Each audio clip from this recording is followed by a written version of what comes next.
Chapter 1 Azura Purgatory. The cave was dark and damp, reeking of a foul stench. Dim reddish-brown bloodstains were visible on the ground. 10 teenagers huddled in this cave, less than 100 square meters in size. Compared to the terrified faces of the other 9 teenagers, one boy, his face filthy but with sharply defined features, was noticeably calm and collected. This was because a soul from another world, in his early 20s, resided within him. Xiao Xing was also frustrated. He had simply helped an old man who had fallen, only to be struck and sent flying by a speeding truck. When he opened his eyes again, he found himself in this unfamiliar world of martial arts. His parents had died early, leaving him as the only son. His second uncle and aunt, desperate to raise money for their son's martial arts school enrollment, had sold him to a human trafficker. Then, he had been brought to this cave by the despicable human traffickers. He didn't even know where he was. Creak! The heavy stone door was pushed open, and a burly man, reeking of alcohol, entered with a yellow gourd at his waist. The man grinned at the 10 young men and women, revealing gleaming white teeth, and his voice boomed like a bell. "Welcome to the Azura Purgatory."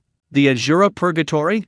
The group of young men and women were filled with suspicion. Xiao Xing also frowned slightly, vaguely sensing that this place was not simple. One of the dark-skinned youths asked, "Is this really the Azura Purgatory? What are we doing here?" The man untied the yellow gourd from his waist, took a swig of wine, and grinned. "This is the training base of the number 1 under heaven. From now on, you will undergo the most rigorous training here, survival of the fittest. Oh, by the way, the number 1 under heaven is the most elite assassin organization in the Great Yu dynasty." An assassin organization? The crowd gasped in astonishment. The burly man looked at the 10 young men and women and said with a chilling smile, "I am your instructor Huang. This cave is the first test. Only by passing the test can you leave here." The young men and women's faces lit up with hope. Finally, there was a way out. "Instructor Huang, how do we pass the test?" one of the boys asked impatiently. Instructor Huang pointed to the stone door behind him and said with a chilling smile, "See this stone door? Push it open, and you've passed the test. You can leave here.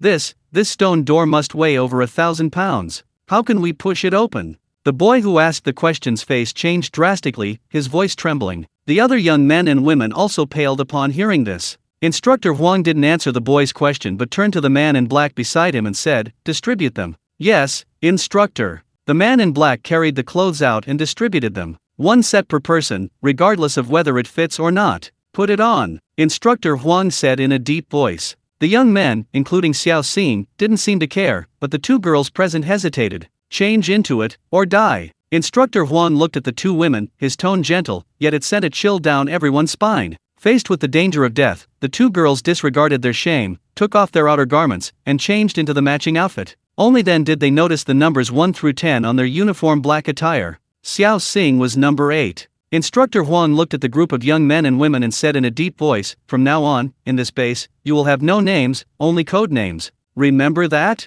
"Yes, we remember." The group of young men and women nodded hurriedly. Instructor Huang nodded in satisfaction and then looked at the man in black beside him. The man in black understood and stepped forward to distribute 10 light blue booklets to the group of young men and women. Xiao Xing also received a booklet. Looking down, he saw the 3 large characters "blood-moving technique" written on the cover. His pupils constricted slightly, a secret delight creeping in. A martial arts manual. Ever since he learned this was a martial arts world, Xiao Xing had tried to find manuals to learn martial arts, but these manuals were all controlled by powerful clans. Ordinary people had to buy them with silver. But a single manual cost 10 or even 20 taels of silver, an astronomical sum for someone like him, a person from the lowest rungs of society who couldn't even afford enough to eat. Instructor Huang looked at the crowd and said, "This is the blood-moving technique. It has 10 levels. Reaching the 7th level allows you to enter the ranks of martial artists. Only by becoming a martial artist can you push open this door and walk out of here." As he spoke, the burly man pointed to the heavy, 1,000-pound stone door behind him.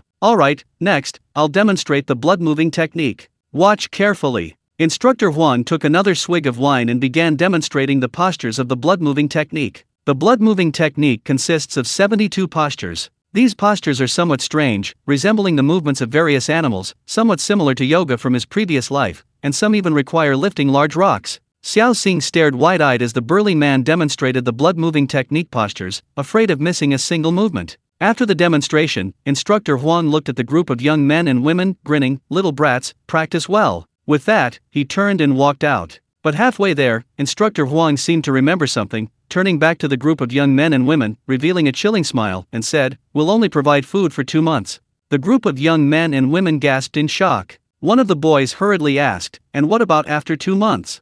If you still haven't become martial artists after 2 months, then you've wasted food. Our number 1 martial arts hall doesn't keep useless people." Instructor Huang chuckled, hands behind his back, carrying his wine gourd, and strode out. Bang! The heavy stone door slammed shut again, leaving the group of boys and girls frozen in place like meditating monks. An eerie silence, unusual for them, filled the cave. If they still couldn't open the stone door after 2 months, and had no food, there would be only one fate awaiting them. They would starve to death in this cave. Only now did the boys and girls realize the importance of martial arts. Only by practicing according to this booklet could they possibly become martial artists within 2 months, open this stone door, and walk out. Immediately, they hurriedly began flipping through the booklet in their hands. Xiao Xing felt as if a heavy stone was pressing on his heart, his mood was extremely heavy, and he too began to peruse the text. Blood transfer technique, realm level, unskilled, 0%.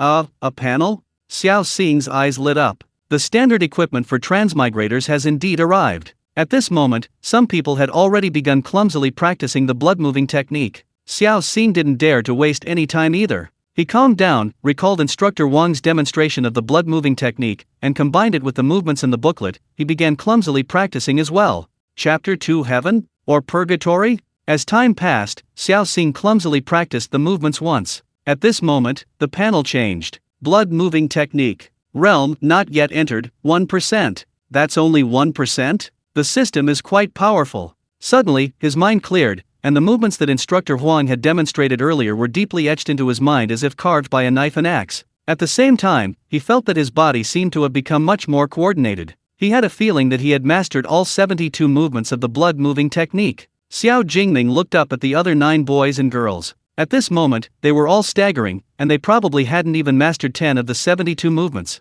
The fastest was the dark-skinned, relatively strong, and seemingly clumsy boy number 1. He had already mastered 9 movements. "Father, mother, I want to go home, why The 10th girl completely broke down, half squatting on the ground and sobbing. Xiao Xing shook his head and continued practicing the postures. At this moment, the panel changed again. Blood-moving technique. Realm not yet entered, 1%. Affix, gradual progress. Xiao Xing was slightly taken aback, then delighted. It seemed this system, besides requiring grinding, could also awaken certain affixes. It should awaken after he practiced continuously for a period of time. Having finished practicing the blood-moving technique once, Xiao Xing was a little tired, but eager to know the system's effects. He gritted his teeth and continued practicing a second time. About half an hour later, Xiao Xing finished practicing the blood-moving technique a second time, and the change in the panel surprised him. Blood-moving technique. Realm not yet entered, 4%. Affix, gradual progress. Xiao Xing was overjoyed.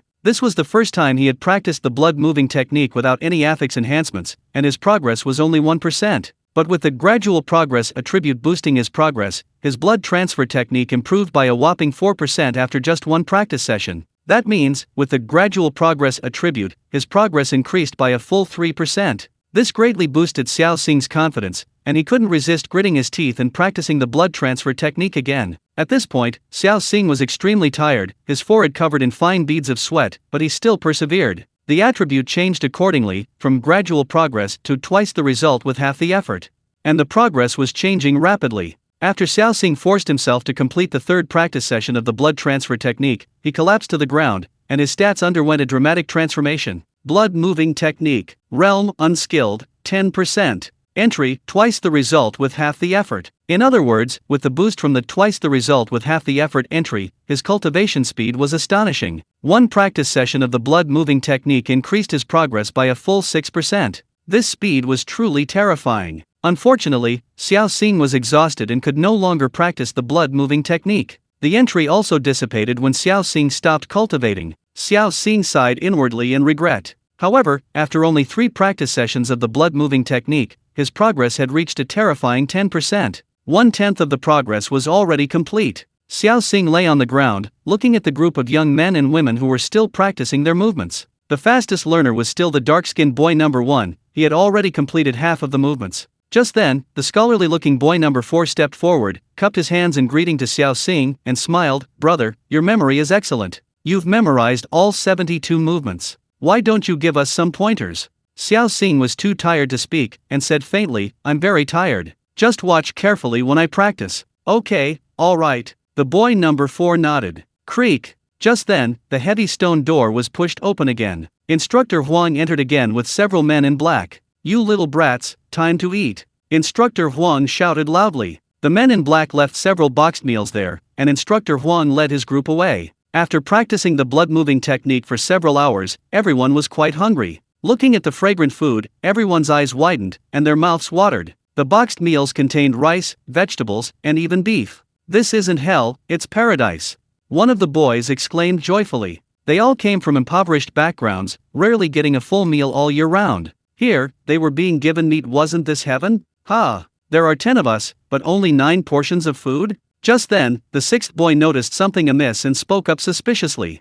Everyone looked closely and counted. There were indeed only 9 servings of food. The 4th boy looked up and shouted, "There are 10 of us, but only 9 servings. One is missing. Give us the rest." But no one responded. Xiao Xing's heart stirred. He felt something was amiss. He quickly grabbed a serving and wolfed it down. Seeing this, the other boys and girls also rushed forward to grab food. However, the 10th girl was petite and lacked strength, so she didn't get any food. She started crying again in desperation. Smelling the aroma of the food, the girl seemed genuinely hungry. Seeing Xiao Xing's kind face, she asked, "Big brother, could you share some of your food with me?" She then put on a pitiful expression, her large, watery eyes pleadingly fixed on Xiao Xing. "I don't have enough to eat, you should ask someone else." With his life hanging in the balance, Xiao Xing didn't care about anyone else and refused decisively. After saying that, he started wolfing down his food, completely ignoring the pitiful look on the 10th girl's face. "How can you have no compassion at all? We're all locked up in this godforsaken place, we're all in the same boat, how can we not help each other?" Just then, the 4th boy spoke up. He seemed to have some education, as his speech was quite refined. Xiao Xing glanced at the 4th boy but didn't say anything, continuing to eat to replenish his strength. "Never mind him, he has no compassion. Little sister, come on, I'll share half of my food with you." The 4th boy beckoned to the 10th girl. "Thank you so much, big brother. This big brother is clearly a good person, thank you, thank you." The 10th girl was overjoyed and hurried over, thanking him profusely. The other boys glanced at number 4 and number 10, then continued eating in silence. "You pushover, you'll regret it." Xiao Xing looked up at the number 4 boy, a sneer forming in his heart. Then he continued eating. After finishing his meal, Xiao Xing lay down to recover his strength. A moment later, he got up and resumed practicing his blood-moving technique. Chapter 3, Taking the Lead. He was the first to break through the first level of the blood transfer technique. Blood-moving technique. Realm unskilled, 40%. Entry, half the effort, 4. This time, Xiao Xing gritted his teeth and practiced the blood-moving technique 4 times in one go. The entry awaken in sequence is step by step, twice the effort, half the effort, 3, and half the effort, 4, and the progress increased by 30% in one go. The overall progress also reached 40%. At this moment, Xiao Xing collapsed to the ground again, his forehead drenched in sweat, panting heavily. Looking at the other 9 people, the dark-skinned youth number 1 was still the fastest, having mastered all 72 movements after observing him. The youth number 3 was a bit faster, having mastered more than 60 movements. Rumble. Just then, the stone door opened again, and Instructor Huang led 4 masked men in black in. Xiao Xing frowned slightly, estimating the time, and thought to himself, "It seems I can practice the blood-moving skill 4 times during the interval between meals." Instructor Huang waved his hand. 4 men in black put down the food. "Dinner's ready." Instructor Huang turned to leave. The 4th student glanced at it and hurriedly said, "Instructor Huang, there are 9 portions of food, 1 is missing." Instructor Huang stopped, not turning back, and said, "There are 9 portions, not missing." Instructor Huang, "But that's not right. There are 10 of us, and 9 portions of food isn't enough," the 4th student said anxiously. Instructor Huang, however, led the 4 men in black away without looking back, leaving the group of young men and women stunned in place, speechless for a long time. At this moment, they realized the seriousness of the situation. There were 10 of them, but Instructor Huang only provided 9 portions of food, meaning one person wouldn't get to eat? To put it bluntly, they wanted them to fight over it. Xiao Xing's eyelids twitched. Only now did he realize that this Azura purgatory was indeed no simple matter. This was just the beginning. Don't underestimate this meal, if it goes on for too long, someone might die. Xiao Xing didn't have time to think. He lunged forward, grabbed a portion of food, and ran to a corner, wolfing it down. Seeing this, the others rushed forward, frantically grabbing at the food. However, the 10th girl was petite, ate little, and had no strength, so she ultimately failed to get any food. The 10th girl approached the 4th student, looking pitiful, and said, "Big brother." The 4th student's face twitched violently. He gritted his teeth and said, "I'll share half with you." Immediately, the two shared half of the food. Fool! Xiao Xing glanced at the fourth student, cursing inwardly, and continued eating. What a joke! There were 10 people in the cave, but the organization only provided 9 portions of food. This was clearly designed to force them to fight over food, a survival of the fittest. Xiao Xing roughly understood, the beef in the food was probably the rumored nourishing food, allowing them to quickly recover their strength for training. The fourth student had taken half a portion of food from the 10th girl, meaning he would have to practice his blood transferring technique halfway. If this continued, in 2 months, the fourth student would likely find it difficult to become a martial artist. He would probably only starve to death. Or, he might not even live to see that day. This was only the first day, and it was already this brutal. If it went on for a while, the competition would likely intensify. When the fighting starts, number 4, weakened by the prolonged lack of nourishment, will inevitably run into trouble. However, adhering to the principle of mind your own business, Xiao Xing didn't say anything. After finishing his meal, he lay down to quickly recover his strength.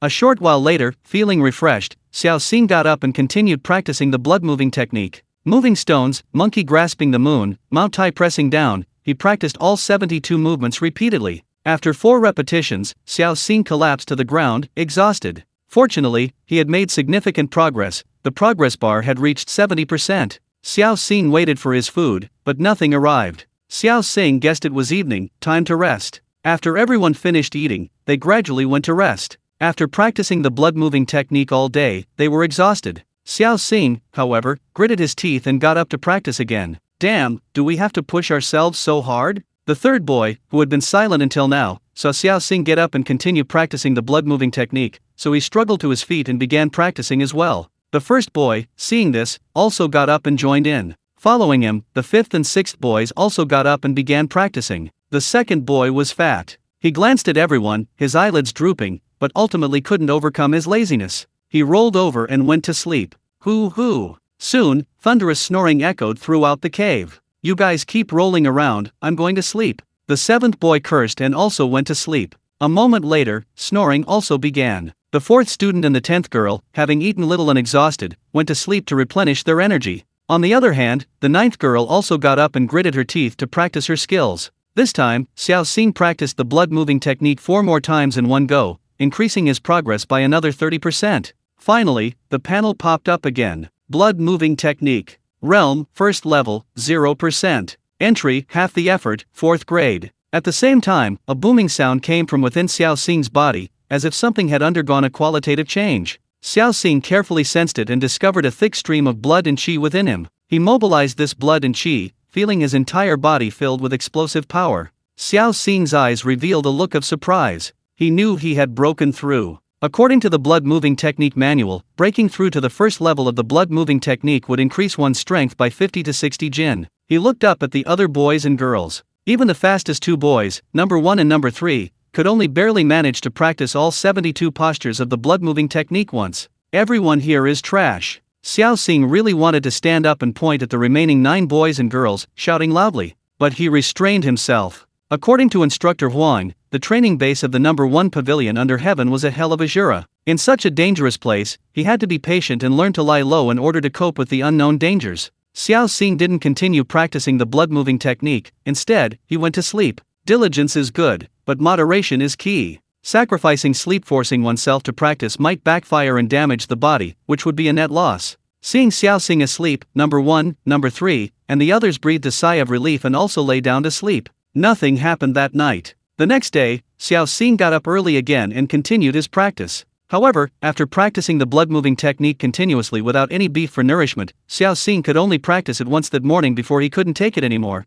and his stomach rumbled loudly in protest. But even so, he improved his progress by 3%. When did you get up? Number 3, after waking up, saw Xiao Xing had just finished practicing and asked with a frown. Chapter 4. I might be a genius. Just got up. Xiao Xing said casually. Clearly, this third boy was someone who didn't want to fall behind. The kind of person who liked to compare himself to others, to compare effort, talent, everything. Xiao Xing didn't want to offend him, so he just gave a casual reply. Hearing Xiao Xing's words, the third boy finally breathed a sigh of relief. Creak! A moment later, the heavy stone door was pushed open, and Instructor Huang entered with 4 men in black. The 4 men in black put down the food and left. Xiao Xing was once again the first to rush forward, grabbing a bowl of rice and then hiding in a corner to devour it. This was probably breakfast, but even breakfast included beef. It seemed the base was willing to invest heavily in training a qualified assassin. Instructor Huang and the 4 men in black turned and left. Big brother. Girl number 10 still hadn't gotten any food. She walked up to student number 4 again, looking at him with a pitiful expression. Student number 4's face twitched violently. He now understood what it meant to be caught in a dilemma. To be honest, he was also reluctant to give any of the food to girl number 10. After all, if he shared half the food with her, he wouldn't have enough to eat. If he wasn't full, the effects of his nutritional supplements would be greatly reduced, leaving him with no energy to practice his martial arts. He would have to practice for less than half the time compared to others. If this continued, how could he possibly hope to become a martial artist? Wouldn't he starve to death in this cave 2 months later? Having spoken so righteously for so long, he now found it difficult to refuse the 10th girl. Reluctantly, he forced a smile and said, "It's alright, I'll share half with you. Thank you so much, big brother. You're the best." The 10th girl looked at the 4th boy with the eyes of a devoted fan, her praise overflowing. The 4th boy was completely swayed by her charms. He had hesitated before, but now he eagerly shared his food with the 10th girl. Stubborn to the end, falling for a green tea girl's tricks, you'll regret it later. Xiao Xing glanced at the 4th boy, a sneer in his heart, and continued eating in silence. After finishing his meal and recovering slightly, he continued his cultivation. This time, however, Xiao Xing was somewhat surprised. After practicing the blood-moving technique 4 times, Xiao Xing unexpectedly discovered that he still had the energy to practice. It seems that after breaking through the first level of the blood removal technique, not only has my explosive power increased significantly, but my stamina has also improved considerably. Xiao Xing was overjoyed and gritted his teeth to continue practicing the blood removal technique for the 5th time. As he became increasingly proficient with the 72 postures, Xiao Xing's practice speed also increased considerably. Soon, he finished the 5th practice. At this point, Xiao Xing had exhausted his last bit of strength, collapsing to the ground in utter exhaustion. Fortunately, the results were plentiful. Blood removal technique. Realm, 1st level, 45%. Entry, half the effort, 5. Xiao Xing had initially thought that his cultivation speed would slow down after reaching the 1st level of the blood removal technique, but now it seemed that not only had it not slowed down, but his cultivation speed remained very fast. Am I a genius? Xiao Xing thought to himself. After only 1 morning of practice, the total progress bar for the 1st level had reached an astonishing 45%. This meant that he might be able to reach the 2nd level of the blood removal technique in just 1 day. With this thought, Xiao Xing's fighting spirit soared. He looked at the other 9 young men and women present. Among them, number 1 was the most proficient in practicing the 72 movements of the blood removal technique, but it would still take him some time to reach the 1st level. Next was number 3, the most diligent. Although his practice speed wasn't as fast as the dark-skinned number 1, it wasn't slow either, and he was desperately trying to catch up with number 1 through hard work. Then came number 9, a girl with good talent. With further cultivation, she should be ranked 3rd. Of course, the least proficient were numbers 4 and 10. They ate very little, which meant that they were exhausted after practicing the blood removal technique for a short time and had to stop and rest. The 4th student clearly realized the seriousness of the situation. During the rest period, he frequently frowned and glanced at the 10th girl, probably considering how to refuse her request for half of his food. However, when the 10th girl saw the 4th student looking at her, she gave him a sweet smile, instantly melting his heart, leaving him bewildered again. After eating, Xiao Xing rested briefly before continuing his cultivation. His movements became increasingly skillful, even putting pressure on the 1st and 3rd students. Fortunately, they hadn't witnessed Xiao Xing's breakthrough, which reassured them somewhat. After all, martial arts cultivation relies heavily on talent. Good memory and coordination don't guarantee you'll be the first to break through the 1st level of the blood-moving technique. Unbeknownst to them, Xiao Xing had already broken through, but simply hadn't announced it publicly. With Xiao Xing leading the way, the 10 boys and girls in the cave were generally quite diligent. Of course, there were exceptions. The 2nd fat guy was rather lazy. After practicing for a while, he was covered in sweat and sat down to rest. The 7th guy was also rather lazy. He stopped practicing when he got tired. As a result, these two, who took long breaks and shared similar habits, actually became quite close. They practiced 5 more times, and the afternoon passed. Xiao Xing collapsed on the ground again, panting heavily, but his eyes were full of excitement. Because the progress bar had reached 90%. After dinner, he would be able to break through to the 2nd level of the blood-moving technique. Meanwhile, the other young men and women still showed no signs of breaking through. Xiao Xing's cultivation speed was absolutely unmatched. A moment later, Instructor Huang brought in dinner again. Having recovered some strength, Xiao Xing pounced on the food, grabbed a portion, and then hid in a corner to eat heartily. The 4th student also grabbed a portion, but this time he hesitated, unwilling to share with the 10th girl. Big brother. The 10th girl's voice, so sweet it melted his heart, made the 4th student break down again. It's alright, big brother will share half with you. The 4th student shared half of the 10th girl's food. Big brother, you're so kind. The 10th girl patted the 4th student's horse with delight. The 4th student was immediately flattered. Xiao Xing didn't even bother to look at him anymore. After finishing his meal in silence and digesting for a while to regain his strength, Xiao Xing continued practicing his blood-moving technique. As he practiced for the 3rd time, 2 more booming sounds emanated from within his body, the sound of 2 streams of qi colliding. This indicated that Xiao Xing had broken through to the 2nd level of the blood-moving technique. Sure enough, the panel popped up again a moment later. Blood-moving technique. Realm, 2nd level, 0%. Entry, half the effort, 3. At this moment, Xiao Xing had gained another 70 or 80 jin of strength. Combined with the strength gained from the 1st level, Xiao Xing was now a full 120 or 30 jin stronger than these young men and women. He estimated that he could take on 3 to 5 of these youths by himself. I can't be arrogant, I can't take them on one-on-one yet, I still have to keep working hard. Xiao Xing told himself, continuing his frantic practice, daring not to slack off in the slightest. Chapter 5, The Bitter Fruit of Number 4's Own Actions. Blood-moving technique. Realm, 2nd level, 35%. Entry, half the effort, half the results. When Xiao Xing finished practicing the blood-moving technique for the last time that night, the progress on his panel had reached 35%. Unfortunately, Xiao Xing had exhausted his last bit of strength and could only go to sleep to rest. The next day was the same as before. The 10 boys and girls lived peacefully, and Instructor Huang delivered their meals on time. However, the 4th boy couldn't resist the 10th girl's sweet calls of big brother, and always shared half of his food with her. During the 4th practice of the blood-moving technique that night, 3 consecutive booming sounds of blood and qi emanated from Xiao Xing's body. This indicated that Xiao Xing had broken through to the 3rd level of the blood-moving technique. However, Xiao Xing adhered to a cautious approach, and therefore, when he broke through, he didn't make a big fuss, but deliberately used shouts and other noises to cover up the booming sounds within his body.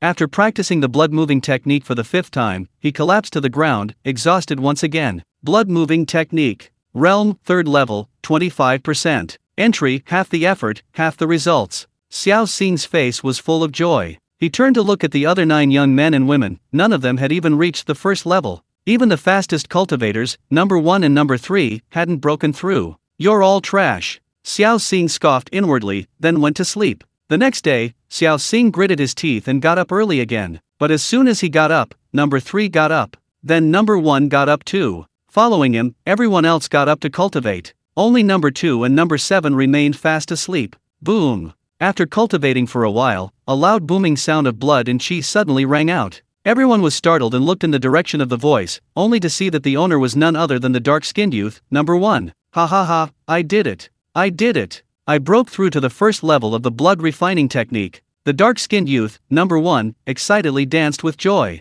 The eyes of the other boys and girls were filled with envy. But clearly, the 3rd youth's eyes showed a determination not to fall behind, and he cultivated even more diligently. It seems that number 1 has the strongest talent among these people, though still far inferior to me.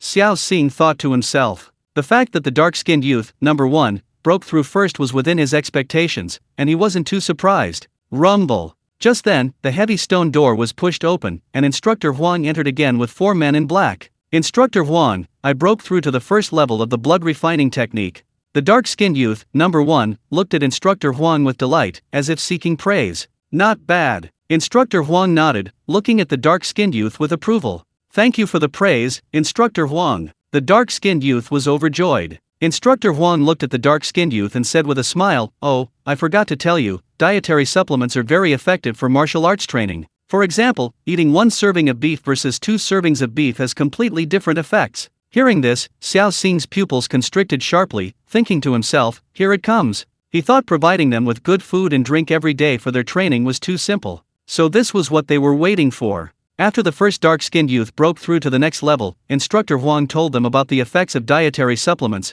clearly intending for him to steal food from others. This created competition among the 10 of them. Having their food stolen once or twice was manageable, but over time, not eating would truly lead to starvation. Sure enough, after hearing Instructor Huang's words, the other 9 youths' eyes flickered, clearly deep in thought. Let's eat. Instructor Huang waved his hand, announcing the order. 4 men in black stepped forward and laid out 9 portions of food in a row on the ground. Xiao Xing was the first to pounce, grabbing a portion of food before retreating to a corner and devouring it. Of course, Xiao Xing also considered stealing from others, but after a moment's thought, he dismissed the idea. With the training panel, becoming a martial artist in 2 months was a certainty. His primary concern was safety. Although he had already broken through to the 3rd level, showing off too much in public could incite the 9 boys and girls to attack him, which would still be dangerous. While the chances were slim, Xiao Xing had to be cautious. Besides, revealing his talent too early might not be a good thing. Instructor Huang had said that this cave was only the first stage of their training. Who knew how many more stages lay ahead? Xiao Xing could only rely on his own strength, so he chose to play it safe for now. However, to Xiao Xing's surprise, the dark-skinned boy, knowing that eating an extra portion of food would be more effective, didn't steal anyone else's food. He took a portion and sat down in a corner to eat by himself. A soft-hearted piece of trash. Instructor Huang cursed under his breath and turned to leave with the men in black. But what happened next surprised Xiao Xing. Number 1, having broken through the first level, didn't steal anyone's food, but number 3 took action. After receiving his food, number 4, captivated by the sweet calls of Big Brother from number 10, was about to share his food with her. But just then, number 3 walked up to them, reaching out, "Give me your food." A ruthless character. Xiao Xing's eyes narrowed slightly. At the same time, he glanced at number 4, a disdainful smirk playing on his lips, and shook his head slightly. Just as he had guessed, number 4's overly kind intentions had backfired. Number 3 was clearly unwilling to be second best, and having learned that dietary supplements could increase cultivation speed, he had taken action. But he wasn't acting blindly. After some deliberation, he had chosen the easiest target. Among the 10, only boy number 4 and girl number 10 consistently ate only half a portion of food, resulting in them practicing the blood-moving technique the fewest times. Therefore, they gained the least strength. Furthermore, because they weren't getting enough to eat, they lost about 30% of their strength, making them easy targets. That's why they were targeted by boy number 3. Swish, swish, swish. The actions of boy number 3 immediately drew the attention of everyone around them. The dark-skinned youth, number 1, frowned slightly. Clearly, he hadn't expected that, despite breaking through to the first level of the blood transformation technique first, it wasn't him who first stole their food, rather, it was youth number 3 who acted first. The young scholar, number 4, and the girl, number 10, were also taken aback by youth number 3's domineering approach, directly trying to snatch their food. For a moment, the two were stunned. The girl, number 10, blinked, clearly not daring to directly confront youth number 3, the publicly acknowledged second greatest genius. The young scholar, number 4, regained his composure and said incredulously, "Brother, you're too domineering. You stole our food, what are we supposed to eat?" Chapter 6: The Power of 2 Dietary Supplements. Slap. But what greeted student number 4 was a slap the size of a fan from student number 3. The slap left student number 4 dizzy and stunned, frozen in place. Then, without a word, student number 3 snatched the food from student number 4's hands, turned, went to a corner, and began eating the 2 dishes. "Ha! You dare hit me? You've gone too far. Is there no law anymore? You!" Student number 4's cheeks swelled up instantly, his eyes wide with disbelief as he stared at student number 3, lashing out in fury. "If you keep bastarding, believe me, I'll kill you." Student number 3 simply looked up at student number 4 with a beast-like gaze and uttered those words. The words of curse that number 4 was about to utter were abruptly cut off, stuck in his throat, unable to be uttered, his face flushed red. What an idiot, this is an assassin training base, he thought he was outside. Xiao Xing glanced at him, a cold smile playing on his lips, and continued eating. Number 4 and number 10, now without food, stood frozen in place. Number 4 didn't dare approach number 3 again. He swallowed hard, turning to look at number 8, Xiao Xing. Only now did he realize that number 8 Xiao Xing was right not to give number 10 food. That's why, besides number 10, he was now the weakest among them. He was even weaker than number 9. He turned and glared venomously at number 10. After much hesitation, he approached number 7 and asked, "Brother, could you please give me your food?" "Get lost." The only response he received was a cold, single word from number 7. The 4th boy, looking utterly miserable, could only turn and leave. Then, he approached the 5th boy, but before he could speak, the 5th boy said in a deep voice, "Get lost." "Okay." The 4th boy, helpless, could only turn and leave dejectedly. Frustrated, he could only curl up in a corner, watching others eat their delicious food, swallowing hard. The 10th girl hesitated for a moment, then tried the same trick again, pitifully approaching the 7th boy, and said in a sweet voice, "Big brother, I'm hungry, could you give me some?" "Get lost." The 7th boy refused without hesitation. Having learned from the 4th boy's experience, who would dare share food with the 10th girl? Then, the 10th girl asked several more people, but everyone else refused her requests. After eating, everyone continued their training. Boy number 4 and girl number 10 hadn't eaten, their stomachs growling with hunger, so they had no energy to practice.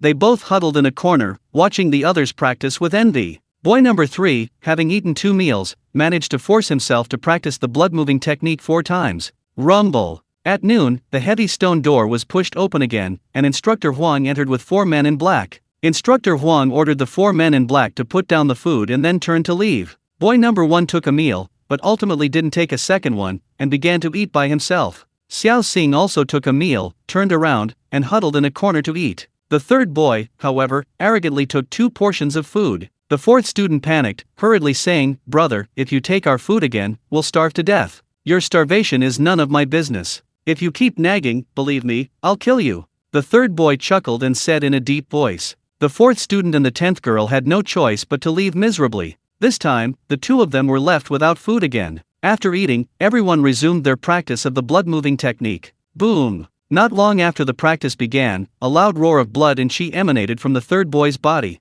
He couldn't help but laugh excitedly. "Ha ha ha, I've broken through the first level of the blood-moving technique. I've broken through." Everyone looked at the third boy with envy. The first boy's eyes flashed as he looked up at the third boy, his brows furrowed deeply. At this moment, he also realized the importance of dietary supplements. The third boy only ate 2 meals in 2 days before breaking through the first level. Given time, it seemed only a matter of time before the third boy caught up with him, or even surpassed him. With this thought in mind, the first boy seemed to have made a decision. Xiao Xing secretly observed the changes in the expressions of the group of boys, thinking to himself, "It seems things are going to get increasingly brutal." Then, he continued practicing the blood-moving technique. A moment later, a booming sound of blood and chi emanated from Xiao Xing's body, but it was deliberately masked by his loud shouts. This indicated that Xiao Xing had broken through to the 4th level of the blood-moving technique. At this moment, Xiao Xing's strength surged, gaining approximately another 100 jin of strength. "You're all still trash." But Xiao Xing didn't reveal his true strength.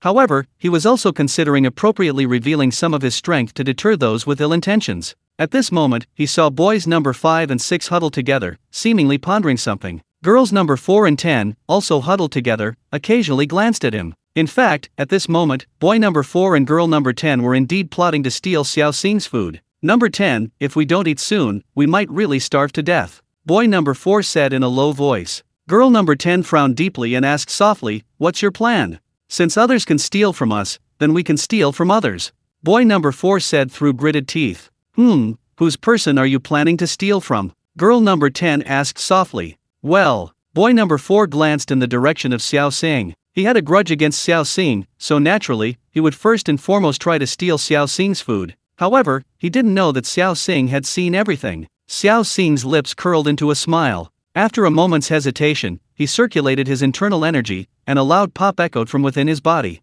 This was a sound he deliberately amplified. The sound was booming, resounding throughout the entire cave, even echoing. Whoosh, whoosh, whoosh. Everyone's gaze immediately turned towards Xiao Xing, looking at him with envy. Because in their eyes, Xiao Xing had also broken through to the first level of the blood transfer technique. The number 1 boy watched in surprise, thinking to himself, "It seems number 8's aptitude isn't weak either." The number 3 boy frowned slightly, thinking, "Number 8 only ate 1 meal, and then I broke through to the first level of the blood transfer technique right after him. It seems number 8's aptitude is not weak, perhaps even slightly stronger than mine." Meanwhile, the number 4 novice boy and the number 10 girl stood there dumbfounded. Chapter 7, Bloodshed. Should we still steal food from number 8? Seeing that number 8, Xiao Xing, had broken through, number 10, the girl, turned to number 4, the young scholar, and asked in a low voice, looking bewildered, "Steal my ass. Didn't you see he broke through?" The manual records that breaking through the first level of the blood-moving technique increases strength by 50 or 60 jin.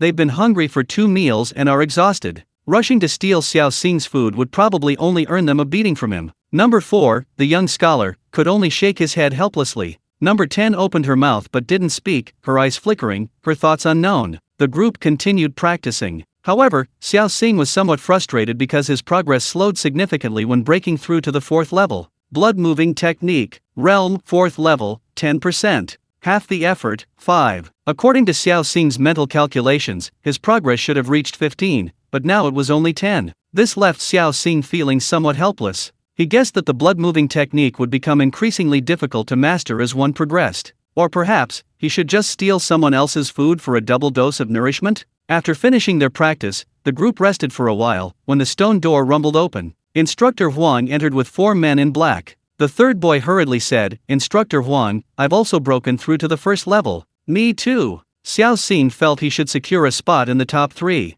That way, at least he could intimidate some people. Not bad, keep up the good work. Instructor Huang only offered a verbal praise before waving his hand. The 4 men in black stepped forward and placed food on the table. Xiao Xing was the first to step forward, taking a portion of food as well. Anyway, he had already reached the 4th level of the blood-moving technique. Even without nourishment, breaking through to the 7th or even 10th level within 2 months was a certainty. There's no need to fight with these people. Next, they'll probably fight tooth and nail over the food. Number 3 stepped forward again, forcefully taking 2 portions of food. Number 1 stepped forward and also took 2 portions of food. Number 7 looked at number 1 with a miserable expression, anxiously saying, "Brother, you took the food, what am I supposed to eat?" Number 1, the dark-skinned boy, frowned slightly and said in a deep voice, "I don't care." After saying that, he took his 2 portions of food to a corner and began to eat in silence. Number 7 was extremely miserable. On the surface, number 1, the dark-skinned boy, was the first among them to break through to the 1st level of the blood transformation technique and was also the strongest, so naturally he didn't dare to cause trouble for number 1. After hesitating for a moment, he went to number 2, the fat boy, with whom he had a better relationship, and said, "Brother, can I have some? I don't have enough to eat yet." Number 2, the fat boy, turned away warily and said in a deep voice, "Well, these are just a pair of fake brothers." Xiao Xing thought to himself, then ate in silence. Just then, the 4th-ranking boy and the 10th-ranking girl suddenly lunged at the 9th-ranking girl. The others, either having already broken through the 1st level of the blood-moving technique or being strong men, dared not challenge the 2 boys and instead turned their attention to the 9th-ranking girl. Number 9, naturally, refused to give in and began fighting with the 4th-ranking boy and the 10th-ranking girl. A moment later, number 7 gritted his teeth and joined the fray. In an instant, the 4 of them were fighting over a single dish of food, scattering it all over the ground. Even though the food had fallen on the ground, girl number 9 didn't seem to mind, picking it up and stuffing it into her mouth. Student number 4 and girl number 10 were also starving, hurriedly picking up the food from the ground and stuffing it into their mouths as well. "They're all a bunch of lunatics." Boy number 7 cursed, walking away with a look of disgust. He was just considering whether to team up with boy number 4 and girl number 10 to steal food from fatty number 2 when he saw fatty number 2 wolfing down almost his entire meal. Damn it, does he have to eat so fast? Boy number 7 cursed, leaning against the wall to try and alleviate the hunger pangs in his stomach. After eating, those with energy continued practicing their skills. Of course, numbers 4, 7, and 10 were temporarily too tired to practice. Girl number 9, on the other hand, continued her arduous practice. During the struggle, number 4 struck her forehead with a stone, blood streaming down her face, but she didn't care. She gritted her teeth and persisted in her training. This girl has some resilience. Xiao Xing watched, unable to help but praise her. If this woman breaks through to the 1st level, then there'll be a good show. Xiao Xing thought with a chill. Boom! But the next moment, as if blessed by divine intervention, a booming sound of chi and blood actually came from within number 9's body.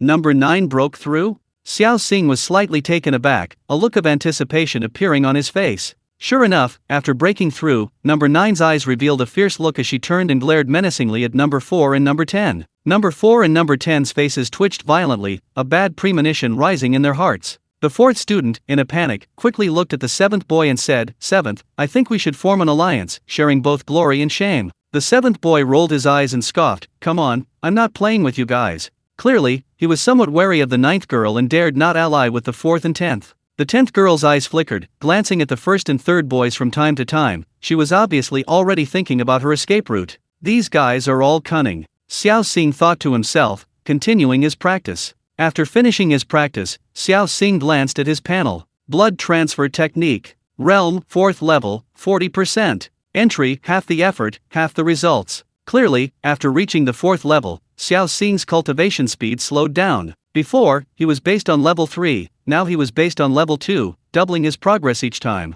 Unsurprisingly, Xiao Xing's cultivation speed remained far ahead of the competition. At this rate, he would break through to the 5th level of the blood-moving technique tomorrow, and becoming a martial artist at the 7th level wouldn't be far off. Rumble! Just then, the heavy stone door was pushed open once more. Instructor Huang entered with 4 men in black. Seeing the blood stains on the ground, a smile crept onto his lips, as if everything was going according to his plan. Only a few days had passed, and there was already bloodshed. Then, death probably wasn't far off. Dinner's ready. Instructor Huang ordered the food to be placed down and turned to leave. Xiao Xing and the others swarmed forward to grab the food. But it was clear that the 4 who had broken through to the 1st level of the blood transformation technique were significantly stronger than the others. The dark-skinned boy number 1 and the boy number 3 each grabbed 2 portions of food. The girl number 9 and Xiao Xing only managed to grab 1 portion each. This time, the girls number 4 and 10 were noticeably more docile, not daring to provoke the girl number 9 again. Everyone ate in silence. However, the 4th student, the boy number 7, and the girl number 10 still had no food and could only watch others eat. Everyone quietly ate their food. The scene was eerily quiet, like the calm before the storm. Chapter 8: Murder. After finishing his meal, Xiao Xing leaned against the wall to regain his strength. Just then, girl number 9 stood up, cracked her neck, picked up a hard rock from the ground, and walked towards student number 4 and girl number 10. "Ah, you, what are you doing?" Student number 4's face changed drastically, and he cried out in terror. Girl number 10 turned and ran away in fright. Student number 4 swallowed hard, looked at girl number 9, and said urgently, "Hey girl, don't be impulsive. I was wrong to steal your food, I was wrong, it's not that serious. A gentleman uses words, not fists. Swish swish swish. Everyone's attention was immediately drawn to what was happening. Girl number 9, however, remained resolute, completely ignoring student number 4's pleas, picked up the rock, and hurled it at him. Student number 4 was startled and quickly used his arm to block. Thud! The stone slammed into the arm of the 4th student, causing him to scream in agony and stagger backward. But he was backed by a wall, with nowhere left to retreat. Only then did the 4th student realize his fear, and he frantically begged for mercy, trembling, "I was wrong, spare me, spare me." But the 9th girl ignored him completely, grabbing a stone and relentlessly hurling it at the 4th student. For a moment, the cave echoed with agonizing screams. After a while, the 4th student's screams subsided and gradually faded away. But the 9th girl showed no sign of stopping, continuing to hurl stones at the 4th student. In just a few moments, the 4th student was a bloody mess, lifeless. Everyone's eyelids twitched uncontrollably. Just like that, the 4th student was brutally killed by the 9th girl with a stone. At this moment, everyone looked at the 9th girl with fear. Xiao Xing's pupils contracted slightly. He hadn't expected the 9th girl to be so ruthless. He knew someone would die in this cave. He had assumed the domineering 3rd student would be the one to cause the death, but unexpectedly, it was the seemingly delicate 9th girl who directly killed the 4th student. This made Xiao Xing look at the 9th girl with newfound respect. After killing the 4th student, the 9th girl turned to the 10th girl. The 10th girl was hiding behind the first dark-skinned boy. The 9th girl, carrying a blood-stained stone, walked towards the 10th girl. Clearly, the 9th girl was seeking revenge. The 10th green tea girl was terrified, screaming in terror, "Big brother, you saved my life. I'll give you anything. Do whatever you want. You've never tasted a woman's flavor before, have you? I'll give it to you. Save me, save me." The first dark-skinned boy paused slightly, a lustful glint in his eyes. He stepped in front of the 10th girl, looked up at the 9th girl, and said in a deep voice, "9th, show mercy. You've already killed the 4th girl, that's enough." Seeing the first dark-skinned boy step forward, the 9th girl stopped, her eyes flashing with a cold light. The cave instantly filled with the thick smell of gunpowder and smoke. Xiao Xing raised an eyebrow, looking on with anticipation. He was eager to see just how strong number 1 was and how long it would take to defeat number 9. But the result disappointed him. Number 9 hesitated only briefly before turning and leaving, without attacking number 1. The dark-skinned boy, number 1, also breathed a sigh of relief. Clearly, he was somewhat afraid of the fierce girl, number 9. The boy, number 7, huddled in a corner, staring at the witch, number 9, his jaw trembling with fear. He had also participated in stealing number 9's food, and he was afraid she would retaliate. Fortunately, number 9 didn't seem to want a major conflict. Although number 7 was somewhat lazy, he was still a man and had cultivated the blood-moving technique. Although he hadn't yet reached the first level, his strength wasn't much less than that of the girl, number 9. Xiao Xing observed all of this, thinking to himself, "This girl number 9 is a ruthless character. Not only is she vicious, but she also knows how to weigh the pros and cons." Then, everyone continued their cultivation. Seeing that someone had died, Xiao Xing dared not practice the blood-moving technique 5 more times. He needed to conserve his strength, just in case. Even after only 4 practices, Xiao Xing's progress was significant. Blood-moving technique. Realm, 4th level, 60%. Entry, half the effort, 4. At this rate, Xiao Xing could break through to the 5th level tomorrow. Meanwhile, even the most talented, dark-skinned youth, number 1, was only at the 1st level. Boom boom. But just then, suddenly, 2 thunderous roars of blood and chi emanated from the dark-skinned youth's body. Xiao Xing raised an eyebrow, thinking to himself, "This number 1's aptitude is truly strong, he's already broken through to the 2nd level." Number 3's eyebrows twitched violently, a hint of resentment in his eyes. Clearly, he had consumed several more servings of nourishing food than number 1, but even so, number 1, the dark-skinned youth, had broken through to the 2nd level before him. It seems there's still a difference in aptitude between the two. But despite his resentment, he was helpless. Number 1 was stronger than him, and he dared not provoke him for the time being. Damn it, if my aptitude can't beat yours, I'll just eat another serving of nourishing food. I refuse to believe I can't catch up. Number 3 thought fiercely, his gaze sweeping over everyone present. Finally, his gaze settled on number 2, the fat boy, who immediately felt like he was sitting on pins and needles. Rumble. Just then, the heavy stone door was pushed open, and Instructor Huang entered with 4 men in black. Upon seeing the corpse of student number 4 on the ground, Instructor Huang paused slightly, then a smile tugged at the corner of his mouth. Girl number 10 hurriedly pointed at the body on the ground, shouting, "Instructor Huang, number 9 killed number 4. Idiot, this is an assassin training base. Instructor Huang wants us to kill each other. Does he care about killing?" Xiao Xing rolled his eyes, thinking disdainfully. "Number 9, did you kill number 4?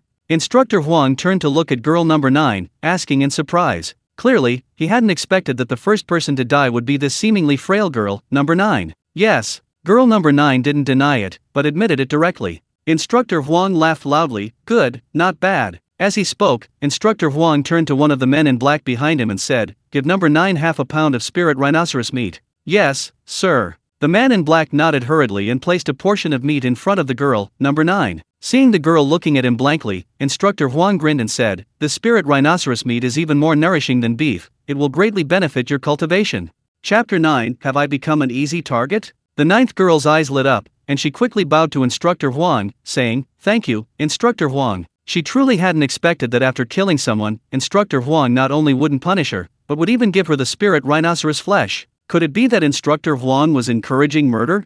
This thought flashed through everyone's minds. Xiao Xing also raised his eyebrows, his eyes gleaming, thinking to himself, truly a hellish place. At this moment, the group of boys and girls in the cave looked at each other warily. "Alright, let's eat." Instructor Huang waved his hand. The men in black behind him put down the food, and Instructor Huang left with 4 men in black. They didn't take the body of the 4th student with them. The 1st and 3rd boys looked at the 9th girl, clearly showing interest, wanting to snatch her spirit rhinoceros flesh. But remembering the 9th girl's ruthless nature, they abandoned the idea. Even if they could kill girl number 9, given her ferocity, she would likely retaliate in her dying moments, injuring them. Once injured, they would become the weaker party in this cave. And the fate of the weak is only death. Therefore, no one dared to break the balance first. Xiao Xing also wanted to taste the spirit rhinoceros flesh. With his strength, killing girl number 9 wouldn't be a problem. But the key question was, if he revealed his strength, would it arouse the others' suspicion? Would he be surrounded and attacked?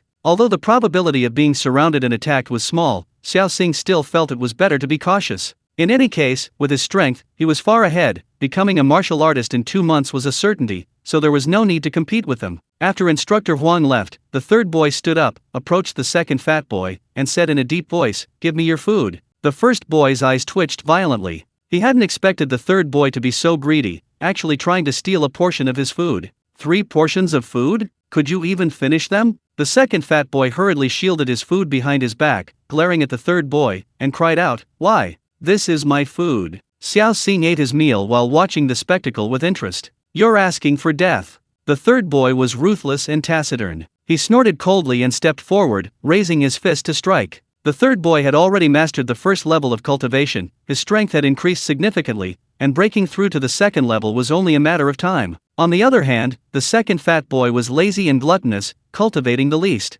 Therefore, although he had better innate conditions being fat and strong, his strength had increased very little in recent days. Therefore, even the fattest boy number 2 couldn't withstand the powerful punches of the 3rd boy. "Ah, here, take it, stop hitting me, stop hitting me." The fattest boy number 2 finally gave in and handed over the food. "Humph." The 3rd boy took the food domineeringly, turned around, and went to a corner to eat by himself. 3 meals a day for one person, it was the envy of everyone else. Seeing this, the girl number 9's eyes flickered, and she looked up at numbers 5 and 6. Number 5 and 6 were startled. Number 5 quickly shouted, "Brother number 6, how about we form an alliance?" "Okay, we share the same fate." Boy number 6 hurriedly shouted. Girl number 9 then stopped. Boys number 5 and number 6 breathed a sigh of relief. The two huddled together for warmth, whispering amongst themselves. They kept glancing towards Xiao Xing. Xiao Xing frowned slightly, thinking, "These two aren't targeting me, are they?" Sure enough, boys number 5 and number 6 got up and walked towards Xiao Xing. Clearly, they knew the situation. It was a fight to the death. Especially since they hadn't yet broken through to the first level of the blood transfer technique. If too much time passed and others broke through to the second level, they would likely become lambs to the slaughter. Therefore, boys number 5 and number 6 conspired to steal other people's food. Even if they only stole one portion and split it, they would each have half a portion extra, which was still good. However, those who had food were not kind. Number 1's cultivation level is too high. He's already reached the second level of the blood technique, making him difficult to provoke. Number 3's strength is also not to be underestimated. He's clearly the second strongest on the surface, and they dare not provoke him either. Then there's number 9, the girl. They've witnessed number 9's ruthlessness firsthand. She just killed someone, and even number 1 and number 3 are intimidated by her aura. Naturally, they dare not provoke her. Compared to these individuals, Xiao Xing seems like an easy target. Therefore, they set their sights on Xiao Xing. Seeing numbers 5 and 6 approaching him, Xiao Xing raised an eyebrow, thinking to himself, looks like I've been too low-key. These two think I'm easy to bully. Perfect, I'll use them to establish my authority. Number 8, give us your food. Numbers 5 and 6 approached, number 6 speaking domineeringly. Their actions drew everyone's attention. Xiao Xing had always kept a low profile. He was the third person to openly break through to the first level of the blood transformation technique, but also the most low-key. They couldn't figure Xiao Xing out either, and taking advantage of number 5 and number 6's provocation of him, they wanted to test number 8's strength. Hey, number 8, give us your food, or else. Number 6 clenched his fist, the size of a sandbag, and glared fiercely at Xiao Xing, threateningly. Number 5's eyes also flashed with a cold light, looking at Xiao Xing arrogantly, ready to attack at the slightest provocation. Xiao Xing put down the food, slowly stood up, narrowed his eyes at the two, a disdainful smile playing on his lips, and said in a deep voice, "Are you talking to me? Are you fucking deaf? I am talking to you. Give us your food, or I'll beat you to a pulp." Number 5 pointed at Xiao Xing, threateningly. Xiao Xing chuckled dismissively, his face full of disdain, and said in a deep voice, "You're welcome to try. You're courting death."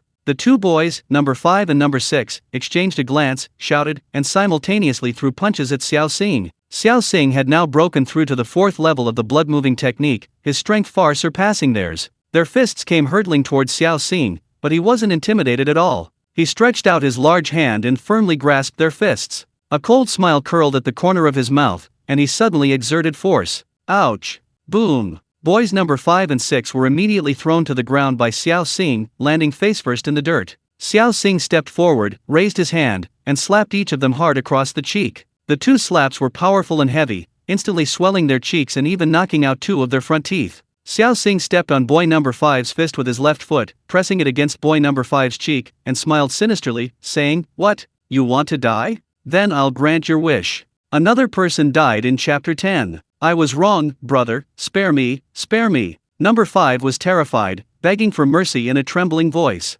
Number 6, standing nearby, also retreated in fear, staring at Xiao Xing with a horrified expression. They had initially thought Xiao Xing was an easy target, but they hadn't expected him to be so strong, taking them both down with just a few punches and kicks. This was completely beyond their expectations. Xiao Xing released number 5, turned to number 6, and said in a deep voice, "And you? Brother, I was wrong, I'll never dare to do it again." Number 6 also hurriedly said in a trembling voice, "Get lost." After dismissing the two, Xiao Xing went back to eating. Meanwhile, everyone looked at Xiao Xing with astonishment. Clearly, they hadn't expected number 8, who always kept a low profile, to be so strong. Number 8 is probably close to breaking through to the second level. His talent is second only to mine. The dark-skinned boy, number 1, was secretly shocked. Number 3's brows furrowed deeply, his eyes flashing with a glint of light. The girl, number 9, also glanced at Xiao Xing with some surprise, clearly astonished by his strength. The girl, number 10, looked at Xiao Xing with even greater fear, a wave of lingering dread washing over her.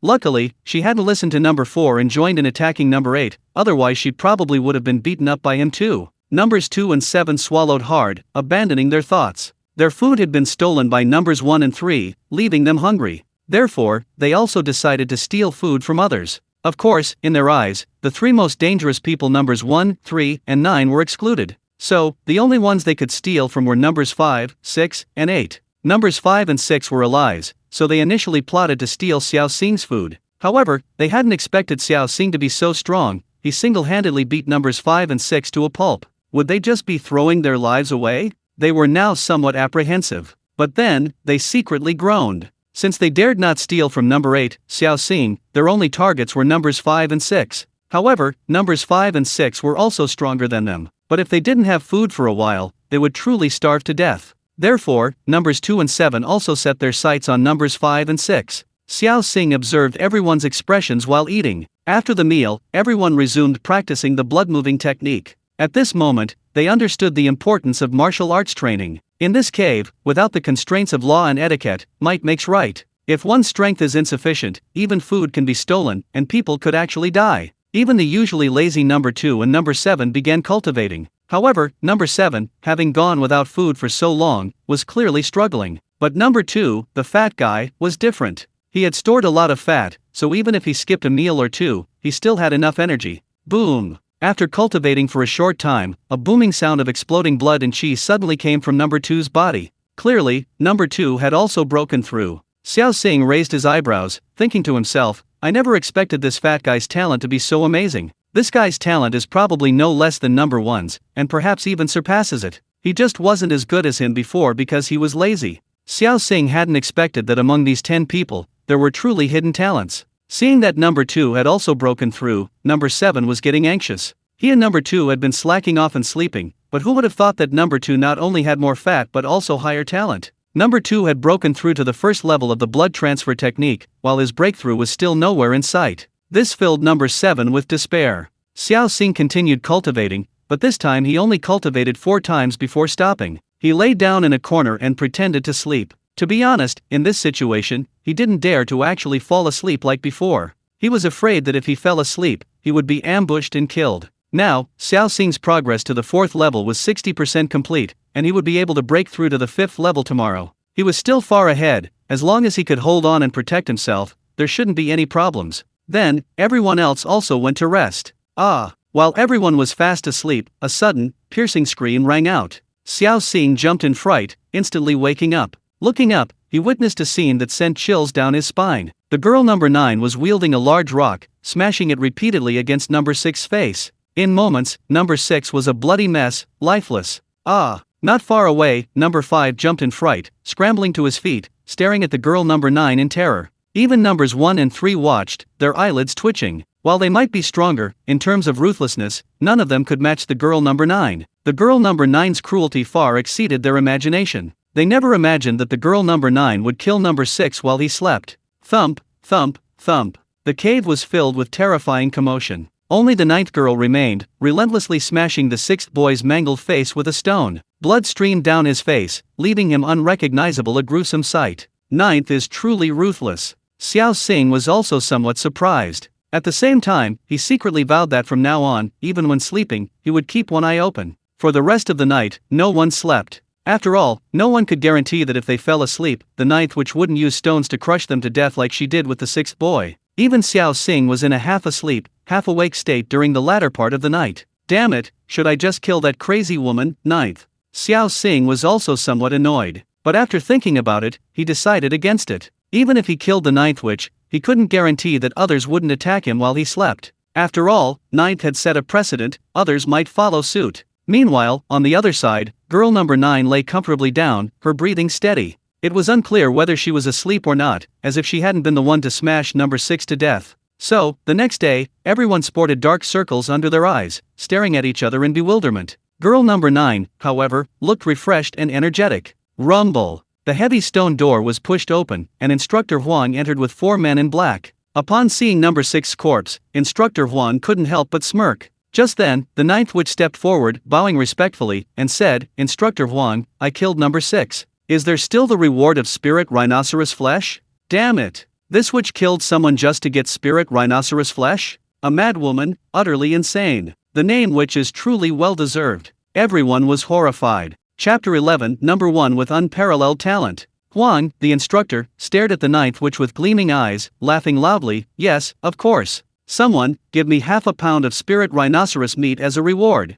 Thank you, Instructor Huang. The 9th witch was overjoyed and quickly bowed to Huang. A man in black stepped forward and gave the 9th witch half a pound of spirit rhinoceros meat. The 9th witch took the spirit rhinoceros meat and a meal, then went to eat. Everyone stared at the 9th witch in horror. Especially the 9th witches, the 9th witches, the 9th witches, the 9th witches. These 4 couldn't even get a meal, and their strength was the weakest. Naturally, they would be targeted by the 9th witch and become her prey. Xiao Xing, however, took a meal and ate in a corner. Number 1 took 2 portions of food, and number 3 took 2 portions. Just as they were about to take the third, number 2, the fat boy, snatched 1 portion, his eyes red as he looked at number 3 and cried out, "I want 1 portion." Number 2's confidence stemmed from the fact that he had already broken through to the first level of the blood-moving technique, which allowed him to dare snatch back his food. For him, not having food meant death, and fighting number 3 was also a death sentence, so he chose to take a gamble. The commotion attracted everyone's attention. Everyone turned to look at the two. Numbers 5 and 7 watched with hopeful eyes, clenching their fists.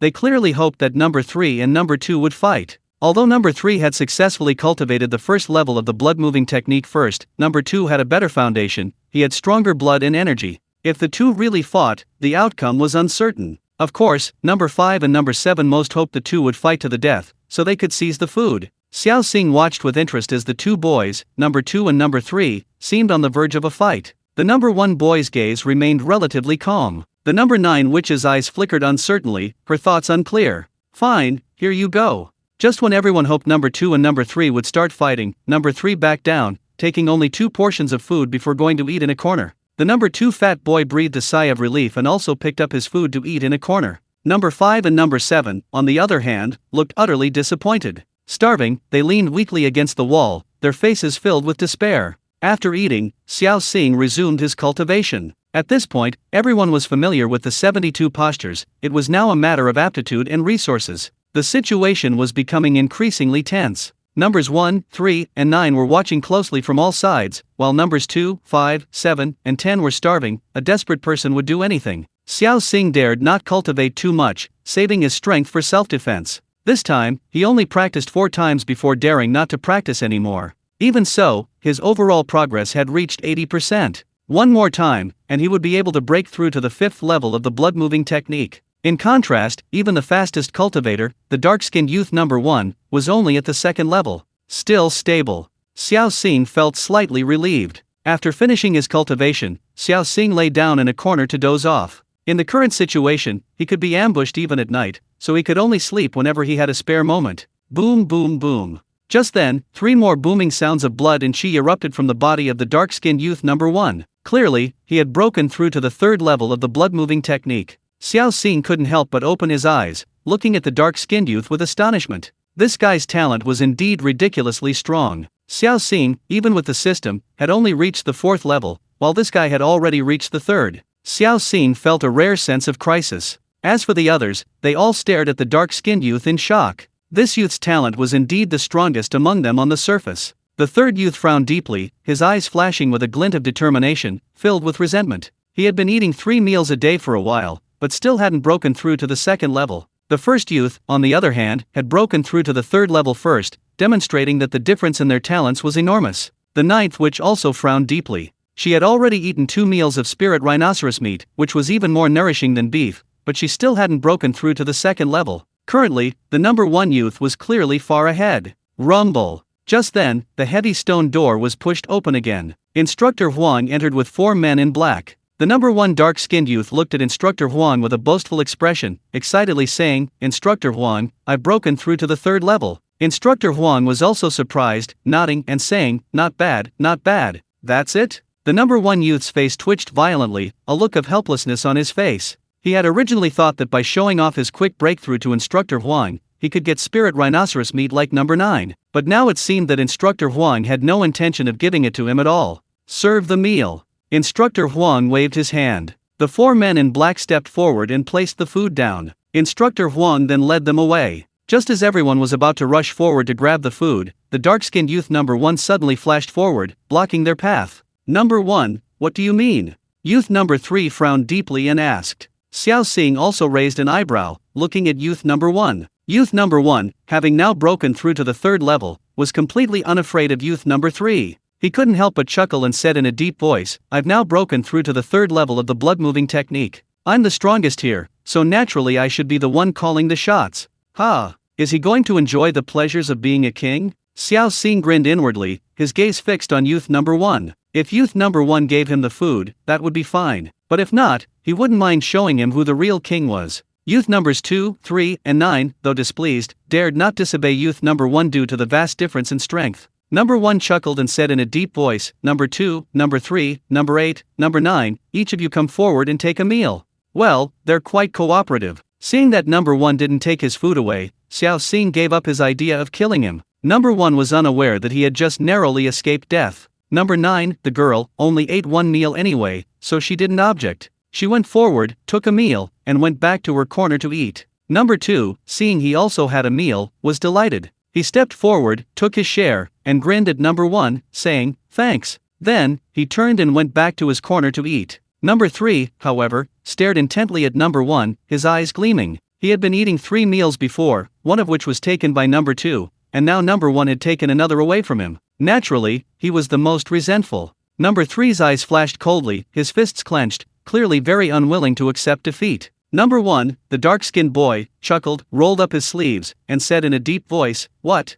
Not convinced? Come on, let's have a match." Chapter 12. Number 1 has let loose. Seeing the two about to clash, Xiao Xing became interested, watching the show while eating. Number 2 and number 9, on the other hand, had shifty eyes. To them, number 1 and number 3 were both threats, and they would naturally be happy to see these two threats fight. Moreover, they wanted to see the difference between the first and third levels of the blood-moving technique. But in the end, number 3 backed down, silently taking only a dish of food before returning to his corner to eat. Number 2 and number 9 watched with slight regret. Xiao Xing, however, raised an eyebrow, thinking to himself, "Number 3 does have a brain."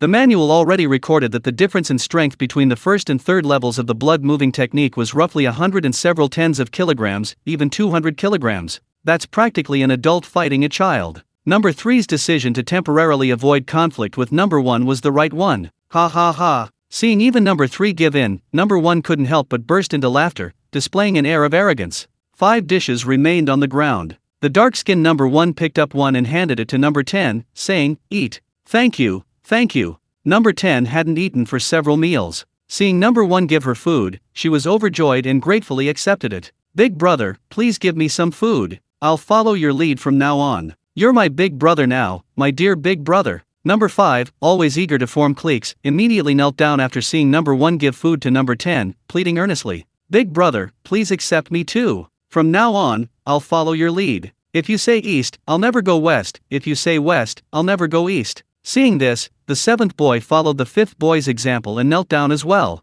"Alright, here's a meal for each of you." The dark-skinned first boy enjoyed this feeling of being high above, supreme, and in control. With a wave of his hand, he gave the 5th and 7th boys a meal each. "Thank you, big brother. Thank you, big brother." The 5th and 7th boys hadn't eaten for several meals. They accepted the food and kowtowed gratefully. Xiao Xing chuckled, thinking to himself, "This first boy is a fool. He offended the 3rd and 9th boys for the sake of these weaklings. He's strong now and can keep things under control, but if his strength is surpassed, he might suffer a backlash. What a fool." But he didn't care about such things. All he needed was food to survive. Of course, his strength was steadily increasing. As long as he survived, he could leave the cave, so there was no need to clash with these people. Just then, Xiao Xing suddenly sensed someone watching him and looked up. He saw the 3rd boy and the 9th which glancing at him and the 2nd fatty every now and then. "Damn, are these two targeting me?" Xiao Xing was speechless. Now that the 5th, 7th, and 10th boys were the first boy's underlings, they didn't dare to make a move. That left them to target the slightly weaker 2nd boy and him. Xiao Xing was somewhat speechless, thinking to himself, "Looks like it's time to reveal some of my strength again, otherwise being watched by these two will be troublesome." With this thought in mind, Xiao Xing had an idea. After eating, Xiao Xing began practicing his martial arts. Boom boom. After practicing for a while, Xiao Xing deliberately stirred up 2 booming sounds of qi and blood within his body. This instantly attracted the attention of the others. The dark-skinned youth, number 1, looked at Xiao Xing, number 8, with surprise, thinking to himself, "This number 8 seems very low-key, but now it seems his talent is second only to mine." However, if he knew that Xiao Xing was already at the 4th level of the blood transformation technique and was about to break through to the 5th level, he wondered what he would think. The youth, number 3, frowned slightly, his eyes filled with resentment. He had eaten 2, even 3 meals before, with astonishing nutritional supplements, but he still couldn't break through as quickly as Xiao Xing, which made him very resentful. But since his talent was inferior, there was nothing he could do. Moreover, he had originally intended to steal Xiao Xing's food, but now that Xiao Xing had broken through to the 2nd level of the blood transformation technique, he had to give up.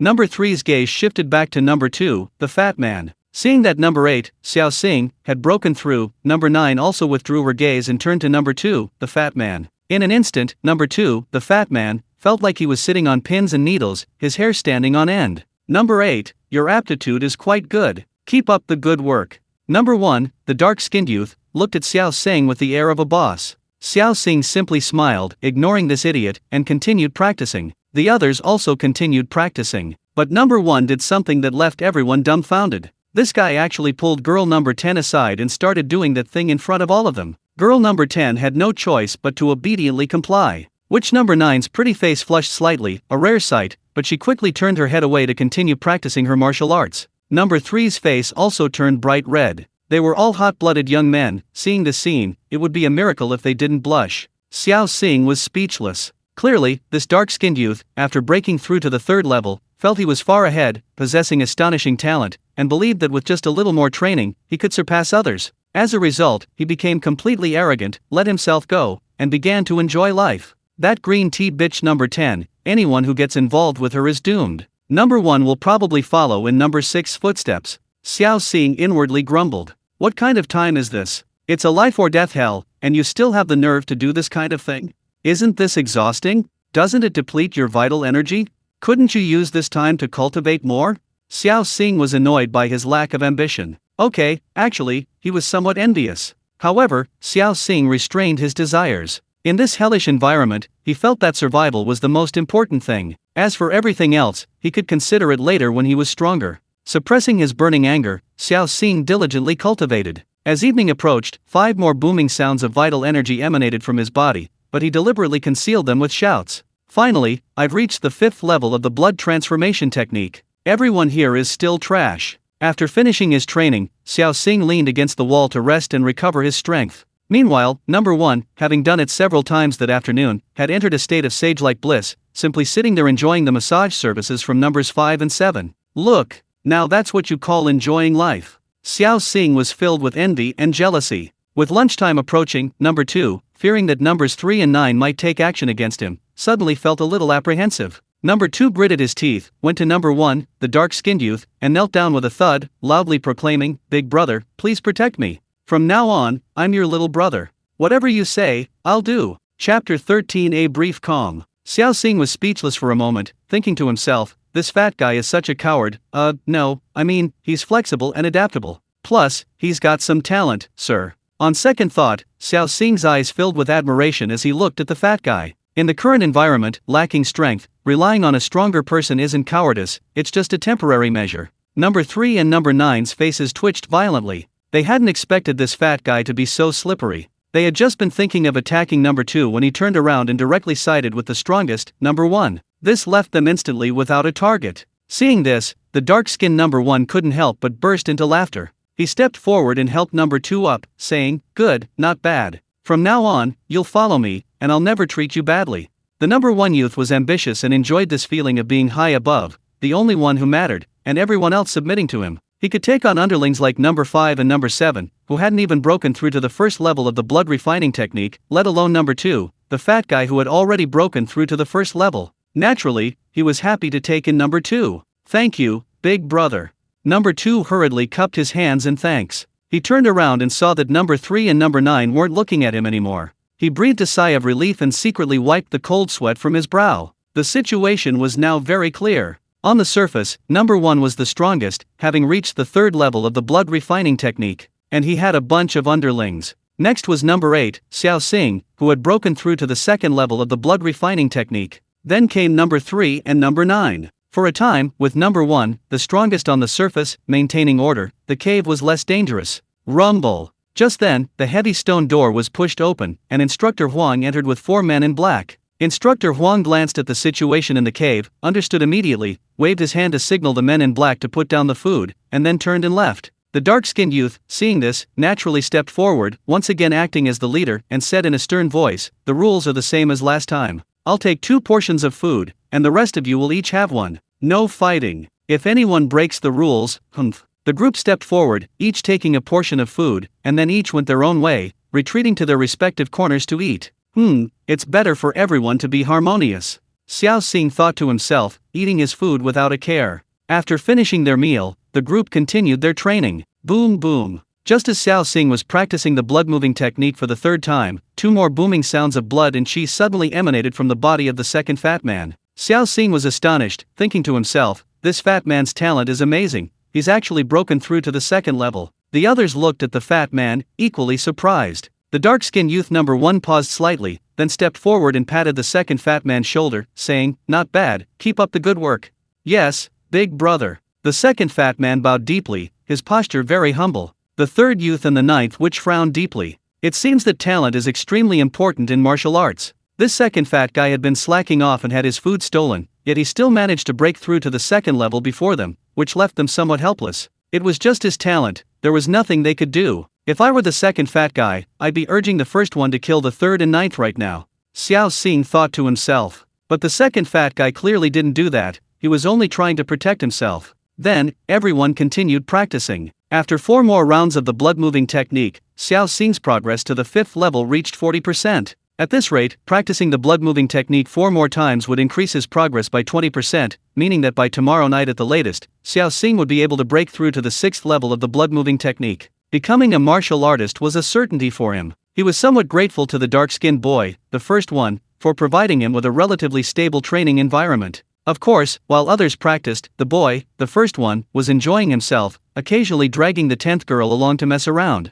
He believed himself to be incredibly talented, confident that even with fewer training sessions, he would still be far ahead. After a day of practice, everyone was exhausted by evening. The dark-skinned youth, number 1, was even more tired. Besides practicing, he had also been deeply engaged in philosophical discussions with girl number 10, leaving him feeling physically weak. At bedtime, he felt uneasy. He looked up at the witch number 9 and said in a deep voice, "Ninth, I'm warning you, you'd better not kill anyone while I'm sleeping tonight, otherwise, don't blame me for being impolite."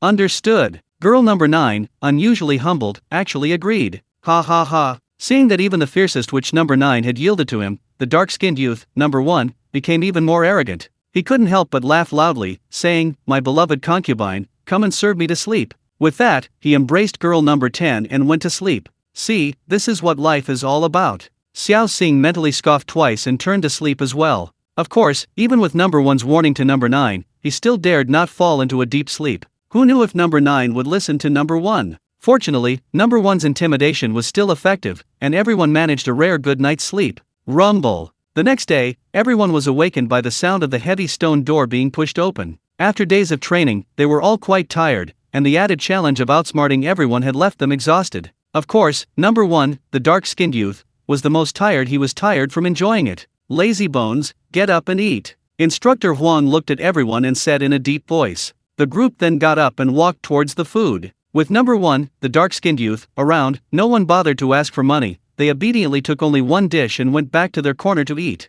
After putting down their food, Instructor Huang left. After eating, Xiao Xing and the others continued their cultivation. Boom boom. He hadn't cultivated for long when 2 booming sounds of blood and chi emanated from within the 9th witch's body. Clearly, the 9th witch had also broken through to the 2nd level of the blood transformation technique. The dark-skinned youth, number 1, watched with his eyes twitching. Of these people, he was most wary of the 9th witch. Despite being a woman, she had already killed 2 people. Now that this guy has broken through to the 2nd level of the blood refining technique, his strength has increased dramatically, so it would be strange if he wasn't wary. This time, it was the 3rd boy's turn to panic. With the others protected by the 1st boy, the 9th witch wouldn't dare touch them. The 8th boy, Xiao Xing, has already reached the 2nd level of the blood refining technique, so unless the 9th witch goes completely insane, she shouldn't go after him. After all, their strength is roughly equal on the surface, and if they fought head-on, the 9th witch might not gain any advantage. Right now, the 3rd boy is the weakest. He only has 2 paths left. One is to follow the example of the 2nd fat boy and submit to the 1st dark-skinned boy. The other is to quickly break through to the 2nd level of the blood refining technique, otherwise the 9th witch might soon make her move against him. Chapter 14. From now on, I will abstain from pornography. Number 3 wasn't one to submit to anyone. Therefore, he cultivated like a madman, even staying up all night to cultivate.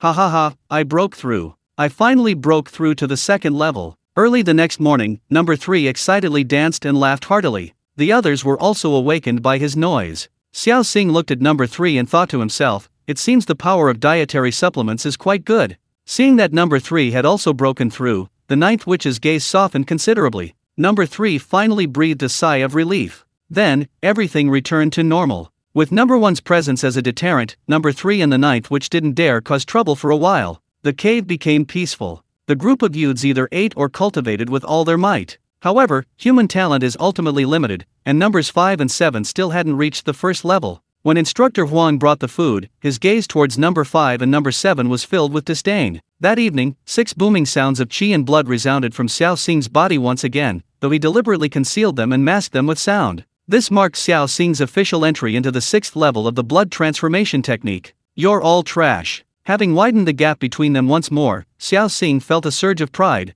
but it was only a fleeting, inward satisfaction. Big brother, number 8 is treacherous and cunning. He seems low-key, but he's actually lying low. His talent is immense. If we let him develop like this, I'm afraid. After dinner, number 5 whispered in the ear of number 1, the dark-skinned youth. Number 1 frowned deeply, turning to look at Xiao Xing, his eyes clearly showing apprehension. His current absolute leadership position was entirely due to his strength. But what if number 8, Xiao Xing, also breaks through to the 3rd level? Then his authority would naturally vanish. Of course, this mainly stemmed from his inner lack of confidence. A few days ago, when he was diligently cultivating, coupled with his exceptional talent, he was naturally very confident. However, these past few days he'd been discussing life with number 10 every day, and several days had passed, yet he still showed no intention of breaking through to the 4th level of the blood-moving technique. On the other hand, numbers 2, 3, 9, and number 8 had all broken through to the 2nd level, closing the gap with him. This made the dark-skinned boy, number 1, feel a sense of crisis.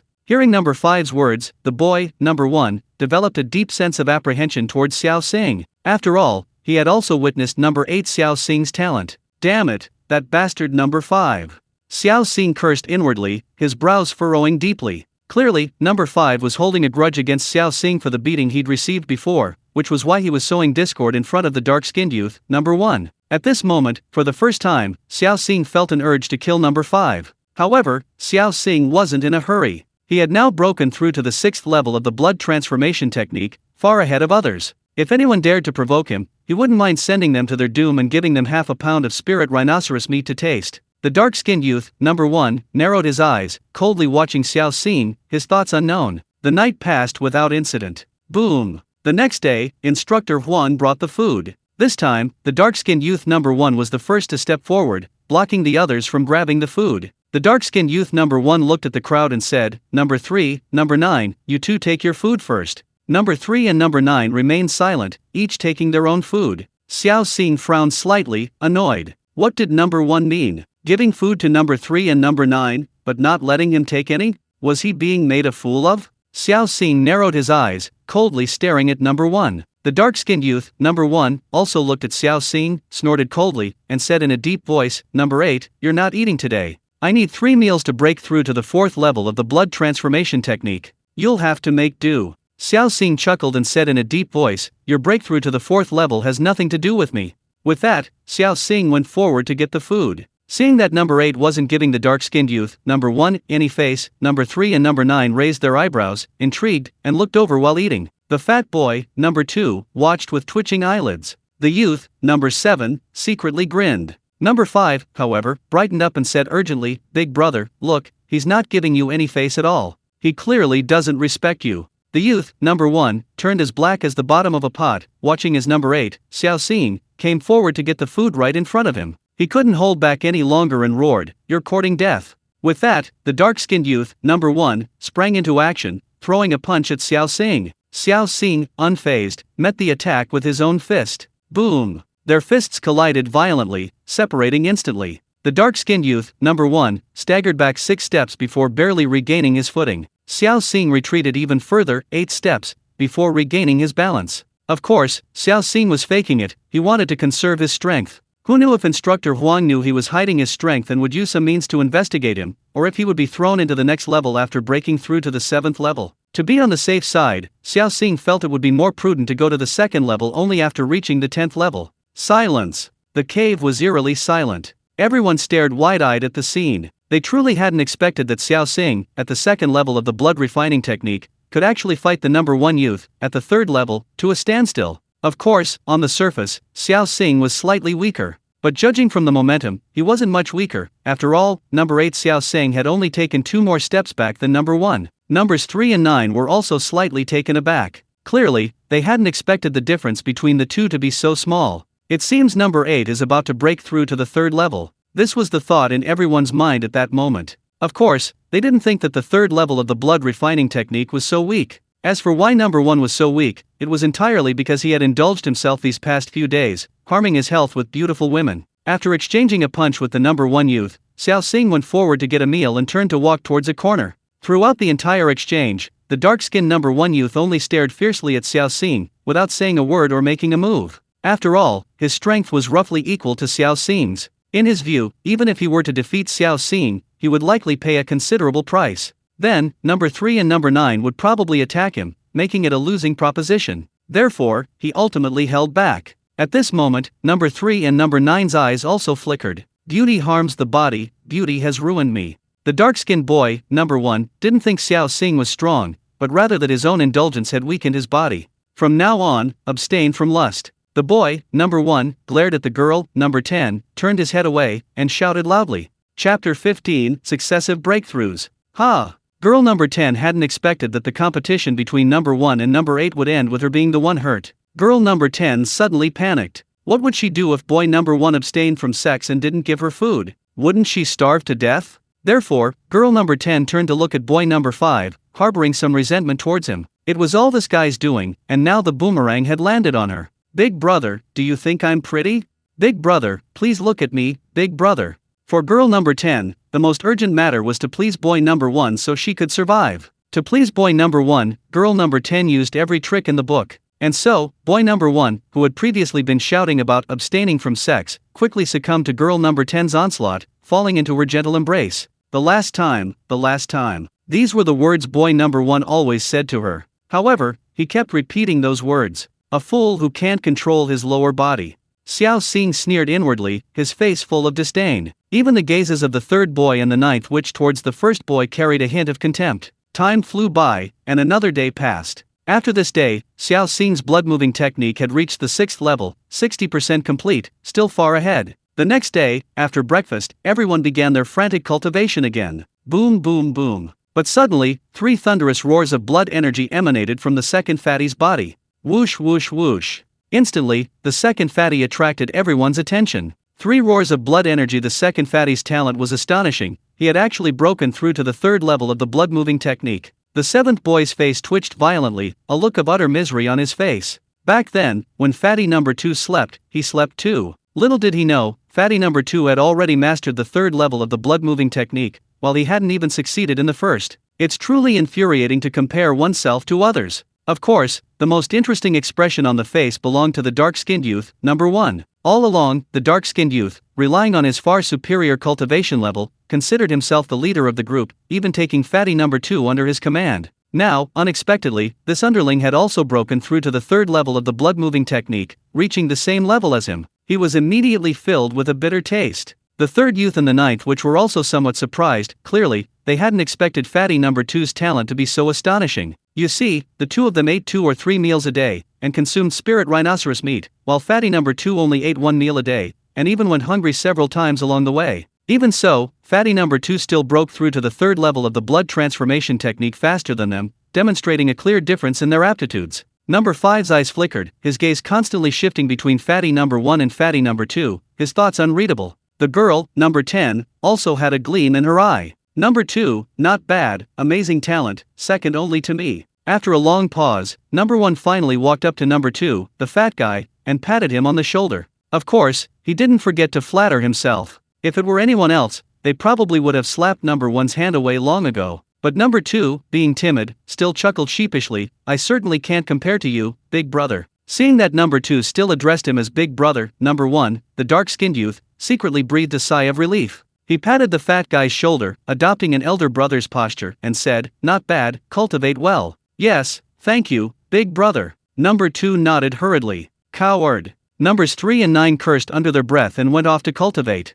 Xiao Xing also went to cultivate. The dark-skinned youth, number 1, pulled the fat boy, number 2, aside and whispered, number 2, let's kill that bastard number 8 together. After we kill him, his food is yours, how about it?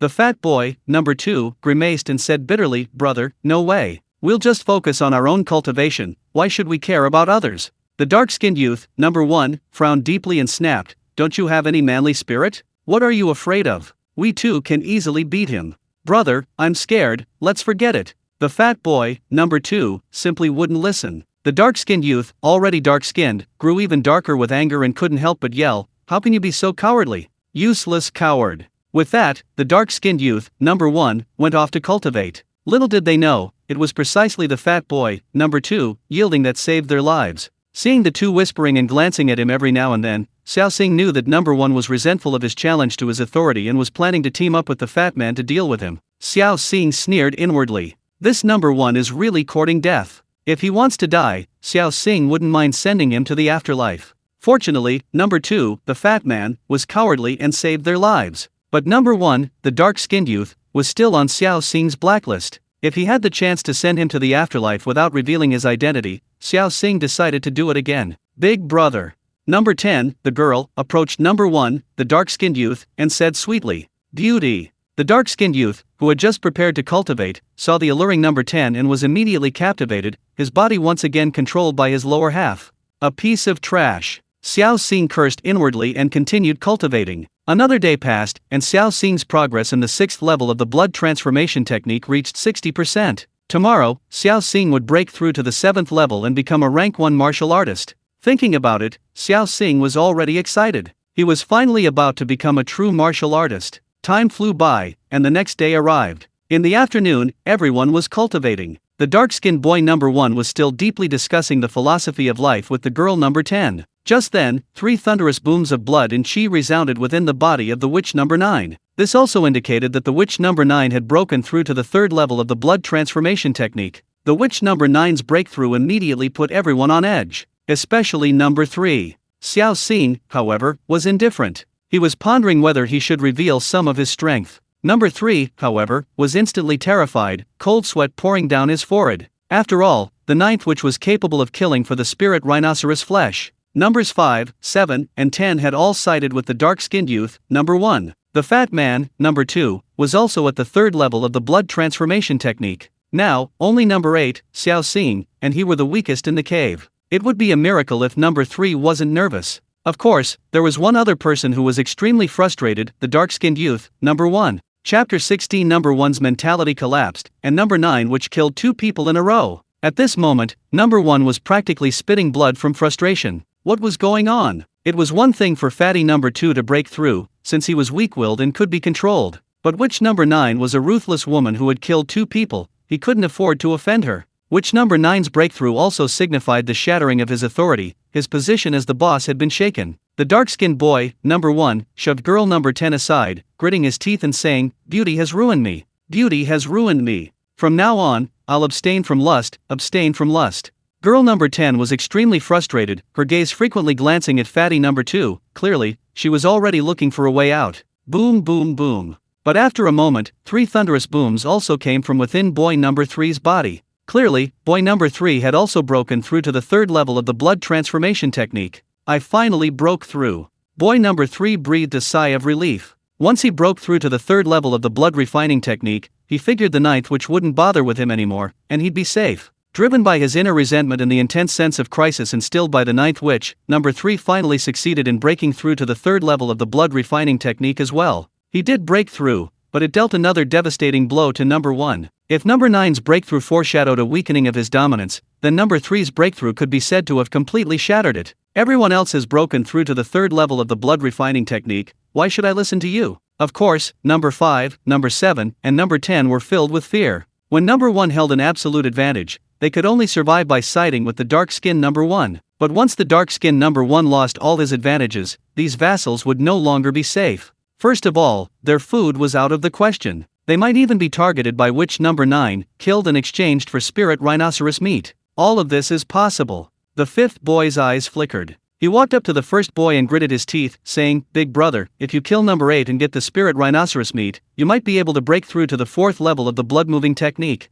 There was no other way. Without the protection of the dark-skinned 1st boy, he probably wouldn't even be able to eat. Therefore, the 5th boy could only offer the dark-skinned 1st boy this terrible idea. However, the 1st boy wasn't stupid. He had exchanged a punch with number 8 before. Although he had the advantage, it wasn't significant. If he were to fight number 8, Xiao Xing, to the death, even if he won, he would likely be seriously injured. Then he would become prey for numbers 3 and 9. Therefore, the first boy hesitated. Just then, boy number 5 continued, "Big brother, maybe number 7, number 10, and I can persuade number 2. If we all go together, are we afraid we can't take down number 8? The dark-skinned boy number 1's eyes lit up, and he turned to look at boy number 7. Boy number 7's current situation was similar to number 5's. Without number 1's protection, he wouldn't even be able to eat, so naturally he had no choice but to follow number 5 down this dark path. "I'll listen to Big Brother." Boy number 7 gritted his teeth and said in a deep voice. The dark-skinned boy number 1 suddenly felt powerful again,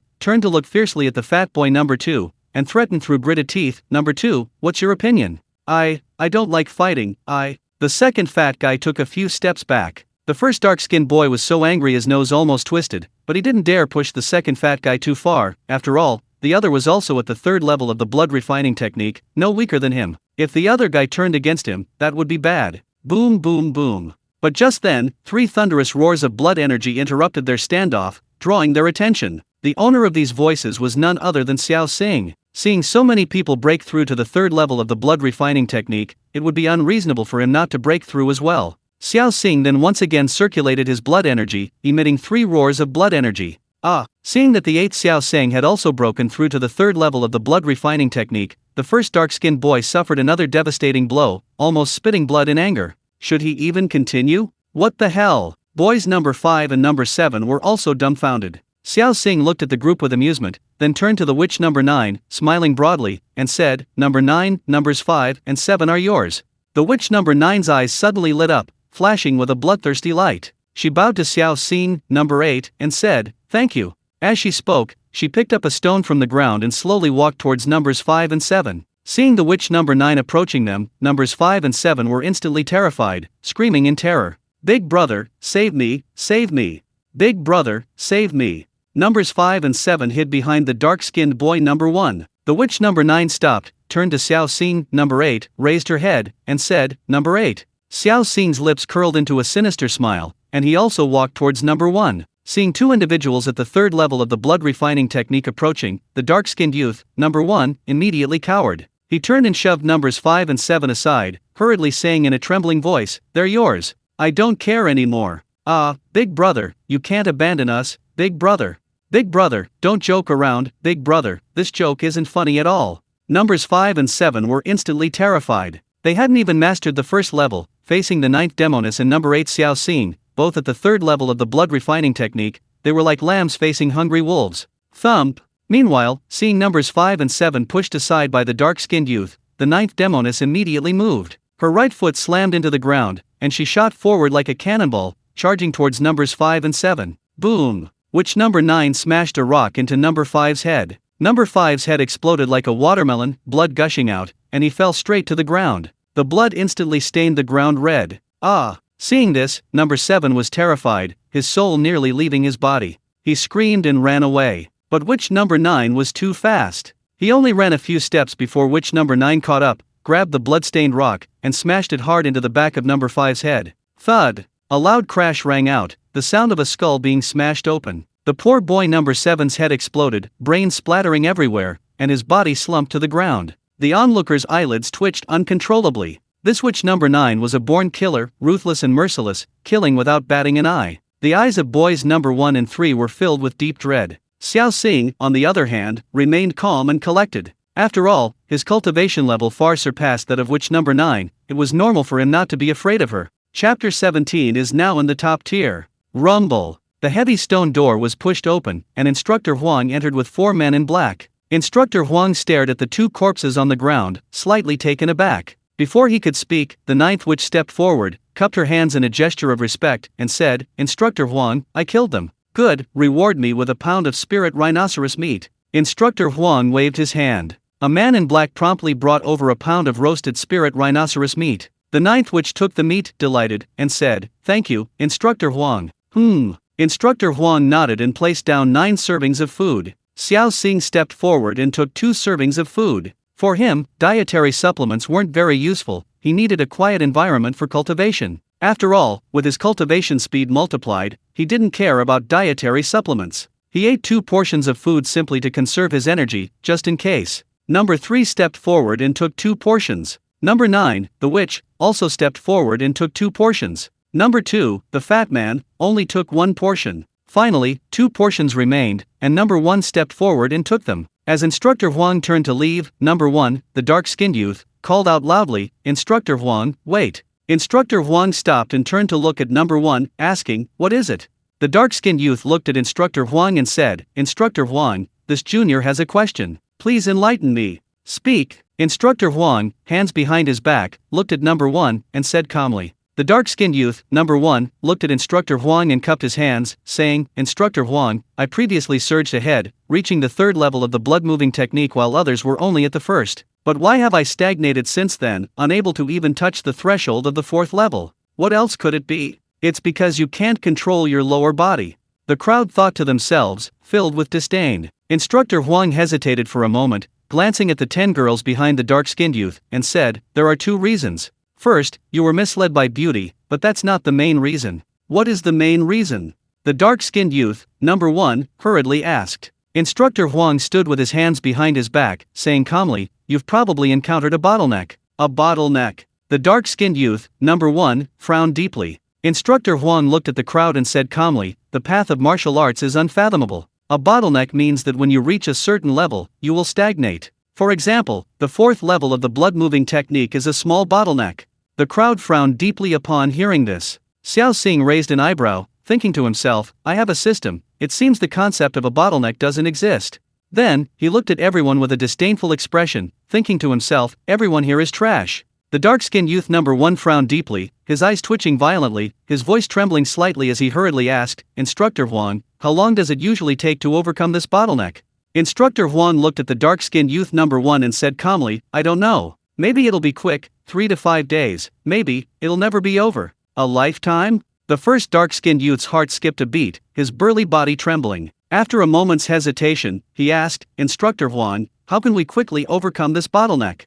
Instructor Huang's lips curled into a sinister smile. He grinned and said, "Breakthrough pill." "Breakthrough pill?" The first dark-skinned youth hurriedly asked again, "Then may I ask Instructor Huang, how can one obtain this breakthrough pill?" Instructor Huang grinned, a smile that sent chills down one's spine. He said, "Kill someone at the 3rd level of the blood refining technique, someone at your level, and I'll reward you with a breakthrough pill." The first dark-skinned youth's gaze narrowed slightly as he slowly swept his eyes over everyone present. The second fat man was startled, his eyes flashing. The 3rd youth's gaze darkened slightly. The 9th witch's gaze was cold and clear. The 8th Xiao Xing raised an eyebrow, thinking to himself, "This Instructor Huang is trying every means to make the people in the cave kill each other." However, he wasn't afraid at all. He was about to reach the 7th level of the blood refining technique, becoming a true martial artist. It could be said that no one present could threaten him. If number 1 was courting death, he wouldn't mind sending him on his way. The girl number 10 breathed a sigh of relief. Instructor Huang had said that killing someone at the 3rd level of the blood refining technique would only reward them with a breakthrough pill. She hadn't even mastered the 1st level of the blood refining technique yet, so naturally she wasn't among the hunted. However, she was also worried. Given her current condition, it would be difficult for her to become a martial artist in 2 months. By then, she feared she wouldn't be able to leave the cave and would still starve to death there. "Damn it, even if I'm going to die, I'll make all of you pay with your lives." A venomous glint flashed in the girl number 10's eyes. Instructor Huang observed everyone's expressions, a sinister smile creeping across his lips. "You're all the same," he said. "Kill someone of the same cultivation level, and I'll reward you with a breakthrough pill." With that, Instructor Huang and his 4 black-clad men left without looking back. Instantly, the atmosphere in the cave became tense. Originally, apart from the weakling, number 10, everyone had ostensibly broken through to the 3rd level of the blood-moving technique, maintaining a delicate balance. After all, no one wanted to fight someone of equal cultivation level head-on. Even if you won, you'd likely be injured, and if injured, you might be killed. But Instructor Huang's words shattered that balance instantly. After all, no one could guarantee they wouldn't encounter a bottleneck. After Instructor Huang left, everyone began to eat, but the dark-skinned youth number 1 carried 2 bowls of food, showing no intention of giving any to the girl number 10. "Big brother, I'm hungry, just give me half a portion of food," girl number 10 pleaded pitifully. The dark-skinned boy number 1 gritted his teeth, but ultimately couldn't resist his lust and gave girl number 10 half a portion of food. Xiao Xing ignored them and continued his cultivation. Time flew by, and it was noon the next day. After lunch, everyone continued their cultivation. Suddenly, 6 consecutive booming sounds emanated from Xiao Xing's body, which he deliberately concealed, covering them with shouts. Blood Transfer Technique. Realm, 7th level, 0%, / early 9th rank, 0%. Entry, half the effort, half the results. Finally, I've reached the 9th rank. I've become a true martial artist. Xiao Xing's face lit up with ecstatic joy. He turned away, rolled up his sleeves, and saw a metallic sheen on his skin. The so-called martial arts training is about cultivating internal energy and strengthening external muscles, bones, and skin. Therefore, the 9th rank is also known as the skin refining realm. At this level, the skin becomes as hard as cowhide, its toughness and defensive capabilities greatly increased. Without a suitable weapon, these ordinary stones on the ground would hardly be able to harm Xiao Xing. Xiao Xing exhaled a breath of stale air, his eyes growing even brighter. After breaking through to the 9th rank of the skin refining realm, it could be said that as long as he wasn't hit in a fatal spot, Xiao Xing would no longer be afraid of these people, and he could finally sleep peacefully. A surge of pride rose within him as he looked at everyone present, thinking to himself, everyone here is trash. He was 4 minor realms higher than them, and naturally, he looked down on them. If he wanted to, he could easily wipe out everyone present by himself. Chapter 18 Team Battle. After the meal, everyone almost tacitly went to their own corners to cultivate. But just then, number 3 looked at the 9th witch beside him and said, "9th, how about we cooperate?" Number 3's thinking was simple. He knew it would be difficult to defeat someone of his own level alone, and even if he could, he would be injured. But if he could cooperate, 2 against 1, the situation would be different. The best partner for this was naturally the ruthless 9th witch. His words startled everyone present. Number 1, the dark-skinned youth, broke out in a cold sweat, looking at number 3 and the 9th witch with apprehension. Number 2's pupils constricted sharply, like a frightened kitten whose tail had been stepped on, his hair standing on end as if electrocuted. Number 8, Xiao Xing, on the other hand, remained calm, as if it were none of his business. With Xiao Xing's strength at the rank of rank 1, he could easily sweep them away. If anyone dared to provoke him, he wouldn't hesitate to send them on their way. The 9th witch frowned slightly, hesitant, but still nodded. The first dark-skinned youth and the second fat boy were immediately terrified. The second fat boy looked at the first dark-skinned youth and hurriedly shouted, "Big brother, let's team up." "Okay." The first dark-skinned youth nodded without hesitation. Although he somewhat disliked the timid second fat boy, he had no choice in the current situation and could only be forced to form an alliance with him.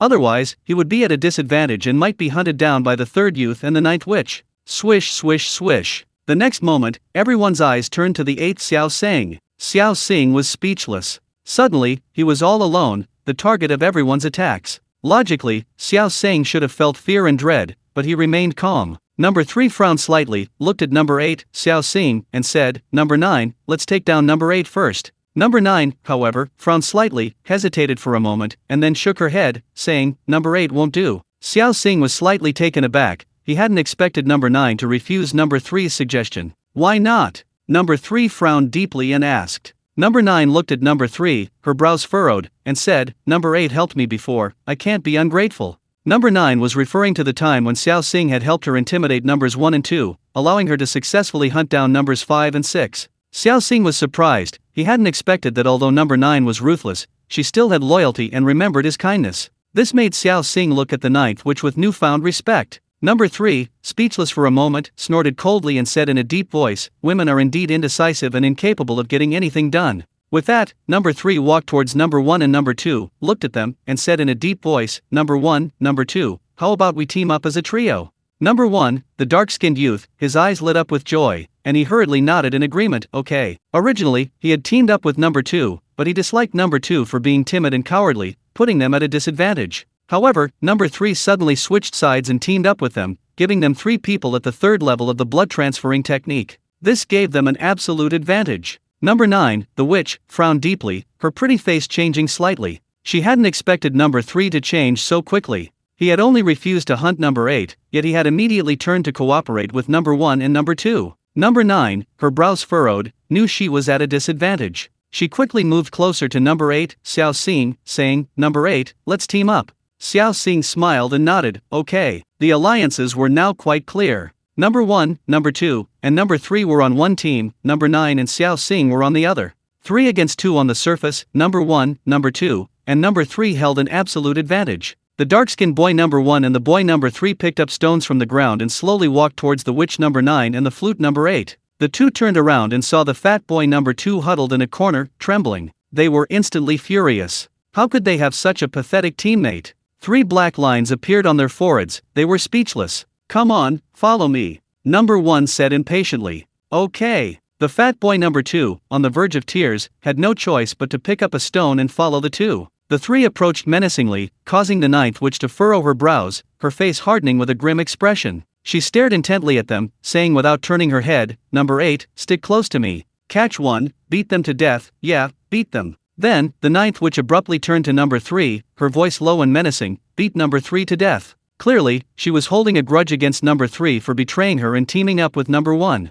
Number 3's face twitched violently, he was so frustrated he felt like vomiting blood. This ninth witch was truly vengeful. He should have known better than to offend her, but there was no turning back now, he had no choice but to go all in. On the other hand, number 1, the dark-skinned boy, and number 2, the fat man, breathed a sigh of relief, a hint of joy in their eyes. With number 3 drawing the fire, their danger was naturally greatly reduced. "Number 8, I'm rooting for you. Don't embarrass me." Number 9, the witch, grabbed a rock from the ground, uttered those words, and with a fierce shout, charged towards number 3. Her ferocious appearance terrified number 3. Xiao Xing was speechless, thinking to himself, "This girl is really ruthless." With no other choice, he picked up a rock and charged towards number 3. Seeing this, number 1, the dark-skinned boy, hurriedly grabbed a rock to hinder number 8, Xiao Xing. Before reaching him, number 1 hurled a rock at Xiao Xing. The hard rock whistled as it hurtled straight towards Xiao Xing. Xiao Xing dodged to the side. The dark-skinned boy, his courage growing, roared and hurled another rock at Xiao Xing's head. Xiao Xing dodged again, simultaneously throwing a rock at him. Bang! Seeing Xiao Xing hurl a rock at him, the dark-skinned youth, number 1, gritted his teeth, roared, and unleashed a punch that shattered the rock in Xiao Xing's hand, sending it exploding into pieces. Although number 1 hadn't broken through to the 4th level for a long time, he had spent a considerable amount of time on the 3rd level, making him quite strong, and his explosive power was astonishing. "Charge! Charge!" Just then, shouts rang out from behind. Number 1 and number 3, who were locked in combat, turned around and nearly wet themselves in anger. While the two of them were fighting tooth and nail in front, the fat guy, number 2, was just waving a rock and cheering, all bark and no bite, howling loudly but never actually attacking. Damn it! Number 1 and number 3 were practically bursting with rage. Slap! Taking advantage of the moment when the dark-skinned boy was stunned, Xiao Xing seized the opportunity and slapped him across the cheek, causing him to stagger back several steps. Of course, if Xiao Xing hadn't wanted to avoid revealing his strength, that one slap would have sent the boy's head spinning twice. However, even though Xiao Xing held back, the slap still caused the boy's cheek to swell up instantly, his head to spin, 2 of his front teeth to fall out, and blood to flow from the corner of his mouth. Chapter 19. Number 1 discovers a shocking secret. Number 8 enters the realm of rank. The dark-skinned boy, number 1, felt a stinging pain in his cheek. He turned and glared at the fat boy, number 2, gritting his teeth. "Aren't you going to go or not?" "I'll go." The fat boy, number 2, nodded. "Then go ahead and go." The dark-skinned boy, number 1, urged. "Oh, I'll go." The dark-skinned boy, number 2, was forced to charge towards Xiao Xing. To avoid revealing his strength, Xiao Xing chose to use a hit-and-run tactic, kiting the two through the cave. Seeing that number 8, Xiao Xing, had run away instead of engaging them head-on, the fat boy, number 2, suddenly became energetic, his face flushed as he shouted, "Killed him." But he was always a beat slower than the dark-skinned boy, number 1. Meanwhile, the battle between the boy, number 3, and the witch, number 9, had reached a fever pitch. Although the witch, number 9, was extremely fierce, she was, after all, a woman, and her basic strength was considerably less than that of number 3. But with her fierce, reckless spirit, the 9th witch managed to fight the 3rd witch to a standstill. Seeing she couldn't catch the 8th witch, Xiao Xing, the first dark-skinned youth, enraged, turned to the 9th witch, gritted his teeth, and charged at her. While the 9th witch was entangled in her fight with the 3rd youth, he circled behind her, grabbed a stone, and slammed it down on the back of her head. Just as the 9th witch was about to be struck, a figure suddenly appeared in front of her. Bang! The first dark-skinned youth slammed the stone into the arm of the suddenly charging Xiao Xing. The next moment, something terrifying happened to the first dark-skinned youth. Xiao Xing's clothes were torn, but only a faint white mark appeared on his skin. To ensure victory, the dark-skinned youth number 1 had chosen a hard, extremely sharp stone. But when this stone struck Xiao Xing's arm, number 8, it left him completely unharmed, only a shallow mark. How could this be? How could flesh and blood withstand a sharp, angular stone? Unless Xiao Xing had reached the 9th rank, becoming a legendary martial artist. The blood-moving technique manual recorded that upon reaching the 7th level, one could achieve the 9th rank and become a true martial artist. The most prominent characteristic of a 9th rank martial artist was the skin-refining realm skin as hard as cowhide, incredibly elastic and resilient. This stone hadn't even harmed Xiao Xing, only leaving a shallow mark on his arm. The only possibility was that Xiao Xing had already reached the 7th level of the blood-moving technique, becoming a 9th-rank martial artist. They were only at the 3rd level of the blood-refining technique, while number 8, Xiao Xing, had already reached the terrifying 7th level. What did this mean? The difference in their cultivation levels was a full 4 levels. Only now did he realize that number 8 had been hiding his true strength. He was the most talented and strongest person in this cave. The thought of himself, a mere 3rd-level blood-refining technique practitioner, fighting against a 7th-level blood-refining technique practitioner, a true martial artist, sent chills down the spine of the dark-skinned youth, making him almost lose his mind. Smack! But just then, number 8, Xiao Xing, picked up a rock and smashed it onto the head of the dark-skinned youth. A stream of glaringly bright red blood immediately streamed down the head of the dark-skinned boy, number 1. At the same time, Xiao Xing smeared some blood on the boy's head and quickly wiped it on his arm. Then, with lightning speed, Xiao Xing tore a strip of cloth from the boy's body and wrapped it around his arm. The 3 and 9 witches, who were fighting, were startled. The 9 witches hurriedly threw a stone at the 3 boys, who quickly dodged. The 9 witches seized the opportunity to pull Xiao Xing, number 8, back. When she saw blood seeping from the cloth wrapped around Xiao Xing's arm, her pupils constricted sharply, and she exclaimed, "Number 8, are you alright?" "I'm fine, just a minor injury." Xiao Xing shook his head. "He wasn't injured at all, the blood on his arm is mine." The dark-skinned youth number 1 thought to himself, but he dared not say it aloud. He stared at Xiao Xing, number 8, as if he'd seen a ghost, constantly backing away. Since Xiao Xing wanted to hide his strength, if he revealed it, it wouldn't be as simple as just hitting him with a rock. Xiao Xing would definitely not let him off then, so the dark-skinned youth number 1 wisely chose to keep quiet and conceal Xiao Xing's strength. Only in this way would Xiao Xing, number 8, let him go. At this moment, the dark-skinned youth number 1 was truly terrified. He simply hadn't expected that Xiao Xing, number 8, had already cultivated to the 7th level of the blood transfer technique, becoming a true martial artist. What kind of heaven-defying cultivation speed was this? All along, number 1 had thought himself quite talented, and his cultivation speed was unparalleled, but now he realized it was a joke. In front of Xiao Xing, number 8, he was nothing. He was 4 minor realms below number 8, a world of difference, practically incomparable. They were simply not in the same league. Number 8's terror far exceeded his imagination. Kill!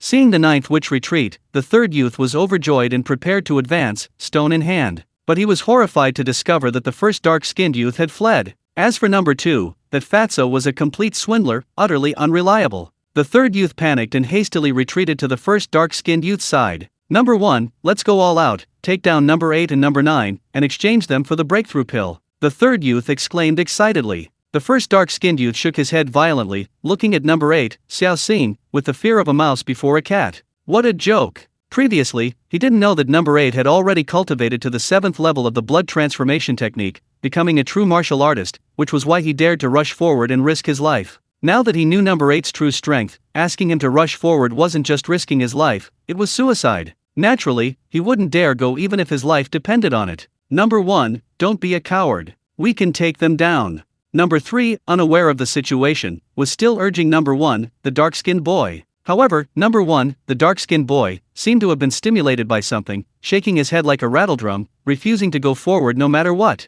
"Damn, number 1, are you really that cowardly? What are you afraid of? He only hit you on the head, and you hit his arm back. His arm's probably useless now. We can definitely take them both down." Number 3, oblivious, continued to encourage number 1, the dark-skinned boy. But even if he kept blowing air into the tube, number 1, knowing number 8's true strength, wouldn't dare to go for it. Damn it, is this some kind of trap? Number 3 was incredibly frustrated. Number 1, the dark-skinned boy, turned and looked at number 3 like he was an idiot, thinking, if you knew number 8's strength, you'd probably wet your pants in fear. Hurry up, what the hell are you doing? You're just sending them to their deaths. Chapter 20, Number 3, do you believe in geniuses? In number 3's opinion, number 1 had inexplicably gone mad, stubbornly refusing to team up with him again. Helpless, number 3 had no choice but to give up this opportunity. Number 2, the fat guy, disliked fighting the most, so he was actually relieved. Rumble. After a moment, the heavy stone door was pushed open. Instructor Huang entered with 4 men in black. Seeing the injury on Xiao Xing's arm and number 1's head, Instructor Huang couldn't help but smile and said, "Dinner's ready." With that, Instructor Huang waved his hand. The men in black placed down 9 portions of food and then left with Instructor Huang. Number 3 stepped forward and grabbed 2 portions of food. Number 2 also took 2 portions of food. Number 3, the witch, also stepped forward and took 2 portions of food. When it was number 1's turn, he was unusually respectful, quickly gesturing to number 8 and saying, "You go first." This action stunned everyone present. Numbers 2, 3, 9, and even number 10, the girl, stared blankly at the scene. What's going on? When did the dark-skinned boy number 1 become so polite? Weren't they just fighting to the death? Xiao Xing smiled and stepped forward, taking only 2 dishes. The dark-skinned boy number 1 swallowed hard, then picked up another dish and placed it in front of Xiao Xing. This action again left everyone speechless. What's wrong with number 1? Could it be that number 8, Xiao Xing, smashed a rock on number 1's head, driving him insane, turning him into a lunatic? Why is he being so respectful to number 8? Everyone was utterly bewildered, completely baffled. Girl number 10 panicked, stammering, "Big brother, you gave the food to him. What am I supposed to do?" Slap. Unusually, boy number 1 wasn't swayed by number 10's beauty. He slapped her hard across the face, knocking her to the ground. Number 1 had gone mad. He'd been stunned by number 8's stone. Everyone was speechless. Xiao Xing, however, continued to enjoy his meal. Since he started practicing martial arts, especially after reaching the next level, his appetite had increased dramatically. Eating 3 portions of food was no problem for him. After finishing his meal, Xiao Xing continued practicing. With the system's support, his cultivation level skyrocketed like a rocket, with no apparent bottlenecks. Since the group battle that day, a rare balance had returned to the group in the cave. Number 1 fawned over number 8, Xiao Xing, as if possessed. Meanwhile, Xiao Xing's blood-moving technique had reached the 7th level, 70% complete, still far ahead of the others. That day, after dinner, everyone began practicing. Boom boom boom boom. Suddenly, 4 thunderous roars of blood and chi erupted from number 3's body, the sound echoing throughout the entire cave. "Haha, I've finally broken through to the 4th level. I'm finally ahead of you all." Number 3 excitedly spread his arms and roared to the sky. "You're ahead my ass. He's already at the 7th level of the blood-moving technique. Brother, don't go looking for death." Number 1, the dark-skinned youth, glanced at number 3 speechlessly. The moment number 3 broke through, number 9's expression changed drastically. She already had a grudge against number 3, and now that number 3 had broken through to the 4th level of the blood transformation technique first, he would likely cause her trouble. Number 3 turned to number 1, the dark-skinned boy, and said, "Number 1, I'm giving you a chance now. Come on, let's go take down number 8 and number 9 together." Logically, number 1 shouldn't refuse such a request. However, what happened next caught everyone off guard. Number 1, almost without thinking, shook his head vigorously, saying, "No. What's going on? Has number 1 really had a problem with his head after being hit by number 8's rock? Has he gone crazy? He can refuse like that?" Numbers 2, 9, and 10 were all somewhat bewildered. Even number 3 was a little stunned. He really didn't expect number 1 to refuse him so decisively without even thinking. What on earth is going on? Startled, the 3rd boy frowned deeply and roared, "Number 1, are you an idiot? I'm at the 4th level of the blood refining technique now. What are you afraid of them for?" I won't go. The dark-skinned number 1 shook his head frantically, his face filled with fear. "You son of a bitch." The 3rd boy was nearly driven mad with rage, picking up a stone and walking towards the dark-skinned number 1. Seeing this, a flicker of fear crossed the dark-skinned number 1's eyes, but then he gritted his teeth, picked up a stone as well, and assumed a fighting stance, ready to fight the 3rd boy to the death. The 3rd boy was slightly taken aback, frozen in place, his face twitching violently. He asked, "Are you really stupid from being hit like that?" Number 1's actions were truly baffling to him. He was already at the 4th level of the blood refining technique, the strongest person in the cave on the surface, and he had invited number 1 to help him take down number 3 and the injured number 8. But number 1 absolutely refused to go. Yet number 1 was willing to fight him to the death. What was going on? Number 3 was completely bewildered. He really couldn't understand it. But seeing number 1's desperate stance, number 3 was afraid that killing number 1 would result in injury. Helpless, number 3 could only turn to number 8 and number 9, slowly walking towards them. The further one progressed in the blood-moving technique, the more astonishing the increase in strength became. Don't underestimate him just because he had only broken through to the 4th level. He felt that taking down number 9, the witch, and number 8, who had lost an arm, should be a piece of cake. Number 9, the witch, frowned deeply, but picked up a stone and stood in front of number 8, Xiao Xing, refusing to leave. Although number 9 was ruthless, she also had feelings and loyalty. Xiao Xing had previously shielded her from a stone, saving her life, and she remembered it forever. Therefore, even though she knew she was no match for the 3rd boy, who had already broken through to the 4th level of the blood-moving technique, she still resolutely stood in front of Xiao Xing. This 9th witch is worth befriending. Let her always owe me a debt of gratitude. Xiao Xing thought to himself. Watching the third boy approach them step by step, Xiao Xing suddenly stood up slowly, pushed the ninth witch aside, and said with a smile, "Ninth, you rest for a bit, I'll take care of him." Take care of him. The ninth witch was speechless for a moment, but at the same time deeply moved. She believed that number 8, Xiao Xing, knew they were no match for number 3 and was trying to fight number 3 first, injuring him to create an opportunity for her. Number 9, the witch, was instantly moved to tears and quickly stepped in front of Xiao Xing again. But Xiao Xing pushed her aside once more, laughing, "Don't worry, watch me kill him." Number 1, the dark-skinned boy, twitched violently, thinking, number 3 is finished. This time he's really angered number 8 and is going to be beaten to death. Number 9, looking into Xiao Xing's eyes, felt inexplicably at ease and obediently stepped aside, gritting her teeth, "Don't worry, if you die, I'll kill number 3 to avenge you." Xiao Xing was speechless. Number 3, looking at the somewhat abnormal Xiao Xing, was also bewildered and asked, "What's wrong with you all?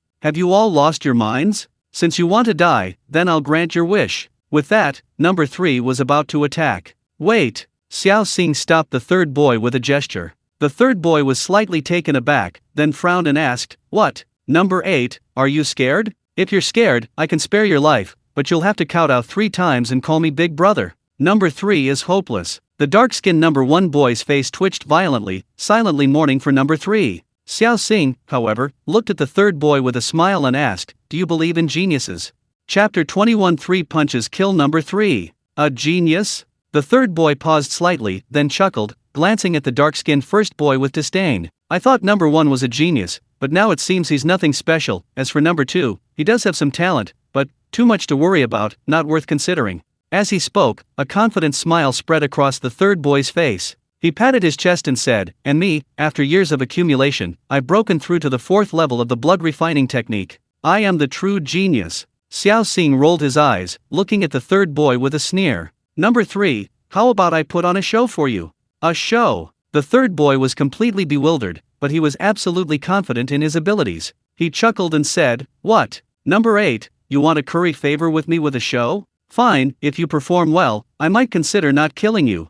This idiot, number 3, is doomed, the dark-skinned first boy thought to himself, grinning inwardly. Xiao Xing, however, looked at the third boy, his smile widening. The ancient said, "Enter the cave of profound in the morning, and gain fame by evening. Today, I'll perform a show for you, called Skipping 2 Levels. Skipping 2 levels? The third boy rolled his eyes, his face full of disdain. He scoffed, "Who do you think you are? You?" But before he could finish, four thunderous booms of blood and chi emanated from Xiao Xing's body.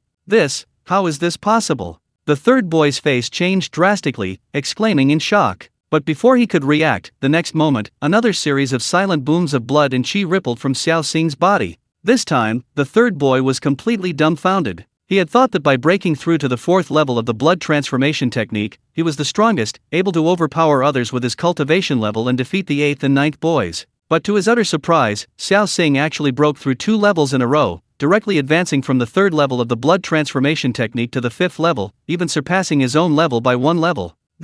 How is this possible? You're a monster, you. The smile on the third boy's face vanished, replaced by disbelief and terror. Xiao Xing's leap of 2 levels had completely shattered his Dao heart. He had previously boasted that he would kill Xiao Xing, but now it seemed he was the one who would be killed by Xiao Xing. The first dark-skinned boy's lips twitched violently, thinking to himself, "Number 8 is really good at hiding things, his acting is truly amazing." Only he knew Xiao Xing's true level and the inside story. But he dared not speak out, even if he were beaten to death. If he dared to tell anyone, he feared Xiao Xing would kill him. Number 2 stared at Xiao Xing as if he were a monster, his mouth agape in shock, completely petrified on the spot. His mind went blank for a moment. He simply couldn't understand how someone could be so amazing, skipping 2 grades in a row. What did that even mean? This was practically godlike. Number 9, which was also utterly shocked, staring at number 8, Xiao Xing, as if she'd seen a ghost. Her little brain was also a bit fuzzy. She really couldn't comprehend how Xiao Xing had done it, skipping 2 grades in a row. What kind of monster was he?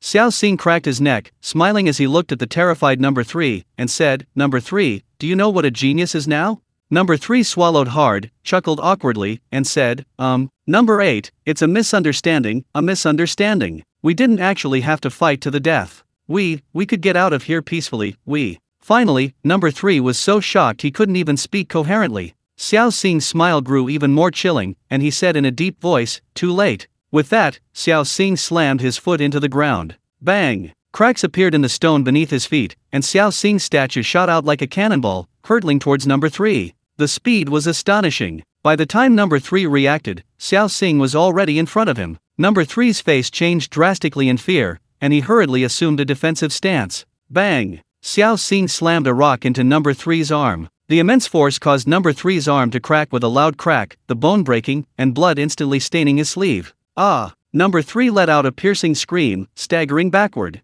Xiao Xing, however, pressed his advantage, raising his fist and punching number 3 in the face. Boom! Ah! Poor number 3 had no time to react before being struck in the face. His body flew backward like a kite with a broken string, crashing heavily to the ground, dazed and disoriented. He felt as if every bone in his body was broken, especially his cheek, which throbbed with pain. Only now did he realize the danger. His eyes were filled with terror. Ignoring his injuries, he cried out in utter panic, "Number 8, spare my life! Spare my life! I'll never do it again. Please, spare me." But Xiao Xing wouldn't give him a chance. Xiao Xing leaped forward again, appearing before him, raising his fist and slamming it into number 3's temple. The punch was powerful and heavy, sending number 3 flying to the side and crashing heavily into the wall. Thump! Then, number 3's body deflated like a punctured balloon, slumping limply to the ground. Xiao Xing didn't even glance at number 3, he turned and walked away. Number 1 swallowed hard, stepped forward to check number 3's breathing, and stammered, "Dead." He couldn't help but swallow again, thinking to himself, "Number 3, you idiot, of all people to mess with, you had to mess with number 8.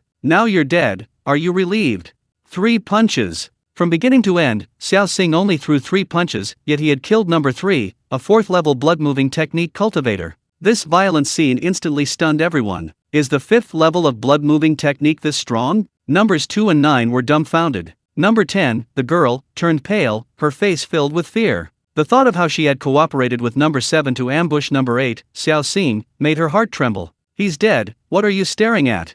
Xiao Xing walked up to number 9, the witch, and gave her what he thought was a sincere smile. But to witch number 9, that smile appeared somewhat terrifying. Number 8 was hiding her true strength. He was actually the most talented of the 10 people in the entire cave. He had been concealing his cultivation level. Number 9, which stared at number 8, Xiao Xing, in utter shock. At the same time, she secretly rejoiced that she hadn't offended Xiao Xing. In fact, it seemed they had a rather good relationship. What she didn't know was that Xiao Xing wasn't just at the 5th level of the blood refining technique, but had already reached the 7th level. If she knew this, her jaw would drop. Chapter 22, the 10th level of perfection. The dark-skinned boy, number 1, knew the true strength of number 8, Xiao Xing, and was terrified. He was already grateful that Xiao Xing didn't cause him any trouble. He wouldn't dare to do anything rash. Number 2 was timid and disliked trouble. Number 9, the witch, although ruthless, was loyal and righteous. She felt she owed Xiao Xing a life, so naturally she wouldn't harm him. Of course, most importantly, Xiao Xing's display of the 5th level of the blood-moving technique had frightened them all.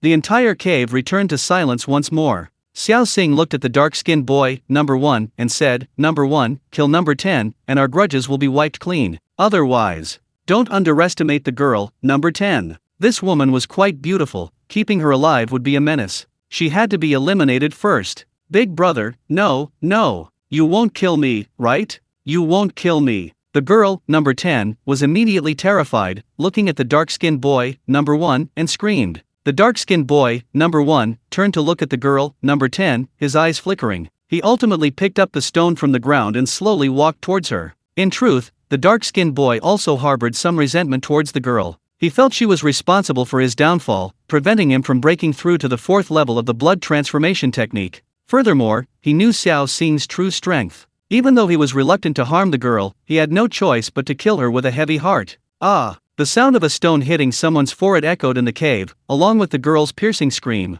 A moment later, the screams ceased. The girl was ultimately crushed to death by the dark-skinned boy, number 1. The gazes of the witches, number 2 and number 9, frequently shifted between the dark-skinned boy, number 1, and Xiao Xing, number 8. They strongly suspected that the dark-skinned boy, number 1, had already seen through Xiao Xing's concealed abilities, which was why he had been so terrified. However, what they didn't know was that Xiao Xing was hiding far too deeply not just 2 levels of cultivation, but a full 4. That's why the dark-skinned youth number 1 was so afraid of Xiao Xing, number 8. With the troublesome number 10 dealt with, the entire cave became much quieter. Rumble. Just then, the heavy stone door of the cave was pushed open. Instructor Huang entered with 4 men in black. Instructor Huang looked at the fallen youths number 3 and 10, nodded with satisfaction, and a smile played on his lips. Not bad, he said. 9. Xiao Xing pointed to the witch number 9. Instructor Huang was surprised. He turned to look at the witch number 9, his face full of admiration. Truly a born assassin. As he spoke, Instructor Huang pulled a bottle from his robes and threw it directly at the witch number 9. The ninth witch accepted the jade bottle, cupping her hands in thanks. Thank you, Instructor Huang. At the same time, she looked suspiciously at Xiao Xing, the eighth witch, wondering why he would give her such a great credit. Instructor Huang looked at the corpse of the 10th girl and asked again, who killed number 10? Me. The dark-skinned youth, number 1, cupped his hands in thanks. Instructor Huang looked at number 1, a rare smile playing on his lips, and nodded with rare approval, saying, not bad, managing to escape the clutches of pleasure is quite commendable. Half a pound of spirit rhinoceros meat as a reward. Thank you, Instructor Huang. The dark-skinned youth, number 1, hurriedly bowed and accepted half a pound of spirit rhinoceros meat from the man in black. After ordering the food to be placed down, Instructor Huang left with 4 men in black. Watching Instructor Huang's retreating figure, Xiao Xing's brows furrowed deeply. He felt that Instructor Huang's gaze towards them was like that of a hunter eyeing its prey. Could it be that Instructor Huang was training them as prey? This might be related to the second trial. Instructor Huang had previously revealed to them that only by passing 3 trials could they become true assassins of the number 1 martial arts school. The first trial was already so brutal, forcing them to kill each other. Who knew how dangerous the second and third trials would be? This was also why Xiao Xing, who clearly possessed the ability to easily defeat everyone present, had been holding back. He couldn't figure out what the second trial was all about. His only reliance was his own strength. Number 8, this breakthrough pill is yours, here you go. Number 9, the witch, tossed the jade bottle towards number 8, Xiao Xing. Xiao Xing caught the bottle, then tossed it back, laughing, catch it if it's yours. Since number 9 was so loyal and righteous, he'd let her owe him a debt of gratitude, perhaps then she'd become a powerful ally. Over there, number 1, a dark-skinned youth, watched number 8 and number 9 politely passing the breakthrough pill back and forth, his heart pounding with envy. If you don't want it, give it to me. Number 8, what will you do if you encounter a bottleneck? Number 9 frowned and asked. Xiao Xing chuckled, saying, I'm a genius, I won't encounter bottlenecks. With that, Xiao Xing took 2 dishes and began to eat.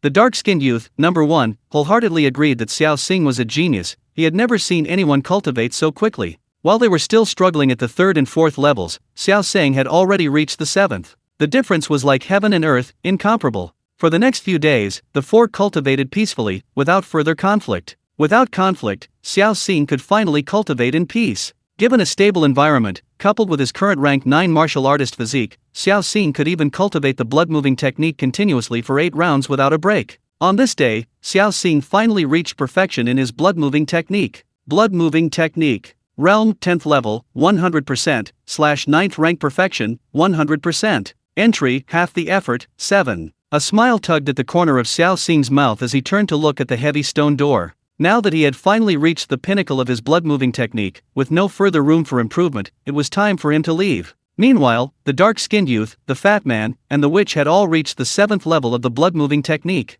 They were counting down the days. Tomorrow would mark the completion of 2 months since they arrived in the cave. At this time, Xiao Xing's apparent strength remained at the 5th level of the blood-moving technique. With the time running out and Xiao Xing showing no signs of breaking through, the witch began to grow anxious. She looked at Xiao Xing anxiously. Number 8, you insisted on making me take that breakthrough pill. You're still only at the 5th level, and the 2-month time limit is up tomorrow. What are we going to do? The dark-skinned boy, number 1, rolled his eyes frantically. Back when they were still at the 3rd level of the blood transformation technique, Xiao Xing had already reached the 7th level. Now, so much time has passed, and they've already reached the 7th level. Xiao Xing has probably already reached the 9th level, or even the 10th level. It's just that Xiao Xing is too good at hiding it, so they haven't discovered it yet. Xiao Xing smiled at the 9th witch and said with a grin, Number 9, I'll show you a double jump. After saying that, a booming sound of blood and chi emanated from Xiao Xing's body. Chapter 23 Jungle Hunting Game. Blood Transfer Technique, 7th level. Number 9 witch's eyes widened, staring at number 8 Xiao Xing in disbelief.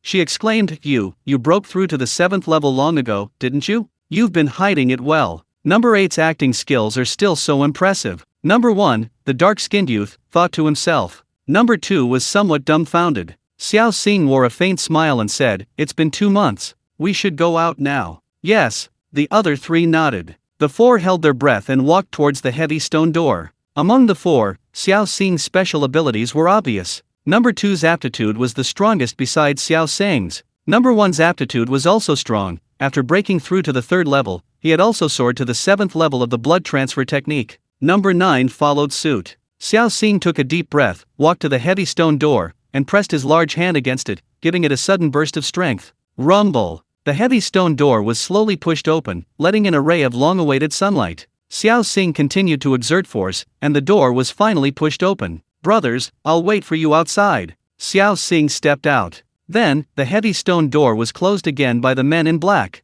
Xiao Xing walked forward, and after a short while, he saw Instructor Huang and 4 men in black waiting for him not far away. Only then did Xiao Xing realize that he was in the middle of a vast, verdant mountain range, shrouded in mist, stretching for miles. Number 8, congratulations on your rebirth. Instructor Huang looked at Xiao Xing, a smile playing on his lips. Xiao Xing felt that Instructor Huang's smile was somewhat eerie, sending chills down his spine. But for now, he had no choice but to steel himself and bow, saying, "Thank you, Instructor Huang." Rumble! A moment later, the heavy stone door was pushed open again, and the first dark-skinned youth emerged. Number 1, congratulations on your rebirth. Instructor Huang grinned at the first dark-skinned youth. "Thank you, Instructor Huang." The first dark-skinned youth hurriedly bowed. Immediately afterward, the second fat man and the 9th which also pushed open the stone door and came out. Tisk tisk, not bad, not bad, this time there are actually 4 people coming out. Instructor Huang nodded in amazement. Xiao Xing and the other 3 looked around.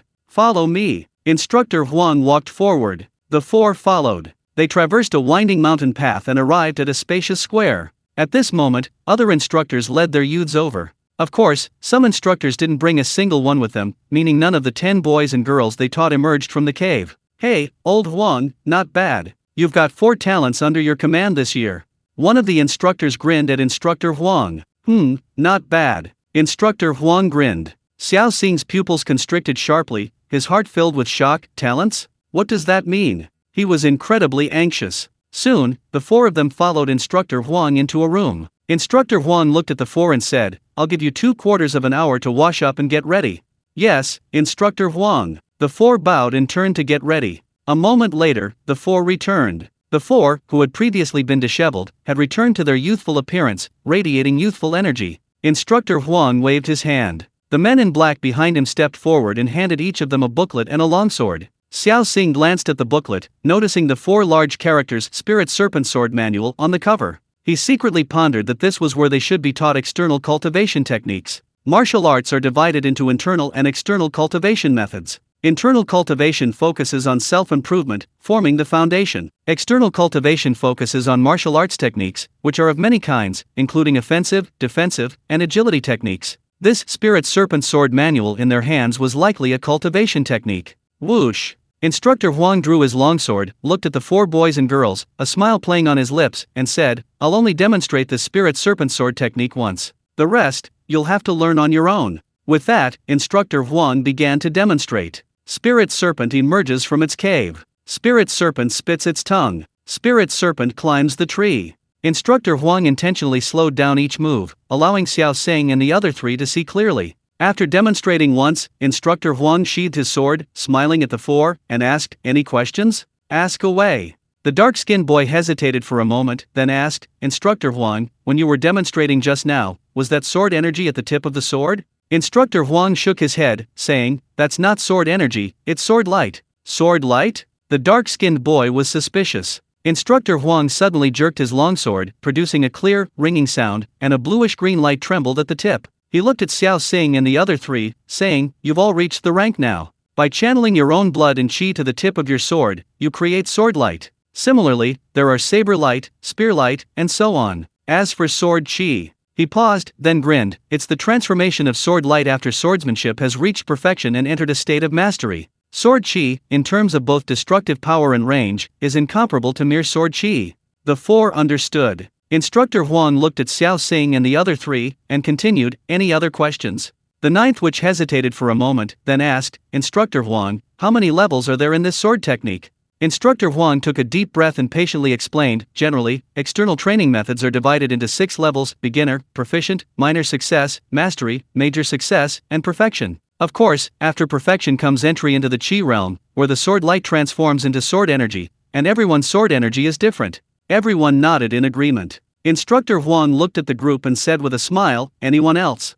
The second fat man hesitated for a moment, then asked, Instructor Huang, besides us, I see there are others. How do we distinguish them? Instructor Huang laughed, that's simple. For example, we're black. Like you, number 2, black 2 is your code name. That's based on color. For example, white 2, yellow 2, and so on. These are your code names in the second trial, the forest of life and death. Besides color, there are also animal names, like wolf 2, wolf 3, bear 2, bear 3, and so on. Instructor Huang added. The four shook their heads. Instructor Huang waved his hand. Four men in black stepped forward and handed Xiao Xing and his companions folded pieces of paper. The four men, suspicious, unfolded the papers. They were, in fact, a detailed map. Instructor Huang looked at the four men and grinned. This is a map of Yunmen Mountain. Next, we will enter the second trial, the forest of life and death. To hunt one person, you will obtain an iron token. Of course, if you are capable enough to hunt my disciples.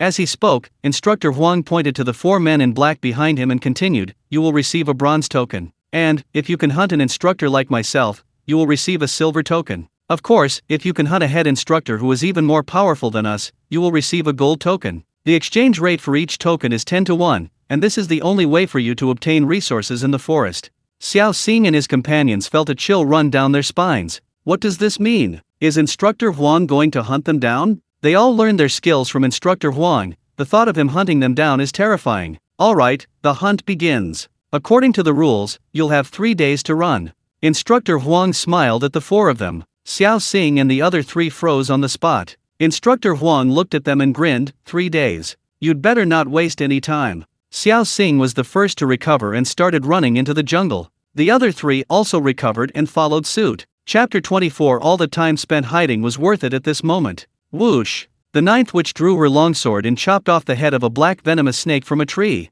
sheathed the sword, pulled the snake's body over, and began to eat it raw. Number 1 and number 2 watched, their eyelids twitching uncontrollably. Xiao Xing also grimaced inwardly. This ninth witch was as ruthless as ever. The dark-skinned boy, number 1, couldn't help but say, Ninth, couldn't you grill it a bit before eating? Eating it raw, ugh. As he spoke, the dark-skinned boy, number 1, gagged. The demoness, number 9, violently tore off a piece of snake meat, chewing it greedily. She sneered, Humph, you idiot. Roasting it would require a fire, revealing our location and attracting others. The dark-skinned boy, number 1, opened his mouth, then said with a wry smile, what kind of godforsaken place is this? I'm so damn.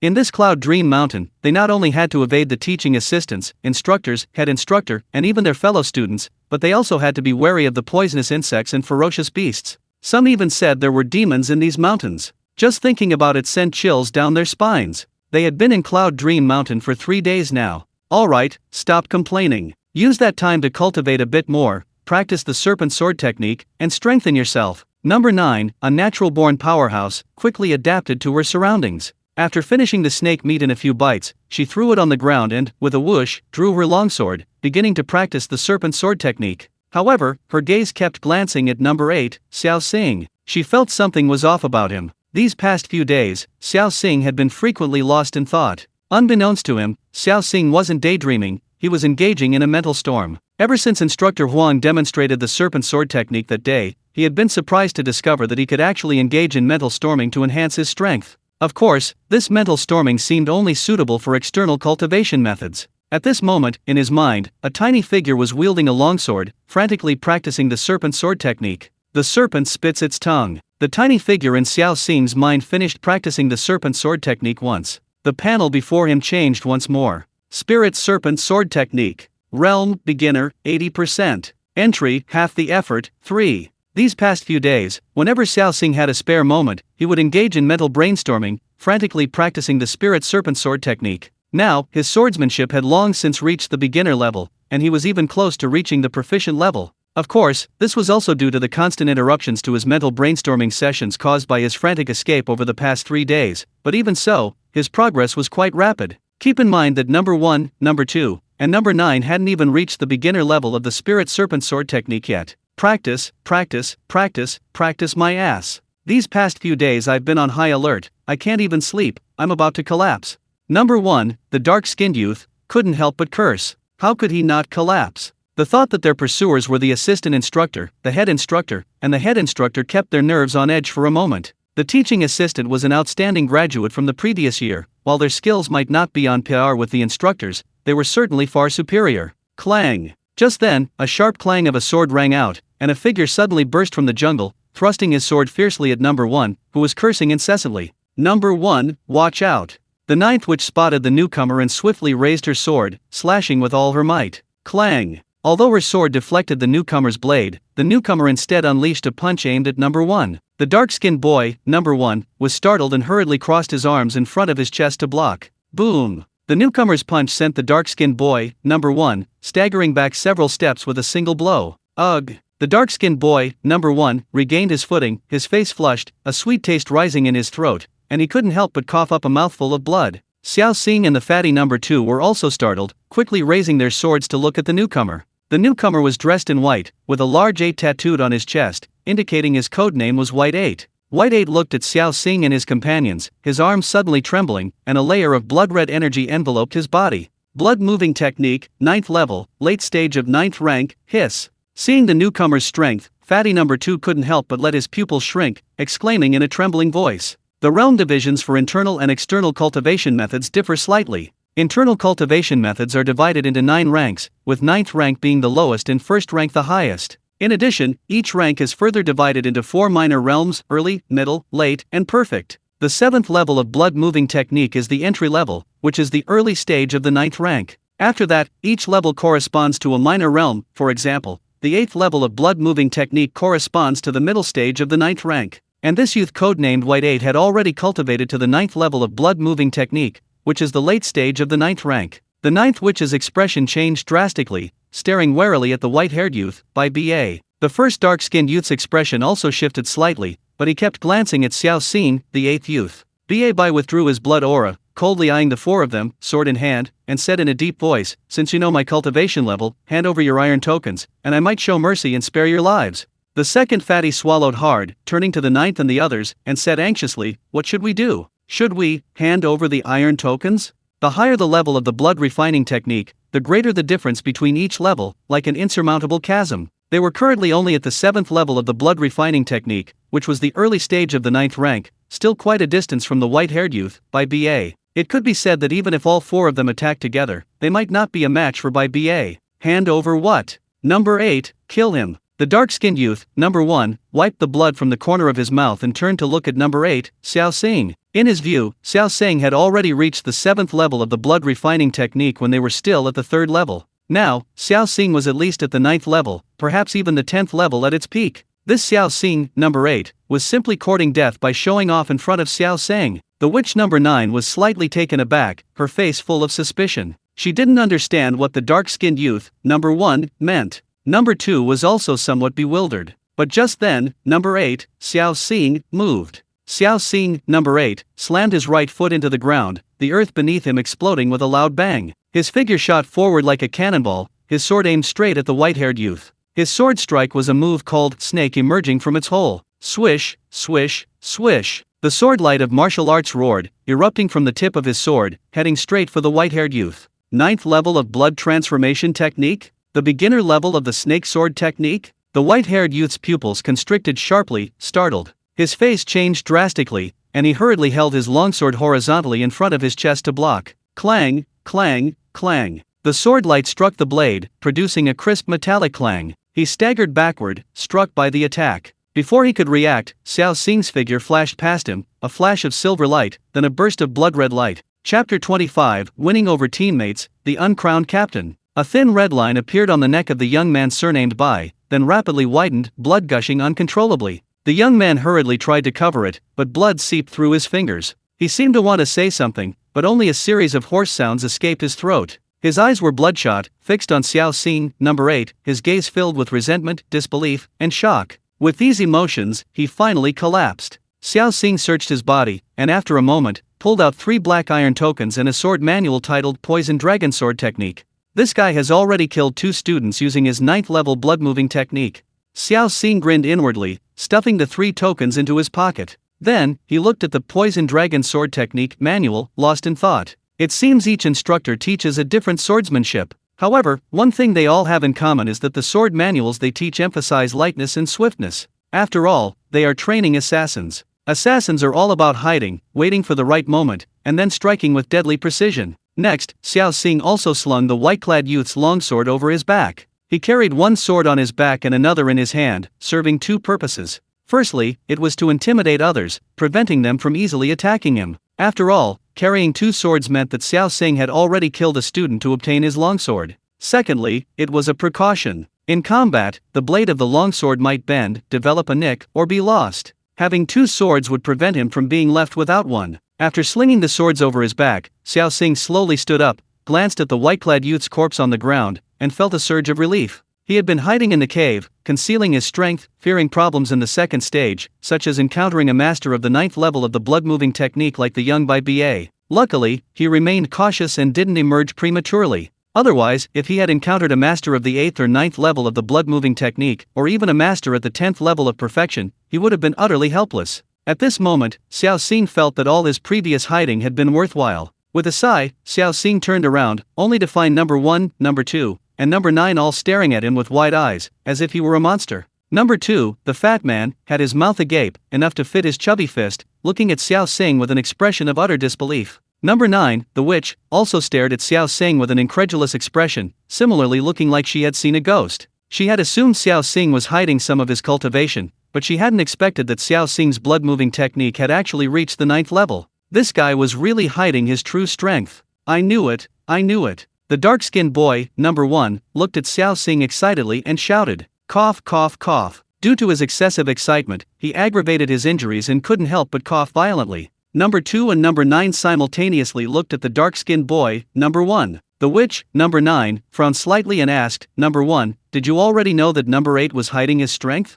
At this moment, the 9th witch suddenly realized why the dark-skinned youth number 1 had looked as if he'd seen a ghost when he saw number 8, utterly unwilling to fight him. Now it seemed that the dark-skinned youth number 1 had accidentally discovered number 8's hidden strength, which terrified him, making him absolutely unwilling to oppose him. This all matched the dark-skinned youth number 1's unusual behavior in the cave. At the same time, the 9th witch felt a surge of relief. Thank goodness she hadn't attacked number 8 back then, otherwise she would have been dead without even knowing how. Now she truly understood how terrifying number 8's talent was. Before talent, effort seemed utterly worthless. Judging from Xiao Xing's use of the spirit serpent sword technique just now, spitting out 5 sword beams, it was clear that he had already mastered the basics of the spirit serpent sword technique. For the past 3 days, they had been rushing along, with no time to practice swordsmanship. How had Xiao Xing managed to master the spirit serpent sword technique? She simply couldn't understand it. Number 8, Xiao Xing's talent seemed to far exceed her expectations. A monster.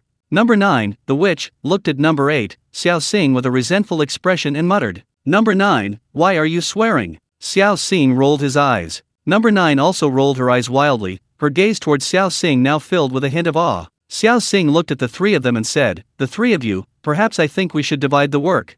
Number 8, you tell us what to do, we'll listen to you." Number 1, the dark-skinned boy, was now Xiao Xing's biggest fanboy. He was completely captivated by Xiao Xing's talent. "Yes, we'll listen to you." Number 2, the fat boy, was indecisive and timid, but he knew that only by following the strong could he survive. Even the 9th witch, impressed by Xiao Xing's terrifying talent, nodded and said, "Number 8, you make the arrangements." Xiao Xing looked at the 3 and said, "This place is not safe to linger. Let's talk as we travel." With that, Xiao Xing drew his sword and walked forward. The 3 hurriedly followed. As they walked, Xiao Xing said, "Gentlemen, next, we need to find a relatively safe place to settle down. We'll divide the work in pairs, 2 practicing and 2 on guard. How does that sound?" "Okay." The 3 nodded in unison. The situation was dire. They faced threats not only from their fellow trainees but also from the self-help sect, their instructors, and even the head instructor. There were even threats from poisonous insects, ferocious beasts, and demons in the mountains. It was a perilous situation, and only by dividing the work and improving their cultivation could they survive in this harsh environment. At this moment, the word talent that the instructor had mentioned earlier still echoed in Xiao Xing's mind. What is talent? This is clearly treating them like raw materials. If they were caught by the instructors, they might be subjected to live alchemy, skinned alive, and subjected to a fate worse than death. Number 8, is there a safe place in these mountains? Number 2, the fat man, couldn't help but ask with a bitter smile. Number 1, the dark-skinned youth, and number 9, the witch, twitched violently upon hearing this. Number 8, Xiao Xing, also opened his mouth, but finally said helplessly, "Let's find one." Of the 4, Xiao Xing was the strongest, and he was responsible for leading the way. Number 1, the dark-skinned youth, and number 2, the fat man, were responsible for the left and right flanks. Number 9, the witch, was responsible for bringing up the rear. The four maintained their formation, traversing the dense jungle without daring to stop for a moment. Just as they were leaving, a figure emerged from the jungle. Upon seeing the corpse of Ba on the ground, the figure's pupils constricted sharply, and he exclaimed, Ba? Who killed Ba? What a pity for such a fine talent. The figure shook his head and looked into the depths of the jungle. This person was dressed in black night clothes. He was clearly a teaching assistant. Chapter 26. It feels so good to be far ahead. Yunmen Mountain covers a vast area. A great river meanders through the entire Yunmen Mountain, its destination unknown. In one section of the river, there is a wide open area. The ground is covered with green grass, and many deer are grazing peacefully. Ha ha ha, my spirit serpent sword technique has finally been mastered. Finally mastered. The second fat man was overjoyed. The other three turned to look at the second fat man. Xiao Xing's face remained expressionless. The first dark-skinned boy and the ninth witch were somewhat envious. Although the second fat man was timid and cowardly, his talent was undeniable, even surpassing that of the first dark-skinned boy. This time, besides the eighth Xiao Xing, the second fat man was once again the first to master the spirit serpent sword technique. A few days ago, Xiao Xing and the others arrived at this relatively safe area and settled down, simply because the area offered a wide view and was home to many animals. These animals possess incredibly keen eyesight and hearing. They are the first to detect any disturbance. Therefore, if Xiao Xing and the others see any unusual animal movement, they can escape and advance or take appropriate action. This time, it was Fatty number 2 and Xiao Xing's turn to practice. The dark-skinned boy number 1 and the witch number 9 were responsible for guard duty.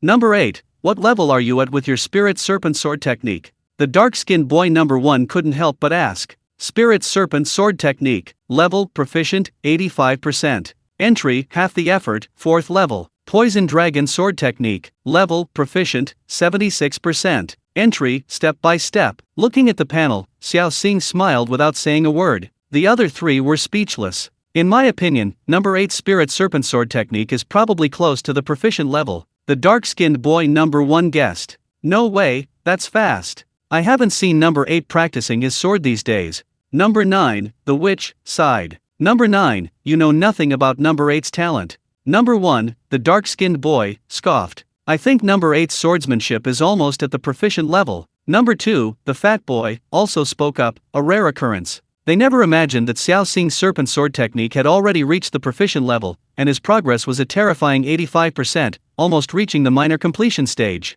Of course, what they didn't expect was that Xiao Xing had also cultivated the poison dragon sword technique. His poison dragon sword technique had also reached the proficient level and was almost at minor completion. Compared to them, who had only just begun, and even number 1 and number 9 hadn't even begun, Xiao Xing's cultivation speed was absolutely terrifying. While others might only be on guard when they were cautious, Xiao Xing was different. Even when cautious, he could brainstorm, thereby increasing his progress. Of course, Xiao Xing had carefully considered why he was cultivating 2 sword techniques simultaneously. If he had mastered a single sword technique, his progress might have been much faster. He might already be at a minor mastery or even proficient level. However, he considered that if he encountered an opponent who also practiced the spirit serpent sword technique, that opponent would be extremely familiar with it. In that case, Xiao Xing would be at a significant disadvantage. Having another sword technique at his disposal, switching between the 2 techniques with different attack methods, would make it much harder for his opponent to defend against. It was Xiao Xing and Fatty number 2's turn to stand guard. The 2 got up and walked outside. Witch number 9 looked at the group and said, "Don't go near those birch trees, be careful not to trigger the traps." While on guard duty, witch number 9 wasn't idle either, setting up many traps around the area. Xiao Xing was surprised and couldn't help but ask, "Ninth, how do you know traps?" Witch number 9 looked into the distance, seemingly lost in memories, and said, "My father used to be a hunter. I learned these traps from him. I wonder how my parents are doing." Xiao Xing grinned and walked outside. Fatty number 2, fearing to trigger the traps, stayed far away from the birch trees. Soon, the dark-skinned boy number 1 and witch number 9 began cultivating. Xiao Xing looked at Fatty number 2 and said, "Ninth, please keep an eye on things." After saying that, he leaned against a large tree and closed his eyes to rest. Brainstorming did indeed allow Xiao Xing to progress rapidly in his external cultivation techniques, but once finished, he felt dizzy and incredibly sleepy. It wasn't like physical exhaustion, which could be replenished with food. Brainstorming consumed mental energy, which couldn't be replenished without sleep. Even with Xiao Xing's 2 lifetimes and mental energy far exceeding that of ordinary people, his brainstorming could only allow him to practice the Spirit Serpent Sword technique or the Poison Dragon Sword technique a maximum of 5 consecutive times. Of course, to be on the safe side, Xiao Xing usually only practiced the Spirit Serpent Sword technique 4 times. Even so, his swordsmanship progress was far beyond what others could match. That evening, Xiao Xing was awakened by 2 joyful shouts. "I've mastered the basics of swordsmanship." The dark-skinned youth, number 1, exclaimed excitedly. The ninth which exclaimed with delight, "I've mastered it too." Among their talents, the second fatty was probably a cut above, followed by the first, with the ninth being the least talented. But the ninth was nearly on par with the first. "Congratulations, congratulations." Xiao Xing congratulated the 2. "Congratulations." The second fatty also came to congratulate them. "Alright, let's go prepare food and set up the guards. You two can cultivate," the first dark-skinned youth said, heading outside. Xiao Xing and the second fatty then went into the jungle to begin their cultivation. Xiao Xing hesitated for a moment, then leaped onto a large tree. He climbed a few more times, then leaned against the trunk and began his mental brainstorming exercises. "What's the 8th doing? How can you cultivate up in a tree?" The second fatty looked completely bewildered. Of course, the first dark-skinned youth and the ninth which were also somewhat confused. These days, Xiao Xing seemed to have become extremely sleepy, closing his eyes to rest whenever he had a spare moment. Witch number 9 was in charge of guarding, while boy number 1 was responsible for hunting 2 wild rabbits. Then, boy number 1 skinned them, skewered them, and roasted them over the fire. Roasting meat would normally produce smoke, revealing their location. But Xiao Xing couldn't stand this primitive lifestyle anymore, so he taught them a smokeless roasting method. This was a special technique Xiao Xing had learned in his previous life in the military. After eating the roasted rabbit, Xiao Xing continued his brainstorming session on the tree. Spirit Serpent Sword Technique. Realm Minor Success, 1%. Entry, half the effort, half the results, level 3. Poison Dragon Sword Technique. Realm Minor Success, 1%. Entry, half the effort, half the results, level 3. Finally, having pushed both sword techniques to the minor success level, Xiao Xing breathed a sigh of relief.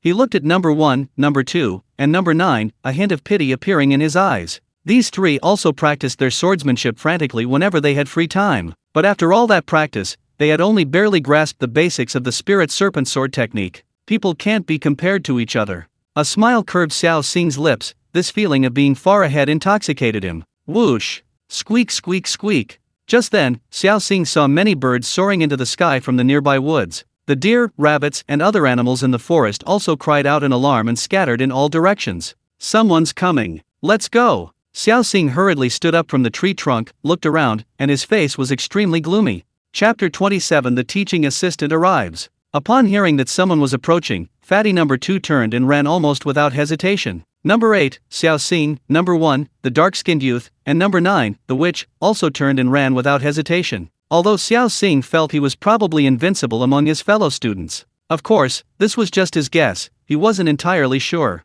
After all, the Great Ju was full of talented people. Who knew if there were any prodigies, eccentrics, or geniuses who could even keep up with his cultivation progress? Most importantly, Xiao Xing wasn't sure who the person was. If it was a fellow student, it would be fine. Xiao Xing was confident he could crush them. But if it was an assistant instructor, a head instructor, or even the head instructor, their situation would be very dangerous. Let alone the head instructor and the head instructor, even the assistant instructors were ruthless individuals who had fought their way through hundreds or thousands of students from the previous year. And since they had graduated, these senior students from the previous year must also be quite strong. Xiao Xing estimated that these teaching assistants were at least late-stage 9th rank, perhaps even perfected, or even 8th rank. As for swordsmanship and saber techniques, they would only be stronger, given their longer experience in these areas. Therefore, Xiao Xing didn't hesitate to run away. Meanwhile, in the jungle, teaching assistant Zhang was walking towards them when he accidentally stepped on a rope. He thought it was some kind of trap, but instead, a rock slammed into the ground, hitting a large tree with a loud bang. The tree shook, and countless birds flew into the sky in panic.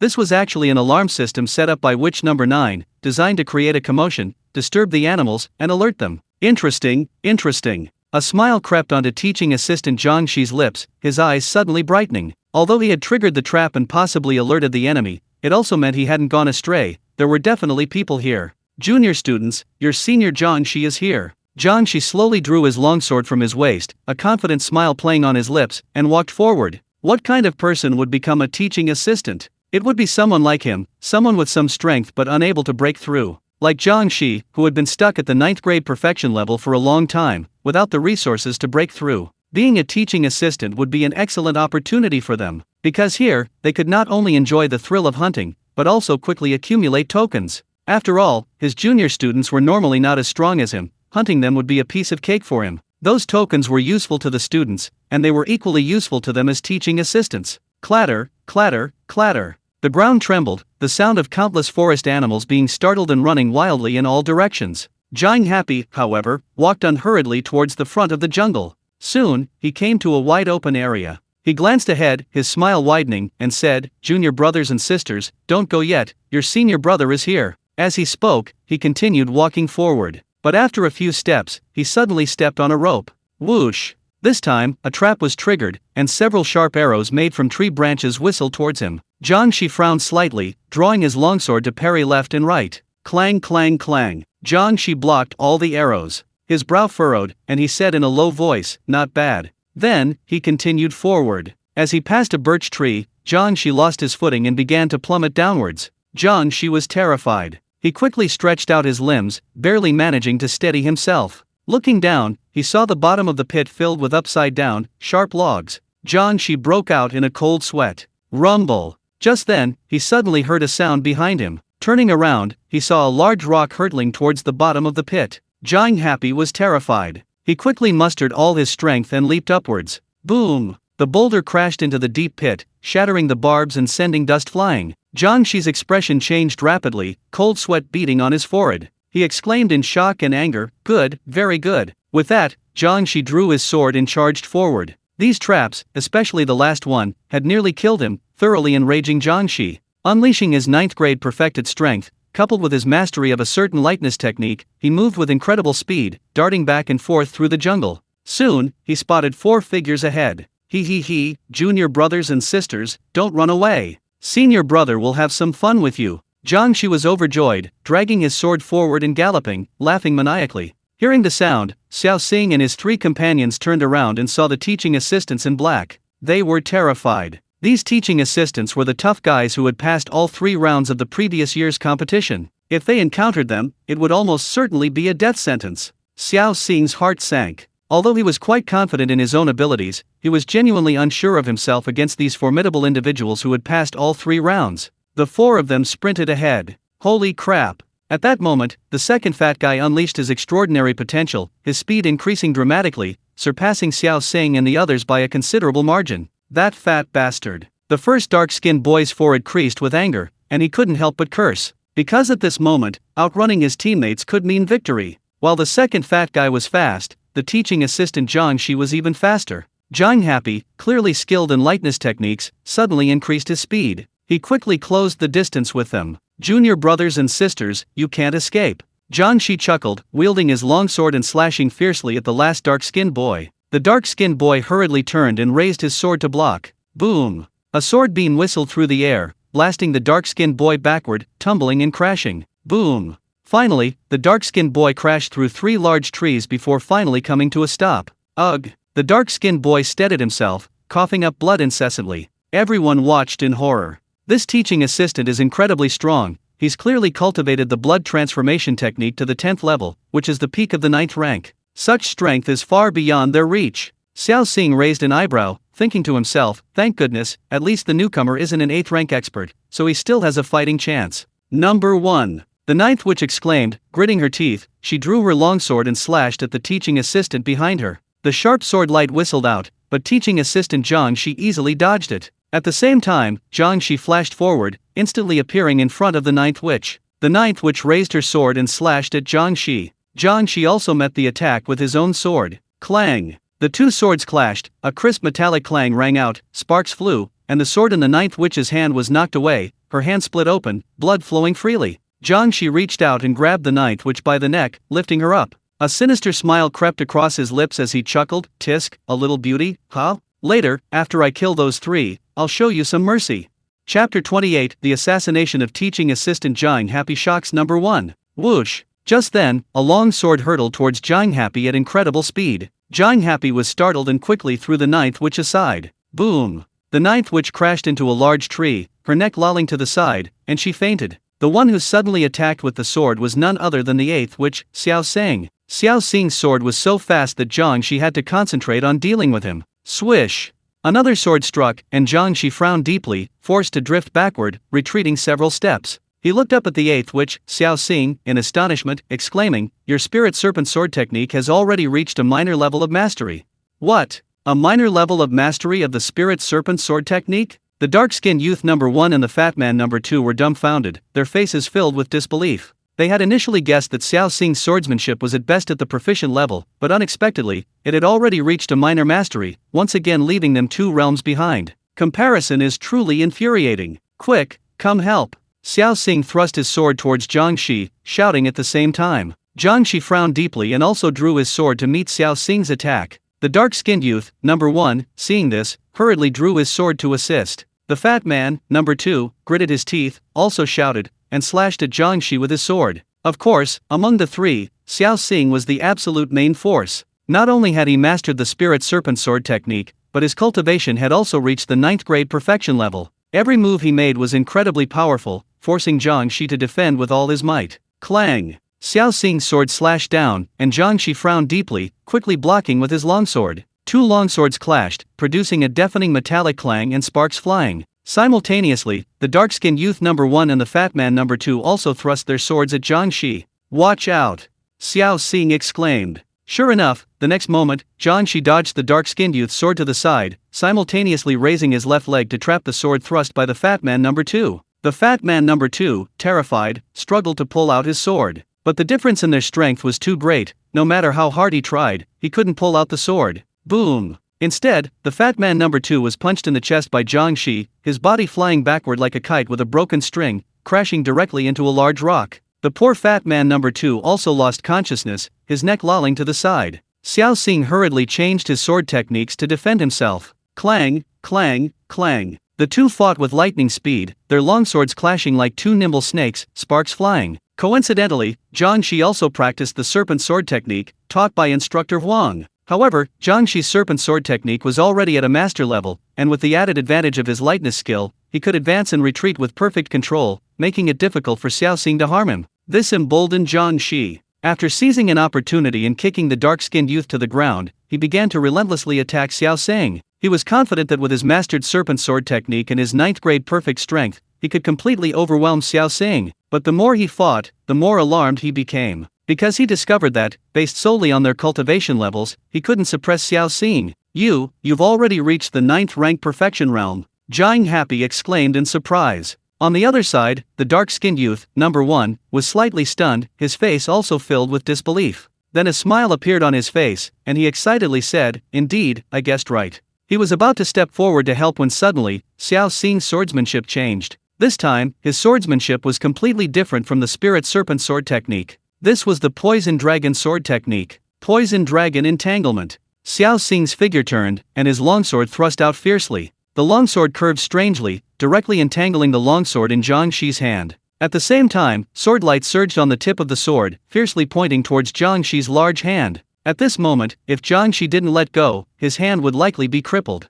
Helplessly, he had no choice but to release his grip. But Xiao Xing's attack didn't stop there, his longsword thrust out once more. Poison dragon spits pearls. Xiao Xing unleashed another poison dragon sword technique, his longsword gleaming with swordlight, 20 sword beams whistling forth. Ah! Poor Zhang Shi, one wrong step led to another, unable to dodge in time, and was pierced through by the 20 sword beams. Puffed! In an instant, poor Zhang Shi was covered in blood gushing from his mouth. His eyes widened, staring at Xiao Xing in disbelief, exclaiming, "A minor completion level poison dragon sword technique, this is impossible, He simply couldn't believe it. Xiao Xing had not only achieved minor completion in the spirit serpent sword technique, but also in the poison dragon sword technique. Xiao Xing had first used the spirit serpent sword technique to lull Zhang Shi into a false sense of security, making Zhang Shi believe victory was assured and neglecting to defend. Then, Xiao Xing changed his swordplay. Poison dragon sword technique. Zhang Shi was completely unfamiliar with this poison dragon sword technique. Caught off guard, poor Zhang Happy had no time to defend himself before Xiao Xing disarmed him. One wrong step led to another, and Xiao Xing killed him instantly with a single move, poison dragon spitting pearls.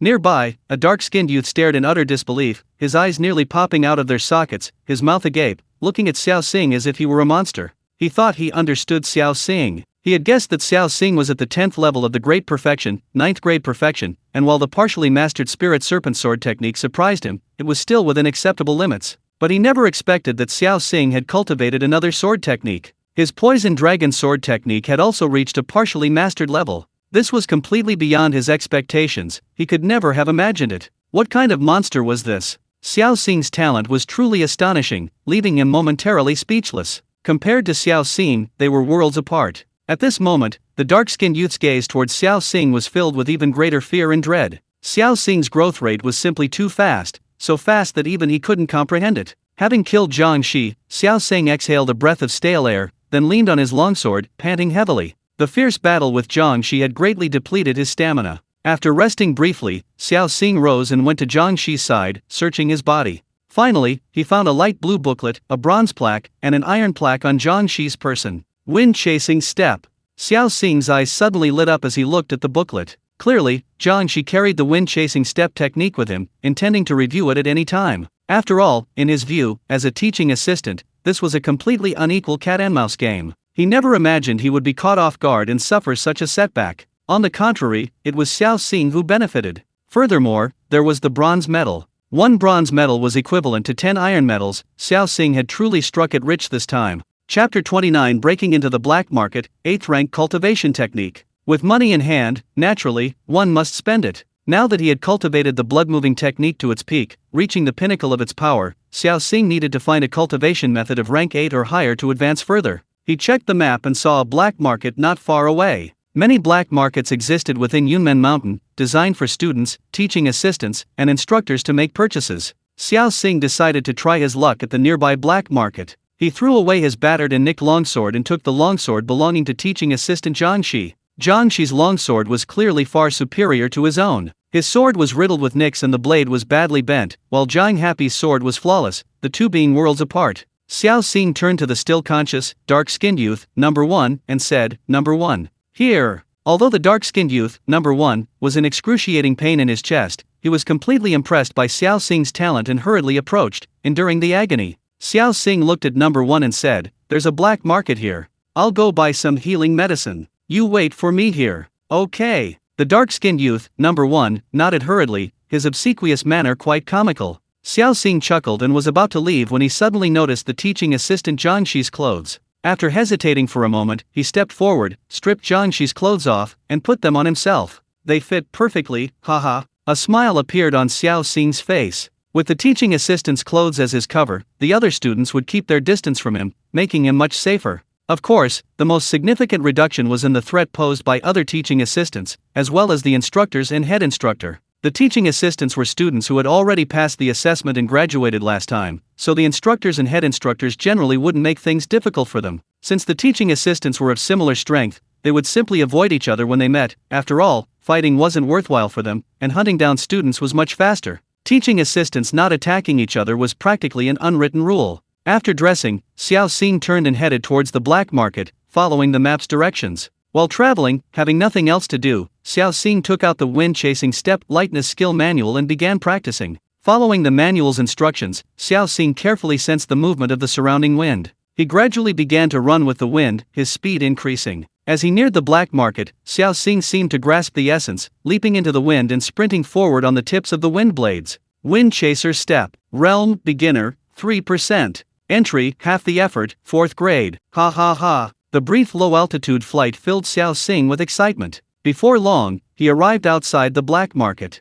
As Xiao Xing appeared, he felt many eyes glancing at him, but when they saw the teaching assistant's uniform he was wearing, they wisely withdrew their gazes. Most of these people lurking outside the black market were also students. They were there to hunt down other students who came to buy things. Even if they had 10 times the courage, they wouldn't dare provoke a teaching assistant. Xiao Xing, dressed in a teaching assistant's uniform, swaggered into the black market. The black market was bustling with vendors. The organization had rules against fighting in the black market, and there were even patrol teams, which made it relatively peaceful. But people were always in a hurry. Xiao Xing looked at the stalls on both sides. They sold everything imaginable. There were pills, talismans, array plates, herbs, and more, a dazzling array that was overwhelming. This was a high martial arts world, with Taoist sects, Buddhist sects, and demons. Since there were Taoist sects, naturally there were pills and talismans. Finally, Xiao Xing stopped at an old man's stall. He had his eye on a cultivation technique called Black Tiger Bone Forging Technique, but it was only an 8th grade technique, meaning Xiao Xing could only cultivate it to the peak of the 8th grade. However, he had no choice. Xiao Xing currently possessed 1 copper token and 6 iron tokens, equivalent to 16 iron tokens, not enough to exchange for a 7th grade, or even 6th grade, technique. Senior brother, how many iron tokens does the Black Tiger Bone Forging Technique cost? Xiao Xing asked in a hoarse voice, his face veiled. Oh, 14 iron tokens. The old man said calmly. 12. Xiao Xing bargained. Fine, 12 it is. The old man hesitated for a moment, then agreed. Xiao Xing was speechless. He felt like he'd been tricked, but Xiao Xing didn't dwell on it. He simply handed the old man a silver note and 2 iron tokens. The old man readily gave Xiao Xing the Black Tiger Bone Forging Technique. Xiao Xing put away his cultivation manual and looked at another manual called Golden Stone Tendon Changing Skill, asking, Senior brother, how many iron tokens does this manual cost? The so-called cultivation involves internal training of qi and external training of tendons, bones, and skin. The qi cultivation level belongs to the middle 3rd rank, which Xiao Xing has not yet reached. The lower 3rd rank refers to tendons, bones, and skin, namely the 9th rank of skin polishing, the 8th rank of bone forging, and the 7th rank of tendon changing. Since Golden Stone Tendon Changing Skill contains the words tendon changing, it means it is a 7th rank skill. Xiao Xing's question was merely a precaution. The old man glanced at Xiao Xing and grinned. This is a 7th rank skill, at least 25 iron tokens. Oh, Xiao Xing gave an envious "oh," got up, and left. At the same time, he pondered how to obtain 25 iron tokens to acquire the 7th rank skill as well. After all, given his cultivation speed, he probably wouldn't be able to master this 8th grade technique for long before reaching its peak. It was best to plan ahead. Next, Xiao Xing used an iron token to buy 2 bottles of rejuvenation pills, then left the black market, intending to find number 1 and the others. Of course, with Xiao Xing's strength, he could easily travel alone. There was no need to team up. His main reason for teaming up was to have others keep watch on his surroundings while he cultivated. Currently, the only people he trusted were number 1, number 2, and number 9, who had emerged from a cave. A short while later, Xiao Xing suddenly heard sounds of fighting and shouts ahead. After hesitating for a moment, Xiao Xing turned around and followed the sounds of fighting. He quickly arrived at the edge of a jungle, parted the grass, and saw an assistant instructor kill 2 students and take their iron badges. Who's there? Show yourself. Just then, the assistant instructor abruptly turned towards Xiao Xing's direction. Xiao Xing's pupils contracted slightly. Since he'd been discovered, he had no choice but to bite the bullet and go out. Oh dear, it's junior brother. You scared me to death. I thought we'd encountered some kind of monster. The assistant instructor rolled his eyes upon seeing Xiao Xing, visibly relieved. Chapter 30, I became the 6th brother and made a fortune. Junior brother? Xiao Xing glanced at the teaching assistant's uniform he was wearing, and his heart immediately relaxed. Moreover, the fact that this person addressed Xiao Xing as junior brother instead of senior brother suggested that this person was quite arrogant. Then this person's cultivation level must be quite high. Xiao Xing didn't want to cause trouble, so he forced a smile and said, Senior brother, I have something to attend to, so I'll take my leave. He didn't want to clash with the other party, but just then, the person called out to Xiao Xing, Junior brother, wait. Xiao Xing stopped and turned to look at him warily. The teaching assistant walked over and smiled, Junior brother, don't be so tense. I called you back because I wanted to ask you to cooperate. Cooperate? Xiao Xing was slightly taken aback. The teaching assistant approached, grinning, Junior brother, I spotted 7 or 8 students not far ahead. I'm struggling to handle them alone. If you could come with me and kill them, we'd split the iron tokens, how about it? How could I possibly refuse?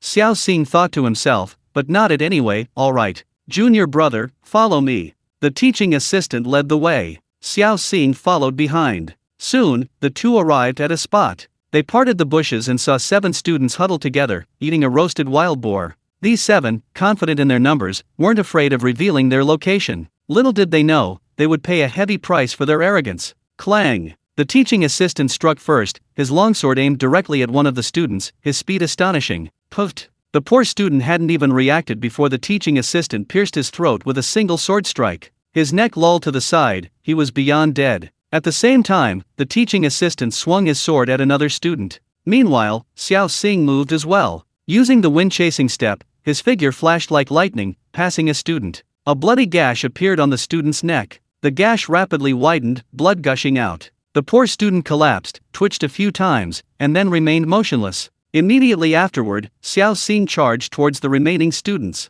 Xiao Xing and the teaching assistant plunged into the group of 7 students like tigers among sheep. In terms of swordsmanship and skill level, these students were far inferior to Xiao Xing and the teaching assistant. In just a few moments, all 7 students lay dead on the spot. Ha ha ha. The teaching assistant began searching one of the students' bodies, and surprisingly, he found 3 iron badges. 3, haha, not bad. The teaching assistant was overjoyed. Puffed. But just then, he suddenly felt a sharp pain in his chest. Looking down, he saw a long sword piercing his chest, blood dripping from the tip. He struggled to turn his head to look at Xiao Xing, saying with difficulty, "Junior brother, you." As he spoke, he swung his sword at Xiao Xing, but Xiao Xing stepped back lightly, his body like a leaf, easily dodging the sword. Wah! The teaching assistant, clearly pierced through the heart by Xiao Xing's sword, was beyond saving. He lay on the ground, coughing up blood, glaring at Xiao Xing with furious rage, gritting his teeth as he asked, "Junior brother, we cooperated, we could hunt down many students, why?" Xiao Xing's lips curled into a strange smile as he looked at the teaching assistant, saying, "Senior, who said I was your junior brother?" "Senior? What did you call me? You're a student in this year's class? How is this possible? Your spirit serpent sword technique is already at a minor level, and your cultivation has reached the 9th rank perfection. How is this possible? The teaching assistant's eyes widened in disbelief, gasping in shock. But ultimately, he collapsed, lifeless, his eyes filled with utter astonishment until his death. Clearly, he couldn't comprehend how a student could possess such cultivation, such swordsmanship. Just now, when he and Xiao Xing were slaughtering those 7 students, he had secretly observed Xiao Xing's swordsmanship and cultivation level. Only after confirming that Xiao Xing possessed the 9th rank perfected and minor completion level spirit serpent sword technique did he lower his guard. Of course, the most important thing was that he had killed 7 students and taken quite a few iron tokens from them, which excited him even more. In his excitement, he completely forgot about Xiao Xing, which is why Xiao Xing, the 6th brother, ambushed him with a sword, piercing his heart and killing him. In the end, he died with his eyes wide open in disbelief. Xiao Xing, however, didn't bother with him. He began cleaning up the battlefield. To be on the safe side, he stabbed the teaching assistant several more times, confirming that the man was completely dead, before approaching and searching his body. Upon doing so, Xiao Xing's eyes widened instantly. This guy actually had 1 bronze token and 6 iron tokens on his body. Now they're all mine. Xiao Xing collected the bronze and iron tokens, then began searching the bodies of the other trainees. He found 10 iron tokens on the 7 trainees. Clearly, these 7 trainees were no pushovers, they had already killed the other 3, otherwise, where would their iron tokens have come from? But all of this was now Xiao Xing's. This haul was quite substantial, 1 bronze token and 16 iron tokens, totaling 26 iron tokens. Xiao Xing had made a fortune. He couldn't hide the excitement on his face. Calm down, calm down. Xiao Xing naturally knew this wasn't a place to linger. After cleaning up the battlefield, he hurriedly left. But he didn't go looking for number 1, number 2, and number 9, instead, he headed back to the black market. Now that he had money, he naturally wanted to buy back that 7th grade cultivation technique. Those lying in ambush, seeing Xiao Xing dressed as an assistant instructor, dared not make a move against him. Once Xiao Xing entered the black market, the students, seeing his instructor's attire, lowered their heads in fear, avoiding eye contact. "Do you have any 6th grade cultivation techniques?" Xiao Xing circled the black market. But finding no 6th grade cultivation techniques, he had no choice but to settle for second best and approached the old man. Junior brother, why did you come back again? My black tiger bone forging technique is genuine. Selling counterfeit goods is forbidden in our organization's black market. If caught, you'll be executed. The old man thought Xiao Xing had come to cause trouble and hurriedly explained. Xiao Xing, however, smiled, put down the black tiger bone forging technique, took out 13 iron plagues from his robes and placed them on the stall, pointing to the golden stone tendon changing technique, and laughed. "I know this technique is genuine, but I want to buy the manual." Chapter 31. Did number 8 kill the teaching assistant? Number 2 and number 9 are shocked. As the saying goes, good fortune makes one's spirit soar. Xiao Xing's trip to the black market not only yielded a 7th grade cultivation technique, but also a bronze token and 6 iron tokens. Therefore, on the way back, Xiao Xing's steps were much lighter. At this moment, Xiao Xing felt that his previous act of hiding in the cave had been incredibly worthwhile. If he hadn't hidden himself and pushed his blood-moving technique to the 10th level of perfection, even if he wore the skin of an assistant instructor, without the corresponding strength, the other assistant instructors would likely have become suspicious. Hidden, I still have to hide, Xiao Xing thought to himself. However, while it's necessary to hide, it's also necessary to unleash one when the time comes. Especially during this window of opportunity, the new student's cultivation levels haven't yet risen, and his cultivation level is comparable to those of the assistant instructors. Coupled with his assistant instructor persona, he's easily mistaken for one. This also gives Xiao Xing the potential to be the 6th ranking instructor. Having tasted the sweetness of being the 6th ranked assassin once, Xiao Xing decided to seize this window of opportunity to be the 6th ranked assassin more often and accumulate more resources. Even with the system's assistance, more resources would allow him to cultivate faster. In the current environment, before Xiao Xing becomes a true assassin, danger lurks everywhere. Therefore, Xiao Xing must seize this window of opportunity to acquire more resources. After all, once the new trainee's strength grows and this window of opportunity is over, it will be difficult for him to acquire resources as the 6th ranked assassin again.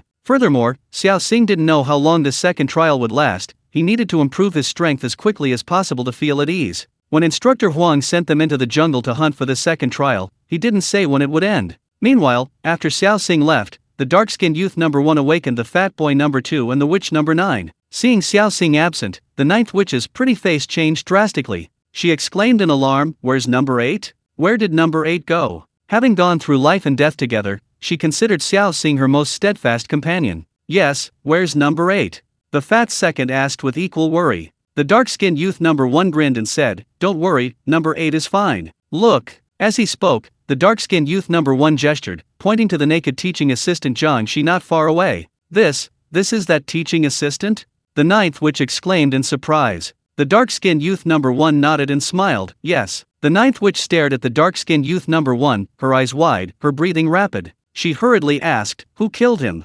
"Naturally, it was number 8. Could it be me?" The dark-skinned youth number 1 said with a wry smile. "Number 8 killed the teaching assistant? How is this possible?" Number 9, the witch, stared wide-eyed, her face filled with disbelief, and exclaimed. Number 2, the fat man, also stared wide-eyed, his expression as if he'd seen a ghost. That was the teaching assistant. The teaching assistant was an outstanding graduate from the previous year, his strength at least at the 9th grade perfection level, perhaps even the 8th grade. Moreover, the teaching assistant's swordsmanship was not weak either, at least at the minor completion level, or even proficient. They simply couldn't imagine how number 8, Xiao Xing, had killed this teaching assistant. Seeing the shocked expressions on the faces of witch number 9 and fatty number 2, the dark-skinned boy number 1 wore a satisfied expression. He recalled how Xiao Xing, number 8, had displayed such strength in his fight with the teaching assistant, leaving him just as astonished as they were. Number 1, what's number 8's strength now? Witch number 9 hurriedly asked. Fatty number 2 also perked up his ears, his round little eyes fixed on the dark-skinned boy number 1, holding his breath, waiting for his answer. The dark-skinned boy number 1 grinned and said, "Number 8 is already at the 9th rank of perfection, which is the 10th level of the great perfection of the blood-moving technique. His swordsmanship has also reached the minor completion stage." Hiss. Fatty number 2 and witch number 9 couldn't help but gasp, their eyes widening in disbelief, as if they'd seen a ghost. 10 levels of great perfection, minor completion sword technique. Is number 8 even human? What kind of monstrous talent is this? Number 9, which was so shocked she was speechless, her tongue twisting. Holy crap, number 8 is just too fierce.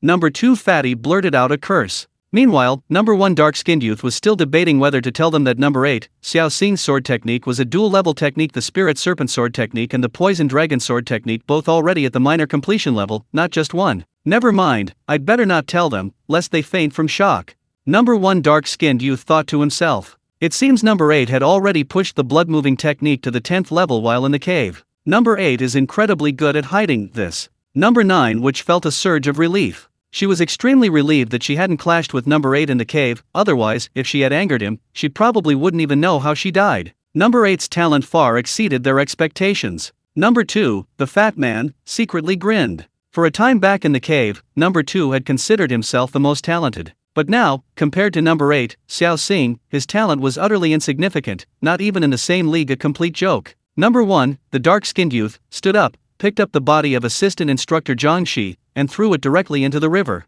He turned to number 2, the fat man, and number 9, the witch, saying, "Number 2, number 9, number 8 told us to wait here for him to return." Okay. Number 2 and number 9 nodded. They now completely obeyed Xiao Xing's words. This was due to Xiao Xing's absolute strength. Some time passed, and just then, a rustling sound suddenly came from the bushes not far away. The three were overjoyed, thinking Xiao Xing had returned. "Number 8, you're back." The 9th witch looked happily into the bushes. But the next moment, 2 men dressed as teaching assistants slowly emerged, instantly freezing the smiles on their faces. The 3 were filled with terror. They were already injured, and now they had encountered 2 teaching assistants. This was like adding insult to injury, a case of misfortunes never coming singly. This time, they feared they were doomed. A sense of despair rose in the hearts of the 3. Ha ha ha, senior brother, only 3 junior students, too few. One of the shorter teaching assistants let out a strange laugh, his eyes full of amusement. 3 it is then, even a few mosquitoes are still meat. The other, taller teaching assistant nodded with amusement as well. The 2 slowly walked towards number 1, number 2, and number 9, revealing hunter-like smiles. Chapter 32. Number 8 is already hanging out with the teaching assistant. Stop! Just as number 1, number 2, and number 9 were about to be killed by the 2 teaching assistants, a loud voice rang out. Everyone looked in the direction of the voice and saw a person dressed as a teaching assistant, sword in hand, walk out. This person was none other than number 8, Xiao Xing, who had returned. Upon seeing number 8, number 9, number 1, number 2, and number 9 were overjoyed. They had been surrounded by 2 teaching assistants far stronger than themselves, and their fate seemed sealed. But upon seeing number 8, Xiao Xing, a will to live surged within them. They were about to acknowledge number 8, Xiao Xing, when they saw him slightly shake his head at them. They immediately understood and remained silent. Seeing that it was a teaching assistant, the other 2 teaching assistants also breathed a sigh of relief. Junior brother, what do you mean by this? We too spotted these 3 prey first. Are you trying to steal them from us? The tall teaching assistant, relying on the fact that there were 2 of them, was extremely arrogant, addressing Xiao Xing as junior brother. Seeing these 2 teaching assistants address Xiao Xing as junior brother, number 1, number 2, and number 9 were somewhat confused. When they saw the teaching assistant uniform Xiao Xing was wearing, they suddenly understood. These 2 teaching assistants had mistaken number 8, Xiao Xing, for a teaching assistant as well. Xiao Xing looked at the 2 teaching assistants but didn't draw his sword. Instead, he took out 3 iron tokens from his robes and threw them at the 2 teaching assistants. The 2 teaching assistants, slightly stunned by the tokens, didn't understand Xiao Xing's meaning. Xiao Xing looked at the 2 teaching assistants and said, "Senior brothers, it's like this. These 3 are my junior classmates. They haven't had an easy journey. Please, senior brothers, show them mercy and let them go this time. These 3 iron tokens are essentially their life-saving money. What do you think?" The 2 teaching assistants were slightly taken aback, then understood. Whether they were instructors or teaching assistants, no matter how ruthless they were still human, and humans still had feelings. Some instructors and teaching assistants had watched their junior classmates grow over the past 2 months and saw their own past reflected in them.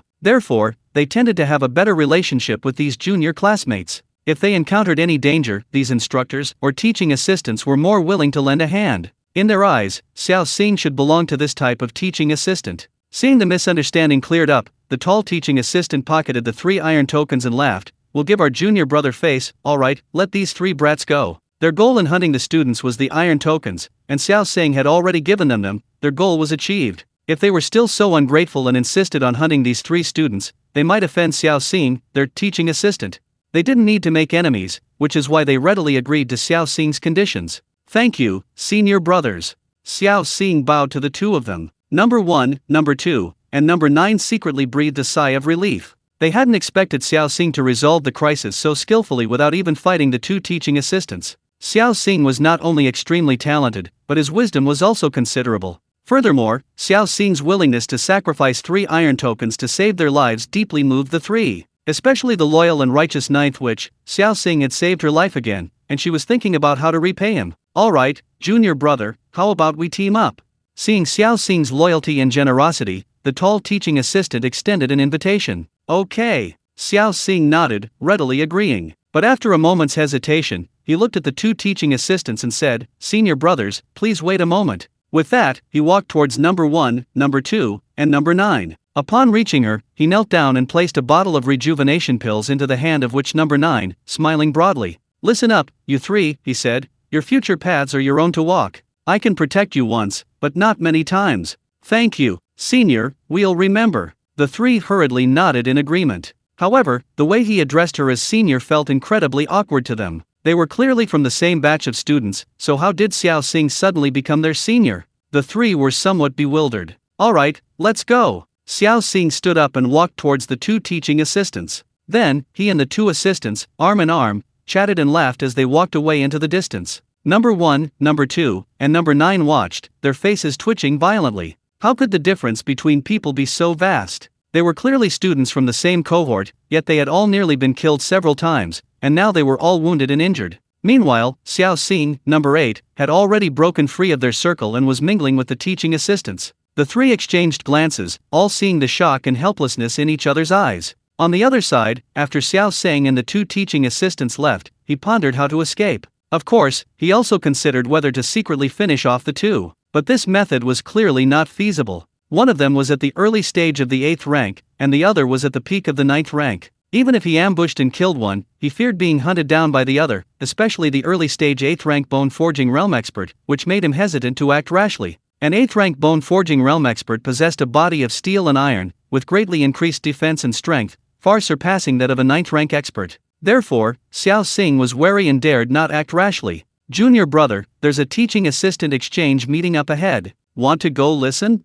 Just then, the tall teaching assistant Zhang Peng suggested. He was also an 8th grade bone forging realm expert. Xiao Xing's eyes lit up, and he nodded, of course. The exchange of experiences between teaching assistants would undoubtedly greatly benefit his cultivation, so he naturally had to go. "Okay, let's go together." The other teaching assistant, Feng Hui, also readily agreed. The three of them immediately headed towards a valley ahead. Upon reaching the outside of the valley, two teaching assistants stopped them. One of them looked at the three and said in a deep voice, "Junior brothers, do you have invitations? If not, please pay the fee for an iron token." Although this exchange meeting was nominally called a teaching assistant exchange meeting, there's no such thing as a free lunch. Its essence was still to earn iron tokens. Some of the more capable teaching assistants are invited, and they receive invitations. However, weaker teaching assistants who want to attend and listen to the other teaching assistants' discussions must submit an iron token. It's fair to say that these teaching assistants go to great lengths to earn iron tokens, not only hunting down students for them but also organizing these exchange meetings to gain their iron tokens. Chapter 33 Teaching Assistant Exchange Conference. Although reluctant, Xiao Xing still handed over an iron token. His main purpose in coming was to see if the experiences of these seniors would benefit his cultivation. After handing over the token, Xiao Xing, Zhang Peng, and Feng Hui entered the valley. By this time, more than 20 people had entered the valley. The three assistant instructors, sitting in the middle, quietly waited for the arrival of others. A short while later, another 20 or 30 people arrived. Xiao Xing was surprised. There were so many assistant instructors. However, upon reflection, it made sense. Xiao Xing estimated that there were at least 1,000, perhaps even several thousand, students in their class this year. The Great Yu dynasty had a huge population, mainly due to the fact that martial arts training could increase lifespan, making its population even larger than that of his previous life on Earth. Of course, its territory was also much larger than before. This number 1 tower under heaven is known as the largest assassin organization in the Great Yu dynasty, recruiting young assassins from brokerage firms and through kidnapping. Moreover, it's not just their batch, students from the past 2 months or even the month before that might also be included in this jungle hunting game. These teaching assistants refer to those students who have found the knack and passed this trial, not the graduates who entered the jungle hunting game in the past 2 months. Therefore, the presence of so many teaching assistants is not surprising. Xiao Xing, Zhang Peng, and Feng Hui sat quietly in a corner, waiting. After a while, more people arrived. The three teaching assistants sitting in the middle began their explanations of cultivation. Of course, they mainly focused on external cultivation methods. After all, internal cultivation methods are diverse and varied, and even if they were explained, it wouldn't be of much use to the audience. These three teaching assistants explained 3 sword techniques, including the poison dragon sword technique used by Xiao Xing. Xiao Xing hadn't practiced the other 2 sword techniques, so their explanations were useless. However, he unexpectedly discovered that the explanations of the poison dragon sword technique from these seniors were surprisingly effective for him.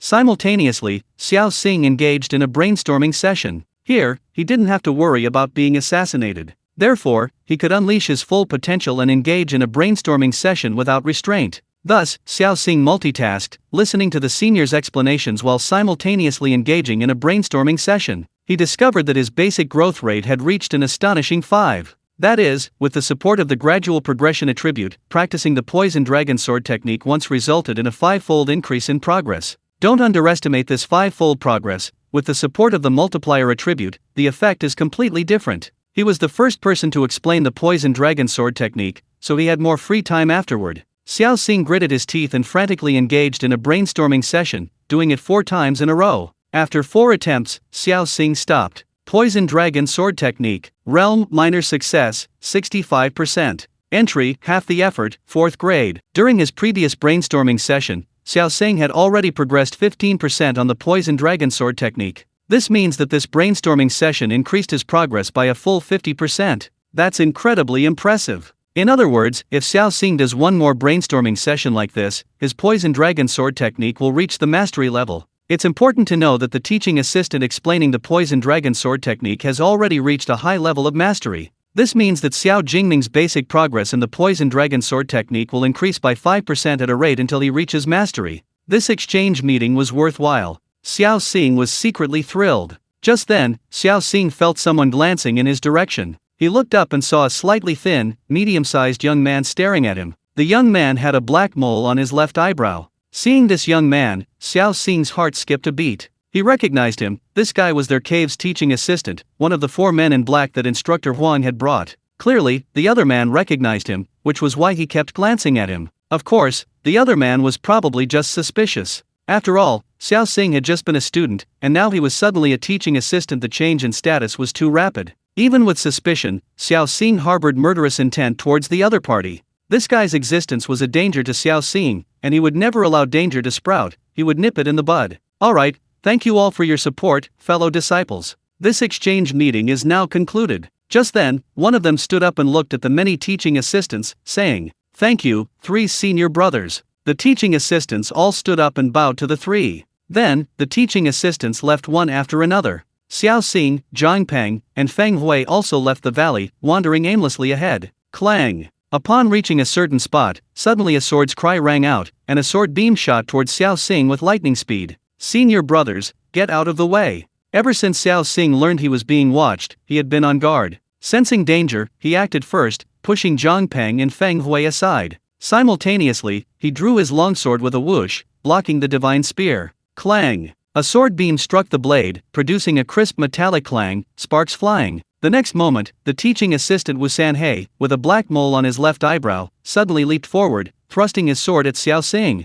Xiao Xing coldly snorted, using the spirit serpent sword technique to entangle with his opponent. Clang clang clang. The 2 longswords and sword beams clashed repeatedly in the jungle, producing a series of sounds. Seeing this, Zhang Peng and Feng Hui also shouted, drawing their swords to rush to Xiao Xing's aid. After all, at the crucial moment, Xiao Xing had pushed them aside, taking the sneak attack alone, which slightly moved the 2 of them. Wu Sanhei suddenly swung his sword, dozens of sword beams whistling out, briefly forcing the 3 back. He then took the opportunity to jump out of the battle. Seeing the 3 about to advance, Wu Sanhei quickly stopped them, shouting, "Wait!" Zhang Peng's face was grim, glaring at Wu Sanhei, and he said in a deep voice, "What is the meaning of your sudden sneak attack on us?" Wu Sanhei sheathed his sword, pointed at Xiao Xing, and shouted, "Senior brother, don't misunderstand, I attacked him, not you too." What's the difference? Zhang Peng coldly glared at Wu Sanhei and asked in a deep voice. "It's different." Wu Sanhei stared coldly at Xiao Xing and said in a deep voice, "Because he's my student, and he infiltrated the teaching assistants." Silence. The scene fell into a deathly silence. You could hear a pin drop. Ha ha ha ha. But the next moment, Zhang Peng and Feng Hui couldn't help but burst into laughter, laughing so hard they were doubled over, their mouths agape. Chapter 34. Are you crazy? You're selling a stone for 500 iron plates? Ha ha ha. Xiao Xing also burst into laughter. Wu Sanhei's face darkened further from the laughter of the 3, his brows furrowing deeply. He demanded in a deep voice, "Stop laughing. What are you laughing at?" Feng Hui looked at Wu Sanhei as if he were an idiot, pointing at Xiao Xing, and said, "You said he's your student? You're really funny, you're killing me, I can't take it anymore, ha ha ha, ha ha ha." Zhang Peng, standing to the side, couldn't help but laugh too. Ha ha ha. Xiao Xing also laughed so hard he was doubled over. Wu Sanhei was furious, glaring at the 3 through gritted teeth, and roared, "Stop laughing. I can't be mistaken, he is my student, my junior brother, there's no mistake. Ha ha ha." But he was met only with the merciless laughter of Zhang Peng, Feng Hui, and Xiao Xing. After a long pause, Zhang Peng finally managed to stop laughing. Leaning against a tree, he looked at Wu Sanhei with a forced smile and said, "Junior brother, you're really funny. You say he's your student? Have you ever seen a student with a 10th level great perfection cultivation level and a swordsmanship level that's only at the lesser completion stage? Are you kidding me? Yeah, junior brother, we can't be called geniuses, but we're definitely not bad either. But a student with a 10th level great perfection cultivation level and a swordsmanship level that's only at the lesser completion stage, do you think that's possible?" Feng Hui also looked at Wu Sanhei speechlessly, unable to suppress a laugh. "It seems so." Wu Sanhei scratched the back of his head, his brows furrowed, and muttered, but he really looks like one of my students. Oh dear, I say, junior brother, the world is full of people, countless in number. It's not unusual for people to look alike. But to say that someone can push the blood-moving technique to the 10th level in such a short time, and also achieve minor mastery in swordsmanship, I've never seen anything like it. I doubt the entire organization has ever seen such a genius. Zhang Peng couldn't help but retort. Xiao Xing rolled his eyes in agreement, pursing his lips. Yeah, I wish I were such a prodigy. Ha ha ha. Zhang Peng and Feng Hui couldn't help but burst into laughter again. Wu Sanhei's face flushed from the laughter. He scratched the back of his head and said awkwardly, junior brother, I was being presumptuous. I'm sorry. As he spoke, Wu Sanhei bowed to Xiao Xing. It's nothing, just a misunderstanding. Xiao Xing appeared magnanimous, but in his heart, Wu Sanhei had already been added to his kill list. However, Wu Sanhei's strength was considerable, killing him wouldn't be easy, and it might require a fierce battle. Therefore, Xiao Xing decided to improve his strength first before seeking revenge on Wu Sanhei. Anyway, he had a system, and his cultivation speed increased like a rocket. There was no need to risk his life now. It was better to play it safe. 3 senior brothers, I have some matters to attend to, so I'll take my leave first. Wu Sanhei felt like a monkey, hurriedly bowing to the 3 men before fleeing into the distance. 2 senior brothers, let's go too, Xiao Xing said. Okay, the 2 nodded. The 3 then headed deeper into the forest. But before leaving, Xiao Xing glanced back at the bushes not far away. After the 3 left, 3 more emerged from the jungle. These 3 were none other than the dark-skinned youth, the fat man, and the witch. However, their expressions were extremely strange. They exchanged glances, each seeing shock and helplessness in the other's eyes. But he's our number 8.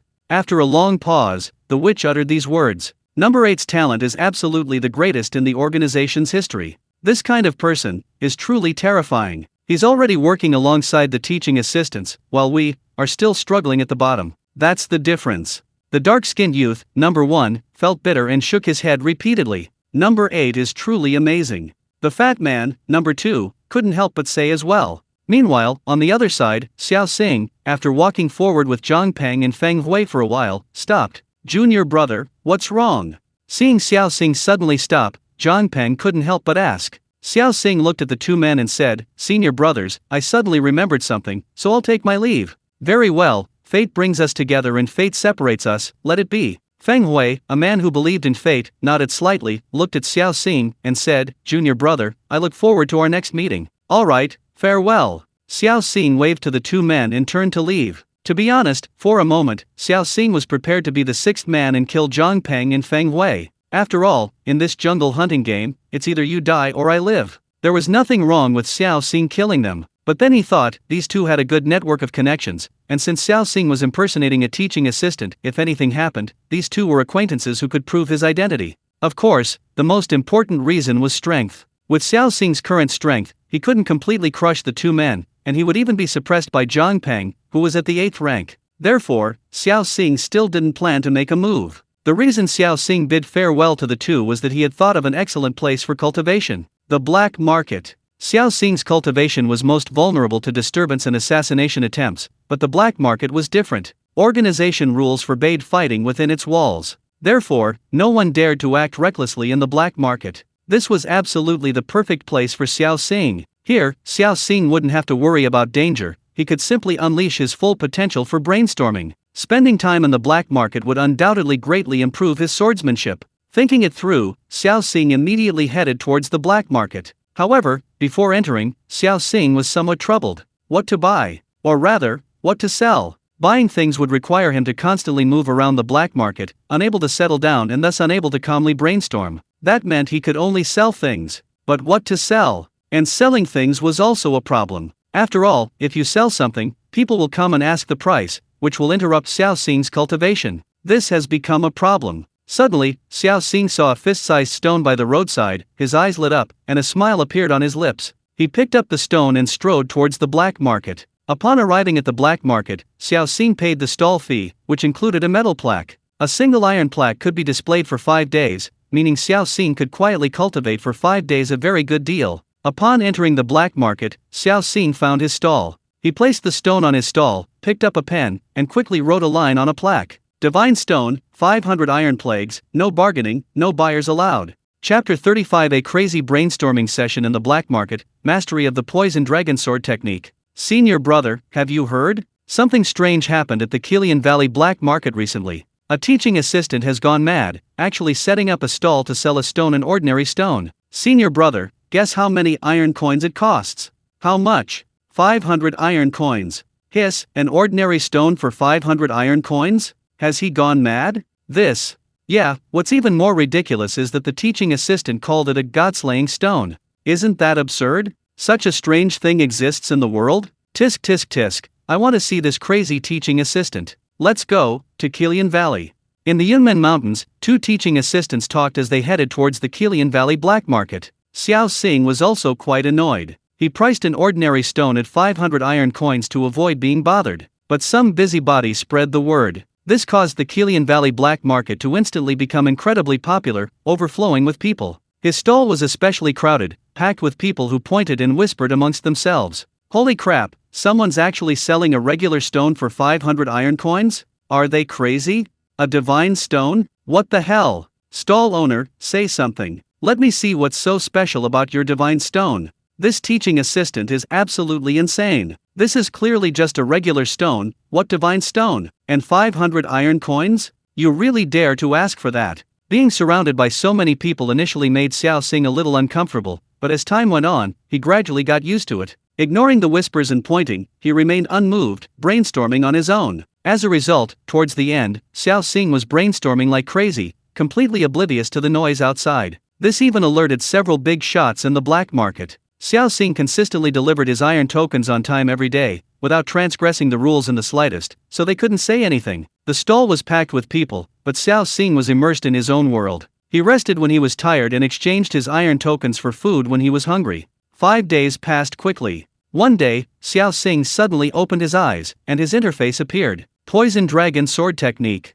Realm Great Success, 1%. Entry, half the effort, half the results. A satisfied smile appeared on Xiao Xing's lips as he exhaled a breath of stale air. Seeing that Xiao Xing had opened his eyes, the crowd began pointing and whispering again. Xiao Xing merely glanced at them before simply lying down and closing his eyes to rest. Meanwhile, some of the teaching assistants continued their discussion. Stop looking. What are you looking at? This guy's a madman. 500 iron tokens for a stone? He's insane, absolutely insane. I'd rather use this time to cultivate. By the way, my swordsmanship has recently broken through to the mastery level. Hiss. Senior brother is amazing. I admire you. Senior brother, could you please give me some pointers? Of course, of course. Hearing the assistant instructor's words, Xiao Xing's lips unconsciously curved into a slight smile. His poison dragon sword technique had already broken through to the great mastery level, far surpassing theirs. In terms of swordsmanship alone, he was definitely second to none among the assistant instructors. It's worth noting that at the Teaching Assistant Exchange Conference, the 3 undisputed strongest teaching assistants had only reached the great perfection of swordsmanship. Moreover, given Xiao Xing's progress, it's only a matter of time before he surpasses them, and even leaves them far behind. I'm truly brilliant. I've actually found such a perfect training ground as the black market. Xiao Xing couldn't help but gloat. Of course, while brainstorming progresses very quickly, it's also extremely mentally taxing. Several days of brainstorming left Xiao Xing somewhat exhausted. He simply lay down behind the stall and fell fast asleep. Amidst the pointing and whispering around him, Xiao Xing snored loudly, sleeping soundly. There was no way around it, his mind was extremely foggy. Not only were these people noisy, but even thunder wouldn't wake him. Meanwhile, in a mountain forest, 3 people were hiding. These 3 were none other than number 1, number 2, and number 9. Something strange seems to have happened in the black market of Qilian Valley. A lunatic teaching assistant is actually selling an ordinary stone for 500 iron tokens. Number 1 went out to inquire about the news and shared it with number 2, the fat boy, and number 9, the witch. A stone for 500 iron tokens? This guy is definitely insane. Number 9 rolled her eyes and scoffed. Number 2, the fat boy, also grinned and muttered, this guy's probably still half asleep, daydreaming. But what would they think if they knew that the person selling the stone was none other than number 8, Xiao Xing? By the way, I have some good news to share with you guys. My swordsmanship has reached the proficiency level. Number 2, the fat boy, said somewhat shyly. Number 1, the dark-skinned boy, and number 9, the witch, were stunned and looked at number 2, the fat boy, with some envy. The dark-skinned boy, number 1, couldn't help but say, number 2, share your insights with us. All right. The chubby boy, number 2, didn't hold back either. Then, number 2 began to share his experience. The dark-skinned boy, number 1, and the witch, number 9, listened with great interest. After a while, the chubby boy, number 2, finished sharing. The witch, number 9, having benefited greatly, sighed deeply, saying, number 2's talent is indeed astonishing. Even if he's not quite as good as number 8, he's probably not far off. I believe that before long, number 2's swordsmanship will reach a minor level of mastery, and then he can catch up with number 8. Catch up with number 8? You really dare to dream. What if I told you that number 8 recently achieved minor mastery of 2 swordsmanship techniques? And now, who knows what level number 8's swordsmanship has reached? Don't even think about it. The dark-skinned boy, number 1, couldn't help but retort. The 9th witch paused slightly, then asked suspiciously, number 1, what do you mean? Do you know something else about number 8? Has his swordsmanship improved again? Did you find out about number 8 on your trip? The dark-skinned boy, number 1, shook his head slightly and said, I didn't find out anything about number 8 on my trip. Number 2's talent is also quite good, but it's unlikely he can surpass number 8, because last time number 8. What happened to number 8? Tell me quickly. The 9th witch was very interested in the news about the 8th witch and couldn't help but urge him to ask. The first dark-skinned youth grinned and said, the 8th witch actually cultivates 2 sword techniques simultaneously. One is the spirit serpent sword technique, and the other seems to be the poison dragon sword technique. Last time, when he fought the teaching assistant, the 8th witch had already mastered both of these sword techniques to a minor degree. Otherwise, why do you think the 8th witch was able to kill the teaching assistant single-handedly?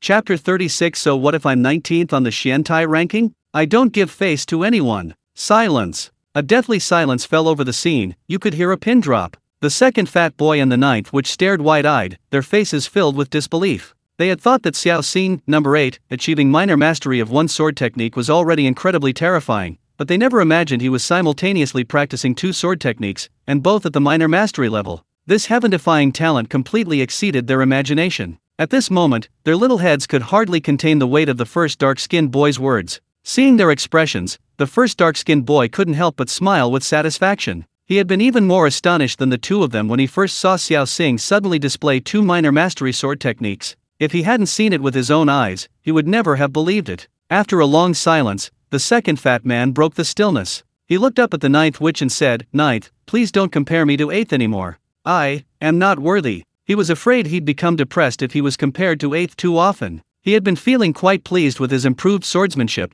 but the first dark-skinned boy had dropped this bombshell. He felt like a firefly compared to the moon. The 9th witch nodded in deep agreement. Meanwhile, in the black market of Kilian Valley, Xiao Xing slept for several hours. When he woke up, it was already bright daylight. There weren't as many people at his stall as before. After all, even the most popular things fade with time, which suited Xiao Xing perfectly. He came to the black market to cultivate for safety, not wanting to be disturbed. Xiao Xing was a little hungry, so he bought a roasted rabbit and began to eat it heartily. Wow! It's senior brother Zhang Hao, ranked 19th on the Xiantai ranking. Hiss, Zhang Hao, ranked 19th on the Xiantai ranking. Wasn't he supposed to be an assassin, off on a mission? Why is he here for the jungle trial? Who says otherwise? Does he want anyone to live? Just then, a commotion suddenly arose in the black market. Xiao Xing couldn't help but look up, following the sound. He saw a tall, handsome young man with sword-like eyebrows and bright eyes, exuding arrogance, carrying a long sword and walking slowly down the black market street. It's known that there's an unwritten rule in the black market: everyone, whether student or teaching assistant, wears a mask to avoid being recognized. But this Zhang Hao, ranked 19th on the Xiantai ranking, wasn't wearing anything and just swaggered in with his sword. His audacity stemmed from absolute confidence in his martial arts skills. 19th on the Xiantai ranking. Xiao Xing's eyes gleamed with a mixture of envy and admiration. He had heard about the organization's rankings these past few days. If trainees like them managed to survive the 3-stage test, they would become official assassins within the organization. But assassins were ranked, from lowest to highest: Xiantai Assassin, Bronze Assassin, Silver Assassin, and Gold Assassin. Of course, above that level is the Azura level. However, this is a legendary level, completely beyond their reach.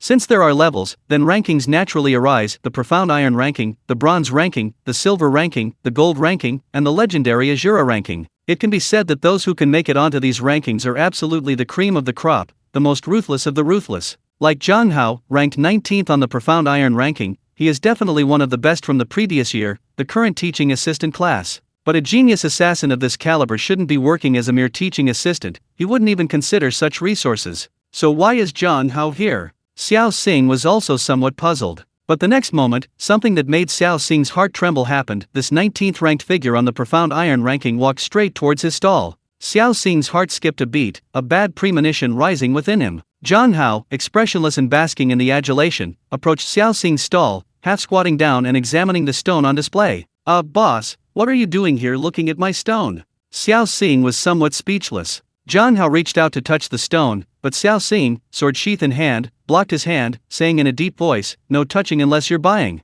His sign clearly stated, "No touching unless you're buying, no disturbance unless you're serious." Is this guy blind? Can't he see that? If Zhang Hao sets this precedent, how will he ever survive in the black market again? However, his act of stopping Zhang Hao was, in the eyes of others, rather shocking. Daring to stop someone ranked 19th on the Xiantai ranking. My god, how many heads do you have? How many lives do you have? Hiss. A collective gasp filled the air. Everyone's eyes turned to Xiao Xing, as if to say, "You've got guts, I admire you." Of course, many more stared at Xiao Xing as if he were a fool. Offending Zhang Hao? You're asking for trouble. In truth, Xiao Xing didn't want to offend someone of Zhang Hao's stature, but Zhang Hao was far too rude and arrogant. This was the black market, even Zhang Hao wouldn't dare to make a move, right? Therefore, Xiao Xing couldn't bear to stop Zhang Hao's actions. Besides, Xiao Xing was masked, Zhang Hao shouldn't recognize him. Stopped, Zhang Hao was slightly taken aback. He clearly hadn't expected Xiao Xing to dare stop him. Zhang Hao looked up at Xiao Xing coldly, his eyes like those of a wild beast, sending chills down one's spine. But Xiao Xing simply glared back.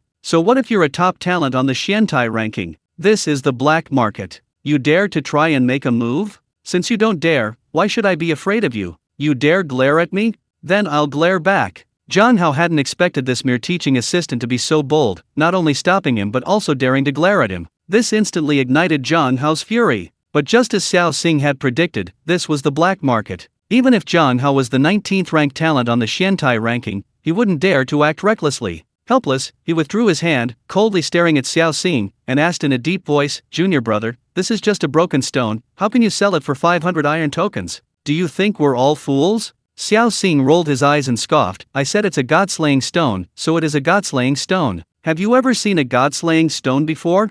Chapter 37. Angrily confronting Zhang Hao, the poison dragon sword technique reaches perfection. Silence. Everyone present was startled, their faces filled with disbelief. This stall owner was far too arrogant, daring to talk back to Zhang Hao. Zhang Hao's face flushed red instantly. He narrowed his eyes, coldly staring at Xiao Xing, and said, "Fine, this broken god-slaying stone, I'll buy it." With that, Zhang Hao pulled a silver note from his pocket, slapped it onto the stall with a smack, and reached for the broken stone on the stall. It turned out that Zhang Hao had returned from a mission and suddenly heard about a strange incident during the jungle trial. An assistant instructor was selling a god-slaying stone, priced at 500 iron tokens. 500 iron tokens was no small sum. Interested, Zhang Hao hurried to the Kilian Valley black market, but when he saw the so-called god-slaying stone, he was extremely displeased. Because it was clearly just an ordinary stone. What kind of bullshit god-slaying stone was this? He was trying to fool a ghost. Zhang Hao, however, was determined to buy the so-called god-slaying stone. He wanted to see what secrets this broken stone held.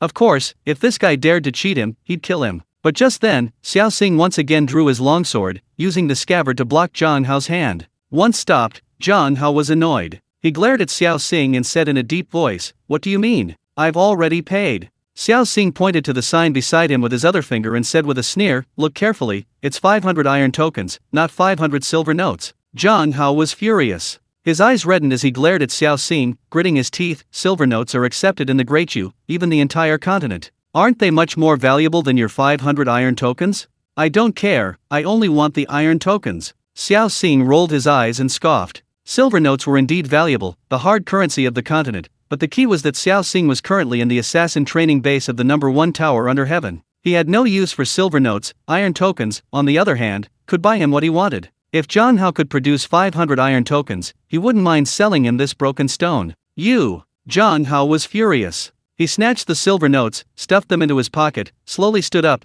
glared at Xiao Xing, and gritted his teeth, saying, "You've got some nerve. I'll remember you." With that, Zhang Hao turned and left. The surrounding crowd watched with pity, all looking at Xiao Xing with disdain. Being targeted by someone ranked 19th on the Xian Iron ranking was practically a death sentence for Xiao Xing. Xiao Xing, however, rolled his eyes, his face full of disdain. His current teaching assistant status is fake. So what if you remember me? At worst, I'll find a secluded spot, shed this teaching assistant facade, and go back to being a student. Then, even if you're incredibly capable and turn the entire Yunmen mountain upside down, you still won't find me. Therefore, Xiao Xing wasn't afraid of him at all. After seeing this plague off, Xiao Xing sat down behind the stall and began brainstorming again. In his mind, a little figure was frantically practicing the poison dragon sword technique. He wanted to push the poison dragon sword technique to perfection, even to the point of mastering its power. Although without the analysis of a master of the poison dragon sword technique at a perfect level, his speed was much slower than before, but Xiao Xing wasn't in a hurry.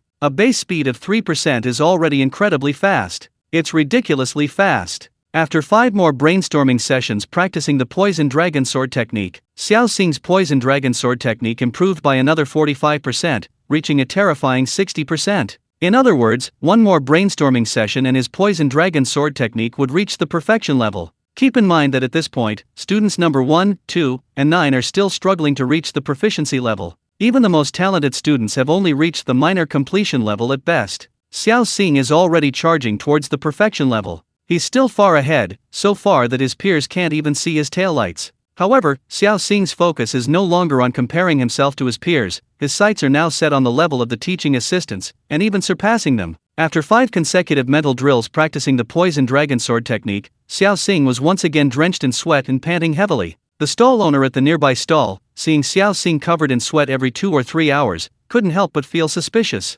After a moment's hesitation, he said, "Buddy, are you suffering from kidney deficiency? You're sweating so much." "Don't worry, I have an ancestral remedy that cures kidney deficiency." "You're the one with kidney deficiency. Your whole family has kidney deficiency." Xiao Xing thought to himself, but he was too exhausted to even speak. He simply turned and glared fiercely at the stall owner. Seeing Xiao Xing's fierce gaze, and knowing he was the kind of person who dared to challenge even the 19th ranked on the Xiantai ranking, the stall owner didn't dare to provoke him further. He just chuckled awkwardly and said, "Senior brother, I was wrong. You don't have kidney deficiency, but I do, okay." With that, the stall owner packed up his things and hurriedly left. Clearly, he was also afraid that Xiao Xing would take notice of him. After resting for a while, Xiao Xing regained some strength and got up to buy another roasted lamb leg. Of course, this lamb wasn't an ordinary goat, but a wild breed unique to this world. Xiao Xing tore into the lamb, chewing and eating it heartily. After finishing the lamb, Xiao Xing fell asleep immediately. When he woke up, it was night again.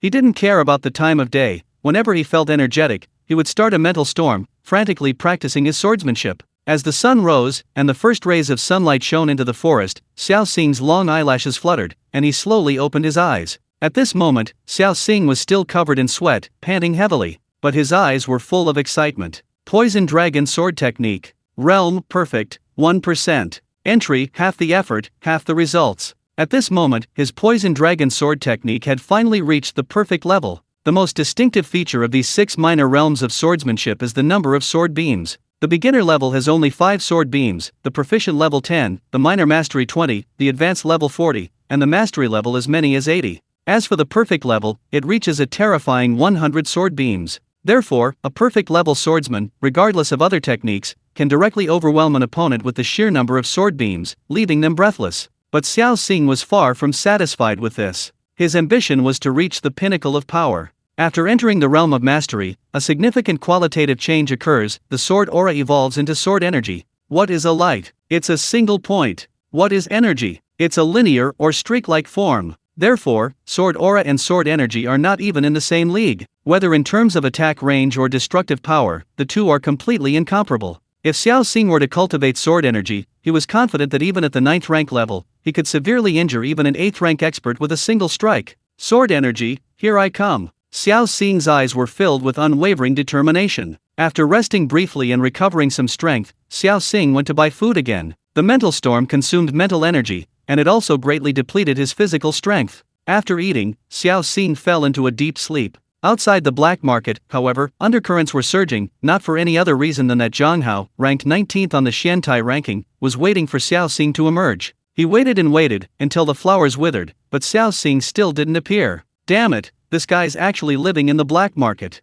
I'll see how many iron tokens he has to squander. Some busybodies, eager to curry favor with Zhang Hao, told him that Xiao Xing was eating and sleeping in the black market. Zhang Hao was furious, his teeth clenched in hatred. He was anxiously waiting outside, while Xiao Xing was just eating and sleeping? How could he not be angry? Chapter 38. You killed 2 of our students with sword energy? In the days that followed, Xiao Xing stayed in the black market. He seemed to have made the black market his home, eating, drinking, and relieving himself there. Aside from eating and sleeping, Xiao Xing spent his time brainstorming. Finally, one day, Xiao Xing opened his eyes, a flash of sword light appearing in them, and the panel popped up again. Poison Dragon Sword Technique. Realm, First Level Sword Aura / Dragon Python Sword Chi, 1%. Entry, half the effort, 4th grade. Finally, I've mastered Sword Chi.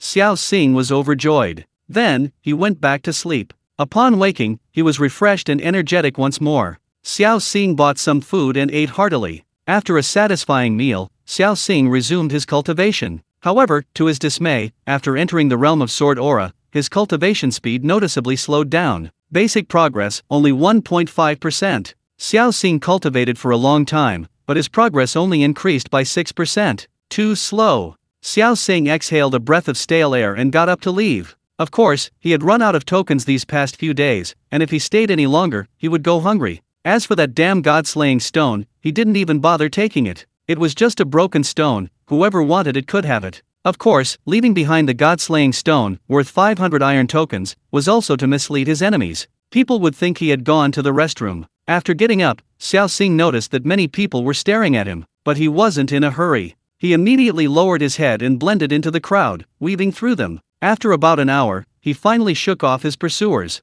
He arrived at a secluded spot, took off his assistant instructor's uniform, and then took out his student uniform underneath, switching them inside out. Xiao Xing immediately went from being a teaching assistant to a student. Then, a smile tugged at the corner of his mouth, and he swaggered out of the black market. When Xiao Xing arrived outside the black market, he found Zhang Hao still checking passers-by. Of course, many people who fawned over Zhang Hao were doing the checking for him. However, seeing Xiao Xing in his student uniform, they waved him away, signaling him to leave quickly. Xiao Xing swaggered right past Zhang Hao's nose. The next day, when people noticed Xiao Xing's return, they informed Zhang Hao. Upon hearing this, Zhang Hao hurriedly returned to the black market. At this time, only the solitary god-slaying stone, worth 500 iron tokens, remained on Xiao Xing's stall. This god-slaying stone seemed to be mocking Zhang Hao. Zhang Hao's face instantly turned as black as the bottom of a pot, and he gritted his teeth, saying, "Can anyone tell me how he escaped?" The crowd gasped, speechless. Meanwhile, in a cave, a student emerged, disheveled and filthy.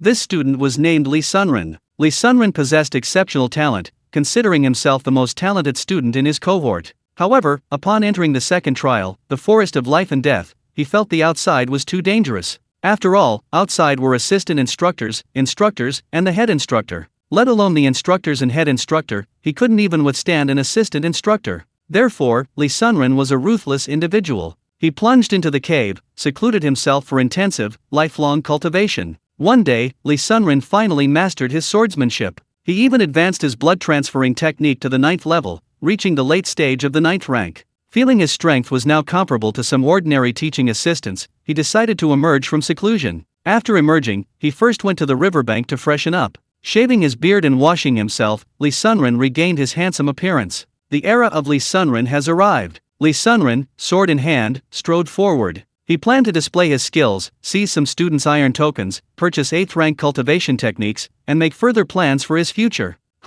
Someone's coming. Li Sunren's expression changed slightly. With a flash, he disappeared into the bushes. Although he was quite confident in his own strength, he didn't know how many opponents there were. Even a mighty tiger can't withstand a pack of wolves. It was best to observe secretly and wait for an opportunity to strike. Just then, a masked student flew rapidly towards them. Immediately afterward, 2 more students followed. This masked student was none other than Xiao Xing. It turned out that after leaving the black market, although Xiao Xing had shaken off Zhang Hao outside, he had been caught up by 2 students. These 2 students had followed him all the way here. Even a clay Buddha has some temper, let alone a living person. Seeing that they were eagerly courting death, Xiao Xing decided to grant their wish and stopped to wait for them. The next moment, sure enough, 2 students flew towards them. One of the students looked at Xiao Xing, a smirk playing on his lips. "Brother," he said with a grin, "hand over the iron token you're carrying, and I might spare my life." Xiao Xing narrowed his eyes, drawing his longsword with a clang. He coldly stared at the 2 men, scoffing, and said in a deep voice,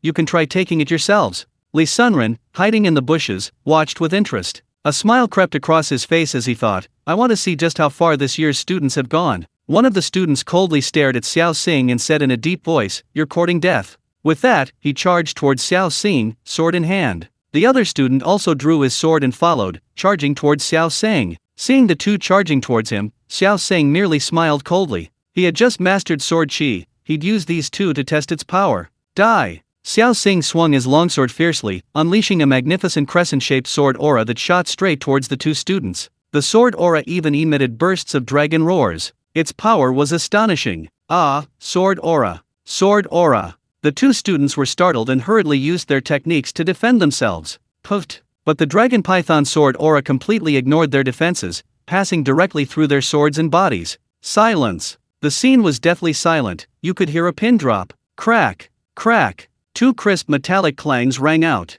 First, the two students' longswords snapped in two, falling to the ground with a clang. Thud! Immediately afterward, the two men were cleanly severed at the waist, their upper bodies falling cleanly to the ground. The two men stared wide-eyed, their faces contorted in death. They probably thought, why would I need to use sword energy to deal with them? Not bad. Having killed the two men with a single sword strike, Xiao Xing went forward and began searching their corpses. Finally, he found 4 iron plagues on their bodies. Pa, 2 penniless bastards.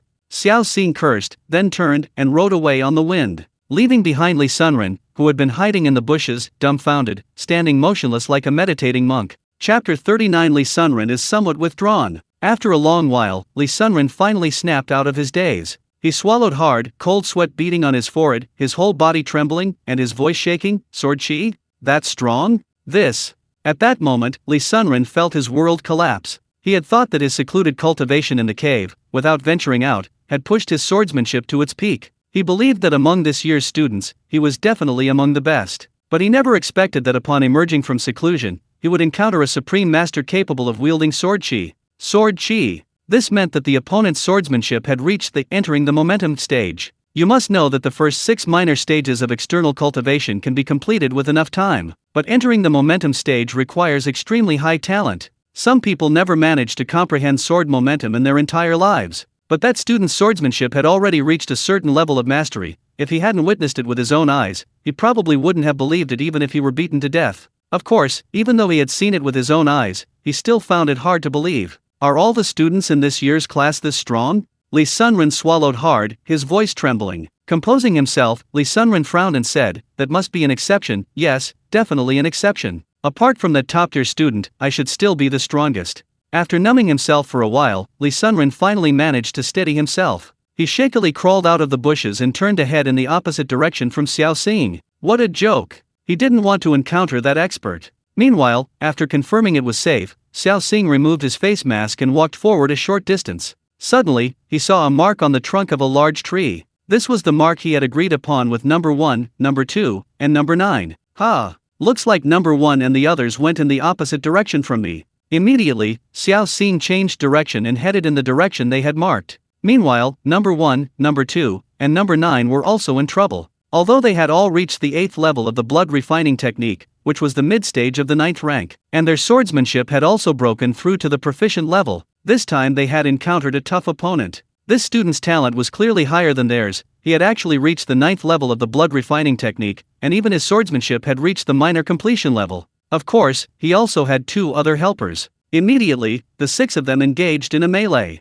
After a brief exchange, number 1, number 2, and number 9 were clearly outmatched. Boom! Number 1, a dark-skinned youth, was caught off guard and kicked in the chest by the hardcore student, sending him flying a considerable distance. Ha! Someone's fighting? Just then, Li Sunren happened to arrive. Hearing the sounds of fighting, he quickly hid in the bushes and began to observe. After assessing the strength of these students, Li Sunren's confidence returned. So this is what the average level looks like. I'm still pretty strong, Li Sunren thought to himself. He was planning to wait until the two groups had settled their differences, then suddenly strike. With his mastered swordsmanship, he was confident he could kill these students and obtain their tokens. Wait, you can't kill me. Seeing the hardcore student about to deliver the fatal blow, the dark-skinned youth, number 1, panicked and cried out. The hardcore student chuckled, looking at the dark-skinned youth with disdain, his eyes filled with a cat-and-mouse smirk. He asked playfully, "What? Do you have any last wishes before you die?" Number 1 chuckled again and said in a deep voice, "Actually, we have another team member.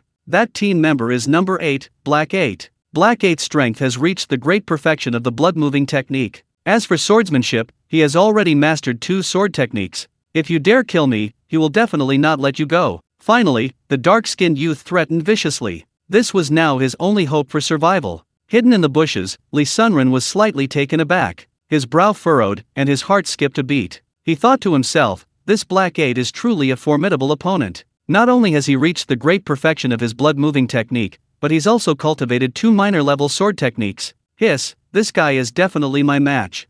Although his swordsmanship had reached the great perfection stage, Black 8 had cultivated 2 minor-level sword techniques, using them alternately and unpredictably, making him even more elusive and not necessarily weaker than his own great perfection swordsmanship. Furthermore, Black 8 had cultivated the blood-moving technique to the great perfection stage, while he himself was only at the 9th level. Comparing the two, Lee Sunren's face darkened once more. He felt that Black 8 was even stronger than him. Damn it, are this year's students all this strong? Lee Sunren was almost frustrated to the point of vomiting blood. He had spent so long in seclusion in the cave, cultivating to the point that upon emerging, he would be invincible, able to defeat all the other students. But he never expected that upon his emergence, he would first encounter a peerless genius who had mastered sword chi, and now he heard from the dark-skinned boy number 1 that there was a student number 8 who might be even stronger than him. What kind of situation is this? How can everyone be stronger than me? What was the point of my seclusion? At this moment, Lee Sunren was on the verge of collapse, almost to the point of vomiting blood from frustration. On the other side, the hardcore youth, upon hearing what the dark-skinned boy number 1 said, also felt a jolt in his heart. If there really was such a strong student number 8, then they would have to seriously consider whether or not to kill students number 1, 2, and 9. Boss, this guy's probably bluffing us. If there really is such a person as Black 8, where is he? The boy with a bear tattoo on his chest, designated as number 2, said in a deep voice. This meant his code name was Bear 2. Hearing Bear 2's words, the hardcore Bear 6 boy nodded slightly, narrowed his eyes, and coldly looked at the dark-skinned boy, number 1, saying in a deep voice, do you think we're easily scared? If there really is Black 8, let him come out and see us. Black 8 is out and hasn't returned yet. I advise you to leave quickly. Otherwise, once Black 8 comes back, you won't be able to leave. The dark-skinned youth, unaware of when Xiao Xing would return, had no choice but to continue his charade. You dare lie to me? You're asking for death. Bear 6, enraged, roared and thrust his sword at the dark-skinned youth. Several sword beams shot out, swift as lightning, hurtling towards the dark-skinned youth. The dark-skinned youth's pupils constricted in terror, his heart leaping into his throat, his eyes filled with despair. He was prepared to die. Clang! But just then, dozens more sword beams swept in, completely blocking Bear 6's sword energy. A handsome young man in black student uniform, wielding a longsword, rushed towards them at incredible speed. Number 8. It's number 8. Chapter 40. Mom, this world is too dangerous, I want to go home. Number 8? Could there really be someone called Black 8? Is Black 8 really as strong as they say? Lee Sunren, hiding in the bushes, was filled with doubt and apprehension. Xiang Lu, Xiang Yar, and Xiang San, seeing that Black 8 had indeed appeared, were also filled with doubt and apprehension. At this moment, Fatty number 2 and Witch number 9 also returned. Number 8. The two were overjoyed. Xiao Xing nodded slightly, then looked at the dark-skinned boy number 1 and asked, Number 1, how are you? Are you all right? I'm fine. The dark-skinned boy number 1 struggled to his feet, grinned, revealing a mouthful of white eyes. Xiao Xing relaxed, turned to look at the Xiong group boys, snorted coldly, and said in a deep voice, How do you want to die?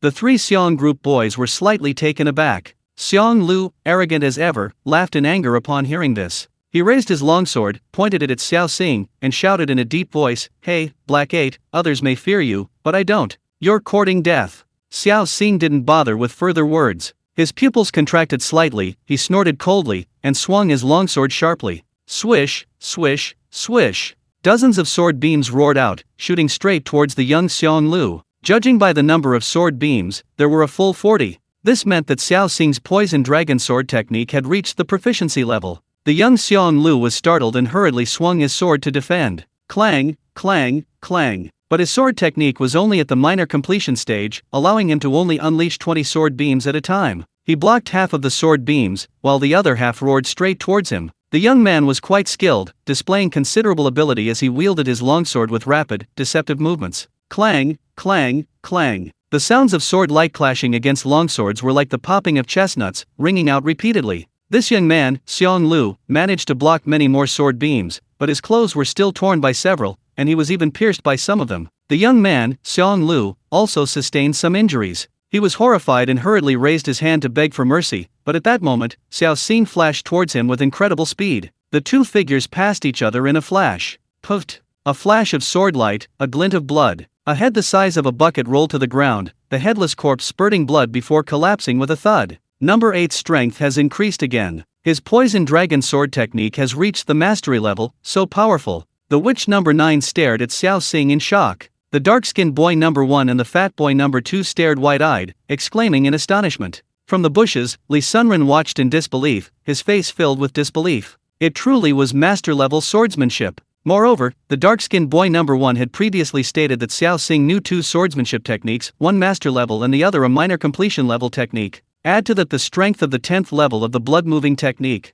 My god! What kind of monster is this? He could easily crush him. Li Sunren's composure crumbled again. He had thought that after emerging from his life-or-death seclusion, he would be invincible among his peers, but upon emerging, he encountered another student who could wield sword energy, and now he had met another student, number 8, whose talent surpassed his own. He suddenly realized there were always stronger people out there, and felt utterly miserable. In just a few rounds, Xiao Xing had dealt with the arrogant Xiong Lu. Xiong Yar and Xiong San, startled, let out a scream and turned to run for their lives. Humph, where do you think you're going? Xiao Xing had no intention of letting them go. If he hadn't appeared, number 1 and the others would likely have been in danger. Number 1 and the others were arguably Xiao Xing's most trusted partners in the organization's training base, or rather, a source of emotional support. Xiao Xing considered them friends, even though these friends seemed somewhat weak. Whoosh! Dozens of sword beams roared out once more, engulfing Xiong San. Immediately afterward, Xiao Xing moved with lightning speed, charging towards Xiong Yar. Oh my god, this world is too dangerous. Mom, I want to go home, why? Just then, Li Sunren, who had been hiding in the bushes, couldn't hold back any longer. Taking advantage of the moment when Xiao Xing was chasing after Xiong Yar, he suddenly emerged from the bushes and sprinted off in one direction. Holy crap, there's someone else here. Holy crap. Number 1, number 2, and number 9 were startled. Even Xiao Xing, who was chasing Xiong Yar, was startled. He hadn't expected someone to be hiding in the bushes. However, a sense of relief rose within him. Thankfully, he hadn't wanted to frighten number 1, number 2, and number 9, and also didn't want to hurt their pride, so he had only displayed a level of proficiency in the poison dragon sword technique, not revealing too much of his true strength. Of course, most importantly, he hadn't revealed his sword aura. Therefore, the person hadn't discovered his full power. A moment later, Xiao Xing returned, carrying his longsword. He took the iron tokens from the other 2 boys and stuffed them into his pocket. Brothers were brothers, but he was the one who killed them, so the tokens naturally belonged to him. He desperately needed the tokens. In the days that followed, to evade the pursuit of Zhang Hao, ranked 19th on the Xiantai ranking, Xiao Xing stayed with number 1 and the others. Of course, he wasn't idle. Whenever he had free time, he practiced the golden stone tendon changing technique and the spirit serpent sword technique.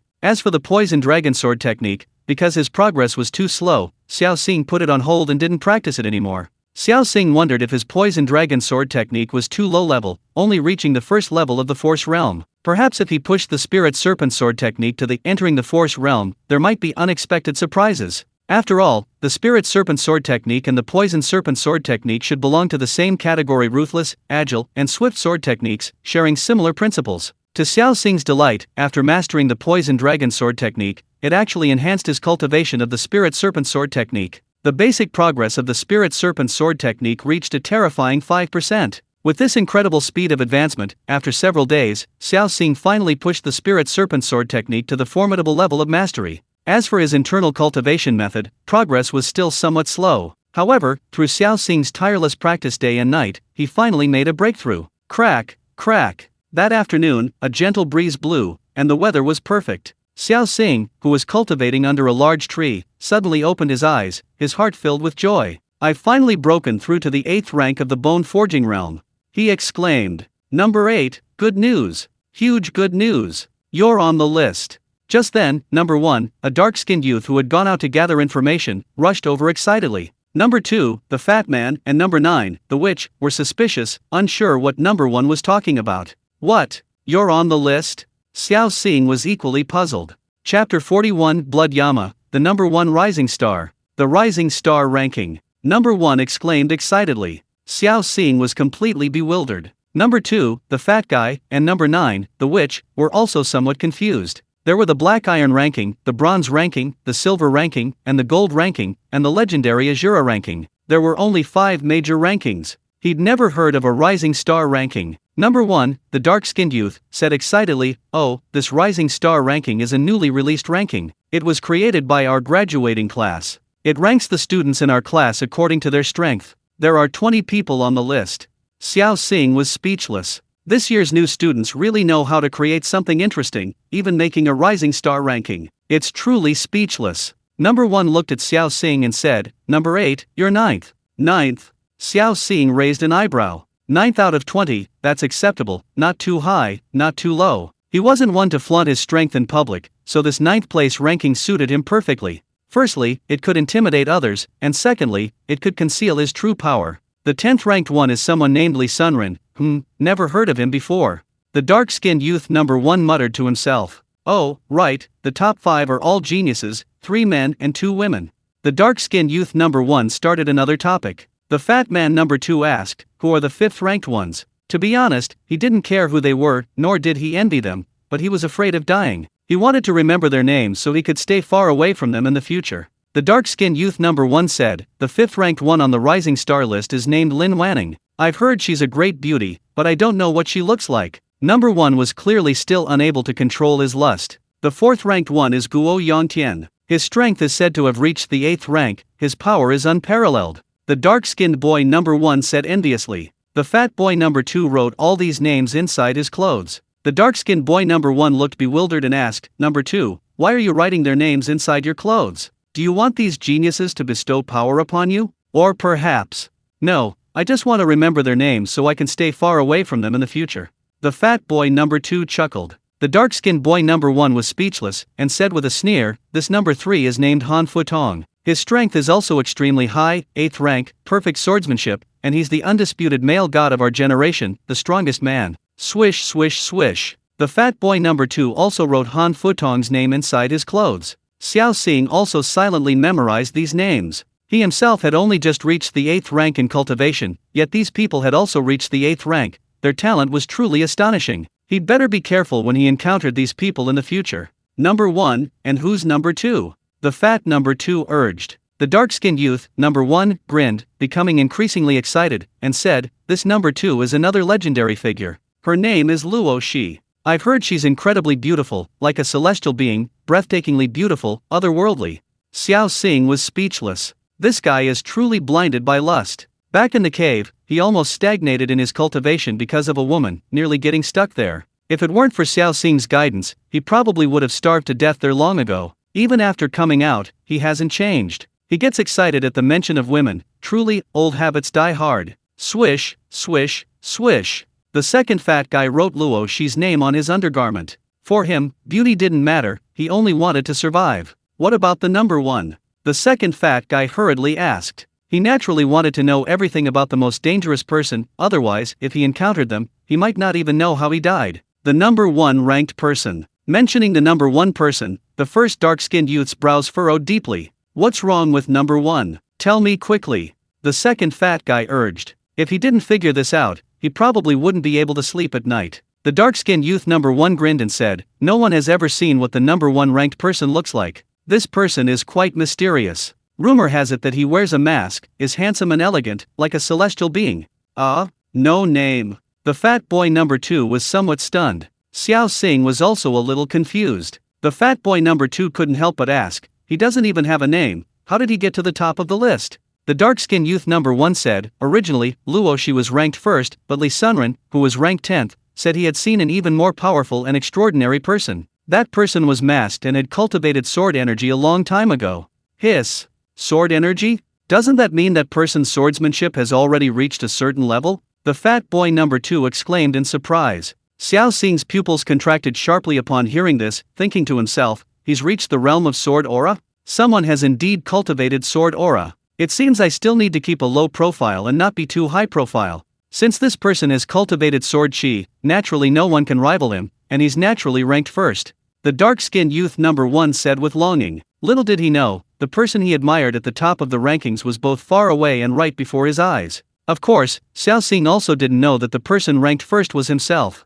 The second fat man swallowed hard, his face filled with fear, muttering, this world is too dangerous, too dangerous. Someone actually cultivated sword energy. What kind of monster is this? Achoo! Xiao Xing, standing nearby, sneezed for no apparent reason. He rubbed his nose, thinking to himself, who the hell insulted me? The first dark-skinned youth continued vividly, the top-ranked guy didn't know his name, so they gave him a resounding name, Blood Yama. Blood Yama? Xiao Xing raised an eyebrow, grinning, pretty domineering. The second fat man quickly wrote the name Blood Yama on his underwear, emphasizing the words extremely dangerous after it. Originally, everyone named him Blood Azura, but they were afraid of offending those on the Azura ranking, so they settled for Blood Yama. The first youth explained further. The crowd nodded slightly in agreement. The dark-skinned youth, number 1, grinned and said, I also heard some other exciting news. They say that in a few days, the people on the Rising Star ranking are calling on all of us students to gather at Fulong Valley for a Rising Star conference. What do you think? Should we go? Xiao Xing frowned deeply upon hearing this and asked, aren't they afraid that the teaching assistants, instructors, and even the head instructors will come knocking on their door with all this fanfare about this Rising Star conference? What's there to be afraid of? They're all geniuses. Besides, there will be a large number of students, those teaching assistants and instructors might not dare to go. The dark-skinned youth, number 1, said arrogantly. Chapter 42 The Rising Stars Tournament of Fulong Valley. Xiao Xing's eyes flickered. He sensed something unusual in the words of the dark-skinned youth number 1. It had to be said, there were indeed some exceptional individuals among this year's students. First, they created this Rising Star ranking, then they held this Rising Star conference, using those on the rankings to consolidate popularity and bring all the students together. Moreover, their Rising Star Conference made no attempt to conceal their positions, a veiled provocation to the teaching assistants, instructors, and head instructor. We're right here, do you dare come? In this way, the students, who were originally the prey, suddenly became the players, just like the teaching assistants, instructors, and head instructor. After reaching the 8th rank, Xiao Xing's progress in the Golden Stone Tendon Changing Technique had noticeably slowed down. To speed things up, he needed to acquire resources. He decided to use his tokens to buy bone-forging pills and tendon-changing pills to see if he could quickly improve his strength. This so-called Rising Star Conference has gathered so many people, he could easily take advantage of the chaos. He currently has 2 forms, Assistant Instructor and Black 8 Student. He can switch between these forms to ensure his invincibility. He can become the 6th-ranked student and thus acquire more resources. He naturally wouldn't miss such an opportunity. Xiao Xing's eyes flashed, and a smile tugged at the corner of his mouth. Alright, let's go join the fun. Great! The dark-skinned boy, number 1, exclaimed excitedly. Going? It's too dangerous. The fat boy, number 2, looked bitter. The witch number 9 frowned, hesitated for a moment, and said, I won't go. Xiao Xing frowned slightly, turning to look at the witch number 9. He saw the resentment in her eyes. With so many geniuses emerging these days, she seemed rather weak. This was undoubtedly a blow, or perhaps an inspiration, to the proud 9th witch. Or perhaps she didn't want to walk the same path as Xiao Xing, because with him around, she couldn't grow quickly under his protection. Her path was different from others, she was destined to walk a path paved with blood and flesh. Xiao Xing nodded slightly, showing his support. Alright, 9th, walk your own path. I support you. Thank you. The 9th witch bowed to the crowd, then turned and disappeared into the forest. She walked resolutely, without the slightest hesitation. Xiao Xing watched the direction the 9th witch had left, his heart deeply shaken. This 9th witch might not have the strongest talent, but she was extremely ruthless. If she hadn't died, she would surely have made a name for herself. The second fat man, looking utterly miserable, had no choice but to grit his teeth and say, I'll go with you. Immediately, the 3 of them set off towards Fulong Valley without further hesitation. Along the way, Xiao Xing searched for a 3rd sword technique similar to the Poison Dragon sword technique and the Spirit Serpent sword technique. Originally, Xiao Xing thought that pushing a sword technique to the point of mastery constituted one level of mastery. He figured if he pushed the 2nd sword technique to that level as well, that would be a double level of mastery. But it seemed it wasn't that simple. Even though he had now mastered both sword techniques, he still hadn't grasped the realm of double mastery. This was due to a flaw in the sword techniques themselves. During this time, Xiao Xing also learned that the ranking of external and internal cultivation methods differed. External cultivation methods were divided into 3 levels: lower, middle, and upper. For example, the Poison Dragon sword technique and the Spirit Serpent sword technique that Xiao Xing was currently practicing were both lower-level sword techniques. This meant that even though Xiao Xing had pushed both sword techniques to the entry-level stage, he still couldn't master the dual-level technique. Damn it, since I can't change the quality, then I'll just pile on the quantity. I refuse to believe I can't cultivate the dual-level technique.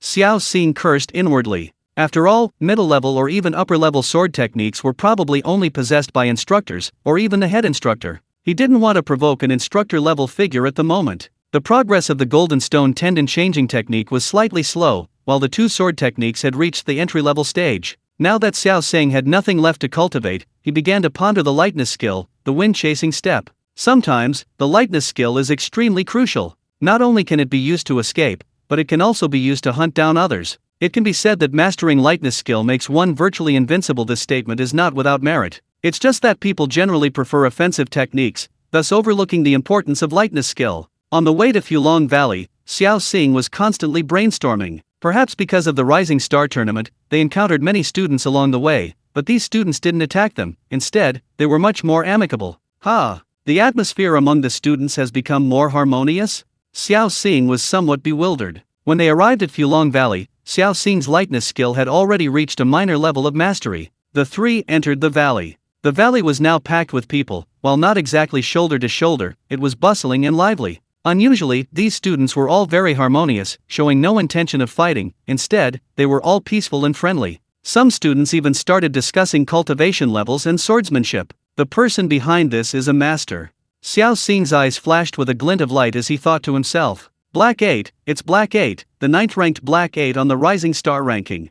Holy crap, Black 8, Black 8. Xiao Xing's appearance immediately caused an uproar. After all, he was on the Rising Star ranking, and ranked in the top 10 at that. His appearance naturally caused quite a stir. Xiao Xing was somewhat helpless. He hadn't expected to have such a large influence. The students stared at Xiao Xing with wide eyes, a mixture of jealousy, admiration, and even resentment. I heard that Black 8 has reached the 9th rank of perfection and has also mastered 2 sword techniques. One technique is at the proficient level, and the other is at the minor completion level. Wow, he's mastered 2 sword techniques? And both are at a considerable level. No wonder he's ranked in the top 10 of the Rising Star list. Black 8, awesome. If you ask me, Black 8 should have focused on mastering only one sword technique. Mastering multiple techniques is distracting. If he had focused on one technique, he probably would have already mastered it, or even perfected it by now.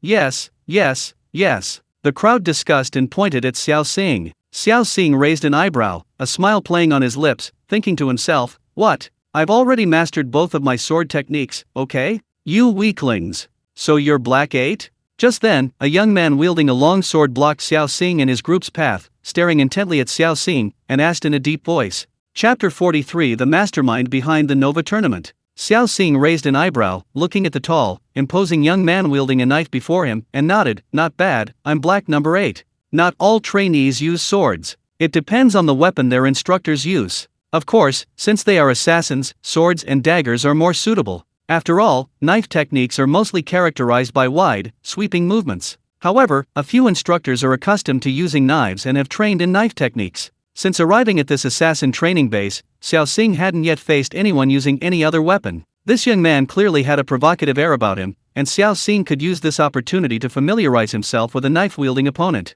The young man had a tiger tattooed on his chest, with the number 3 next to it. Clearly, his codename was Tiger 3. The young man, Tiger 3, bowed to Xiao Xing and said, I am Tiger 3, real name Zhang Yunhu, ranked 11th on the Rising Star ranking. I wish to challenge you. Xiao Xing was slightly taken aback, then grinned and asked, since you are ranked 11th, why not challenge the 10th ranked one, instead of challenging me, who is 9th? Zhang Yunhu grinned, then said with a wry smile, I have already challenged Li Sunren, ranked 10th, but I lost. As he spoke, Zhang Yunhu glanced at a young man carrying a sword in the crowd. Xiao Xing followed his gaze and looked at the young man, but upon seeing him, Xiao Xing was somewhat bewildered. This young man looked familiar. Brother BA, isn't that the guy who cried out mommy, and suddenly ran away from the bushes that day?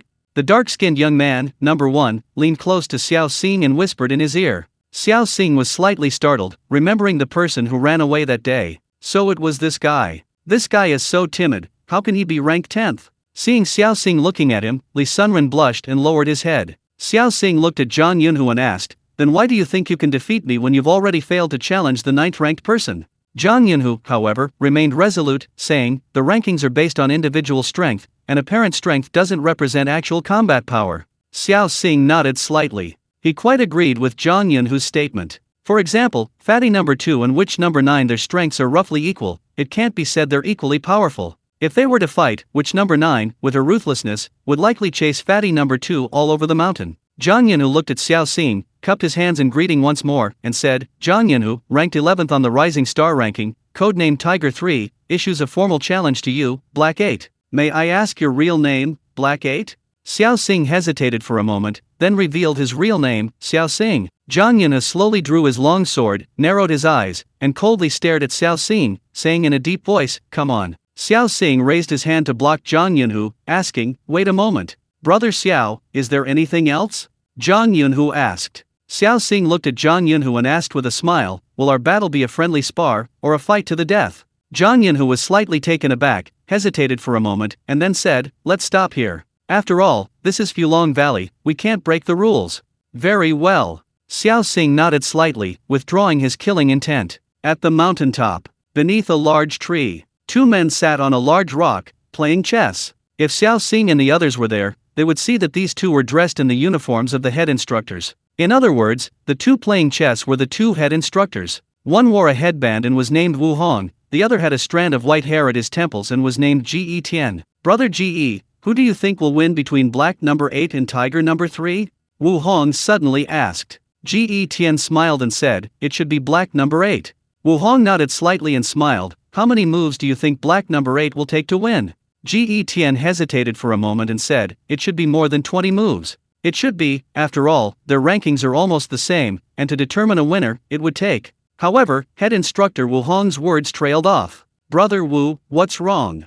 Head instructor Ge asked suspiciously. The battle is over. Wu Hong's eyes gleamed, and he swallowed hard. It's over already. Ge Tian was slightly taken aback, turning to look down the mountain, his face also filled with surprise. He exclaimed, 3 moves? This black 8 seems stronger than we imagined. Could it be that his ranking is lower? Wu Hong frowned, saying, it should be. In the valley, Xiao Xing sheathed the longsword he had pressed against Zhang Yunhu's neck, looked at Zhang Yunhu, and said with a smile, Brother Zhang, you're too kind. Zhang Yunhu's eyes widened, staring at Xiao Xing in disbelief. He hadn't expected to be defeated in just 3 moves. He had fought Li Sunren, ranked 10th, for 70 or 80 moves before he was defeated. Could this Xiao Xing, ranked 9th, be so much stronger than Li Sunren, ranked 10th? Fortunately, it was only a brief exchange. If it had been a life or death battle, he would probably be a corpse by now. Cold sweat beaded on Zhang Yunhu's forehead. He swallowed hard, a bitter smile on his face as he looked at Xiao Xing, cupping his hands in thanks. Thank you for your mercy, Brother Xiao. As he spoke, Zhang Yunhu pulled an iron token from his robes and handed it to Xiao Xing. Xiao Xing was slightly taken aback, surprised. It's the rule. Whoever loses gets an iron token. Zhang Yunhu, an honest man, explained. Xiao Xing took the iron token, tucked it into his robes, and smiled. Thank you. Whoosh.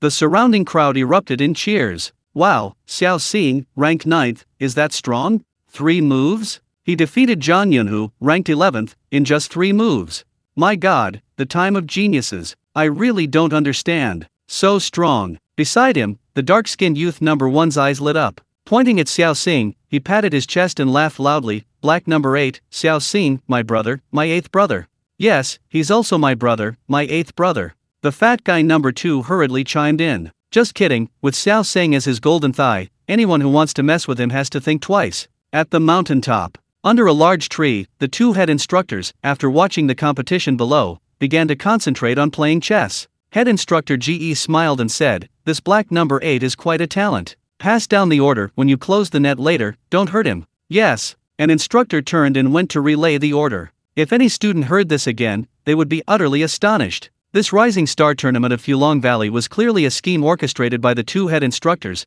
designed to eliminate all the less capable students. Just then, a young man with sword-like eyebrows and bright eyes, a tall and straight figure, but with a sinister aura between his brows, walked over, sword in hand. This man was none other than Han Futong, ranked 2nd on the Rising Star ranking. Greetings, head instructors. Almost everyone has arrived. Han Futong bowed to the 2 instructors. It turned out that the 2 head instructors were the players, and Han Futong was a crucial pawn. He was the one secretly cooperating with the 2 head instructors to ensure the smooth running of this Rising Star tournament of Fulong Valley. Chapter 44. Beautiful women are popular everywhere. Futong, no need for formalities. Wu Hong placed a piece and said calmly. Han Futong slowly stood up. Wu Hong turned to look at Han Futong and asked in a low voice, Futong, they were all your classmates. You schemed against them like this, wiping them all out. Don't you feel any remorse? Han Futong chuckled and curled his lip, saying, a guilty conscience is a sign of weakness. I certainly don't feel any remorse.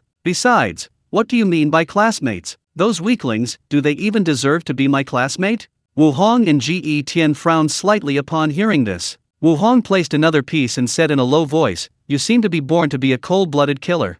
In the valley, the matter between Xiao Xing and Zhang Yunhu had just calmed down when the surrounding crowd erupted in uproar. Wow, is Xiao Xing, ranked 9th, really that strong? He defeated Zhang Yunhu, ranked 11th, in just 3 moves. Do you think Xiao Xing's ranking is too low? Yeah, maybe. With such strength, he might really be ranked low. Wow, Xiao Xing is so strong, he must be ranked low. The crowd buzzed with discussion. This naturally displeased those ranked ahead of Xiao Xing, especially Jiao Tong, ranked 8th. Jiao Tong pushed his way through the crowd, coldly staring at Xiao Xing, and said in a deep voice, "Brother Xiao, wait." Xiao Xing stopped, turned around, and looked at Jiao Tong suspiciously, asking, "Who are you?" "I am Jiao Tong," the young man said in a deep voice. Xiao Xing was slightly taken aback, shaking his head. "Never heard of me." Jiao Tong's face immediately turned red, and his brows furrowed deeply. This Xiao Xing dared to underestimate him, which enraged Jiao Tong. A dark-skinned youth whispered in Xiao Xing's ear, "8th brother, Jiao Tong is ranked 8th on the Rising Star ranking." Xiao Xing was slightly taken aback, then immediately realized, and quickly bowed to Jiao Tong, saying, "Oh, it's brother Jiao, a pleasure to meet you."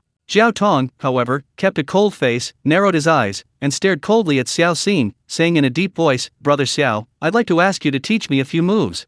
With that, Jiao Tong slowly drew his long sword with a whoosh. Whoosh! The surrounding crowd erupted in excitement once again. Wow, the 8th ranked one and the 9th ranked one are going to fight. Who do you think will win? Nonsense, of course the 8th ranked one is stronger. That's not necessarily true. Didn't you see Xiao Xing defeat Zhang Yunhu in just 3 moves? The crowd watched with anticipation. But at that moment, Xiao Xing didn't draw his sword. Instead, he cupped his hands to Jiao Tong and said, "Brother Jiao, you jest. You're ranked 8th, and I'm ranked 9th, so naturally you're superior. I concede." Xiao Xing didn't want to stand out too much. What was the point of vying for such useless titles? He preferred practical things. Jiao Tong was slightly taken aback. Clearly, he hadn't expected Xiao Xing to concede so readily. It was quite unexpected. Since the other party had conceded in public, he couldn't press the matter further. Reluctantly, he sheathed his sword, cupped his hands to Xiao Xing, and then turned and left. The crowd sighed in dismay. They all wore expressions of disappointment, having missed out on a good show. Whoosh! Just then, another uproar erupted. The crowd gasped in astonishment, instantly erupting into a frenzy. My god, those are Lin Wanning, ranked 5th, and Luo Shi, ranked 2nd? Wow, Lin Wanning and Luo Shi are not only beautiful, but their talent is also unparalleled. It's truly enviable. Such heavenly beauties are beyond our reach. Wow, goddesses, goddesses. Looking at these immature teenagers, Xiao Xing was speechless. He only glanced at them twice before sitting down under a large tree, his mind racing. These 2 beauties were indeed breathtakingly beautiful, far more beautiful than the female celebrities of his previous life. Especially Luo Shi, whose beauty seemed otherworldly. But what did it have to do with him? What kind of time is this? Beauties? Even if they were incredibly beautiful, he couldn't have them. Luo Shi and Lin Wanning, basking in the gazes of the crowd, slowly walked into the throng. Luo Shi glanced around and saw a handsome young man sitting under a large tree, seemingly resting with his eyes closed. What's going on? Everyone's eyes were on them, yet this person didn't even glance at them. Was he that arrogant? She felt disgusted when others looked at her, yet, she felt insulted by their indifference. This was the contradictory psychology of a stunning beauty. Sister Luo, that person seems to be Xiao Xing, ranked 9th. Lin Wanning leaned closer to Luo Shi and whispered. Luo Shi glanced at Lin Wanning but didn't say anything. Then, her gaze turned cold as she looked around. Miss Luo, you've arrived. Just then, a tall, handsome young man approached and greeted Luo Shi. This man was Guo Yongtian, ranked 4th. Luo Shi glanced at him but ignored him. Guo Yongtian felt utterly humiliated, his face burning with shame. Luo Shi was truly aloof. She wouldn't even exchange a single word with him. He could only manage a wry smile and step aside. Although he was ranked 4th on the Rising Star ranking and Luo Shi was 2nd, their rankings were close, but he knew he was no match for this prodigy. Luo Shi's talent was truly astonishing. At the mountaintop, Han Futong saw Luo Shi arrive, and his eyes lit up. Of all the students in this cohort, only Luo Shi, this prodigy, was worthy of his attention. That's why he was willing to settle for 3rd place. Since arriving at Fulong Valley, Luo Shi's cool gaze had been constantly scanning her surroundings, as if searching for someone. That's right. She was looking for the number 1 ranked Blood Yama. When the Rising Star ranking was released, she was confident that with her exceptional comprehension, she could easily surpass all others and become number 1. However, she never expected that Li Sunren, ranked 10th, would mention that someone had actually cultivated sword energy, which startled her. Even with her astonishing talent, she had never cultivated sword energy. Her purpose in coming to Fulong Valley was to meet the number 1 ranked Blood Yama. She wanted to see what kind of person could possibly surpass her in talent. Blood Yama didn't come. Luo Shi frowned slightly and murmured, "It seems he didn't come. Lin Wanning was also searching for Blood Yama's whereabouts. Luo Shi, losing interest, slowly sat down under a large tree, quietly waiting for the number 1 ranked Blood Yama to arrive. However, as time passed, Blood Yama still hadn't appeared.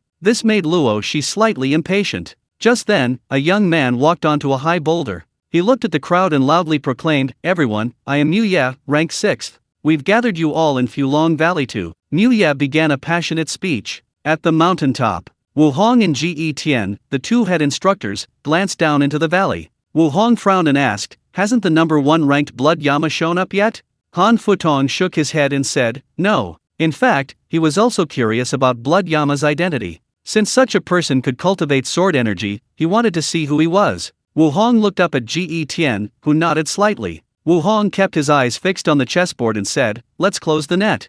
Chapter 45 Shocking Change, Encirclement of the Valley. Oh no! Oh no! Many instructors and assistant instructors have blocked the entrance to the valley. Just as Mu Ye was giving his passionate speech on stage, a student rushed in, causing a huge commotion. Whoosh! The scene instantly erupted. What's going on? How dare those instructors and assistant instructors come here? Damn it, we're surrounded. How are we going to get out?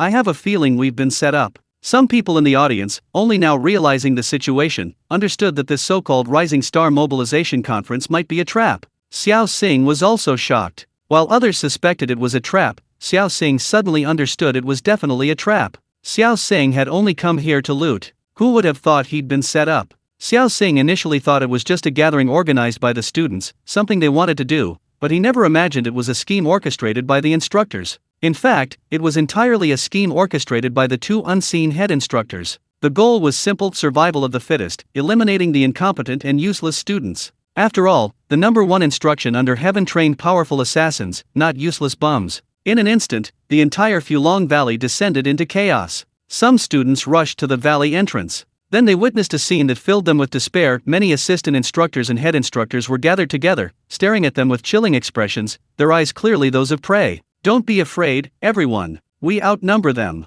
Kill! Kill! Fight them!" A student in the lead shouted, charging towards the group of assistant instructors and head instructors. Many students knew this was their only chance to survive, and they rushed towards the edge of the valley. Swish, swish, swish. But what greeted them was the merciless sword light of the instructors and assistant instructors. A dense barrage of sword light swept in, instantly killing over a dozen students in just one round. Seeing the overwhelming difference in strength, the remaining students' initial courage vanished, and they hastily retreated back into the valley. Fortunately, the instructors and assistant instructors didn't surround them. But now, the students were in a panic. What do we do? What do we do? Yes, what do we do? Where's Han Futong? It was Han Futong who initiated the Fulong Valley New Star Tournament. There, look. Han Futong is at the top. He's next to the two head instructors. Some sharp-eyed people spotted Han Futong and the two head instructors. Of course, they deliberately let the students below see them. Only then did everyone realize that Han Futong had long been bribed by the two head instructors.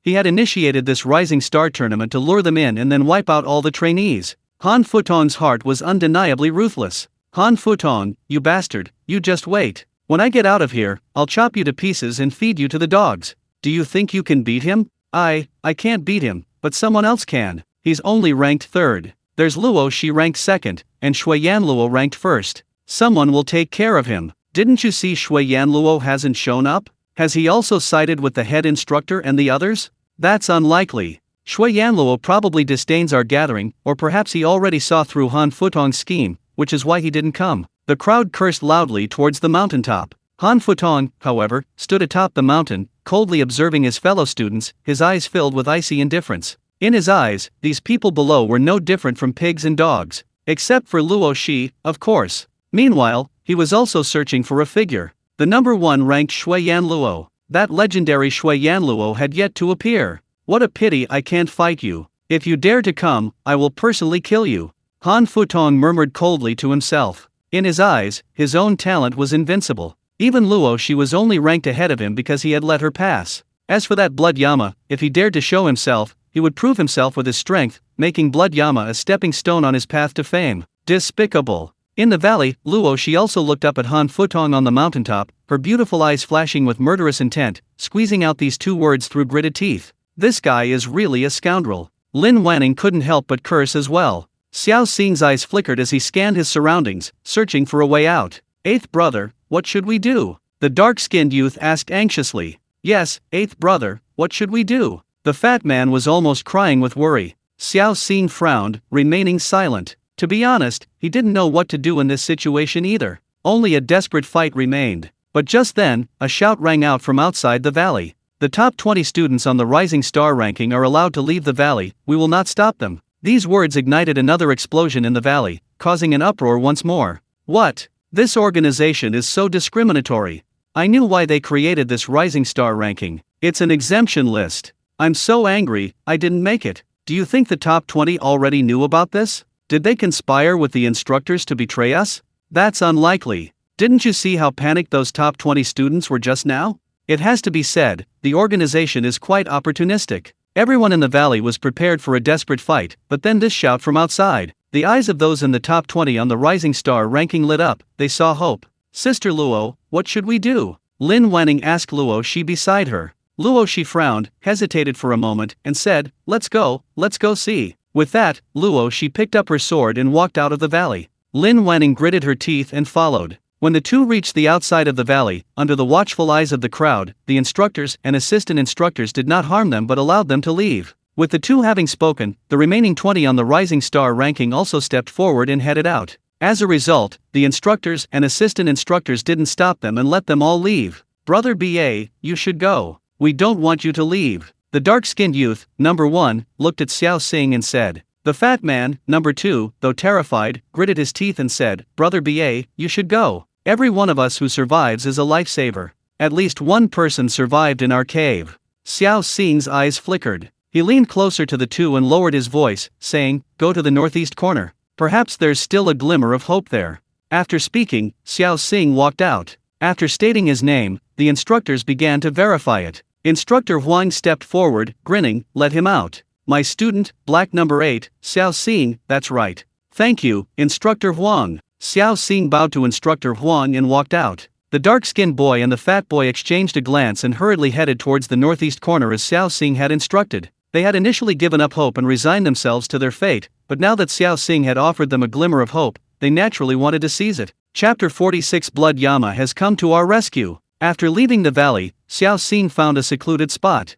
He took off his student uniform, turned it inside out, and put it back on. Then, he took out a face mask from his pocket and tied it over his face. For the sake of the dark-skinned boy number 1 and the fat boy number 2, Xiao Xing was prepared to take a gamble. Of course, it was just a gamble. If he missed, he would leave immediately. As for whether the dark-skinned boy number 1 and the fat boy number 2 would survive, that would be up to fate. Having made all these preparations, Xiao Xing, sword in hand, turned and walked back towards Fulong Valley. Meanwhile, outside Fulong Valley, in another area, Luo Shi and Lin Wanning, who had already left, were walking hurriedly forward, but suddenly Luo Shi stopped. Then she turned and walked towards Fulong Valley. Lin Wanning panicked and hurriedly caught up with Luo Shi, asking, Sister Luo, what are you doing? Going back to check. Luo Shi's gaze was resolute as she turned and walked towards Fulong Valley. Several of her friends were also trapped in Fulong Valley, and she wanted to find a way to rescue them. I just can't do anything with you. Lin Wanning rolled her eyes, but helplessly followed Luo Shi back.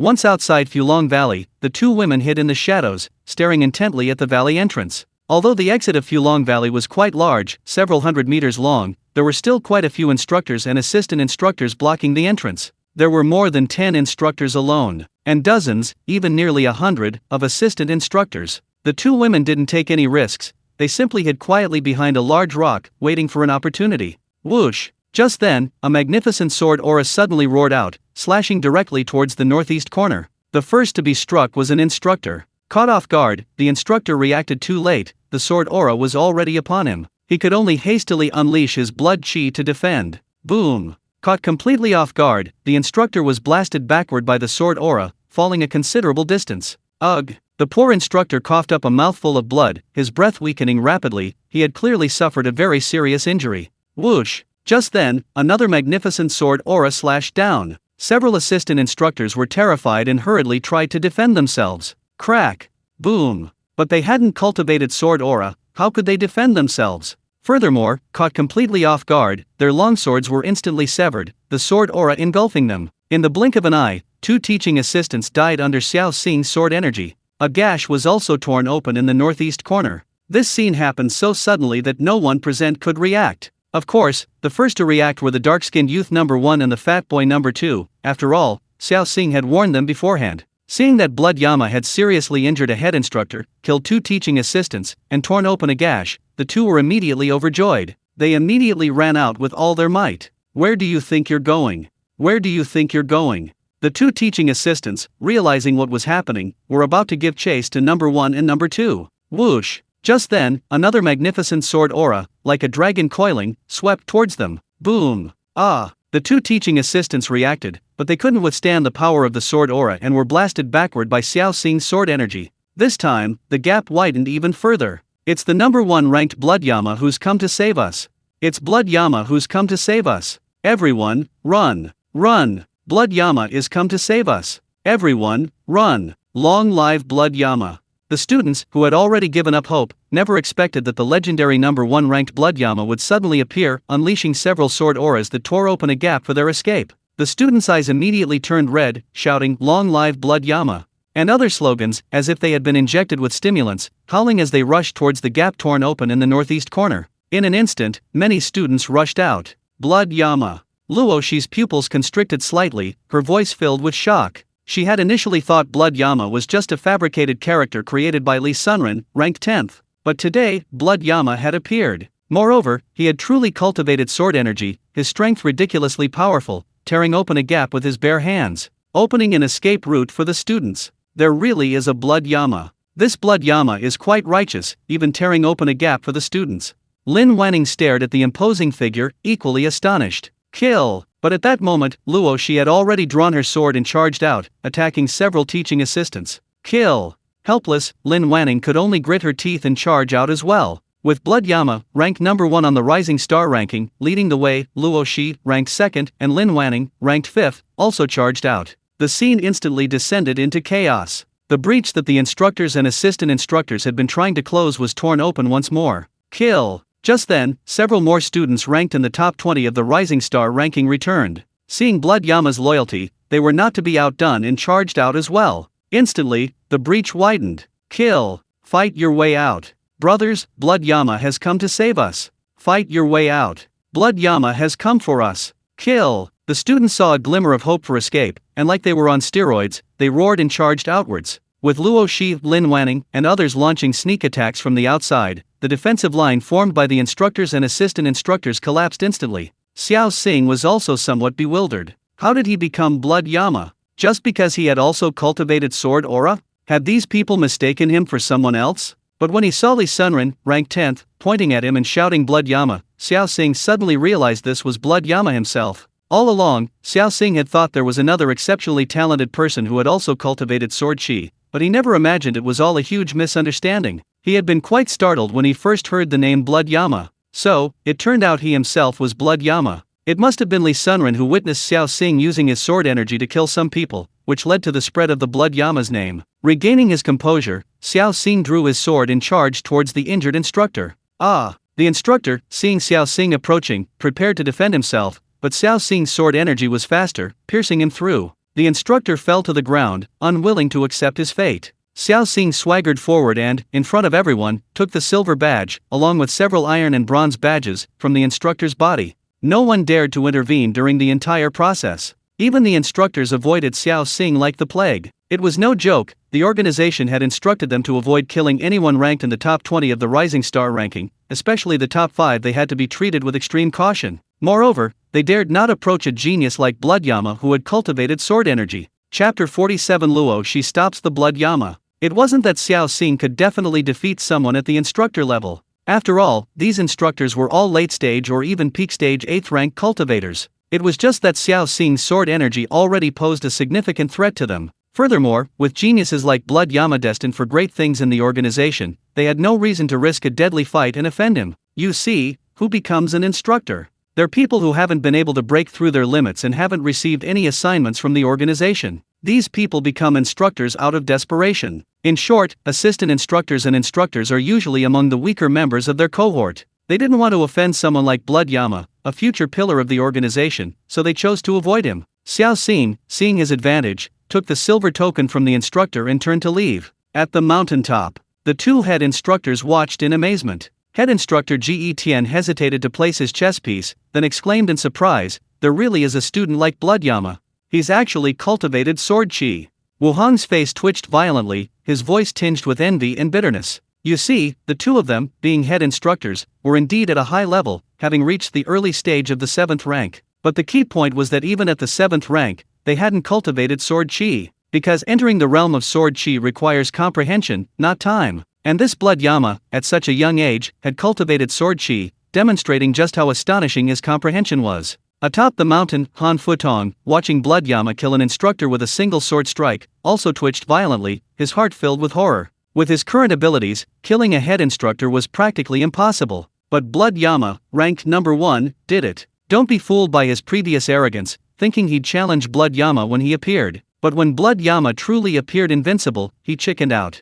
Xiao Xing, seeing his advantage, didn't linger and turned to leave. Tacitly, the head instructors and assistant instructors didn't chase after Xiao Xing. It wasn't worth it for the head instructors to fight Blood Yama, and the assistant instructors were simply outmatched. Most of the assistant instructors were only at the early 8th rank level, they couldn't withstand Blood Yama's sword energy. Seeing Xiao Xing turn and leave, Luo Shi frowned slightly and gave chase. Ultimately, she managed to block Xiao Xing's path by taking a shortcut. Xiao Xing frowned slightly, his gaze cold as he stared at Luo Shi. In a hoarse voice, he asked, "Why are you stopping me?" Don't let Luo Shi's celestial beauty fool you. If she posed a threat to Xiao Xing, he would eliminate her without hesitation. Luo Shi looked at Shui Yanluo, a glint of light flashing in her cold eyes. "I want to see your true face," she said. "Are you crazy?" Xiao Xing was speechless for a moment. He turned and used his wind-chasing step, disappearing into the distance on the tip of the wind. His speed was so great that Luo Shi couldn't keep up. After chasing for a while, Luo Shi stopped, panting heavily.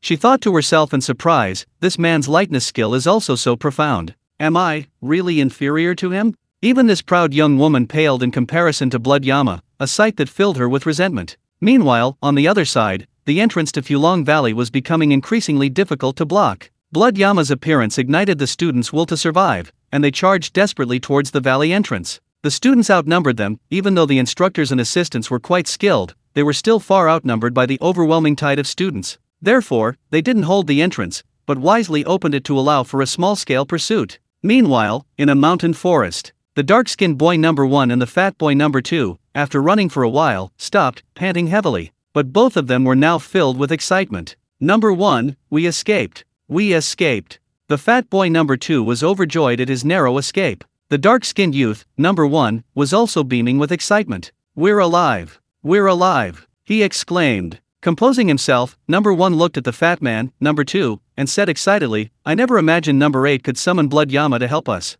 But where is number 8? Where did he go? But how did number 8 know Blood Yama would attack from the northeast corner? The fat man, number 2, posed a question. The dark-skinned youth, number 1, paused slightly, then his whole body trembled. He looked up sharply at the fat man, his breathing quickening, and asked, Number 2, what do you mean? I think that Blood Yama looks like number 8. The fat man, number 2, voiced his thoughts. The dark-skinned youth, number 1, grinned, but shook his head. It shouldn't be. Although number 8 has good aptitude, he's still quite a bit weaker than Blood Yama. That's true. The fat man, number 2, nodded in agreement. What they didn't know was that number 8 had been hiding his abilities so deeply. Tisk tisk tisk, I didn't expect there to be 2 fish here. Just then, a strange laugh rang out. The dark-skinned youth number 1 and the fat man number 2 were startled. They looked up and saw a figure emerge from the bushes. This person was none other than Niu Chuanmeng, ranked 20th on the Rising Star ranking. Niu Chuanmeng, ranked 20th on the Rising Star ranking.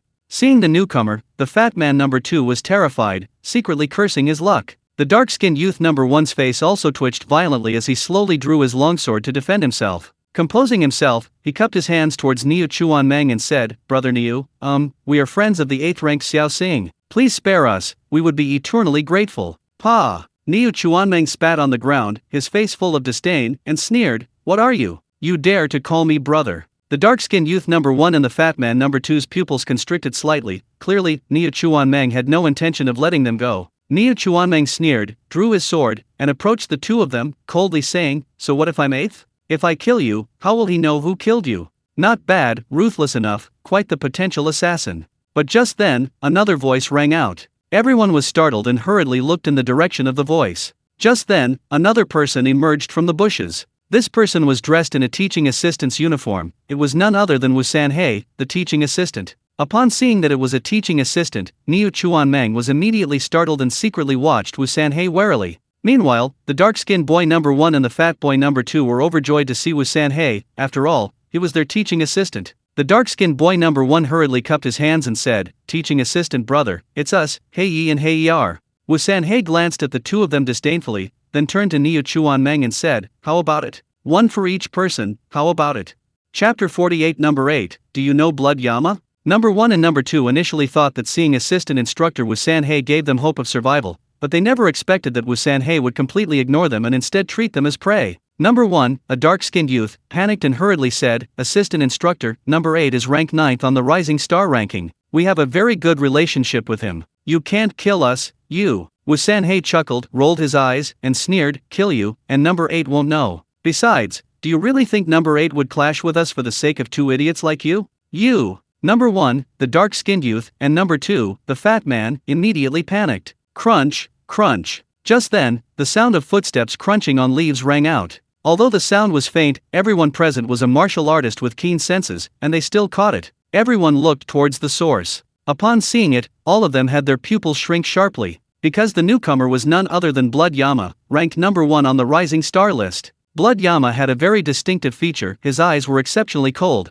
making him instantly recognizable. Upon seeing Blood Yama, the four were startled. Clearly, they hadn't expected Blood Yama to appear here. "Blood Yama, we are friends of Black number 8. The dark-skinned youth, number 1, knowing this was their only hope for survival, hurriedly shouted at the top of his lungs. Blood Yama's eyes remained icy, devoid of any emotion. Teaching assistant Wu Sanhei and Niu Chuanmen's pupils constricted slightly, their faces filled with vigilance as they watched Blood Yama. Blood Yama, I have something to attend to, so I'll take my leave." Niu Chuanmeng, his forehead dripping with cold sweat, his voice trembling, turned to leave. The oppressive aura emanating from Blood Yama was simply too overwhelming. Although he was also a rising star, he felt as weak as a child compared to Shui Yanluo. Whoosh! Xiao Xing didn't bother with further words, unleashing a sword aura with a wave of his hand. The sword aura whistled, heading straight for Niu Chuanmeng. Niu Chuanmeng was startled, unable to dodge at all. He hurriedly turned around, using all his strength to circulate his blood energy and longsword to defend.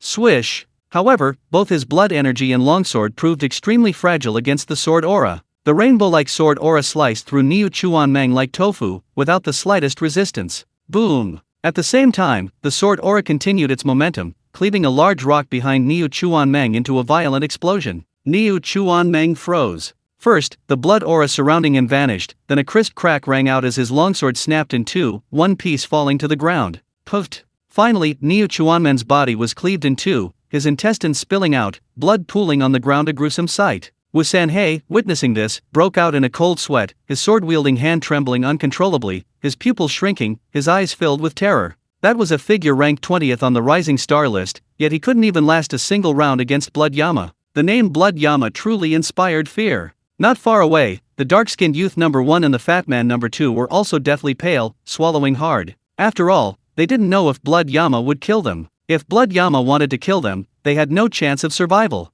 After cleaving Niu Chuanmeng in two with a single sword strike, Xiao Xing turned to his assistant, Wu Sanhei, his gaze cold, and asked in a hoarse voice, "How do I pass this second trial?" Wu Sanhei looked at Blood Yama, swallowed hard, and asked in a trembling voice, "Blood Yama, if I tell you, will you let me leave?" "Speak." Xiao Xing uttered only one word. That one word was like a biting cold wind in the dead of winter, instantly making Wu Sanhei feel as if he had fallen into an ice cave. He knew that if he didn't speak now, he would likely be met with a sword strike from Blood Yama. After all, he wasn't the only one who knew the way to pass. Wu Sanhei stared at Xiao Xing, swallowing hard, his hand gripping the sword, trembling uncontrollably, his voice shaking as he said, "Pass through the second mountain, and you'll get through." "What's the mystery of the second mountain?" Xiao Xing asked again in a hoarse voice. Wu Sanhei wiped the cold sweat from his forehead, his voice trembling. "The second mountain is teeming with demons, and those demons have an extremely strong sense of territory."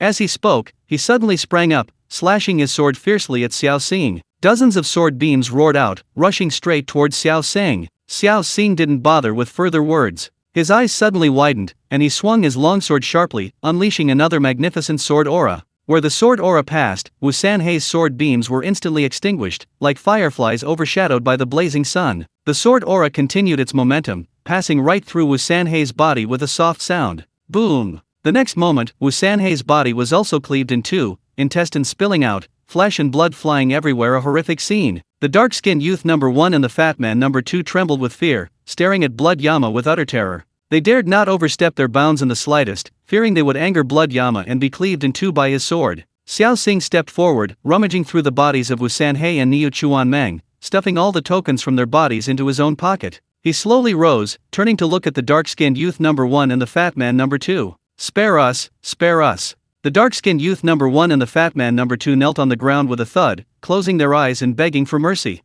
After a moment, seeing no movement ahead, they cautiously opened their eyes, only to find that Blood Yama was gone. The two then breathed a sigh of relief. They felt all their strength drain away, collapsing to the ground like two puddles of mud. That was terrifying, so terrifying. The fat guy, number 2, muttered repeatedly, looking relieved to have survived. The dark-skinned boy, number 1, wiped the sweat from his brow, his heart still pounding wildly. Creak, creak. Just then, they heard footsteps again. They were instantly terrified, thinking it was the blood demon returning. They immediately knelt on the ground, begging for mercy. Spare us, spare us. Number 1, number 2, what's wrong with you? But the next moment, a familiar voice rang out. Number 1 and number 2 looked up and saw that the person who had entered was none other than number 8, Xiao Xing. Oh dear, number 8, it's you. You scared me to death. Number 2, the fat guy, looked like he was about to cry, slumped to the ground, and complained. Number 1, the dark-skinned youth, also breathed a sigh of relief and said with a wry smile, Number 8, just now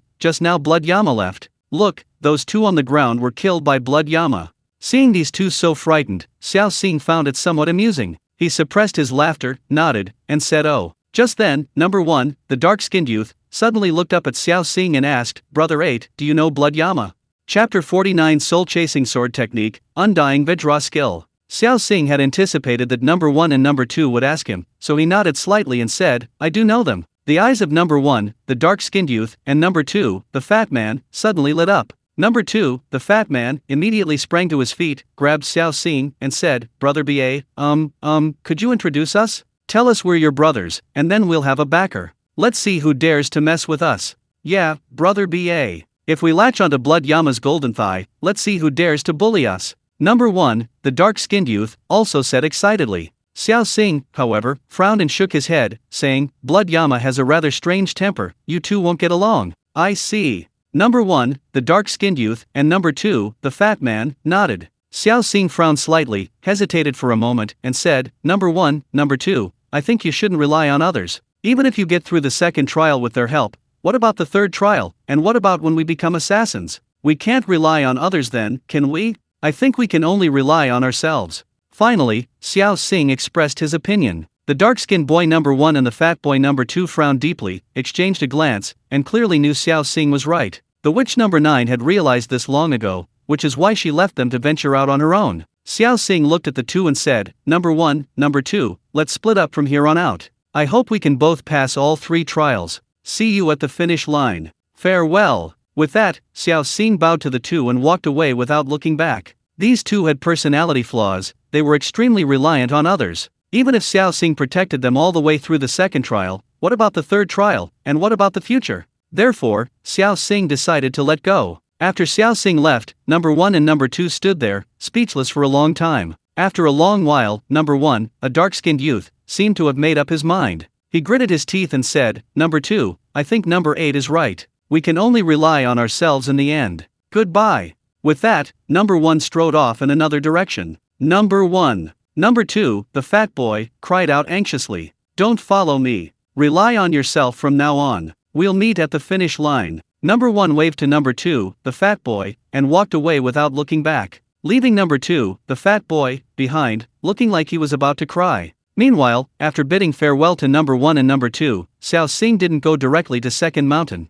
Instead, he changed into his teaching assistant's clothes and headed to the black market. He still felt he wasn't strong enough. He needed to become stronger before venturing to the second mountain to face the third trial. This time, Xiao Xing went to the black market hoping to find a sword technique similar to the poison dragon sword technique and the spirit serpent sword technique. He wanted to push his sword technique to the second level, only then would he be satisfied. However, Xiao Xing didn't know how many sword techniques were required to reach the second level, but Xiao Xing had a feeling that mastering one more similar sword technique should suffice. Besides searching for a sword technique, Xiao Xing also wanted to find a defensive cultivation method. Currently, he was strong in offense but weak in defense. If he encountered someone of higher cultivation, he feared he wouldn't last more than a few rounds. Having killed the assistant instructor Wu Sanhei and Niu Chuanmeng, ranked 20th on the Rising Star list, he gained another bronze token and 6 iron tokens. Of course, he had also killed an instructor and 3 assistant instructors in Fulong Valley, acquiring quite a few tokens as well. In total, Xiao Xing now possessed 4 bronze tokens and 16 iron tokens, plus a troublesome silver token. This silver token was obtained by Xiao Xing from assassinating the instructor. However, he couldn't use it, doing so would expose his identity. It would cause who knows how much trouble that would bring. I should have known better than to rob it. Xiao Xing was somewhat speechless. However, the silver token was made of pure silver, which he could keep for when he became a real assassin and entered society. He could melt it down somewhere that would yield a considerable amount of silver. After arriving at the black market, Xiao Xing first bought a sword manual called Soul Chasing Sword Technique.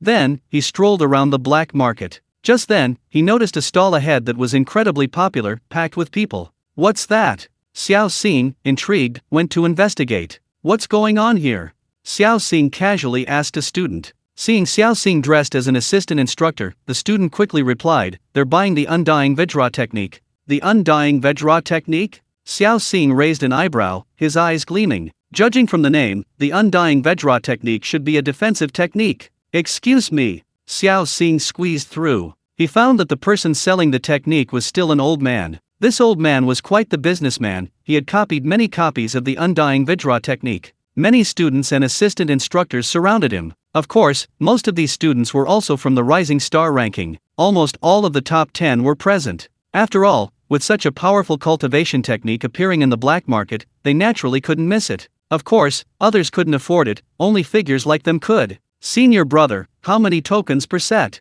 Xiao Xing asked in a different voice. The old man glanced at Xiao Xing, a smile playing on his lips, and said, 40 iron tokens. So expensive? Xiao Xing frowned slightly, narrowing his eyes. Expensive? This is a cultivation technique that leads directly to the heavenly rank. The old man scoffed. A heavenly rank cultivation technique? Xiao Xing's pupils contracted slightly, his eyes suddenly brightening. This external cultivation technique was divided into 3 levels, upper, middle, and lower. Above these 3 levels were further ranks, earthly rank and heavenly rank. This was actually a heavenly rank cultivation technique. Alright, I'll buy them. Xiao Xing took out 4 bronze tokens and placed them on the stall. A gasp rippled through the crowd. "Junior brother, you're so generous, here you go." The old man handed Xiao Xing a manual. Xiao Xing took the manual but didn't leave. Instead, he began to read it. Upon reading it, he frowned deeply, because this cultivation technique only had 1 volume. From the introduction, the Undying Vajra technique was divided into 3 volumes, the first being the skin refining chapter, which was further divided into 4 minor realms: iron skin, bronze skin, silver skin, and gold skin. The volume in Xiao Xing's hand contained these 4 minor realms. Above it were supposed to be Volume 2 and Volume 3. Volume 2 should be the Vajra body chapter, and Volume 3 should be the indestructible golden body chapter. But these 2 volumes were missing. Xiao Xing frowned deeply, looked at the old man, and asked, "Senior brother, why is there only Volume 1? The old man grinned and said, "Junior brother, I said this technique leads directly to the heavenly rank, not that I have heavenly rank techniques here."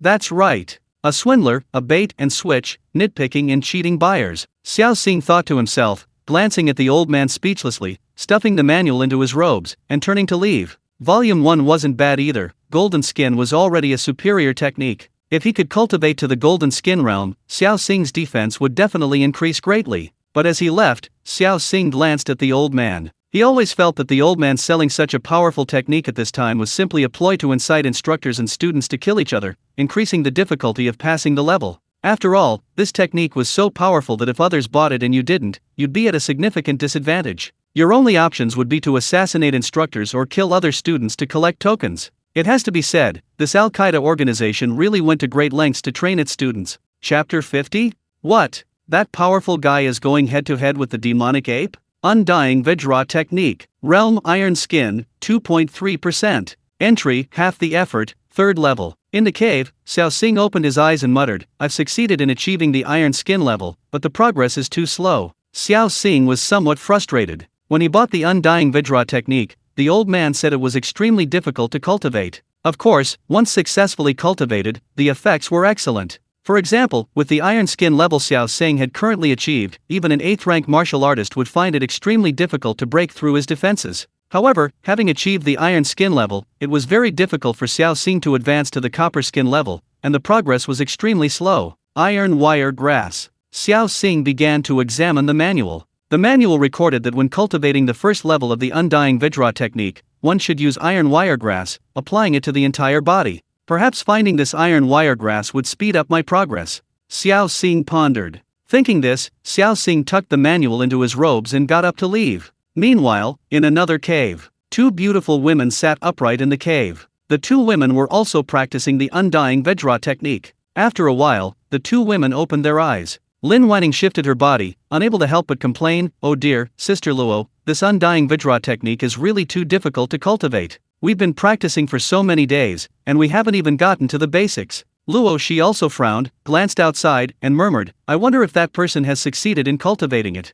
Lin Wanning picked up the manual and began to read it. After a moment, she closed the manual, looked up at Luo Shi, and said, "Sister Luo, this manual says that cultivating the Undying Vajra technique requires iron wire grass. Why don't we go find some iron wire grass?" Luo Shi nodded slightly and said, "That's the only way." With that, the 2 women got up and walked out. On the other side, Han Futong, Guo Yangtian, and the others had also obtained the Undying Vajra technique manual. However, even with forced cultivation, they couldn't achieve the iron skin effect. Helpless, they had no choice but to set off for Second Mountain, venturing into the demon's territory to search for iron wire grass. Of course, these people, including Luo Shi and Lin Wanning, believed that without the aid of iron wire grass, it would be impossible to cultivate the Undying Vajra technique into iron skin. But if they knew that Xiao Xing had achieved iron skin without any assistance, what would they think? Xiao Xing had now arrived at the second mountain range. Once he crossed this mountain range, he would pass the second trial, the jungle hunting game. However, Xiao Xing had no intention of attempting it.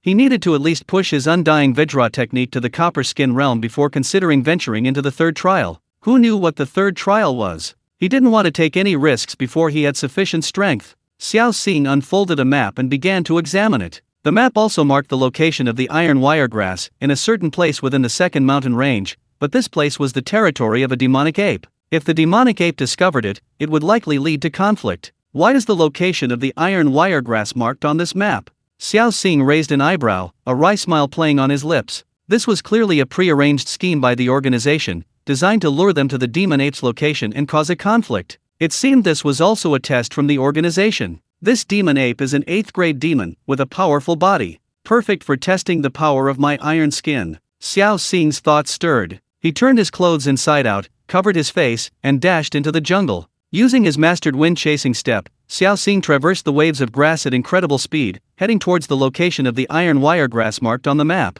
Soon, Xiao Xing reached a large tree. Looking down, he saw an extremely powerful ape lying on a large rock, fast asleep. Xiao Xing grabbed a bundle, silently jumped down from the tree, and began frantically pulling up iron wire grass beneath the demon ape. In less than a quarter of an hour, Xiao Xing had uprooted all the iron wire grass around him, packed it into his bundle, and slung it over his shoulder. But Xiao Xing didn't leave. He wanted to see just how strong his physical defense would be after he had cultivated this iron skin. Xiao Xing picked up a stone from the ground and hurled it at the demonic ape. Bang! The sleeping demonic ape was startled awake by the blow. It scratched its head, looking around blankly, seemingly a little dim-wit. Xiao Xing, hands on his hips, looked at the demonic ape and shouted, "Big guy, over here." The demonic ape finally saw Xiao Xing and immediately flew into a rage, pointing a finger at him and yelling, "You hit me. You can talk." Xiao Xing was slightly taken aback, then grinned, one hand on his hip and the other touching his nose, saying, "That's right, I hit you." Roar! The demonic ape leaped off the rock, its fists pounding its chest like drums, and roared to the sky. The sound boomed like thunder. "Hey, big guy, you're so noisy. And why are you hitting yourself? Do you have masochistic tendencies?" Xiao Xing covered his ears, a defiant look on his face. He pointed to the bundle behind him and grinned, "You're looking at these iron wire grasses, aren't you? They're mine now." The demonic ape looked down and found that the once lush green iron wire grass had been completely plucked. The demonic ape froze, then looked up at Xiao Xing and roared, "Man, die!" With that, the demonic ape roared again, raising its fist and punching at Xiao Xing. Xiao Xing didn't dodge or evade, but instead threw a punch. Boom! The ape and the man collided, the force of the impact exploding, the sound waves rolling. Xiao Xing staggered back a few steps, and the demonic ape also staggered back a few steps. It looked down at Xiao Xing with a surprised expression, clearly not expecting such a small person to possess such immense power. Again! Xiao Xing, however, became excited, roaring as he charged at the demonic ape once more. Roar! The demonic ape was thoroughly enraged, roaring as well, raising its fist, as large as a small hill, and charging straight at Xiao Xing. Bang bang bang. This time, neither of them dodged. He punched the demonic ape, and the ape punched him back. Each blow landed squarely, without any pretense or technique, a pure contest of physical strength. What excited Xiao Xing was that the iron skin of his undying Vajra technique was indeed formidable, actually able to withstand the demonic ape's punches. The demonic ape was secretly astonished. It knew all too well the power of its own fists, but a punch landed on this man felt like hitting a sheet of iron. The clash between man and ape, a brutal exchange of blows, created a tremendous commotion. It quickly attracted the attention of the others who had come to the demonic ape's territory to search for the iron wire grass. Among them were Luo Shi and Lin Wanning. However, when they arrived at the demonic ape's territory, they witnessed a scene that left them speechless. Chapter 51. Compared to Blood Yama, all the other geniuses paled in comparison. A masked youth was locked in a brutal, hand-to-hand combat with an enormous demonic ape. It was a true exchange of blows, each strike landing on the ape. Neither the human nor the demon was willing to yield, their exchange a frenzied barrage. Especially when the ape struck Xiao Xing, the blows produced a metallic, booming sound. Clearly, Xiao Xing had mastered the iron skin of the undying Vajra technique. Holy crap, is this even human?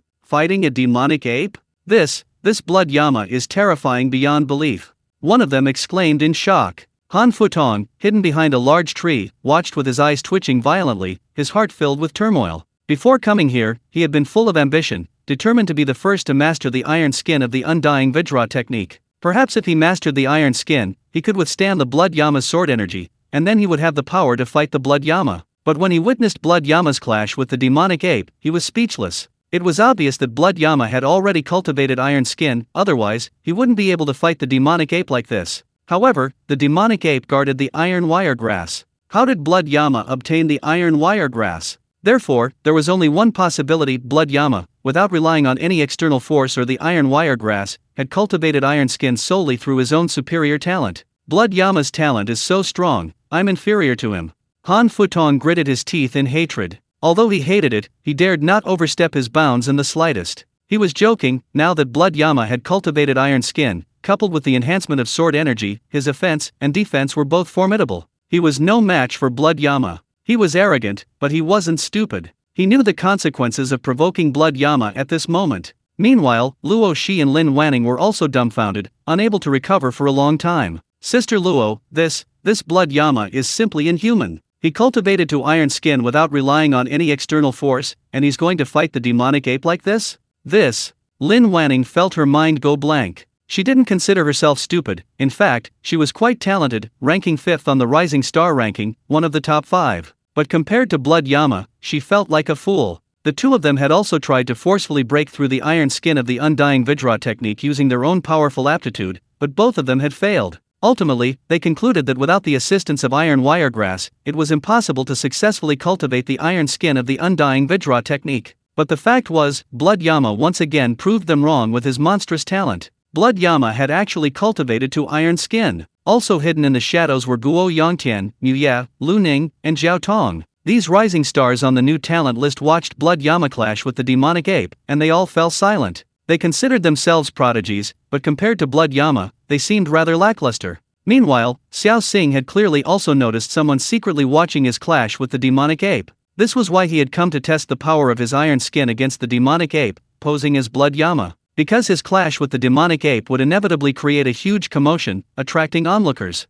he naturally needed to conceal his face. Well, let all the glory fall on Blood Yama, he himself would just hide. Now he roughly understood the strength of the iron skin. This iron skin was at least at the 8th rank. Without some divine weapon or powerful ultimate technique, it would be difficult to break through its defenses. Now that he had a better understanding, Xiao Xing didn't want others to look at him like a monkey. Immediately, he turned around, used the wind-chasing step, and dashed forward. Wah-ah-ah, little guy, don't run. Seeing Xiao Xing about to run, the demonic ape panicked, taking off in a leap, chasing after him. Its speed was extremely fast. A single leap covered a distance of over 10 zhang. Unfortunately, Xiao Xing's wind-chasing step had also reached the proficiency level, granting him incredible speed. He traversed the grass as if it were flat ground, his figure whistling as he sped forward like lightning, quickly creating distance between himself and the demonic ape. Those watching from the shadows were once again utterly astonished. This lightness technique had clearly reached an extremely profound level, not just proficient, but already at the mastery level.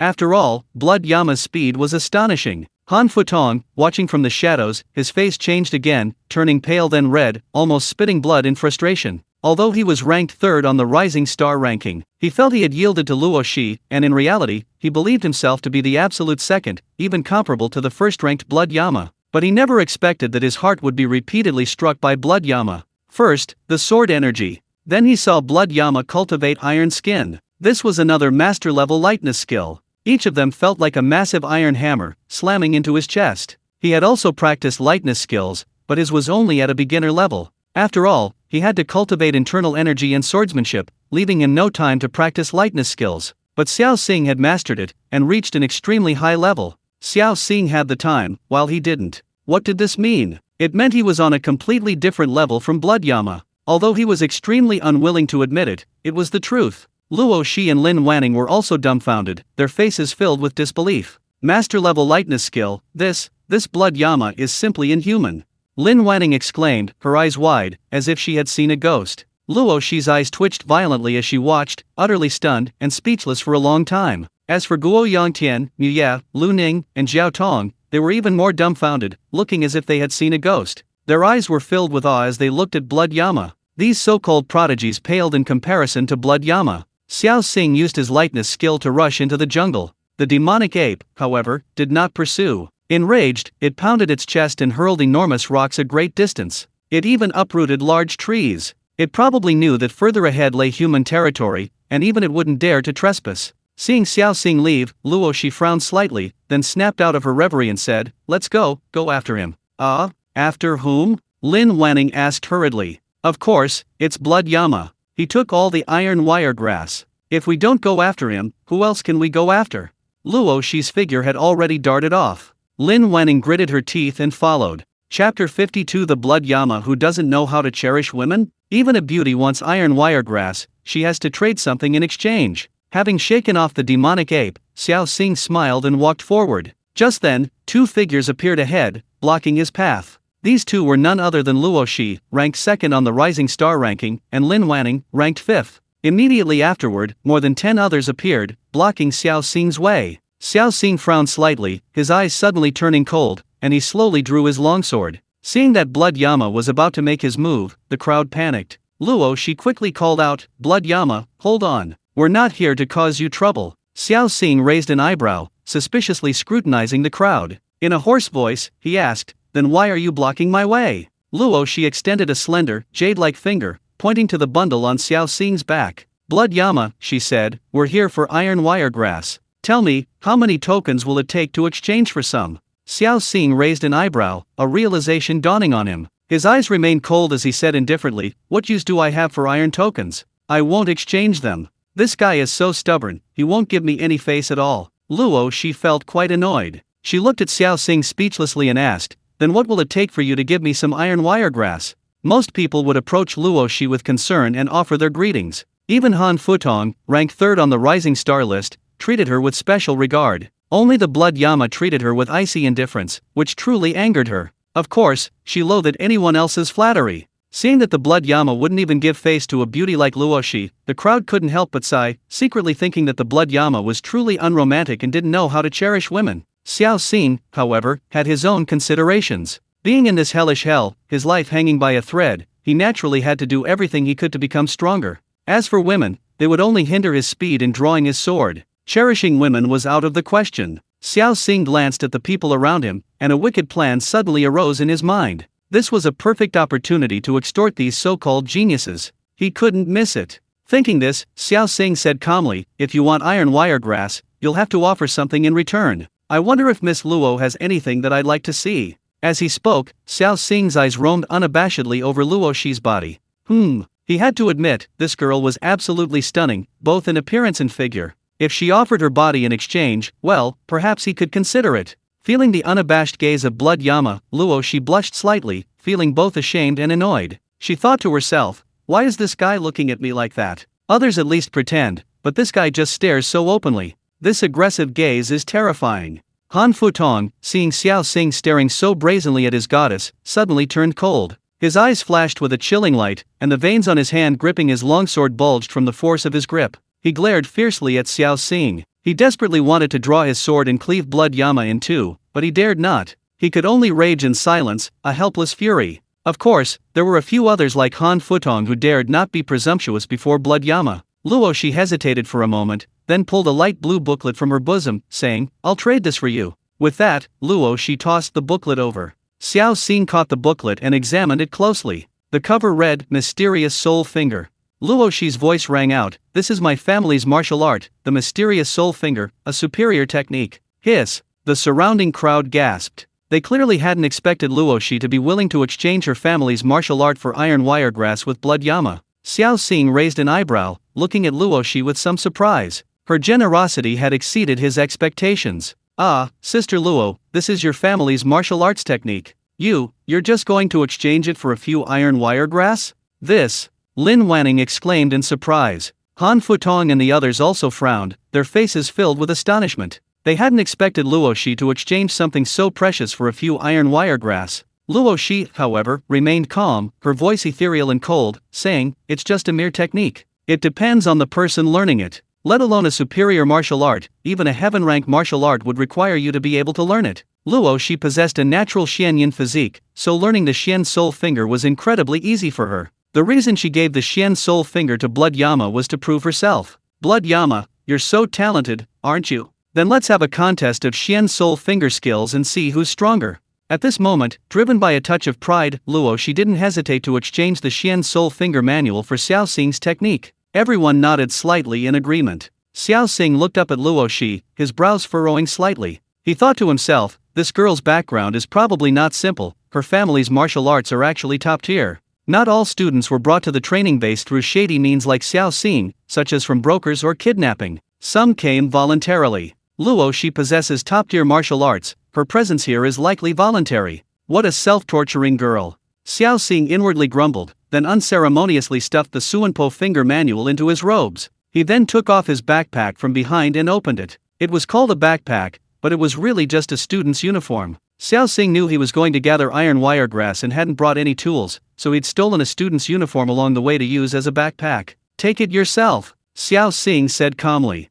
Since they were being so generous, Xiao Xing naturally couldn't be stingy. Besides, he had so much iron wiregrass in his bag, with his aptitude, he couldn't possibly use it all. Thank you. Luo Shi stepped forward and took some iron wiregrass. It was clear that this girl was quite confident in her talent, as she didn't take too much iron wiregrass. Xiao Xing looked up at everyone and asked in a deep voice, who else wants iron wiregrass? Lin Wanning gritted her teeth, took out a blue booklet from her bosom, and handed it to Xiao Xing, saying, Blood Yama, this is my family's martial art, my ultimate technique, one sword chasing the soul. Could I exchange it for some iron wiregrass? Hiss. Upon hearing that it was an ultimate technique, everyone gasped in shock. The first 6 minor realms of this external cultivation method are self-explanatory. After achieving perfection, one enters the realm of performance, and after that, one reaches the legendary realm of intent.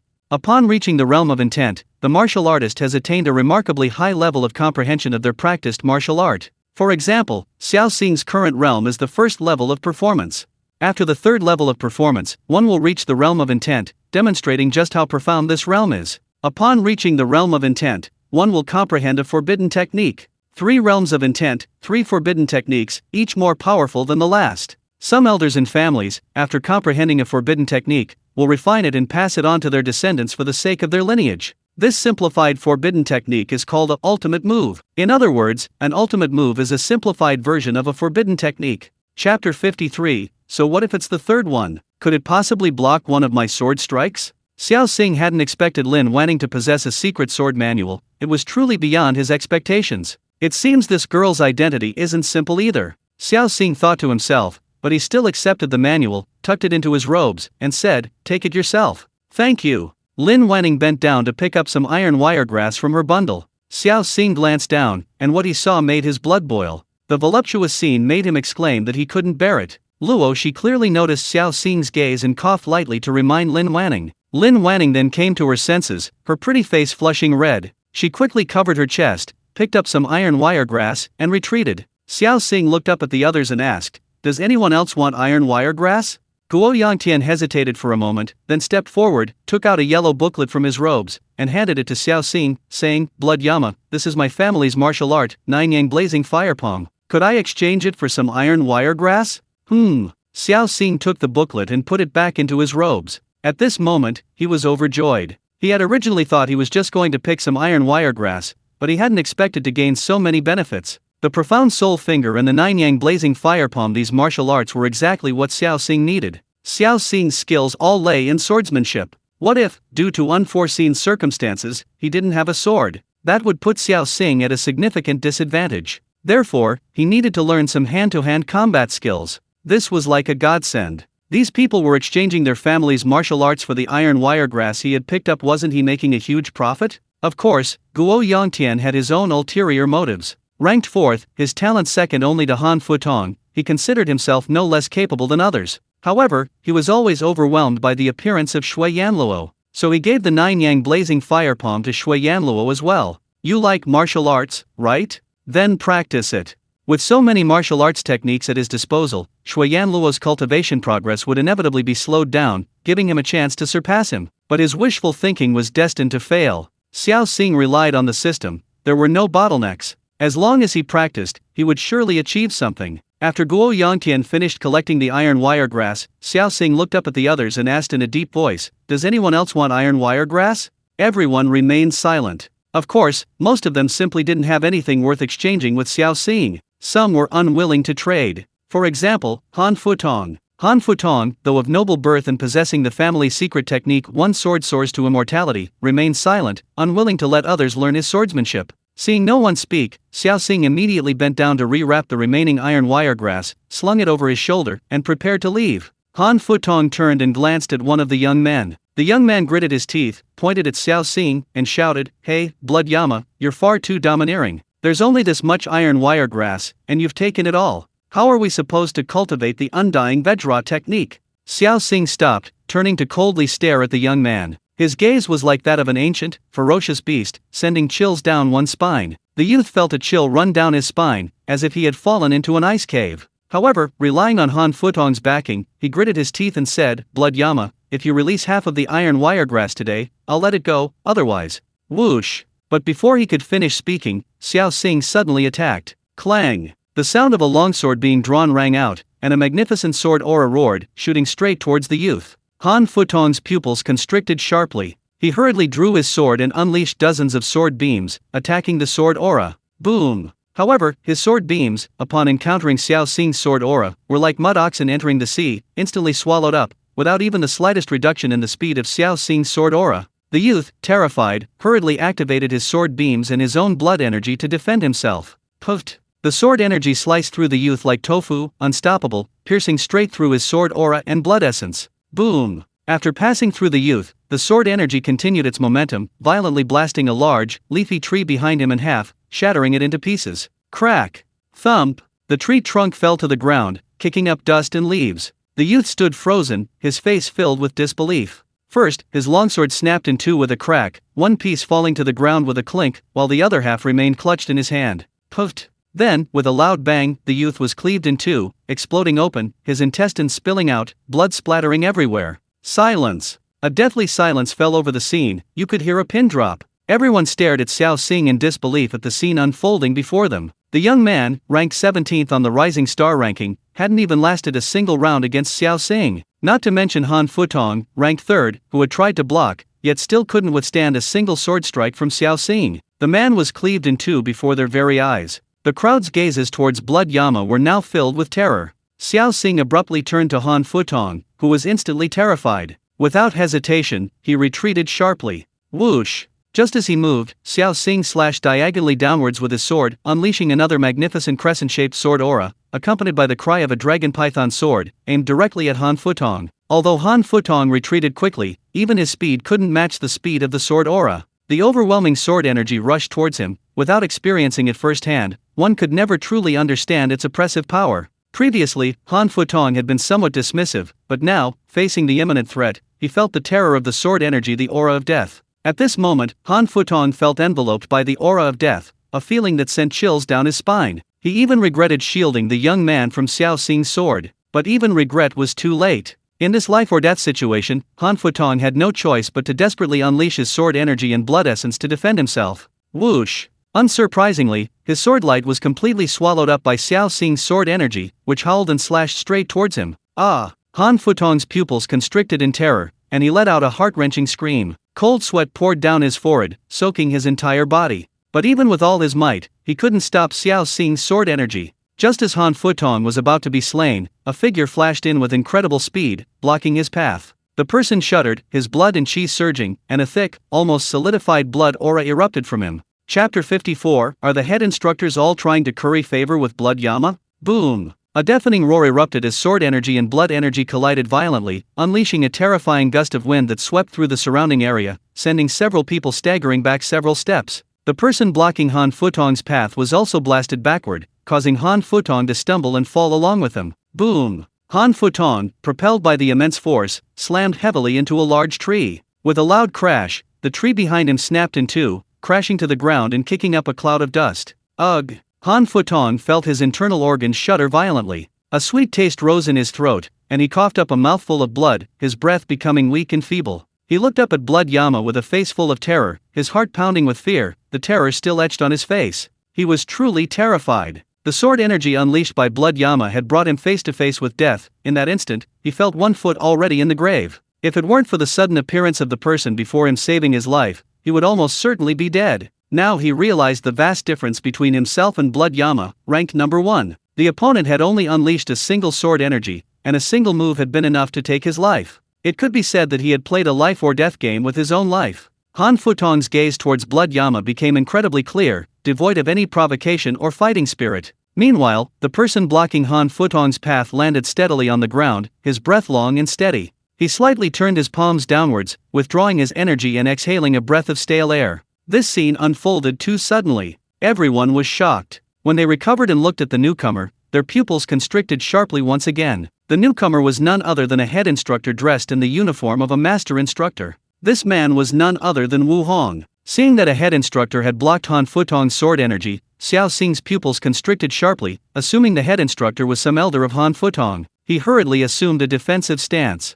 Xiao Xing was confident he could escape from any expert within the 8th rank, even a late-stage or perfect 8th rank instructor. But this 7th rank head instructor, Xiao Xing was uncertain. The surrounding crowd, upon recognizing the head instructor, were stunned into silence, their faces filled with disbelief. Only now did they truly understand the terrifying power of the entering stance sword technique and its sword energy. The head instructor was, after all, a 7th rank expert. Even with such a master shielding Han Futong, they couldn't completely protect him. Han Futong was blasted backward by the terrifying force of the sword energy, suffering serious injuries. This demonstrates just how terrifying this sword energy was. It can be said that once swordsmanship reaches a certain level, it enters a completely new realm, a new domain, incomparable to what it was before. At this moment, everyone looked at Blood Yama with only fear and lingering dread. They were thankful they hadn't provoked Blood Yama, otherwise, they would likely have been cleaved in two by Blood Yama's sword, just like that 17th ranked rookie on the Rising Star list. At that moment, everyone's eyes became crystal clear.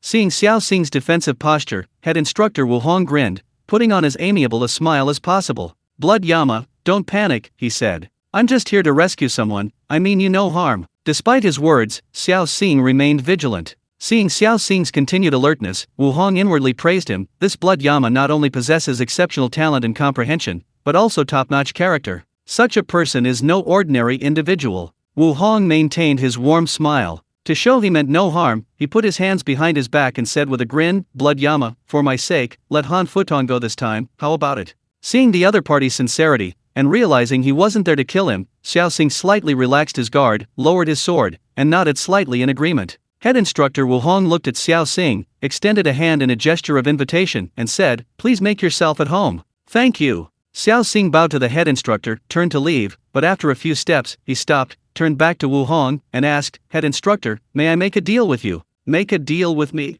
Wu Hong was slightly taken aback, then his face lit up with a smile, and he nodded, saying, all right, I'd be happy to, but I wonder what kind of deal Blood Yama wants with me. Xiao Xing took out a silver token from his robes and said, "May I buy something from the head instructor?" It turned out that Xiao Xing had originally intended to leave, but then he remembered the hot potato of a silver token in his hand. This thing was worth 100 iron tokens. If it became useless after passing the second trial, wouldn't that be a waste? Therefore, Xiao Xing's mind raced, and he thought of making a deal with the head instructor. Head instructor Wu Hong paused slightly, then grinned. "Alright, what do you want to buy?" Xiao Xing's expression remained indifferent, and he said in a hoarse voice, "Just give me whatever you think is best, head instructor." With that, Xiao Xing tossed over the silver token. Head instructor Wu Hong caught the token, a smile playing on his lips. After a moment's hesitation, he pulled a booklet from his robes. Xiao Xing took the booklet and examined it closely. The cover read, "Innate 5 Elements Technique." Head instructor Wu Hong looked at Xiao Xing with eyes full of admiration and said,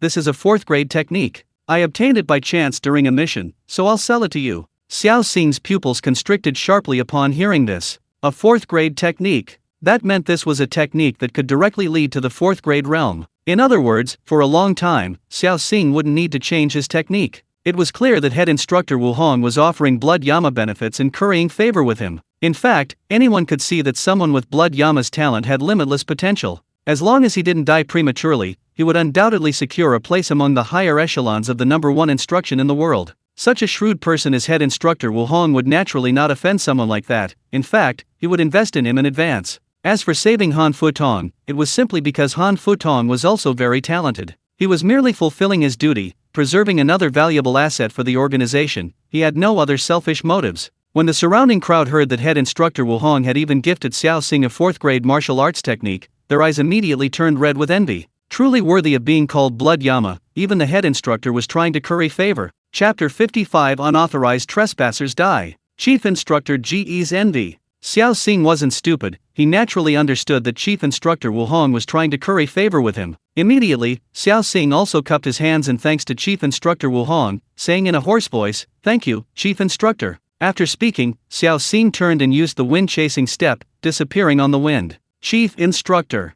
Han Futong struggled to his feet, his hands forming a strange gesture as he cupped his hands to Wu Hong, saying, "Shut up, you idiot, you idiot. You think you're worthy to perform the apprenticeship ceremony to me?" Wu Hong's face darkened as he rebuked him. The crowd watched with astonishment. Only now did they realize that Han Futong wanted to become Wu Hong's disciple. Although one was at the 8th rank and the other at the 7th rank, their strengths were roughly equal. But why hadn't Han Futong become a disciple before? Why was he now trying to? He just wanted to get the 4th grade manual of the Innate 5 Elements technique from head instructor Wu Hong. Wu Hong saw through his thoughts, which was why he reprimanded him. Han Futong's face turned bright red with shame, he wished he could disappear into the ground, and he lowered his head, remaining silent. Wu Hong stood with his hands behind his back, looking at Han Futong calmly, and said in a deep voice, "You shouldn't be using your intelligence for such petty schemes. If you could compare to that blood Yama, would I not give you the Innate 5 Elements technique?" Yes, head instructor's reprimand is justified.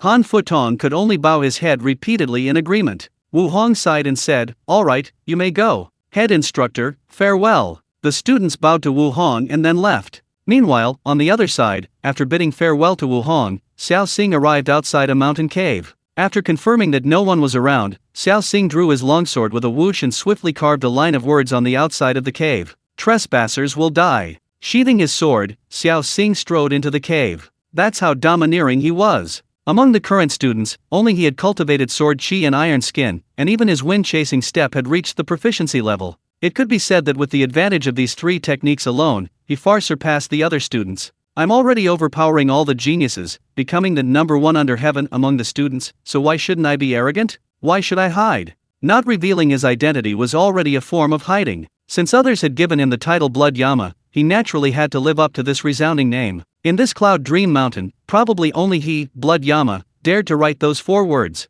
Upon seeing those 4 characters, others naturally kept their distance. Xiao Xing, of course, sought peace and quiet so he could concentrate on his cultivation. Upon entering the cave, Xiao Xing first surveyed the surroundings, confirming there was no danger before taking out the 4 manuals, the Innate 5 Elements technique, the Profound Soul Finger, the 9-Yang Blazing Palm, and the Soul-Chasing Sword. He began to peruse them one by one. What Xiao Xing most wanted to see was naturally the 4th grade technique, the Innate 5 Elements technique. Immediately, he picked up the manual and began to carefully examine it. After a while, Xiao Xing closed the manual, a look of sudden realization appearing on his face. The so-called internal cultivation of one's breath, external refinement of one's muscles, bones, and skin. The lower third grade naturally focuses on refining the muscles, bones, and skin, while the middle third grade focuses on refining the breath. The chi cultivated through this innate 5 elements technique is the chi of the innate 5 elements. Cultivating this innate 5 elements chi is no easy feat. The 5 internal organs of the body each correspond to one of the 5 elements, requiring special methods to nurture and cultivate this single breath of innate 5 elements chi.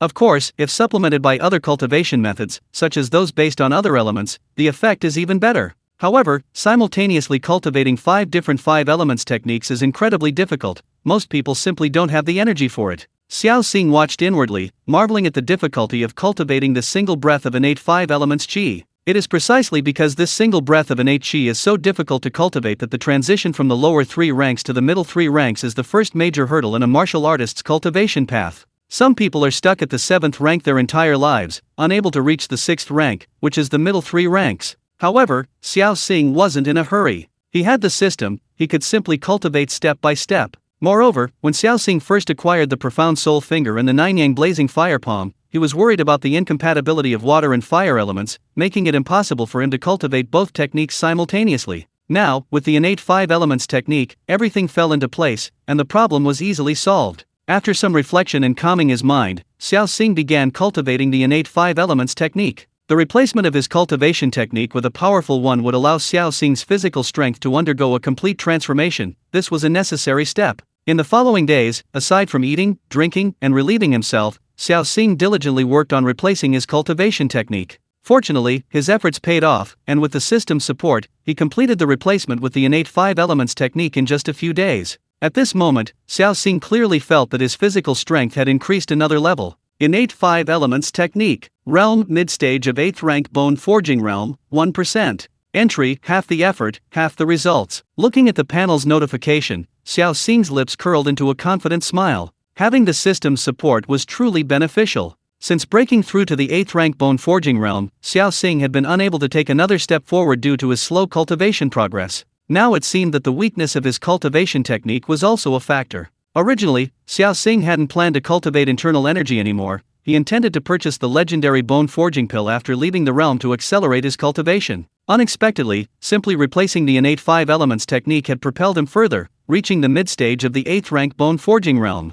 Upon reaching the 8th rank bone forging realm, Xiao Xing not only experienced a significant increase in strength, but his defense and overall physical condition also reached a completely new level. Truly worthy of a 4th rank technique. Xiao Xing was overjoyed. Then, Xiao Xing picked up the One Sword Chasing Soul manual and began to peruse it. If we're talking about increasing combat power in the short term, we still have to cultivate this ultimate technique. After all, an ultimate technique is a simplified version of a forbidden art. Even if it's simplified to 1% of its power, it's still formidable. Xiao Xing understands this all too well. He's only cultivated sword chi, yet he's already invincible among his peers. One can only imagine how terrifying a forbidden sword technique at the realm of intent truly is. In a valley, the two head instructors, Wu Hong and Ji Tian, are brewing tea and playing chess. Ji Tian suddenly looks up at Wu Hong and asks sourly, "Old Wu, I heard you recently gave the innate 5 elements technique to Blood Yama.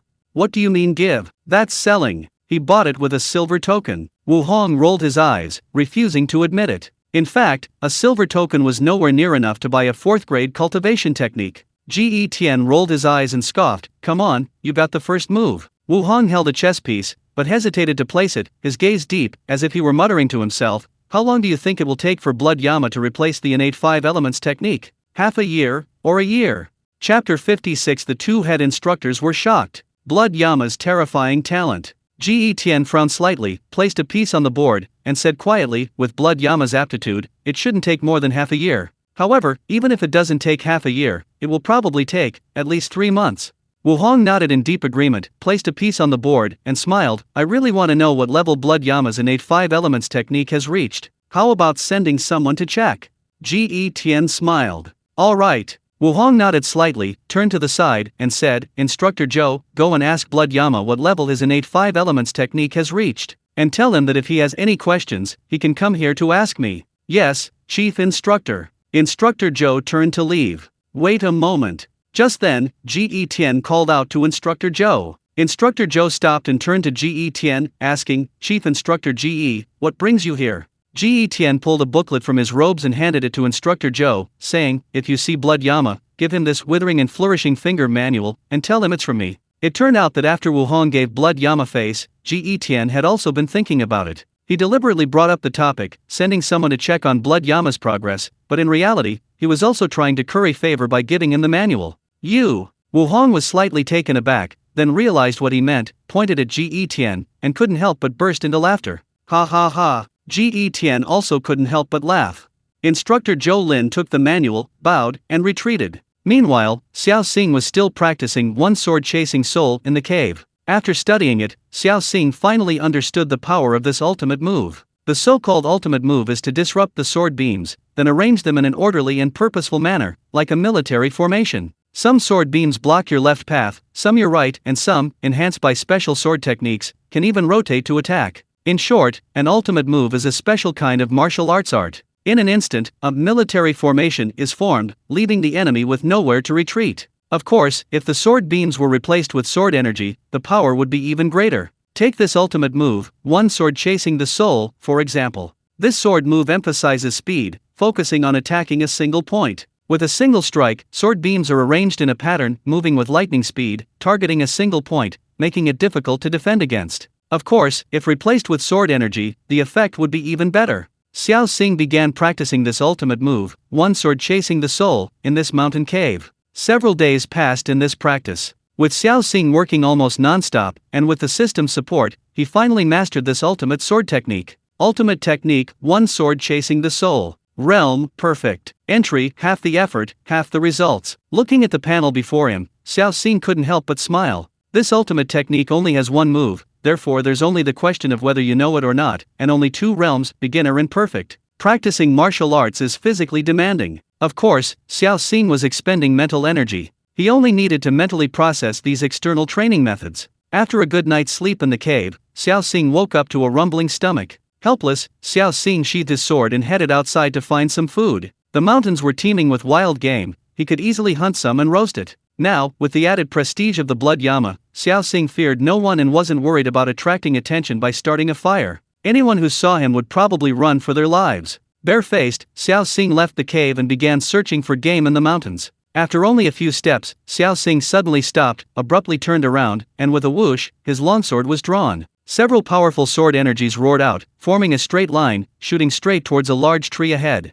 Boom! The large tree was pierced through, leaving a large hole. A middle-aged man emerged from behind a large tree. This man was none other than Instructor Zhou Linear. Seeing that Blood Yama was about to attack again, Zhou Lin was startled and quickly shouted, "Blood Yama, wait! I was sent by the two chief instructors. They have something to discuss with you." Xiao Xing then sheathed his sword, the sword energy at the tip retreating like a snake's tongue. Zhou Lin breathed a sigh of relief, secretly wiping away a cold sweat. He pulled a secret manual from his robes and tossed it to Xiao Xing, saying, "This manual was given to you by Chief Instructor Ji Tian." Afraid that Xiao Xing wouldn't believe him, another sword energy slashed at him, and Zhou Lin hurriedly threw the manual over first. Xiao Xing caught the manual, raising his eyebrows in delight. "The withering and flourishing finger," he exclaimed. This withering and flourishing finger was also a superior martial art, and a wood attribute technique at that. Clearly, Chief Instructor Ji Tian knew that Blood Yama had practiced Chief Instructor Wu Hong's innate 5 elements technique and lacked the 5 elements cultivation method,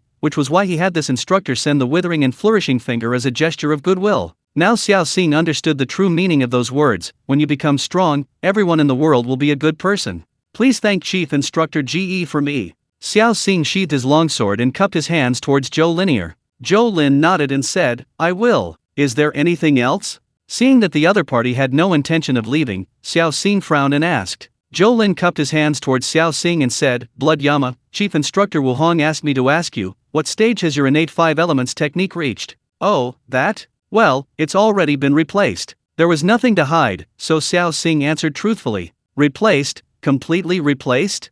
Zhou Lin's eyes twitched violently upon hearing this, and he exclaimed inwardly. He had just overheard the two head instructors discussing that Xiao Xing's replacement of his cultivation method would likely take at least 6 months, maybe 3. And it's only been a few days? It's already finished? What? Did I do something wrong? Xiao Xing asked suspiciously, noticing Zhou Lin's strange expression. No, you did it right. May I ask, how many days did it take you to replace your innate 5 elements technique?" Zhou Lin swallowed hard and asked again. Oh, about 3 days. Xiao Xing answered again. In fact, it was a little over 2 days, well, let's just say a little over 2 days. 3 days. Zhou Lin's eyes widened as he stared at Xiao Xing, as if he were looking at a monster, his breathing becoming rapid. What? Is there anything else? Xiao Xing asked suspiciously. That's all, farewell. Zhou Lin cupped his hands in a salute to Xiao Xing, then turned and hurried away. Strange, why does this guy seem so mysterious? Xiao Xing shook his head and continued hunting and eating wild game in the mountains. Meanwhile, Instructor Zhou Lin returned and approached the two head instructors. Zhou Lin is back. Wu Hong glanced at Zhou Lin, continued playing chess, and casually asked, "Oh, by the way, Zhou Lin, has Blood Yama's innate 5 elements technique been replaced?" How could it be replaced? He's replaced. But before Wu Hong could finish speaking, Zhou Lin cupped his hands in a salute. What? Wu Hong was startled, frozen in place, his eyes wide, and the chess piece he was holding between his right middle and index fingers fell to the chessboard with a plop. Puffed. Meanwhile, Ji Tian, who had just taken a sip of tea, spat it out upon hearing Zhou Lin's words, spraying it all over Wu Hong's face. Chapter 57. The proud daughter of heaven has broken her defenses again. Only a few days? A dozen days? Blood Yama has already completed the technique replacement? The two head instructors, Wu Hong and Ji Tian, simultaneously turned to look at Zhou Linear. Wu Hong wiped the tea from his face, his voice trembling slightly, and asked, "Is the replacement really complete?" "Yes, that's what Blood Yama said." Zhou Lin nodded. Wu Hong's face twitched violently, his eyes filled with shock. He said, "A dozen days. Blood Yama has completed the technique replacement. This is truly monstrous. Such talent is incredibly rare." "Yes, indeed monstrous." Ji Tian also nodded. Zhou Lin's eyes twitched. Looking at the two head instructors, he dropped another bombshell, saying, "Head instructors, that Blood Yama said he completed the replacement in just 3 days.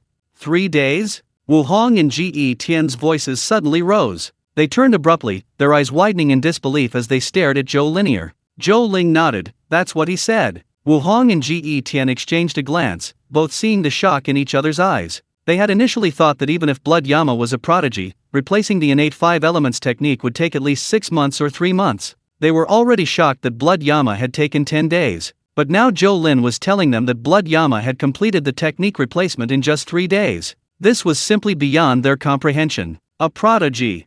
Ji Tian and Wu Hong exclaimed in unison. Meanwhile, Xiao Xing hunted a wild rabbit. After eating the roasted rabbit, he continued his brainstorming session. Time flew by, and another month passed. On this day, Xiao Xing finally emerged from the cave. During this brainstorming session, Xiao Xing primarily focused on cultivating the Suanpo finger technique. In the past month, he had been frantically brainstorming, pushing the Suanpo finger to its peak. With this, Xiao Xing felt that even without a sword, he could protect himself, and thus set off for the third trial. Of course, the main reason was that Xiao Xing's undying Vajra technique had reached the copper skin level, greatly increasing his defensive power. Therefore, he was full of confidence and dared to attempt the third trial. After leaving the cave, Xiao Xing continued towards the second mountain as Blood Yama. After all, to traverse the demon territory of the second mountain, many of the methods used by the identity of Black 8 were unsuitable. Soon, Xiao Xing arrived at the second mountain. The demonic ape was still waiting for Xiao Xing. "Little one, you still."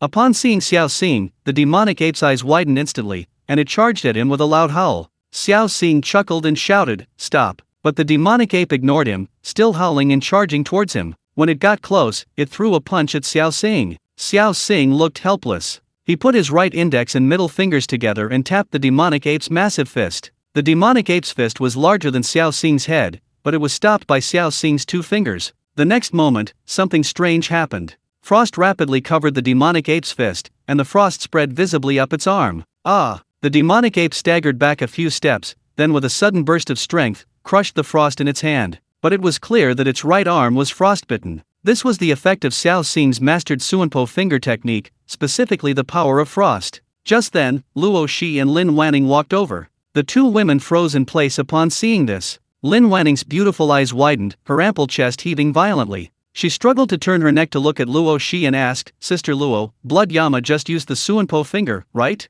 His Suanpo finger is already mastered." Luo Shi was equally shocked. She had cultivated her family's secret technique, the Suanpo finger, for a long time, and with her Xianyan physique, even with this enhancement, she had only reached the minor mastery level. But how long had Blood Yama been cultivating it? How could he have already mastered it? Luo Shi, the proud goddess, felt as if she had suffered a devastating blow to her heart. She staggered back a few steps, staring at Shui Yanluo with a mixture of resentment and disbelief. I'm not as good as him. After a long pause, Luo Shi finally managed to utter 2 words. Seeing the demonic ape grimacing in pain, Xiao Xing laughed, "Big guy, don't move. I'll start a fire for you, you'll feel better after warming yourself up." With that, Xiao Xing gathered a lot of firewood and started a campfire. The demonic ape looked at Xiao Xing with fear. "Come on, warm yourself by the fire, cook your frozen tendons, and you'll feel better." Xiao Xing beckoned the demonic ape over. The demonic ape then stepped forward, approached the fire, and began to warm itself. The continuous heat flowed in, and the demonic ape's tendons gradually became more flexible, and the pain in its arm subsided. "Thanks." The demonic ape looked at Xiao Xing and uttered a single word. Xiao Xing then took a package and handed it to the demonic ape, smiling, "This is the remaining iron wire grass. I don't need it anymore, so here you go." The demonic ape's eyes lit up noticeably as it took the package and examined it. Although the quantity was much less, there was still quite a bit left. "Thanks." The demonic ape looked at Xiao Xing and uttered another word. Meanwhile, Luo Shi and Lin Wanning, hidden in the forest, were stunned once again. Xiao Xing actually returned the remaining iron wire grass to the demonic ape, saying he didn't need it. What did that mean? This was quite a piece of information. You see, how could iron wire grass be useless at the iron skin realm? The only explanation was that Blood Yama's undying Vajra technique had already reached the copper skin realm. Although they had also received the blessing of iron wire grass these past few days, they hadn't even reached the copper skin realm yet, while Blood Yama had most likely already achieved it. The difference was enormous. Luo Shi and Lin Wanning were once again deeply affected. "Sister Luo, let's not compete with this freak," Lin Wanning advised with a wry smile. Luo Shi looked helpless, a deep sense of powerlessness rising within her for the first time. This Blood Yama's talent was simply too strong, incomparably strong. She was ranked second on the Rising Star ranking, but compared to Blood Yama, the gap was simply too vast. This once proud young woman had been relentlessly and brutally defeated time and time again. Meanwhile, Xiao Xing and the demon ape caught a roasted rabbit. The two of them began to eat the roasted rabbit. After finishing their meal, the demonic ape stood up, picked up its bundle, looked at Xiao Xing, pointed ahead, and said in a deep, rumbling voice, "Send him." Xiao Xing knew the demonic ape was going to escort him across the second mountain. A smile crept onto his lips as he nodded, "All right." Immediately, the man and the ape headed deeper into the second mountain. This, a demon personally escorting Xiao Xing out of the second mountain? This, Sister Luo, am I seeing things? Lin Wanning's eyes nearly popped out of their sockets as she exclaimed in surprise. "You're not seeing things." Luo Shi's eyes twitched violently as she said bitterly. They had to be careful of attacks from the demonic beasts in the second mountain, but Xiao Xing was being personally escorted out by a magnificent demonic ape. What kind of treatment was this? Chapter 58 The Metamorphosis of the Ninth Witch. "Hey you, let me pass, my brother." The demonic ape pointed at Xiao Xing beside him, then shouted in a deep voice towards a giant wolf ahead. Xiao Xing rolled his eyes, thinking to himself, "You're clearly the brother." Oh woo-woo. The silver giant wolf howled to the sky, turned, and disappeared into the jungle, making way for him. "I'm strong, brother, go." The demonic ape grinned, revealing a mouthful of sharp teeth, and pointed ahead, gesturing for Xiao Xing to go first. "Thanks." Xiao Xing chuckled and turned to leave. The demonic ape glanced at Xiao Xing's retreating figure, then turned and headed back to its territory. Meanwhile, on the outskirts of the forest, there was a pavilion. Two people were playing chess under the pavilion.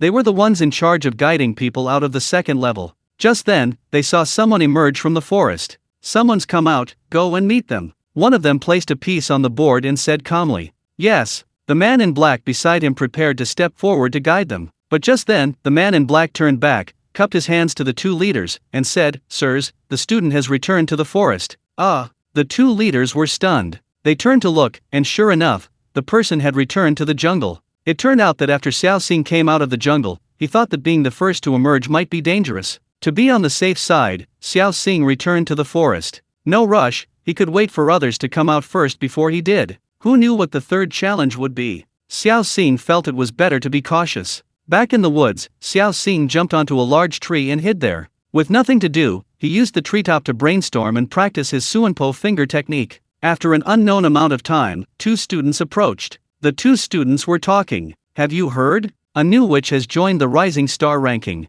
That witch is incredibly powerful. She does everything with a fearless, reckless attitude. Yeah, last time I saw her get bitten on the leg by a wolf demon, but she forcefully pried open the wolf demon's mouth and finally killed it. Wow, ruthless. No wonder she's a witch. The two students sighed and walked on. Xiao Xing, hiding in the tree, listened with a slight pause, a satisfied smile playing on his lips. It seems that witch number 9 has indeed made a name for herself with her ruthlessness. Number 9's aptitude isn't particularly good, but her ruthlessness is terrifying to anyone who sees her. Seeing that others had already passed by, Xiao Xing decided not to hide any longer. He jumped down from the tree, removed his mask, reverted to his Black 8 identity, and walked outside. Meanwhile, beside the pavilion, Han Futong stepped forward and bowed to the two guides, saying, "Greetings, esteemed deacons.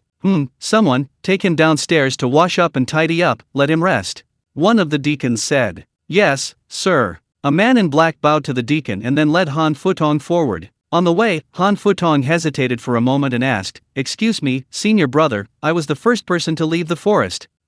Yes. The man in black nodded. Han Futong's lips curled into a smile, a smug satisfaction creeping into his heart. So what if Blood Yama is powerful? I was still the first to pass the second trial. Not really. But just then, the man in black shook his head again. Han Futong paused, frowning, and asked, "What do you mean, not really? What do you mean?" The man in black continued walking. "A few days ago, a person wearing a mask came out. But that person was strange, he clearly came out, but then turned back. I don't know what he was thinking." A person wearing a mask. Han Futong's face twitched violently, his pupils narrowing slightly. In other words, Blood Yama could have come out much earlier, but for some reason, he turned back. Composing himself, Han Futong asked, "How many days earlier than me?" "About 7 or 8 days. The man in black replied. 7 or 8 days. Han Futong felt a chill in his heart, his teeth itching with hatred. He thought to himself, "I'm still no match for Blood Yama." After Han Futong, students emerged one after another. Xiao Xing followed. Led by the man in black, Xiao Xing arrived at a wide plaza and was eventually led into a house. Gradually, the courtyard became lively. That day, Xiao Xing emerged and saw several familiar figures. Eighth brother. The dark-skinned boy number 1 and the fat boy number 2 saw Xiao Xing and ran over with joyful expressions. However, the first boy was even darker, and the fat boy number 2 was slightly thinner. Clearly, they had endured considerable hardship to emerge from the jungle. Just then, another familiar figure walked towards them. This person was none other than the ninth witch. Wherever the ninth witch passed, everyone made way. If there's one dark horse of this period, it's undoubtedly the ninth witch. With her ruthlessness, the ninth witch brutally killed the 14th ranked person on the Rising Star ranking. From that moment on, she became famous, and her name spread far and wide. People would rather provoke someone in the top 10 of the Rising Star ranking than provoke the ninth witch, because she was too ruthless, so ruthless that it instilled fear in them. "Ninth, you're out too." Xiao Xing smiled and said. The ninth witch rarely smiled, saying, "Everyone's out, that's good." The four exchanged smiles. "Kids, assemble." Just then, an instructor walked over and shouted. The group exchanged glances and headed towards the plaza. But their eyes were filled with seriousness,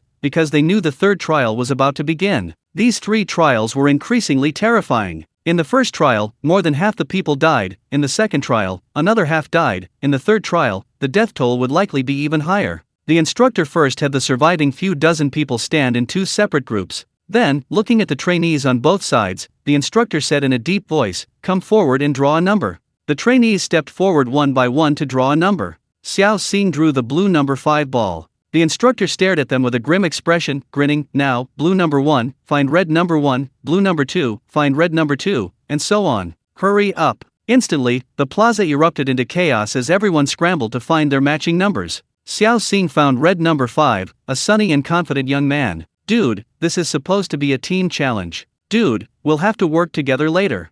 The man leaned closer to Xiao Xing and whispered. The instructor looked at everyone, grinning. The third challenge is Chapter 59, Drug Manufacturing. The instructor paused, a chilling smile creeping across his face, and said, "Poison making." "Poison making?" The trainees gasped in disbelief. The instructor sneered, his voice low and menacing. "As assassins, how can you not know poison? Your task is to poison your opponents of the same rank within a month, and that will be considered passing." Whoa! The room erupted in chaos, the trainees filled with astonishment and uncertainty. The smile on the sunny young man beside Xiao Xing froze. Turning to look at Xiao Xing, his eyes were filled with complex emotions. Only one of them could survive. "I am your instructor Leng. You will study this 100 Poisons manual first. Begin by recognizing various herbs." The instructor stood with his hands behind his back, coldly observing the crowd, and spoke in a deep voice. A man in black stepped forward and handed each of Xiao Xing and the others a booklet titled 100 Poisons Manual. Xiao Xing frowned slightly, his expression grave. He had been proceeding cautiously and meticulously, fearing his strength wouldn't be enough to handle the third challenge. Xiao Xing had considered everything, but he hadn't expected the third challenge to be poison making. Poison making seemed to have nothing to do with cultivation level, didn't it? Xiao Xing was somewhat perplexed. Instructor Lang, what if we still can't poison the other side after a month? Just then, a student shouted. Instructor Lang sneered and said in a deep voice, if you haven't poisoned the other side after a month, it means you're all useless. You will all be sentenced to death. Hiss. A collective gasp filled the air. They had initially planned to exploit a loophole, having agreed with their opponents that neither would poison the other. But now it seemed the organization had anticipated this entire scheme. When Xiao Xing turned his head again, he saw the sunny young man from before staring at him with murderous intent. Xiao Xing could understand, after all, it was a do-or-die situation for both of them, with no room for maneuver. Who is number 69? Just then, Instructor Lang looked at the group of students and asked in a deep voice. Me. A clear, cold voice rang out. Everyone looked in the direction of the voice and saw that it was none other than Luo Shi. Instructor Lang frowned slightly and said, since you are an odd number, you will be paired with Blood Yama. Whoa! The scene erupted once again, with everyone exclaiming in surprise. It's over. Beauty Luo has encountered Blood Yama. She's probably doomed. That's not necessarily true. While Blood Yama has strong cultivation talent, that doesn't mean he's good at poison making. That's true, but someone like Blood Yama is probably strong in everything. Beauty Luo is really in danger this time. Meanwhile, Luo Shi's pretty face changed slightly when she heard that she was facing Blood Yama. She was confident that with her talent, she feared no one. The only one who made her apprehensive was Blood Yama, ranked number 1 on the Rising Star ranking. Ha! Where's Blood Yama? Where's Blood Yama? Just then, someone spoke up. Everyone looked around suspiciously, but Blood Yama was nowhere to be seen. Xiao Xing also pretended to look around. He hadn't expected that his ultimate form, Blood Yama, could solo a team. However, Xiao Xing didn't want to reveal his true form at this moment. Firstly, he wasn't confident in his ability to handle the poison-making process. Secondly, he only needed to kill the Red 5 youth before him to pass the test. There was no need to create unnecessary complications. Han Futong and the others looked at Luo Shi with worry, as no one knew the terror of Blood Yama better than Han Futong. Instructor Lang looked at the group of students and said, alright, each of you return to the poison-making room in pairs. No violence is allowed. You will test the poison once a day for 10 days. Led by the man in black, Xiao Xing and the Red 5 youth headed towards poison-making room number 5. Upon entering the room, they saw many herbs laid out on the table. The Red 5 youth eagerly began to peruse the 100 Poisons Manual. Xiao Xing also began to peruse the 100 Poisons Manual. 100 Poisons Manual. Realm, unskilled, 1%. Entry, gradual progress. The panel popped up, and Xiao Xing was slightly taken aback, his face lighting up with elation. He had initially thought the 100 Poisons Manual wasn't a secret manual and was worried the system wouldn't work. But now that the system worked, what was there to worry about? Even if you're a prodigy, can you be faster than me with the system's support? Then, Xiao Xing slowly began to peruse the 100 Poisons Manual. After reading it once, Xiao Xing simply found a place, lay down, closed his eyes, and began a mental exercise. As the mental exercise progressed, a little figure in his mind kept recognizing various herbs, beginning to understand their medicinal properties, etc. When Red number 5 saw Xiao Xing lie down, he was slightly taken aback, then overjoyed. It turned out that Red number 5 thought Xiao Xing lacked talent in poison making, which was why he chose to lie down. Looks like this is in the bag. The boy in Red number 5 secretly rejoiced. That evening, during Xiao Xing's 4th brainstorming session, the system notified him that he had entered the beginner level of the 100 Poisons Manual. At this time, Xiao Xing's mind was filled with a wealth of knowledge about herbs. He could now recognize all the thousands, even tens of thousands, of herbs recorded in the 100 Poisons Manual and clearly understand their medicinal effects. Meanwhile, the boy in Red number 5 was still frantically identifying herbs in the pile. Not to mention the boy in Red number 5. Even the other boys, such as Luo Shi and Han Futong, who were extremely talented, had only recognized a few hundred herbs at this point. Xiao Xing, however, had already learned tens of thousands of herbs through the system and could even begin to concoct poisons. The next day, after waking up, Xiao Xing continued his brainstorming. This time it was a little slower. It took him 2 days to reach the proficient level. At the proficient level, Xiao Xing could already make some slightly more complex poisons. By the 10th day, Xiao Xing's progress had reached the advanced level. At this point, Xiao Xing could concoct the last 5 of the top 10 poisons recorded in the 100 Poison Scripture. Today was also the first day of poison testing. Under the supervision of the teaching assistant, the young man in red confidently walked up to Xiao Xing with a dark green poison and said, "Brother, I'm sorry." In his view, Xiao Xing had been doing nothing but eating and sleeping these past few days. How could Xiao Xing possibly concoct any poison? He probably didn't even recognize all the herbs. Of course, there were too many kinds of herbs, and he didn't recognize them all either, but he thought it should be enough to kill Xiao Xing. Xiao Xing took the poison, tilted his head back, and swallowed it. Then, Xiao Xing carefully analyzed the poison's components. In the eyes of the young man in red, Xiao Xing had resigned himself to his fate, simply waiting to die. Chapter 60. I've become an alchemist? A moment later, Xiao Xing opened his eyes. He quickly rummaged through the pile of herbs. After a while, he found a plant that was entirely green with 2 leaves. He glanced at the red-clad youth, chuckled, and plucked the 2 leaves, stuffing them into his mouth and chewing them voraciously. The red-clad youth's expression changed slightly, and he staggered back a few steps. Clearly, Xiao Xing had accurately found the antidote. He just couldn't understand how Xiao Xing, who spent his days sitting there in deep thought, could be more skilled in poison making and medicine refining than him. Otherwise, Xiao Xing couldn't have found the antidote so quickly. The teaching assistant also nodded approvingly, turning to Xiao Xing and saying, "Brother, it's your turn." Xiao Xing nodded slightly, then glanced at the red-clad youth. The red-clad youth swallowed hard. The young man in red wanted to poison Xiao Xing, and Xiao Xing naturally reciprocated with his murderous intent. However, he didn't know if other dangers awaited him after passing this third trial. Therefore, Xiao Xing decided to wait before killing the young man in red. "I'll let you live a little longer."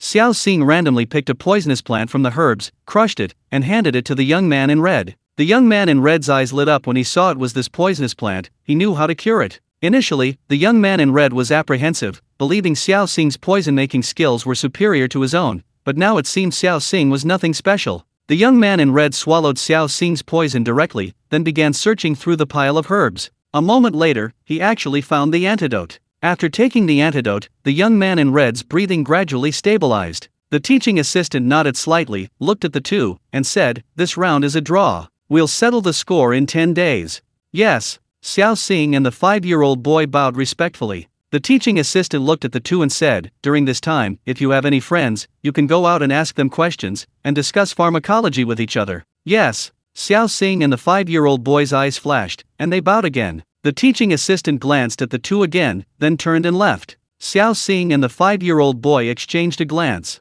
The 5-year-old boy snorted coldly and turned back to continue studying the 100 Poisons manual. Xiao Xing, on the other hand, continued his brainstorming session. Everything was proceeding smoothly. The next day, the 5-year-old boy scratched his head vigorously, sighed, and got up to leave. Xiao Xing didn't even look up, simply closing his eyes and continuing his brainstorming session. 4 days later, Xiao Xing opened his eyes. 100 Poisons Manual. Realm Perfect, 100%. Entry, half the effort, 4th grade. The panel popped up. A satisfied smile appeared on his lips. He could now concoct all 10 of the top poisons in the 100 Poisons Manual. If Xiao Xing wanted, he could poison everyone present, even some of the teaching assistants and instructors. Knock, knock, knock. Just then, a knock sounded at the door. Xiao Xing looked up and saw 3 people walking in together. These 3 were none other than the dark-skinned boy number 1, the fat man number 2, and the witch number 9. "8th brother," the 3 said in unison. Xiao Xing smiled and said, "You're here. What brings you all here?" The dark-skinned youth, number 1, grinned and said, "Brother BA, number 2 is extremely talented in poison making. If we're just talking about poison refining, number 2 would definitely rank in the top 5 among us. We all got out early thanks to him. He he he." The fat boy, number 2, scratched his head sheepishly and chuckled, "My family used to be in the medicinal herb business, so I know a little about this." Xiao Xing glanced at the fat boy, number 2, with some surprise. Although he was a bit timid, his talent was undeniable. The dark-skinned youth, number 1, looked at the fat boy and said, "With number 2's talent, he'll definitely become an alchemist." An alchemist? This was the first time Xiao Xing had heard this term. The dark-skinned boy, number 1, grinned and said, "The other day, Instructor Lang said that all of us who make poisons and refine medicine are collectively called alchemists. At the very top of the alchemist hierarchy is the pill refiner, and every pill refiner holds a prestigious position. We'll probably have to rely on number 2 a lot in the future." The fat boy, number 2, blushed even more, grinning foolishly. Xiao Xing's eyes suddenly lit up. "8th brother, if you want to beat that red number 5, why don't you let Fatty help you?" The witch number 9 frowned. Xiao Xing shook his head and smiled, "No need." The witch number 9 was slightly taken aback, clearly not expecting Xiao Xing to refuse. The dark-skinned boy, number 1, said anxiously, "Eighth brother, we can't act rashly. That red number 5 has allied himself with Zhou Ting. Although Zhou Ting is only ranked 14th on the rising star list, his talent for poison is on par with number 2. Yes, eighth brother, we mustn't act rashly. Let's get through this first." The ninth witch also said anxiously. The fat boy, number 2, was in high spirits and hurriedly said, "Eighth brother, don't worry, I will do my best to help you." Xiao Xing chuckled and shook his head, saying, "No need, it's alright, I can defeat him myself." Number 1, number 2, and number 9 sighed in disbelief. Seeing Xiao Xing's confidence, they didn't say anything more. Xiao Xing looked at the three and asked, "Is there anything new happening outside?" The dark-skinned boy, number 1, looked at Xiao Xing and grinned. "The biggest thing outside is that Blood Yama Void has appeared." Blood Yama Void has appeared. Xiao Xing was slightly taken aback, his face full of suspicion. How come Blood Yama has been smeared so badly while he's been staying away these past few days? The dark-skinned boy, number 1, grinned and said, "Yeah, it's been so long, and Blood Yama hasn't shown up. If he wasn't afraid of Luo Shi, why would he be avoiding us?" Xiao Xing raised an eyebrow. The dark-skinned boy, number 1, looked at Xiao Xing and said, "Eighth brother, don't you know Blood Yama? What's his situation?" Xiao Xing shook his head and said, "If he doesn't show himself, I don't know who he is." Just then, the boy in red number 5 walked in. He saw Xiao Xing with number 1, number 2, and number 9, and his brows furrowed deeply, especially when he saw the fat boy, number 2, his eyes filled with apprehension. Clearly, the fat boy's reputation for making drugs had spread. Humph. The young man in red 5 snorted coldly and went off to study the herbs. Number 1, number 2, and number 9 stayed a while longer before getting up to take their leave. They had passed 3 trials and were going to report to the Hall of Deacons. After being registered, they would be true assassins. After the 3 left, Xiao Xing continued his brainstorming. He wanted to see if the 100 poisons scripture could be improved further. 2 days later, Xiao Xing suddenly opened his eyes, looking at the panel before him, his face filled with ecstatic joy. Occupation, Alchemist. Realm, 9th rank, 1%. Entry, half the effort, half the results. Chapter 61 Blood Yama vs. Luo Shi. I've become an alchemist? Xiao Xing was overjoyed. Ever since the dark-skinned youth number 1 said that the ultimate goal of a pharmacist was to become an alchemist, Xiao Xing had been itching to become one. Unexpectedly, as long as he pushed the 100 poison scripture to its limit, he could become an alchemist. After becoming an alchemist, Xiao Xing no longer planned to play it safe. His peers were far inferior to him in both poison-making and martial arts. There was no need to play it safe any longer. Time flew by, and it was time for the second round of testing. An assistant instructor came to supervise the two's competition. The instructor looked at the two and asked, "Who goes first?" "I'll go." The youth number 5 quickly replied. Xiao Xing sneered and said in a deep voice, "You went first last time, why is it my turn this time?" The teaching assistant nodded and said, "Alright, Black 8, you go first." "Okay." Xiao Xing cupped his hands to the teaching assistant and turned to the pile of herbs. He rummaged through the various poisons, finally selecting several herbs. After precise comparison and preparation, he finally created the poison. This time, Xiao Xing was refining the 5th-ranked poison on the 100 Poisons manual ranking list, named Black Widow. Black Widow? The teaching assistant's pupils constricted slightly, never expecting Xiao Xing to possess such talent in poison preparation. The young man in red number 5, initially full of confidence, paled upon seeing the Black Widow. He looked up at Xiao Xing in shock, exclaiming, "How is this possible? Black Widow, how can your poison skills be so profound? This is impossible, impossible. Drink it." Xiao Xing coldly placed a bowl of dark, murky poison on the stone platform, speaking in a deep voice.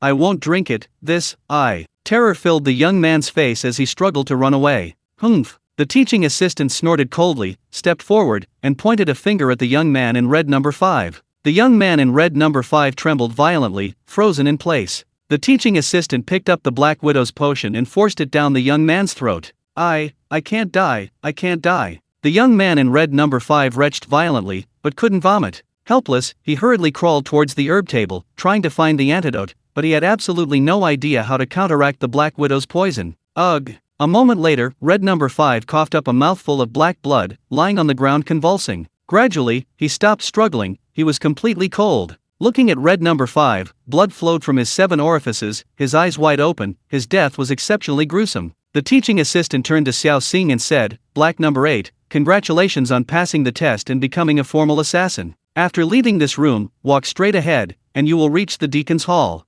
Register there, and someone will lead you to your lodgings. Thank you, senior brother." Xiao Xing bowed to the teaching assistant, walked out of the room, and headed towards the deacon's hall. He followed the teaching assistant's instructions and walked towards the deacon's hall. Halfway there, Xiao Xing saw that no one was around, so he flashed and disappeared into the nearby jungle. When he reappeared, he had changed his attire and become the infamous Blood Yama. Xiao Xing walked towards the poison practicing area, looking quite disgruntled. His appearance quickly caused a stir among the surrounding crowd. Blood Yama, it's Blood Yama. Blood Yama has come to keep his appointment. Are you saying Blood Yama is afraid of death and dares not accept the challenge? Hiss, Blood Yama and Miss Luo, who do you think will win? I think Miss Luo is in serious trouble. On the other side, Luo she also saw Blood Yama. She couldn't help but frown. Although her poison practicing skills had reached a certain level, she was still unsure if she faced Blood Yama. Sister Luo. Lin Wanning had already defeated her opponent and looked at Luoshi with concern. Under everyone's gaze, Blood Yama slowly walked towards Luoshi. Luoshi's brows furrowed, her pretty face shifting rapidly. Gritting her teeth, she steeled herself and walked towards Shui Yanluo, saying, "Let's have a competition." However, to everyone's surprise, Shui Yanluo completely ignored Luoshi, instead heading straight for Instructor Leng. Instructor Leng, seeing Shui Yanluo approaching, raised an eyebrow and asked with a smile, "Shui Yanluo, you've come. You've come to see me, is there something you need?" "Instructor Leng, I've heard you're already a 9th grade alchemist. May I borrow your alchemy furnace?" Xiao Xing said calmly. Silence. The scene fell into a deathly silence, so quiet you could hear a pin drop. Though he spoke lightly, everyone was shaken, staring at Shui Yanluo in disbelief. The pinnacle of alchemy is becoming an alchemist. Could it be that Shui Yanluo has already become an alchemist? Otherwise, why would he need to borrow Instructor Leng's alchemy furnace? Luoshi trembled violently upon hearing this, her face turning deathly pale. She stared at Shui Yanluo in disbelief, her mouth opening and closing, but no words came out. She had initially believed that with her talent, she was certainly among the top 3, if not the best, in poison making. She had been confident she could compete with Shui Yanluo in poison making, but now it seemed like a joke. Shui Yanluo had already transcended the realm of alchemists, becoming a legendary alchemist. Even the experienced Instructor Leng froze on the spot upon hearing Xiao Xing's request, staring at him as if he'd seen a ghost. He couldn't believe that this student had already become an alchemist. He had spent decades studying the 100 Poisons manual, barely reaching the level of a 9th grade alchemist. How long had Xiao Xing been involved in alchemy? At most 20 days, and he had already become an alchemist? Such talent is simply monstrous. Some other students haven't even identified all the herbs in the 100 Poisons manual yet, and Blood Yama has already become an alchemist? How can the difference between people be so vast? Instructor Leng. Seeing Instructor Leng in a daze, Xiao Xing reminded him again in a hoarse voice. Instructor Leng quickly snapped out of his reverie, forcing a smile, and asked, "Blood Yama, you've become an alchemist?" "Yes." Xiao Xing nodded slightly. Whoosh! The scene erupted in an uproar, instantly becoming a cacophony of noise. Although they were somewhat prepared, Blood Yama's own admission still deeply shocked them. My God, who said Blood Yama wouldn't dare challenge Miss Luo? Look, he's already become an alchemist. Hiss, an alchemist. Became an alchemist in just 20 days. Blood Yama's talent is truly terrifying. A monster. He's not human. What kind of prodigy is this? Became an alchemist in just 20 days? How is that possible? This.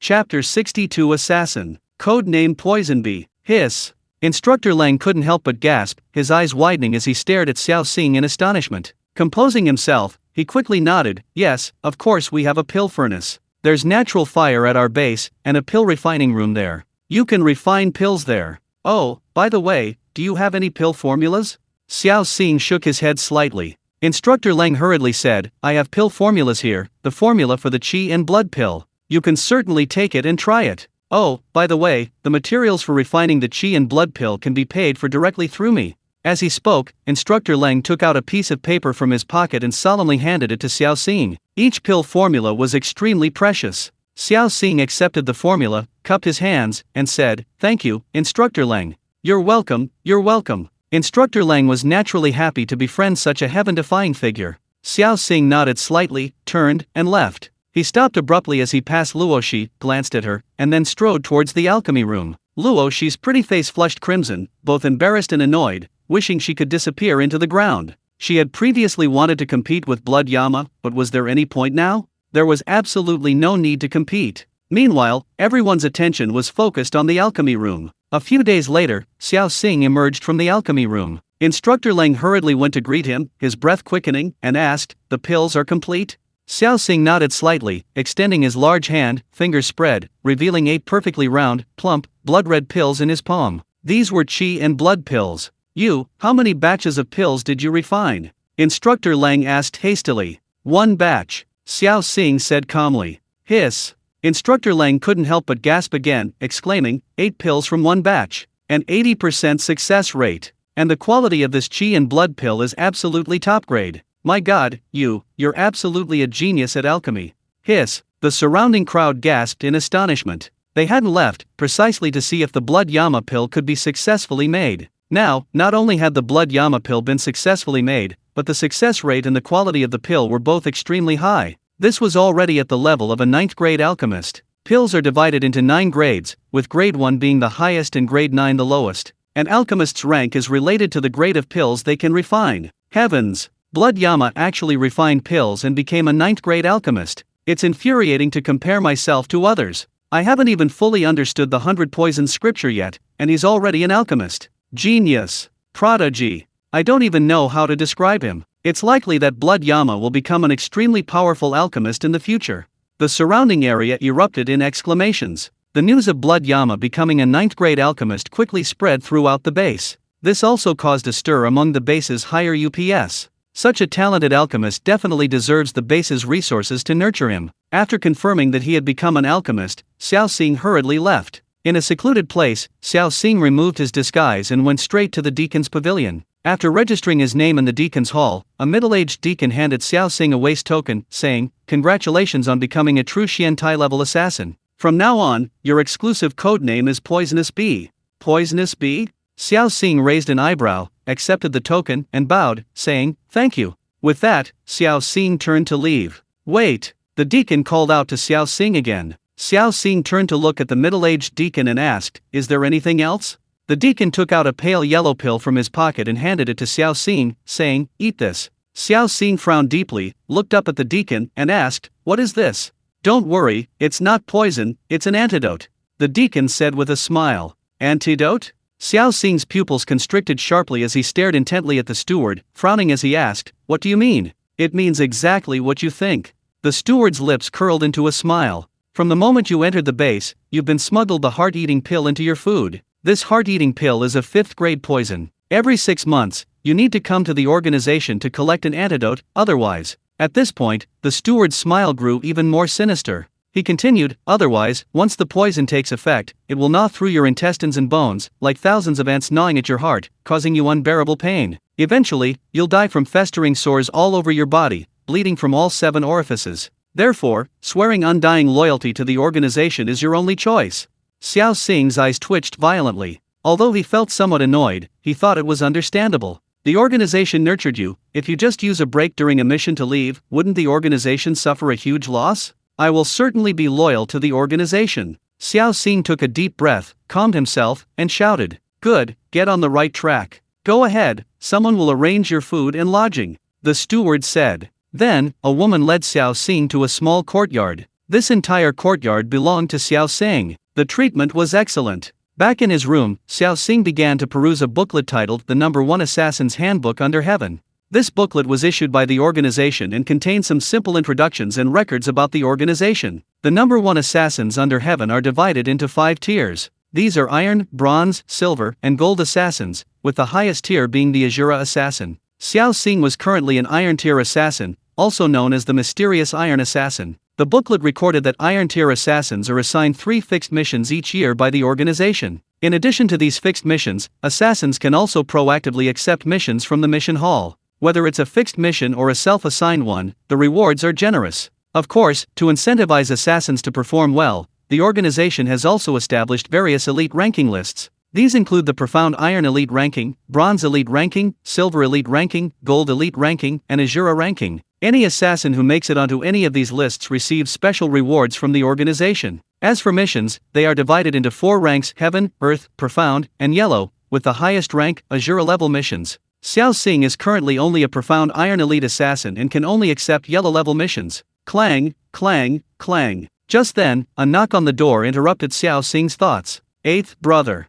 At the same time, the voice of the dark-skinned boy, number 1, rang out from outside. Xiao Xing put down the rulebook, went out, and opened the door. Before him stood none other than number 1, number 2, and number 9. Eighth brother, we're on a mission? Are we in a group? The dark-skinned boy, number 1, asked excitedly. Chapter 63. The First Lesson for Assassins. Qingyuan County. In a tavern called Xiao 5 people sat near the window on the first floor. One of the 5 was older, while the other 4 were young men and women. All 5 carried swords and were dressed in close-fitting clothes, clearly martial arts practitioners. These 5 were none other than Xiao Xing and his 3 companions, plus Zheng Xiang, a senior student from the previous term. On the way, Xiao Xing finally learned the real names of number 1, number 2, and number 9. Number 1 was named Zhang Tai, number 2 was named Sun Qi, and number 9 was named Feng Ziai. Number 1 was from a farming family, number 2 was from a merchant family. As for number 9, she declined to elaborate. The 4 of them had followed their senior student Zheng Xiang from the base to Qingyuan County, ostensibly to carry out a mission, but more importantly, to observe how he completed it.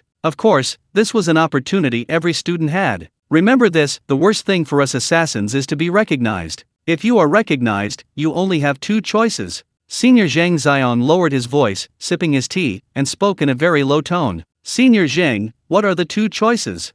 The second fat man, Sun Qi, hurriedly asked. Zheng Xiang lowered his voice and said, 1. Kill the person who recognizes your face, 2. Disappear yourself. Hiss. Upon hearing this, all 4 people present couldn't help but gasp. Disappearing oneself meant death. At this moment, the 4 became extremely cautious. Here he comes. Just then, Zheng Xiang put down his teacup, looked up, his eyes flashing, and glanced at a fat man in brocade robes coming down from the second floor. The 4 also hurriedly looked up. This fat man was Senior Zheng Xiang's assassination target, the son of a wealthy businessman. Perhaps it was a revenge killing, or perhaps a rival had hired someone to kill him. In any case, this fat man in brocade robes had been targeted by assassins from the number 1 restaurant under heaven. If I kill him, it will cause chaos. You must leave the scene immediately while things are in disarray. Zheng Xiang slowly stood up, put on his bamboo hat, and walked towards the fat man, sword in hand. Watch closely. Before leaving, Zheng Xiang only left these words. It was peak time, and the restaurant was packed with diners.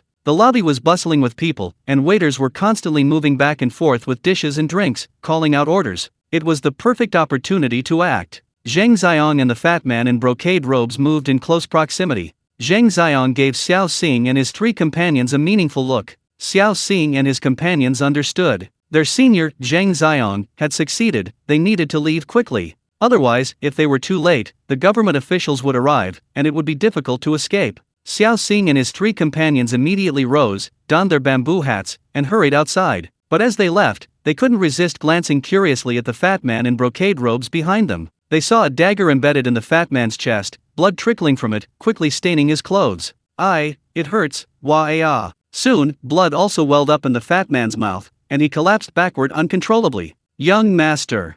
Young master! The servant beside the fat man finally reacted, crying out in alarm, and rushed to help him up. The fat man in brocade robes was too heavy and collapsed to the ground, convulsing. Even his lips were turning purple, and the blood flowing from him was turning black. Clearly, the dagger Zheng Xiang had used was coated with deadly poison. Xiao Xing and his companions' eyelids twitched violently, their hearts filled with shock. It must be said that Zheng Xiang's assassination of the fat man in brocade robes was clean and swift, without the slightest hesitation. A single, fatal blow, and he was gone. Whoosh!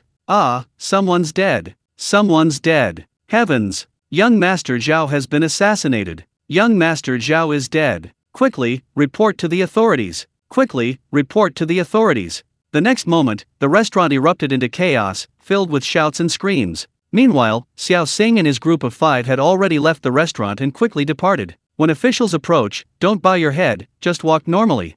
Zheng Xiang saw the approaching officials and quietly instructed his men. Xiao Xing and the other 3 men forced themselves to look up, especially the second fat man, Sun Qi, who was naturally timid and had done something wrong, fearing being caught by the officials. But after hearing Zheng Xiang's words, he still forced himself to look up and meet the officials' gaze directly. The officials quickly ran towards the drunken immortal pavilion, ignoring them. The Great Yu dynasty had a strong martial spirit, and it was common to see martial artists wearing straw hats and carrying swords on the streets. The officials naturally couldn't check everyone one by one. The 5 men quickly left. After leaving Qingyuan County, the 5 men didn't linger and continued westward. After walking more than 20 li in one go, the 5 men slowed their pace. We're safe. Zheng Xiang's tone was light-hearted. Senior Zheng, you're amazing. I'm so impressed, so incredibly impressed.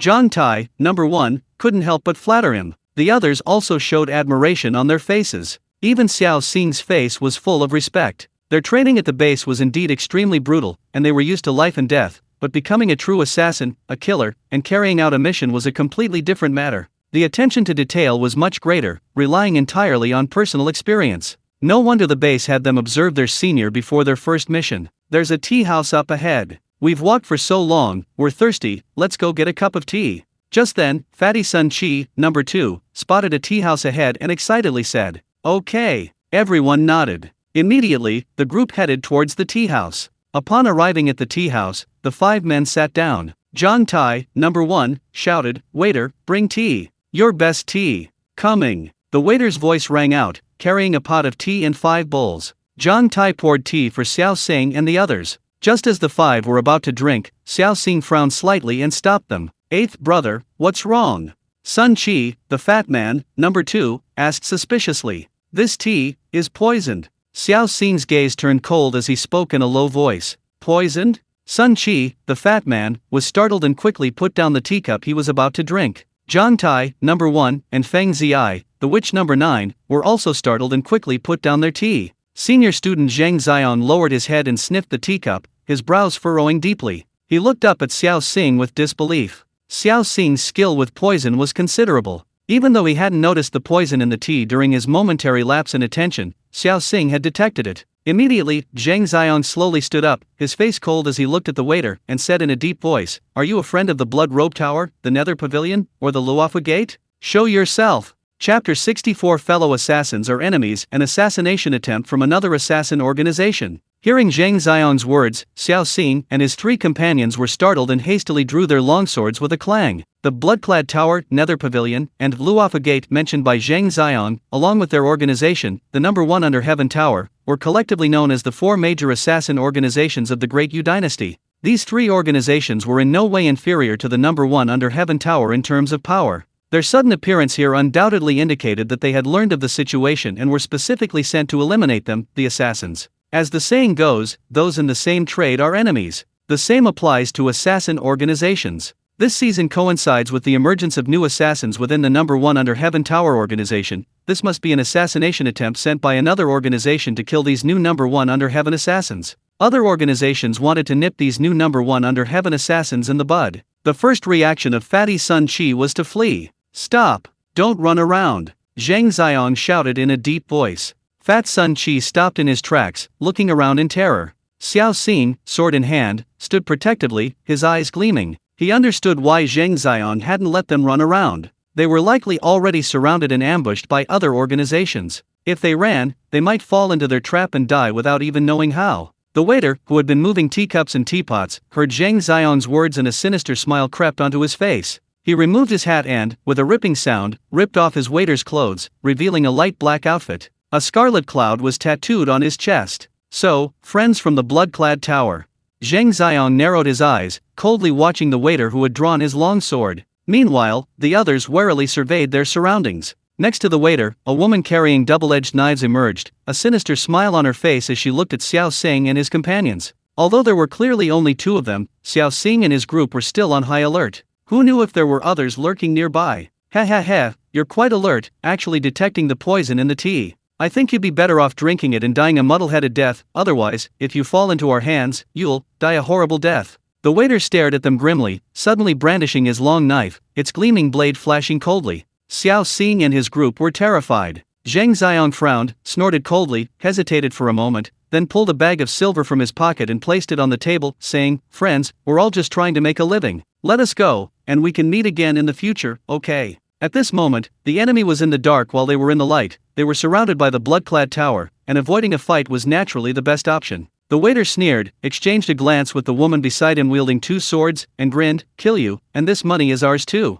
Zheng Xiong narrowed his eyes, coldly staring at the waiter and the woman, then drew his longsword with a clang, pointing it at them, and roared, "Nothing to discuss? Go and discuss it with the King of Hell." The waiter, a ruthless man, roared and charged at Zheng Xiong with his long knife. At the same time, the woman grinned maliciously and lunged at Xiao Xing and his companions with 2 short, sharp knives. "Run!" Zheng Xiong shouted, drawing his sword to block the waiter. Xiao Xing and his companions also drew their swords and engaged the woman in combat. The woman was clearly an experienced fighter, significantly stronger than Xiao Xing and his group, possessing a cultivation level of approximately mid-8th rank. Xiao Xing, not wanting to reveal his identity, fought the woman to a standstill for a time. "Don't go near the tree," Zhang Xiang yelled. But it was too late. The woman, engrossed in the fight, deliberately forced Xiao Xing and his group towards a large tree. Whoosh! The next moment, a figure swooped down from the tree, wielding a long sword, aiming straight for fatty number 2's face. "Number 2, watch out!" Xiao Xing reacted swiftly, throwing a handful of multicolored powder at the woman. His longsword flashed like lightning, blocking the attack in front of fatty number 2. Clang clang clang. The sword's edge clashed with the longsword, producing a series of cracking sounds. Fatty number 2 was startled, his face changing drastically. He scrambled forward in a panic, avoiding the attack from the blood-clad tower assassin in the tree. Whoosh! But just then, the grass trembled, and another figure emerged from the ground. This person leaped out and slashed at fatty number 2, Sun Qi. Seeing this, witch number 9, Sun Zi, immediately lunged forward, blocking the attack with her sword. Clang! A powerful slash from the opponent sent the ninth witch plummeting downwards. The ninth witch sent the fat man behind her flying, tumbling a considerable distance. "Ninth, I'm coming to help you." John Tai, number 1, roared, charging towards the ninth witch with his sword, engaging the figure emerging from the ground in combat. Clang clang clang. Instantly, the forest was filled with the sounds of swords clashing and shouts. However, the opponents were clearly seasoned veterans, and Xiao Xing and his companions gradually found themselves on the defensive. While fending off the attacks, Xiao Xing was secretly furious, contemplating whether to reveal his strength and kill them all. But then, his identity as Blood Yama would likely be exposed. The Blood Robe Tower's haste in targeting the rising star of the number 1 tower was due to the news of Blood Yama's emergence. They were eager to eliminate this promising talent. If he were to reveal his identity now, he would likely be targeted by the Blood-clad Tower, the Nether Pavilion, the Luofu Gate, and other assassin organizations. Then he would be trapped in an endless cycle of assassination attempts. Kill! Just as Xiao Xing hesitated, a sharp shout rang out, and 2 graceful figures charged towards him, swords drawn. Xiao Xing turned to look and saw that the newcomers were none other than Luo Shi and Lin Wanning. These 2 women were quite powerful, and with their addition, the tide of battle immediately turned. The 4 members of the blood-clad tower were suddenly struggling to hold on. Swish swish swish. At this moment, the bloodline of the second fat man, Sun Qi, also awakened. After regaining his senses, he pulled out a large amount of poison from his robes and sprayed it all at the blood-clad tower assassins. In an instant, colorful powders swirled through the forest, a chilling sight. "Run!" Seeing this, Zhang Xiang forced his opponent back with a sword strike and shouted. With that, he took off running into the forest. Xiao Xing and his group quickly followed. They ran for another dozen miles before reaching a main road, where they finally breathed a sigh of relief. Zhang Xiang looked at Luo Shi and Lin Wanning and asked, "What are you 2 doing here?" "Oh, Sister Luo and I went on a mission with a senior sister, but we were ambushed by assassins from the blood-clad pavilion. The senior sister and 2 other junior brothers were all killed, and we 2 managed to escape." Lin Wanning recounted the story slowly, still shaken. Chapter 65 Life or Death Crisis. Blood Yama, wearing a bullhorn Shura mask, makes a dazzling appearance. Xiao Xing frowned deeply. It seemed the blood-clad tower wasn't targeting them, but rather all the newly promoted assassins of the number 1 tower under heaven. This proved his identity as Blood Yama hadn't been exposed yet. "This place is dangerous, let's go," Zhang Xiang urged. The group continued forward, swords in hand. Following the main road, they passed a 3-way intersection. Just then, a farmer carrying firewood approached. The group didn't pay much attention, but halfway there, the farmer suddenly unloaded the firewood, drew a long sword from it, and thrust it at Zhang Xiang. By the time Zhang Xiang reacted, it was too late. The sword pierced his shoulder. "Ah!" Zhang Xiang let out a piercing scream. Xiao Xing reacted swiftly, drawing his sword with a clang and slashing fiercely at the farmer. The farmer retreated swiftly, distancing himself from the group. Everyone watched the farmer warily. The farmer, however, looked at Xiao Xing and his group with a sinister expression, grinning. He, looks like I've reaped quite a harvest on this trip. Oh, and 2 little beauties like these, I'll enjoy them a bit, he. Suddenly, another figure emerged from behind a nearby tree, slashing at Xiao Xing with a sword. 8th brother. John Tai, the number 1, cried out in alarm. Clang. In desperation, Xiao Xing hastily raised his sword to block. Boom. But the newcomer was clearly of superhuman strength. With a single strike, Xiao Xing was sent tumbling backward, crashing into the grass, his fate unknown. 8th brother. The crowd cried out in alarm. He. Just then, 7 assassins dressed in various attire emerged from the surrounding area. The leader was a bald man with a scar on his face. The bald man sized up Luo Shi and her group, grinning. You must be Luo Shi, ranked 3rd on the Rising Star ranking, and you're Lin Wanning, ranked 5th, right? You two are indeed beauties. The brothers didn't come for nothing today. After we've had our fun with them, kill them and report back to the organization. Good. The other 6 were overjoyed and burst into laughter. Luo Shi, Lin Wanning, and the others were furious and shocked. But they also knew the situation was extremely unfavorable for them. Zheng Xiong, the strongest among them, had been ambushed by the farmer and injured, losing an arm and greatly reducing his fighting strength. Xiao Xing had been blasted into the bushes, his fate unknown. The remaining 9th, which was still quite strong, Zhang Tai, number 1, and Sun Qi, the fat man, number 2, were somewhat lacking in strength. Brothers, attack! The scarred man sneered, flicked his sleeve, and charged towards the crowd, sword in hand. Zheng Xiong roared, dragging his injured arm, and met the scarred man with his sword. The others also drew their weapons to fight. Clang, clang, clang. Instantly, shouts, battle cries, and the sounds of clashing swords filled the road. Boom! Already injured, Zheng Xiong was no match for the bald man. After a dozen or so exchanges, Zheng Xiong was kicked and sent flying, crashing into a large tree behind him. Ugh! Zheng Xiong coughed up a mouthful of blood, completely incapacitated. Oh my god, someone's going to die. Someone's going to die. Sun Qi, the second fat man, screamed repeatedly, running as fast as he could. Hey fatso, don't run. A blood-clad tower assassin chased after Sun Qi, brandishing a knife and yelling repeatedly. Suddenly, Sun Qi turned around and threw out a handful of multicolored poison powder. The assassin behind him charged forward, plunging headfirst into the powder. Yellow, white, blue, and little stars. Wait, what? 5 moons, wait.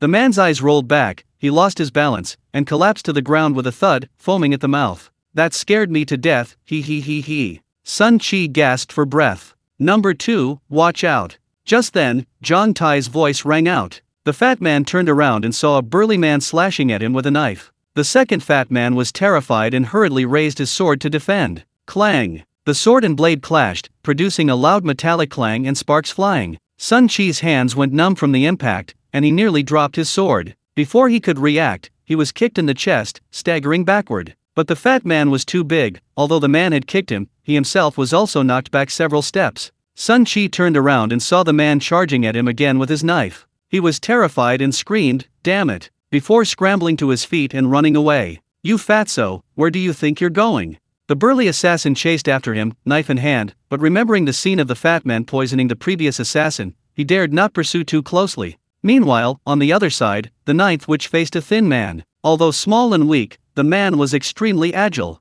The 9th witch, Feng Ziai, with her reckless attitude, was able to hold her own against the fat man for a while. Meanwhile, Luo Shi and Lin Wanning faced 2 assassins from the blood-clad pavilion. Although both were strong, their lack of experience meant they could only manage a draw. Just then, the scarred-faced man, wielding a large sword, walked towards Luo Shi. Luo Shi panicked. She could handle 1, but 2 was proving difficult. Whoosh! Just as Luo Shi was in a state of anxiety, suddenly, a sword aura swept through the jungle, heading straight for the scarred-faced man. The sword aura was crescent-shaped and incredibly fast, startling everyone present. The scarred man, seeing the sword energy, was terrified and hurriedly activated his sword light and blood aura to defend himself. Boom! The great sword in the scarred man's hand trembled violently from the impact, and his blood aura exploded. His legs slid uncontrollably backward, leaving 2 deep furrows in the ground. Sword energy? Blood Yama. Seeing the sword energy, Luo Shi and the others were overjoyed and quickly looked in the direction from which it came. They saw a figure wearing a demon mask with 2 tall horns on it slowly emerge from the grass, sword in hand.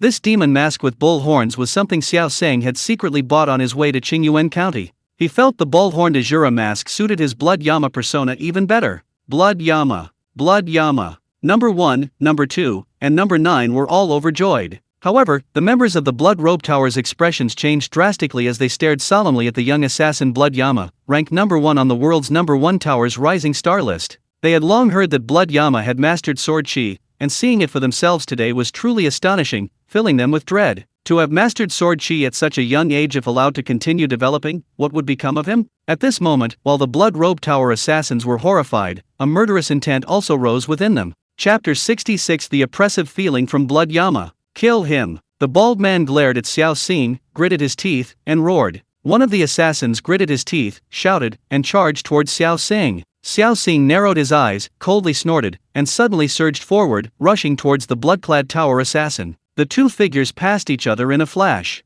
Everyone stared wide-eyed at the scene. Blood Yama slowly rose, a few drops of blood appearing on his longsword. The assassin's chest exploded with a plop, his eyes widening in shock as he exclaimed, "Such a fast sword." Then he collapsed to the ground, lifeless. Copper skin. Luo Shi's pupils contracted sharply, her pretty face filled with horror as she exclaimed. Blood Yama and the blood-clad tower assassin had just passed each other, others hadn't seen it clearly, but she had. Blood Yama blocked the man's knife with his palm. As the blade grazed his palm, Blood Yama's hand turned a striking bronze color, a hissing sound of metal scraping against metal rang out, and sparks flew. At the same time, Blood Yama killed his opponent with a single strike. Luo Shi's eyes twitched uncontrollably, her heart filled with immense shock once again. She had also cultivated the undying Vajra technique and naturally knew how difficult it was to master. Even she hadn't even scratched the surface of iron skin. Yet Blood Yama had actually cultivated it to the level of copper skin, beyond iron skin. Such talent, such speed of cultivation, was simply beyond her reach. He was practically a monster. What? Copper skin? Beside her, Lin Wanning's beautiful eyes widened, her rosy lips gaping open, seemingly able to swallow her fist whole. Copper skin, hiss. Zhang Tai, Sun Qi, and the ninth witch, Feng Ziyi, were also dumbfounded, their faces filled with disbelief. Zheng Xiong's face twitched uncontrollably. What is a genius? This is what a genius is. They couldn't even forge iron skin, yet Blood Azura had already mastered the copper skin of the Undying Vajra technique? Wasn't the Undying Vajra technique said to originate from Buddhism and be extremely difficult to master? How could he do it so easily? How long has it been? He's already mastered copper skin? What does this mean? At this moment, everyone's hearts were once again deeply shaken by Blood Azura's terrifying speed of cultivation. Of course, the most frustrated was Luo Shi. Luo Shi was ranked second on the Rising Star ranking and considered herself a worthy opponent of Blood Azura. But this time, she was once again thoroughly humiliated by Blood Azura. This once proud young woman was internally devastated. Her prized talent was utterly meaningless before Blood Yama. Too weak. Copper skin. The assassins of Blood Robe Tower gasped in shock, their eyes widening in disbelief as they stared at the newly crowned #1 assassin of the world's #1 tower. They knew Blood Yama was strong, but before coming, they thought that no matter how strong Blood Yama was, he was still just a newcomer. What level could he possibly reach? But seeing Blood Yama today had deeply shaken them. This Blood Yama had not only cultivated sword energy, but had also mastered the copper skin of the world's #1 tower's Undying Vajra technique. What did this mean? Offense and defense combined. How could they possibly fight him? Retreat! Seeing that something was wrong, the bald man immediately gave the order to retreat. However, Xiao Xing had no intention of letting them go. These people wanted Xiao Xing dead, and Xiao Xing would kill them. His principle was simple: whoever threatened him, whoever blocked his path of martial arts, must die. Clang! Just then, an incomparably loud sword cry rang out. Blood Yama moved again, his longsword trembled violently, and sword energy surged from it. The sword energy howled, surging in a strange manner, and shot straight towards the bald man. The bald man was startled and hurriedly activated his blood energy and sword light again to defend. Boom! But this time, both his sword light and his blood energy crumbled instantly upon encountering the combined sword energy of Xiao Xing, turning into ashes. Puffed! The sword energy continued its momentum, piercing through his neck. This is a supreme technique.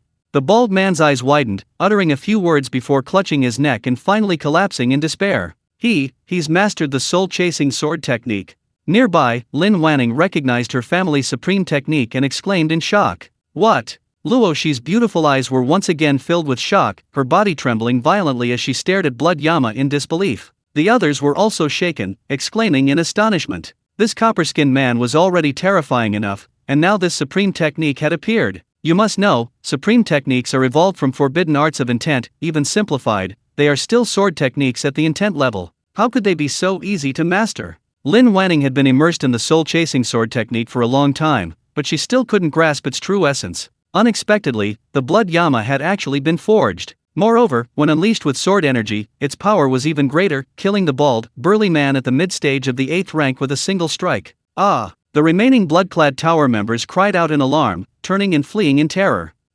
Think you can escape?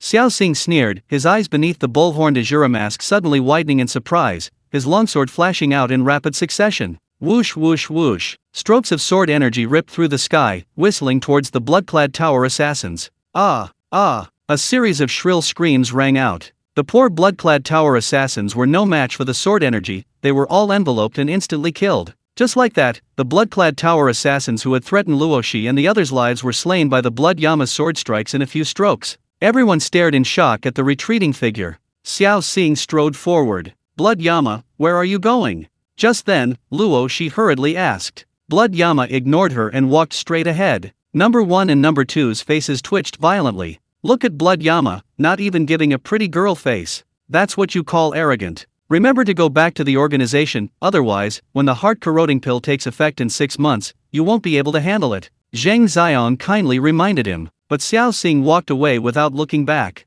8th brother. At this moment, number 1, a dark-skinned youth, suddenly remembered Xiao Xing and rushed towards the nearby bushes. Upon seeing what he saw, number 1's expression changed drastically. Because there was a rather high cliff nearby, wouldn't Xiao Xing have fallen and died? 8th brother. Number 1, number 2, and number 9 ran over, shouting anxiously. Then, they went down the cliff to search for Xiao Xing, but they searched the entire area below without finding him. Could it be that 8th brother's body was carried away by a wild animal? Wah! Number 2, Fatty Sun Chi, choked up. No, I believe in number 8, he won't die. Number 9, the witch, refused to believe it. Chapter 67. A daring evil cultivator, how dare he possess an innocent girl? Meanwhile, Xiao Xing was already on his way to Qinghe County. Now that he had finally escaped the assassin's base, he naturally wanted to accomplish something that had been weighing on his mind. He wanted to return to his hometown in Qinghe County to find his second uncle and aunt's family and avenge himself. As far as he remembered, his second uncle had been raised by his father through hard labor since childhood, even his wife was arranged by his father. However, his father's health had deteriorated due to years of heavy labor, and he eventually passed away. Before his death, his father repeatedly entrusted his second uncle and aunt with the care of Xiao Xing. Unexpectedly, shortly after his father's passing, his second uncle and aunt revealed their true colors, constantly beating and verbally abusing Xiao Xing, and ultimately even selling him to a broker.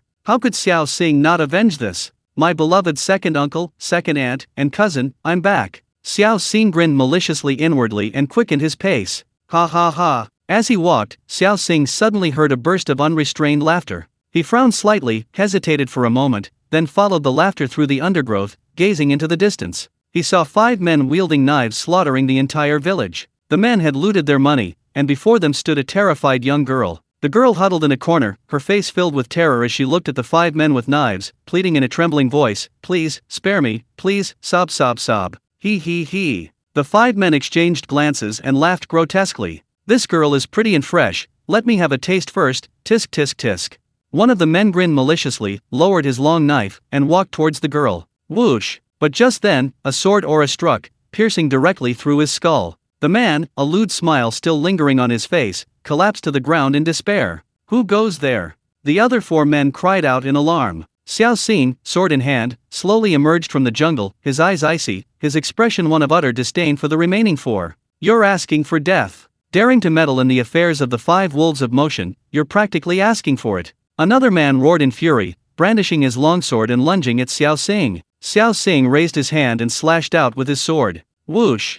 Another sword aura shot out with incredible speed, piercing right through the man's body. The man froze on the spot. Crack! First, his longsword snapped in 2, then with a loud splat, the man was cleaved in 2, his intestines spilling out, blood splattering everywhere, a truly gruesome scene. Sword energy. Run! Seeing this, the remaining 3 wolves dared not retaliate and turned to flee. Xiao Xing coldly snorted, his longsword flashing repeatedly. Whoosh whoosh whoosh. Surges of sword energy roared out, engulfing the remaining 3 wolves. Ah! The poor wolves only had time to let out a few miserable howls before collapsing into pools of blood. Having casually killed 5 hungry wolves, Xiao Xing sheathed his sword, turned to the girl huddled in the corner, and asked, "Are you alright?" The girl shakily rose, her large, bright eyes fixed on Xiao Xing. Suddenly, she pointed at him and began to sob. "You're so strong. Why didn't you come to save us sooner? Our whole village was killed. My parents are dead. It's all your fault. It's all your fault. Wah! You killed them."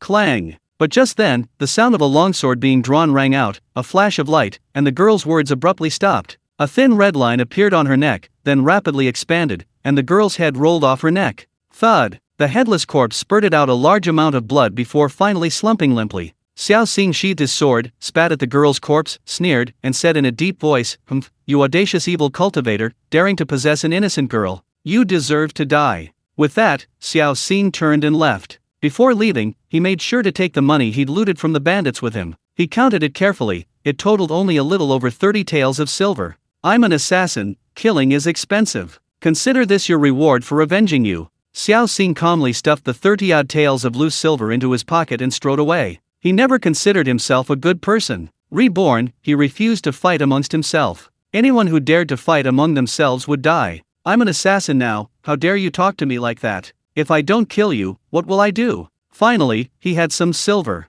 Along the way, Xiao Xing wouldn't have to go hungry or hunt rabbits for food. He ate several bowls of noodles on the road. A few days later, Xiao Xing finally arrived in Qinghe County. Just as he remembered, Qinghe County was still bustling. While not exactly teeming with carriages and horses, the streets were still lively and bustling with people. It was broad daylight, and Xiao Xing, wearing a straw hat, hurried through the crowd. He entered a restaurant, sat in a corner by the window, ordered several delicate dishes and a pot of Xiao wine, and listened to the other diners chatting as he ate. Have you heard? The young master of the Xiao family in Qingshui Lane has reached the rank of martial artist. Wow, the Xiao family has produced a prodigy. The Xiao family is going to be rich from now on. Pa, what rich? They just sold someone else's eldest son and used the ill-gotten gains to prop up their own child. SHH, keep your voice down. The young master of the Xiao family is now a rank-up martial artist, we can't afford to offend him. Xiao Xing was astonished. The Xiao family in Qingshui Lane was indeed his own family. It seems his cousin does have some talent for martial arts, he's actually reached the rank of a master.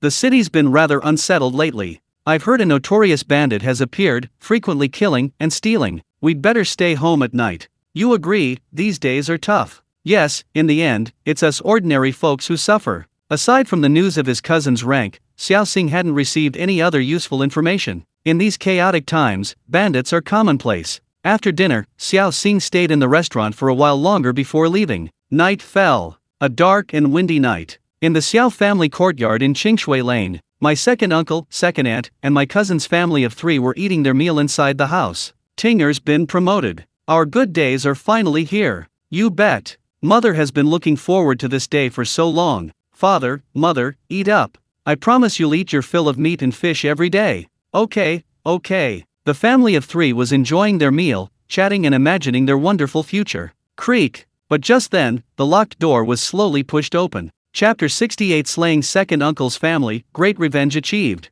Who's there? His younger cousin, already a 9th-rank martial artist, possessed keen senses. Hearing the voice, he abruptly stood up and roared towards the door. At the same time, he flashed to the side, drew a long sword, and coldly stared at the doorway. His second uncle and aunt were startled. It was late at night, and they thought a robber had broken into their house, so they were quite nervous. However, when they saw who it was, they froze on the spot. Eldest brother. Big brother.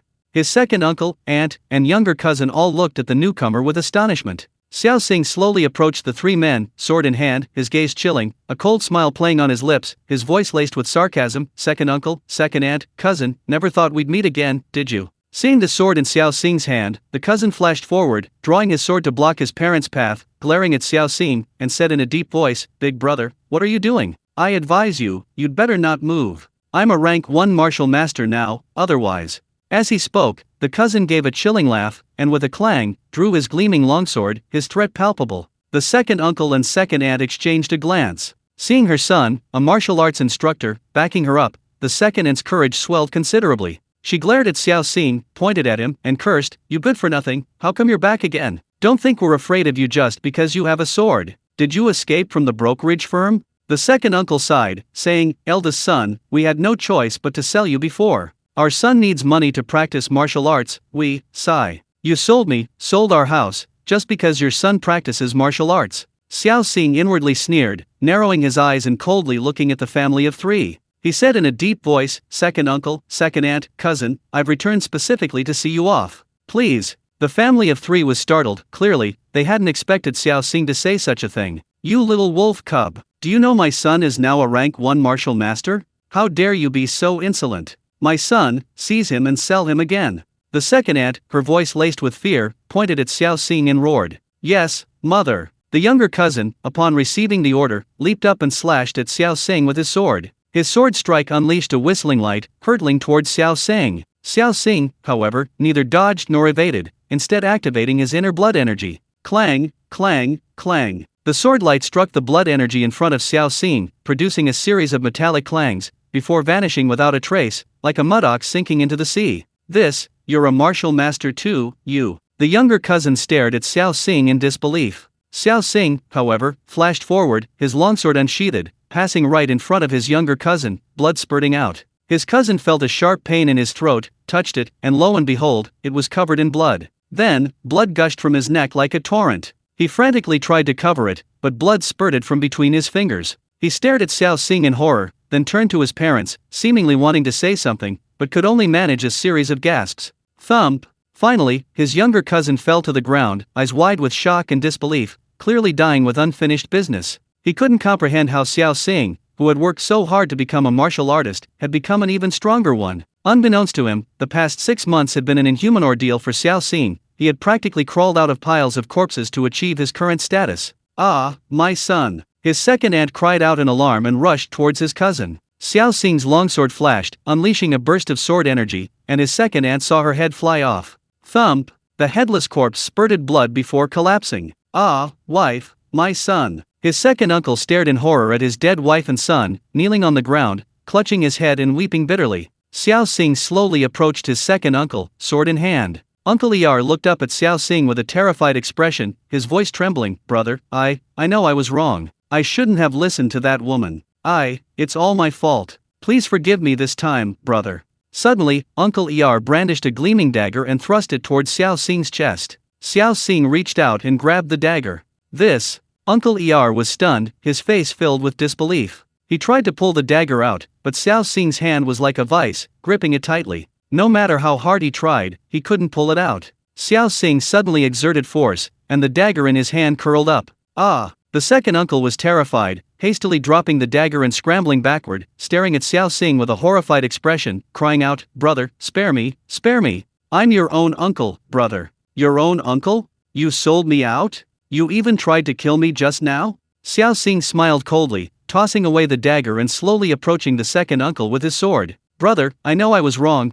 Please, for the sake of my deceased elder brother, let me go this time. The second uncle's eyes were filled with terror. He had no idea what kind of miracle his nephew had encountered these past few days. In less than a year, he had mastered extraordinary skills, becoming as tough as iron, even impervious to knives. Puft! Xiao Xing, too lazy to waste words, slashed upwards with his sword. Blood flashed, and his second uncle's head rolled to the ground, the headless corpse splattering blood everywhere. Clang! Xiao Xing sheathed his sword. His revenge was complete, and he felt immense satisfaction. Then, he began searching the house. In the end, he only found 3 taels of silver. It seemed his second uncle and aunt had exhausted their savings to support his cousin's martial arts training. Xiao Xing pushed open the door, leaped over the courtyard wall, and disappeared into the night in a few flashes. He then went to an inn, paid 2 taels of silver for a good room. After a good night's sleep, Xiao Xing woke up the next day feeling refreshed. He went downstairs and ate some food on the first floor of the inn. During this time, some people were talking about how the 3 members of the Xiao family in Qingshui Lane had been killed by bandits who broke in the previous night.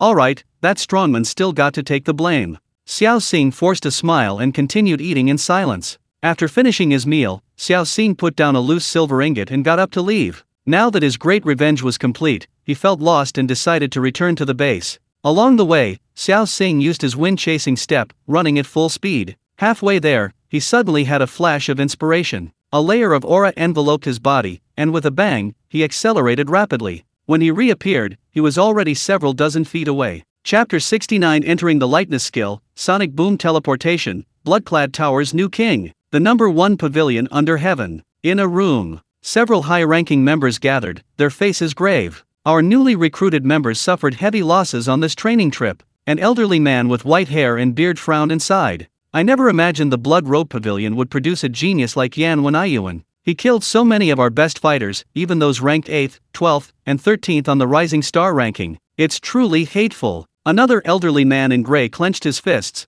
gritting his teeth. Yes, and even Guo Yangtian, ranked 4th, was shot in the shoulder by Yan Wen'ayuan and nearly died from his arrow. This man is truly a formidable enemy of the number 1 pavilion under heaven. And Black number 8, Xiao Xing, hasn't returned either. Another elder sighed. Has Blood Yama returned? Suddenly, an elder asked. Not yet, an elder replied. The crowd's faces twitched violently, and the hall fell silent instantly. They never expected the Bloodclad Pavilion to produce a genius like Yan Wen'ayuan, and a rare archery master at that. Anyone from the Heavenly First Pavilion who encountered him was almost certain to be shot dead. This time, the Heavenly First Pavilion's new recruits went out for observation and training, and nearly a third of them were killed or wounded. Even several people on the Rising Star ranking were shot dead, and even Guo Yongtian, ranked 4th, was shot by Yan Wenyuan. If it weren't for Mu Ye, Lu Ning, and others desperately rescuing him, Guo Yongtian would likely have already become a victim of Yan Wenyuan's arrow. Organization Base. Assassin Accommodation Area.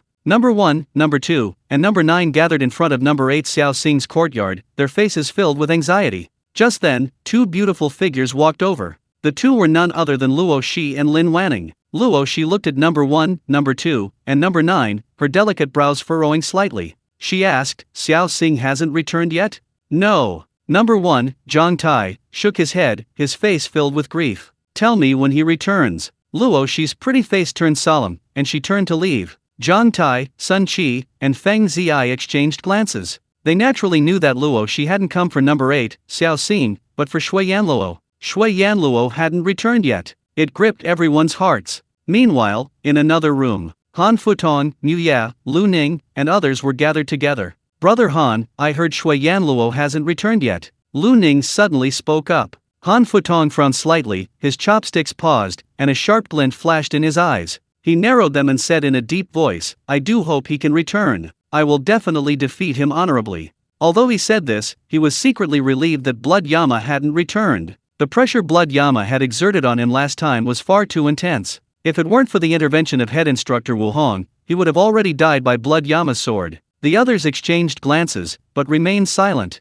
Meanwhile, in a dimly lit hall, the candlelight flickered, and a scarlet blood flag hung in the center of the main wall. This was the Blood Robe Tower's insignia. Seated beneath the flag was an extremely burly man, sitting with an air of authority, a barely suppressed smile on his face. Reporting to Protector Wu, Yan Wenyuan displayed his exceptional skills this time, successively killing many of the Blood Robe Tower's newly promoted assassins, even several on their Rising Star ranking. Even Guo Yongtian, ranked 4th, was wounded by Yan Wenyuan.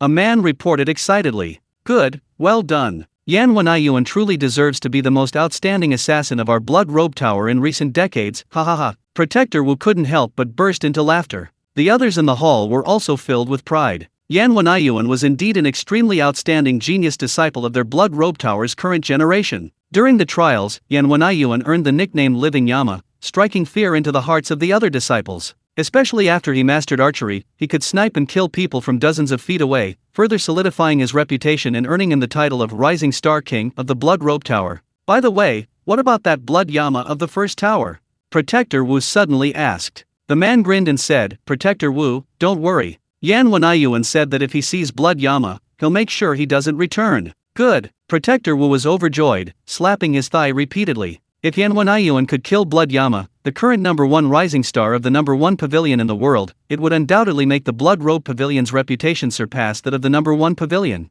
Then the Blood Robe Pavilion's business would naturally be even better. Meanwhile, on a wide official road, a luxurious carriage, escorted by a group of martial arts masters, was slowly traveling. Bang! Just then, a thunderous sound suddenly rang out. Everyone only saw a blur before their eyes, as if a figure had swept past at an extremely fast speed. "That's the lightness skill of entering the stance?" The group of martial arts masters exclaimed in surprise, immediately becoming alert. Generally, martial artists are selective in their training methods. For example, they might primarily focus on offensive martial arts, while lightness skills are usually used only as supplementary techniques. It's rare for someone to cultivate lightness skills to the point of mastery. After all, a person's energy is limited. If too much time is spent cultivating lightness skills, their other skills will inevitably be neglected. This person has actually cultivated lightness skills to the point of mastery. This is truly rare. The group of martial artists kept alert for a while, but when they found that the person hadn't returned, they breathed a sigh of relief. "He's probably just a passing martial artist."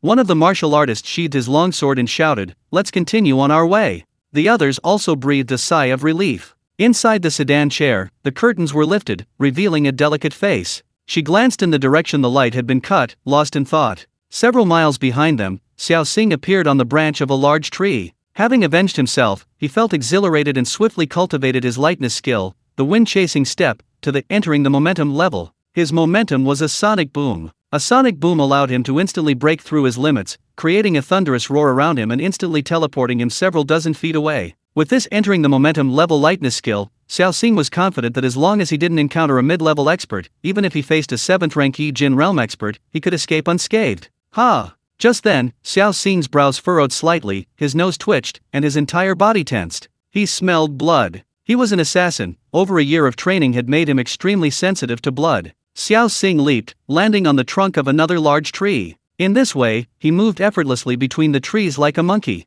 Finally, he stopped on a large tree, stared intently down, and his heart skipped a beat, his pupils contracted sharply. Chapter 70 Poisoning 5 Masters of the Blood-Clad Tower. Yang Valley responds to the challenge of the living Yama. Below, in the woods, 5 or 6 people lay dead, their bodies scattered haphazardly beneath the trees. Xiao Xing recognized one of them. He was a newly recruited assassin from their number 1 Under Heaven Pavilion. Xiao Xing frowned slightly and looked around. After confirming there was no danger, he jumped down from the tree and approached the 6 corpses, examining them carefully. These are likely arrow wounds. All of them were killed instantly. The one who killed them must have been a master archer. Xiao Xing made his own judgment. But soon, Xiao Xing had his answer. Not far away, he saw a large tree whose bark had been stripped, and a line of words was left on the trunk. The murderer is Yan Yuan, the living Yama of the Blood-Clad Tower. Yan Yuan of the Blood-Clad Tower? Xiao Xing's pupils constricted slightly, his face darkening as he muttered to himself. His name was Blood Yama, and the others was Living Yama. How strange. Xiao Xing had a premonition that a confrontation was brewing between them. He turned his head and saw a tree nearby, its bark stripped, with words still etched on the trunk. Blood Yama, you can't escape. Xiao Xing's pupils narrowed further, thinking, so it really is after me. It's true what they say, fame brings trouble. However, Xiao Xing wasn't afraid. With his current strength, while he might not be able to kill the other, he could at least survive. This new king of the Blood-Clad Tower, Living Yama, had provoked him, igniting his fighting spirit. He also wanted to test his skills against this Living Yama. I wonder if the organization will offer any reward for killing this Living Yama. Xiao Xing's eyes flashed with a cold light, a sinister smile twisting his lips as he muttered to himself. Taking a deep breath, Xiao Xing, sword in hand, walked forward. Throughout his journey, Xiao Xing proceeded with extreme caution, even his mental exercises became less frequent. Finally, Xiao Xing arrived at a small town called Ningyuan Town. The town wasn't large, but it was teeming with people. The streets were bustling with people, filled with the sounds of vendors hawking their wares and children playing. Xiao Xing walked quietly along the street. Suddenly, he flashed into an alleyway. He recognized some familiar faces. The 5 members of the Blood-Clad Tower who had been disguised as waiters and the proprietress, ambushing them ahead. These 5 men were now entering a restaurant and going up to the 2nd floor. This was a habit of assassins. Senior Zhang Xiong had once said that an assassin must be observant and attentive to their surroundings. Therefore, assassins usually sat on the 2nd floor near the windows to constantly observe the situation on the street. While the 2 were going upstairs, Xiao Xing slipped out of the alley and quickly headed towards the restaurant.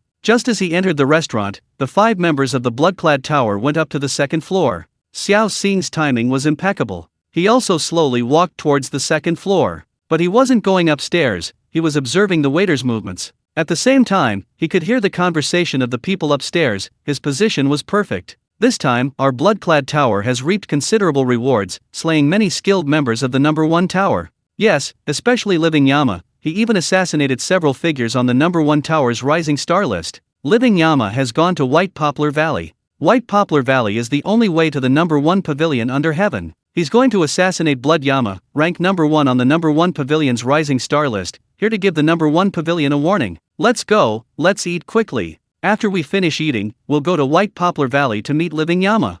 Okay, eat quickly. Waiter, bring the food and drinks quickly, the gentlemen have something to attend to. A conversation came from upstairs. Please wait a moment, sir, it's coming. Soon, a waiter carried food and drinks upstairs. Xiao Xing also walked towards the waiter. The 2 passed each other, and Xiao Xing had already silently placed a dose of poison in the food. Then, he waited quietly. Ah, poison. Damn it. It looks like the number 1 poison in the 100 Poisons manual, the Yama's invitation. Ah, junior sister, are you alright? My stomach hurts so much, ah. A moment later, shouts came from upstairs. Xiao Xing's lips curled into a smile, and he got up and walked out. To avoid revealing his identity, he didn't go upstairs to search the corpses. After all, the restaurant was crowded and noisy, it wasn't worth exposing his identity for such a small gain. Xiao Xing's poisoning of these 5 people was a way of avenging Zhang Xiong's sword wound. Leaving the restaurant, Xiao Xing strode forward. A moment later, the officials arrived at the restaurant and questioned the diners, unaware that the real culprit had already left Ningyuan town. This time, Xiao Xing avoided the official roads and deliberately sought out narrow, winding paths. This was all to avoid revealing his position and being ambushed by the blood-clad demon. Xiao Xing arrived at another grove of trees and once again smelled the stench of blood. His nose twitched as he strode forward. Soon, he found 3 more corpses. Among them was someone ranked in the teens on the Rising Star ranking. Xiao Xing couldn't remember exactly which teens. In any case, Xiao Xing vaguely remembered this person. After killing, he didn't even bother to bury them. Clearly, this blood-clad demon was extremely confident. He carefully examined the wounds and found no signs of blackening, indicating that the arrows used by the blood-clad demon, Yuan, were not poisoned.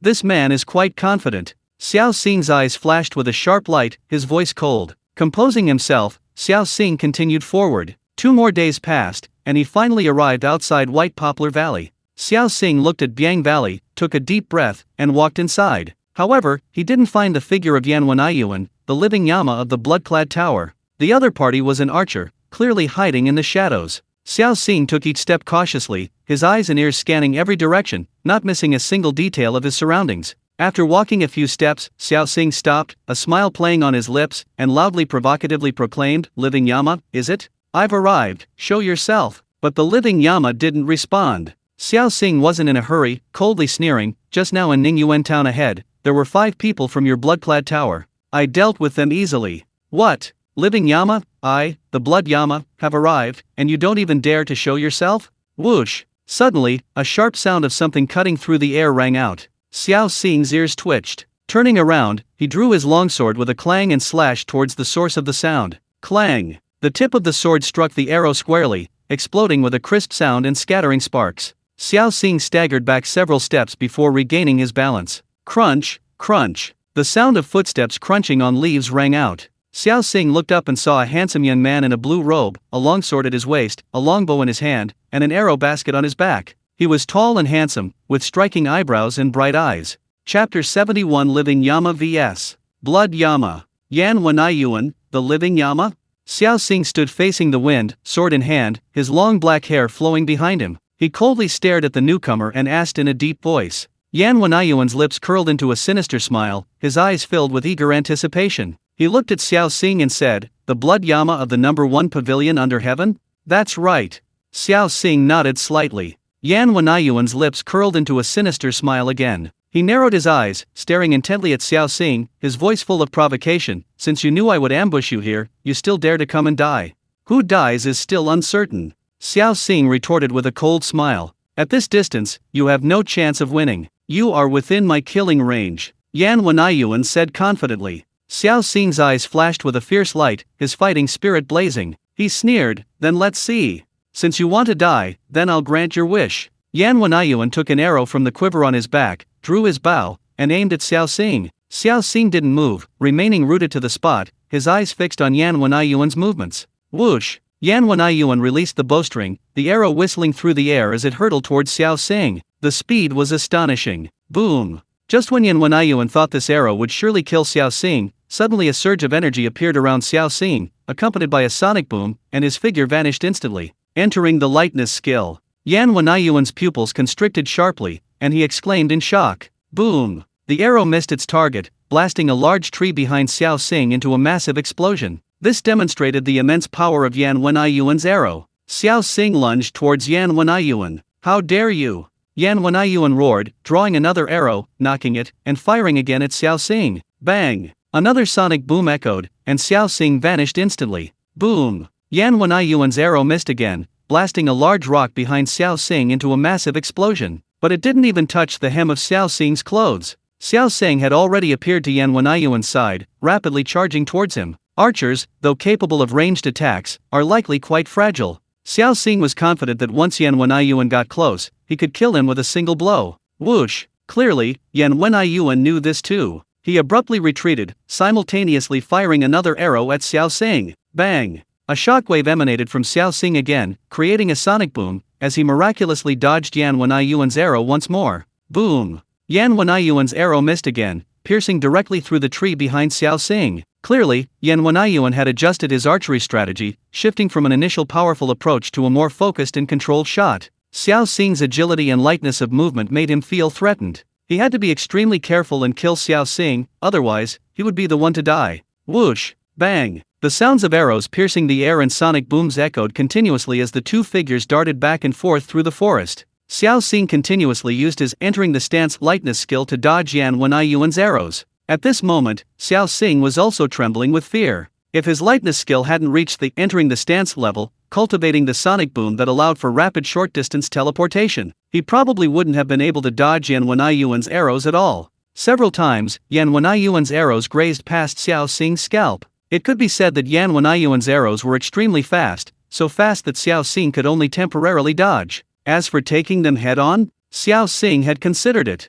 He wasn't sure if his copper skin could withstand a single arrow from Yan Wenyuan. Yan Wenyuan's arrows had extremely strong penetrating power, even comparable to his sword energy. He really didn't dare to gamble. Therefore, the best method at present was to keep dodging, exhausting Yan Wenyuan's arrows. Of course, continuously using the entering the stance sonic boom was also greatly depleting Xiao Xing's stamina. He pulled 2 chi-gathering pills from his robes and popped them into his mouth. Bang! He activated a sonic boom, a thunderous roar echoing through the air, successfully dodging Yan Wenyuan's arrow once again. The two froze in place. This time, Yan Wenyuan didn't fire another arrow. Clearly, Yan Wenyuan had also realized Xiao Xing's true intention to exhaust his arrows before killing him. At this moment, Yan Wenyuan still had 4 arrows in his quiver. An unprecedented seriousness appeared on Yan Wenyuan's face, fine beads of sweat appearing on his forehead, his eyes fixed intently on Xiao Xing. This was a stark contrast to his previous contempt. Clearly, Xiao Xing had also exerted immense pressure on Yan Wenyuan. Xiao Xing had dodged over a dozen of his arrows in one go, something he had never encountered before. During the Bloodclad Tower's trials, almost no one could dodge 3 of his arrows. It's important to know that the Bloodclad Tower's trials are no less brutal than those of the number 1 tower under heaven, and may even surpass them. If 4 arrows can't take down Xiao Xing, he'll be in grave danger. In the jungle, leaves drifted slowly down. The surroundings were deathly silent, you could hear a pin drop. The two men stared at each other from a distance, their eyes fixed on one another, neither daring to relax for a moment. Suddenly, Yan Wenyuan moved. He swiftly drew an arrow, nocked it, and fired another shot at Xiao Xing. Bang! Xiao Xing once again used his lightness skill to create a sonic boom, dodging the arrow. But when he looked up, he saw Yan Wenyuan grinning maliciously at him. Not good. An extremely uneasy feeling rose in Xiao Xing's heart. As expected, the arrow missed its target, but struck a cliff face behind Xiao Xing, bouncing off to the other side. Just then, Yan Wenyuan drew his bow again and fired an arrow at Xiao Xing. Then, he drew his bow again and fired another arrow. These 2 arrows were fired almost simultaneously, blocking all of Xiao Xing's escape routes. Combined with the arrow that had been deflected, Yan Wenyuan's 3 arrows had effectively surrounded Xiao Xing. A smug look appeared in Yan Wenyuan's eyes, a thirst for victory. He took the last arrow from the quiver on his back, drew his bow, and aimed at Xiao Xing. Whoosh! Another arrow flew from the bow, whistling as it hurtled straight towards Xiao Xing. Bang! Bang! Bang! 3 thunderous sonic booms echoed from Xiao Xing's body as he moved with lightning speed, weaving through the forest and narrowly dodging the 3 arrows. But the last arrow was a deadly strike, meticulously calculated by Yan Wenyuan after blocking all of Xiao Xing's escape routes. This arrow was unavoidable for Xiao Xing. Chapter 72 Kill Yama Yan Wenyuan, 13 arrows through the clouds. The arrow was incredibly fast. Xiao Xing's pupils constricted sharply. He could clearly see the arrow spinning rapidly through the air, spiraling and whistling as it hurtled towards him. Seeing the arrow hurtling towards him, Xiao Xing's heart leaped into his throat. He roared and quickly held his longsword horizontally in front of his chest. At the same time, he channeled his inner energy to defend himself. Bang! The arrow, like a venomous snake, whistled through the air and struck the longsword in Xiao Xing's hand. The high-speed spiraling arrow carried immense force, and combined with Xiao Xing's rapid evasion, his internal energy was severely depleted. With this arrow, Xiao Xing couldn't even hold onto his longsword. A deafening metallic clang rang out, and the longsword slipped from Xiao Xing's grasp. Clang! The longsword spun once in midair and embedded itself in the ground not far from Xiao Xing, its blade trembling and humming incessantly. The arrow, however, continued its momentum, shooting straight towards Xiao Xing's chest. Bang! The blood-red aura was pierced by the arrow once more. Xiao Xing could even see Yan Wenyuan, the living Yama, smiling smugly at him like a victor, a smile that deeply displeased him. After piercing Xiao Xing's blood-red aura, the arrow continued its trajectory, striking Xiao Xing's chest directly. But this time, the arrow didn't pierce into Xiao Xing's flesh as expected, instead, it spun rapidly within his chest. Bang! The rapidly spinning arrow instantly shredded Xiao Xing's clothes, causing them to explode open with a deafening roar. Yan Wenyuan witnessed a horrifying scene, his smile freezing abruptly. The arrow struck Xiao Xing in the chest, spinning rapidly. The skin on Xiao Xing's chest had turned a bronze color. The arrow rubbed wildly against his skin, sparks flying, but it couldn't pierce through instantly. Xiao Xing's two large hands suddenly gripped the arrow to his chest. Finally, the rapidly spinning arrow stopped spinning, firmly held in Xiao Xing's hands. He looked up at Yan Wenyuan with excitement, his eyes filled with the relief of surviving a close call and the desire for victory. At this moment, Xiao Xing's eyes were like those of an ancient beast, inspiring fear. Yan Wenyuan, seeing those terrifying eyes, trembled violently, his smile replaced by terror. His expression changed drastically, his face turning deathly pale in an instant. He stared at Xiao Xing with terror and disbelief, exclaiming, "Copper skin, you, this is impossible, you." He had foreseen everything, sealing off all of Xiao Xing's escape routes.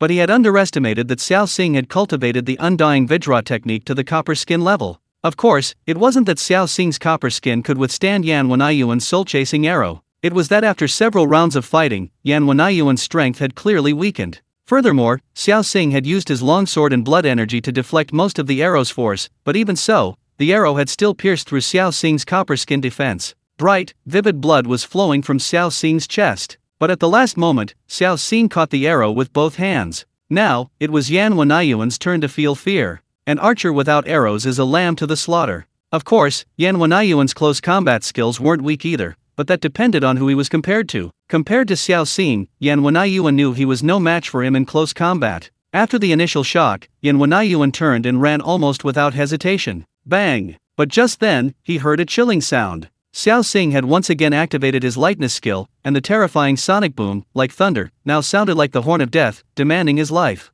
Yan Wenyuan turned around and found Xiao Xing already beside him. He was terrified, and in desperation, he threw a punch at Xiao Xing. Puffed! But at that moment, Xiao Xing pointed a finger at him. Fists clashed, a terrifying sound exploding once more, a powerful gust of wind scattering fallen leaves in all directions. Simultaneously, two large trees near them snapped in two with a series of cracking sounds. Ah! Just then, Yan Wenyuan let out a piercing scream. He felt the meridians in his arm freeze, and to his horror, he discovered that frost was visibly spreading across his arm. Immediately afterward, he felt most of his meridians freeze instantly, his blood and qi circulation severely impaired. Ah! Enveloped by the shadow of death, Yan Wenyuan couldn't help but let out a piercing scream. Thud! But just then, a sharp arrow pierced his neck, blood gushing out, and his voice abruptly ceased. He stared at Xiao Xing, his neck twisted in disbelief. He opened his mouth as if to say something, but his throat was blocked by gushing blood, only able to utter muffled hoarse sounds. His life force was rapidly draining away. The finger technique Xiao Xing had just used had clearly reached the entry-level stage, otherwise, it wouldn't have been possible to seal his meridians so instantly.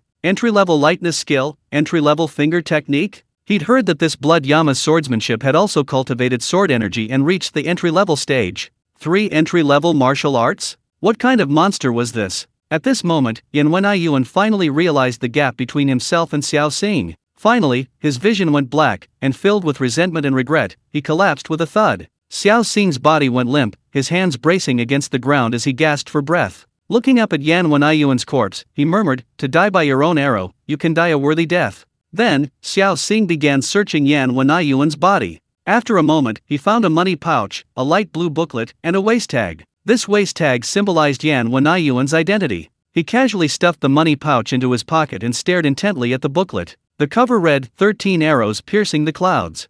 13 arrows piercing the clouds? Xiao Xing's eyes lit up. It had to be said, archery masters were incredibly powerful. Yan Wenyuan was arguably the strongest opponent Xiao Xing had ever encountered since his debut. The oppressive and dangerous aura he exuded was even greater than that of the two head instructors, Wu Hong and Ji Tian. The archer's long-range sniping ability was even greater than his sword energy, capable of taking a life from dozens of feet away, truly terrifying. Touching the congealed blood on his chest, Xiao Xing felt the threat of death up close for the first time. Xiao Xing had exerted all his strength to kill this terrifying archer. It could be said that Yan Wenyuan truly deserved the title of Living Yama, and was worthy of being the rising star of the blood-clad tower. I want to become an archer too, he. Xiao Xing's eyes grew brighter and brighter. He tucked the 13 arrows piercing the clouds manual into his robes. Then he stood up, took his longsword, went to Yan Wenyuan's corpse, and with a swift stroke, decapitated Yan Wenyuan. He then removed Yan Wenyuan's clothes and wrapped them around his head.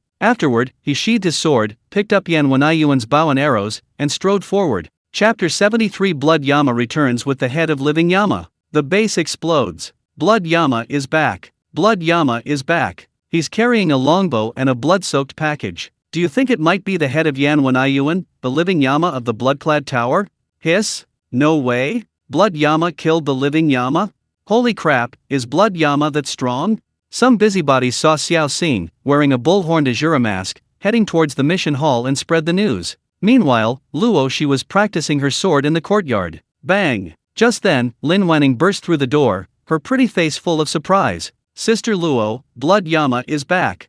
Back. Luo Shi's eyes lit up. After Blood Yama's sudden appearance and rescue, she felt a strange unease. Especially when she heard that Yan Wenyuan, the living Yama of the blood-clad tower, had announced his intention to assassinate Blood Yama. She was filled with anxiety and worry. Now, hearing that Blood Yama had returned, she couldn't help but breathe a sigh of relief. Lin Wanning looked at Luo Shi with a strange expression, then suddenly leaned closer and whispered with a playful laugh, Sister Luo, you haven't fallen for someone, have you? We assassins are most averse to falling in love. Swish! Luo Shi's pretty face instantly flushed red, and she angrily retorted, get lost. Blood Yama saved us last time, he's our savior, isn't it only natural that I worry about my savior? Lin Wanning pouted, looking at her with a you don't believe me expression, and said with a sneer, that Blood Yama went to the mission hall, and he was carrying a longbow and a package in his hand. Blood was dripping from the package, probably a human head. Do you think Blood Yama killed Yan Wenyuan, the living Yama of the blood-clad tower?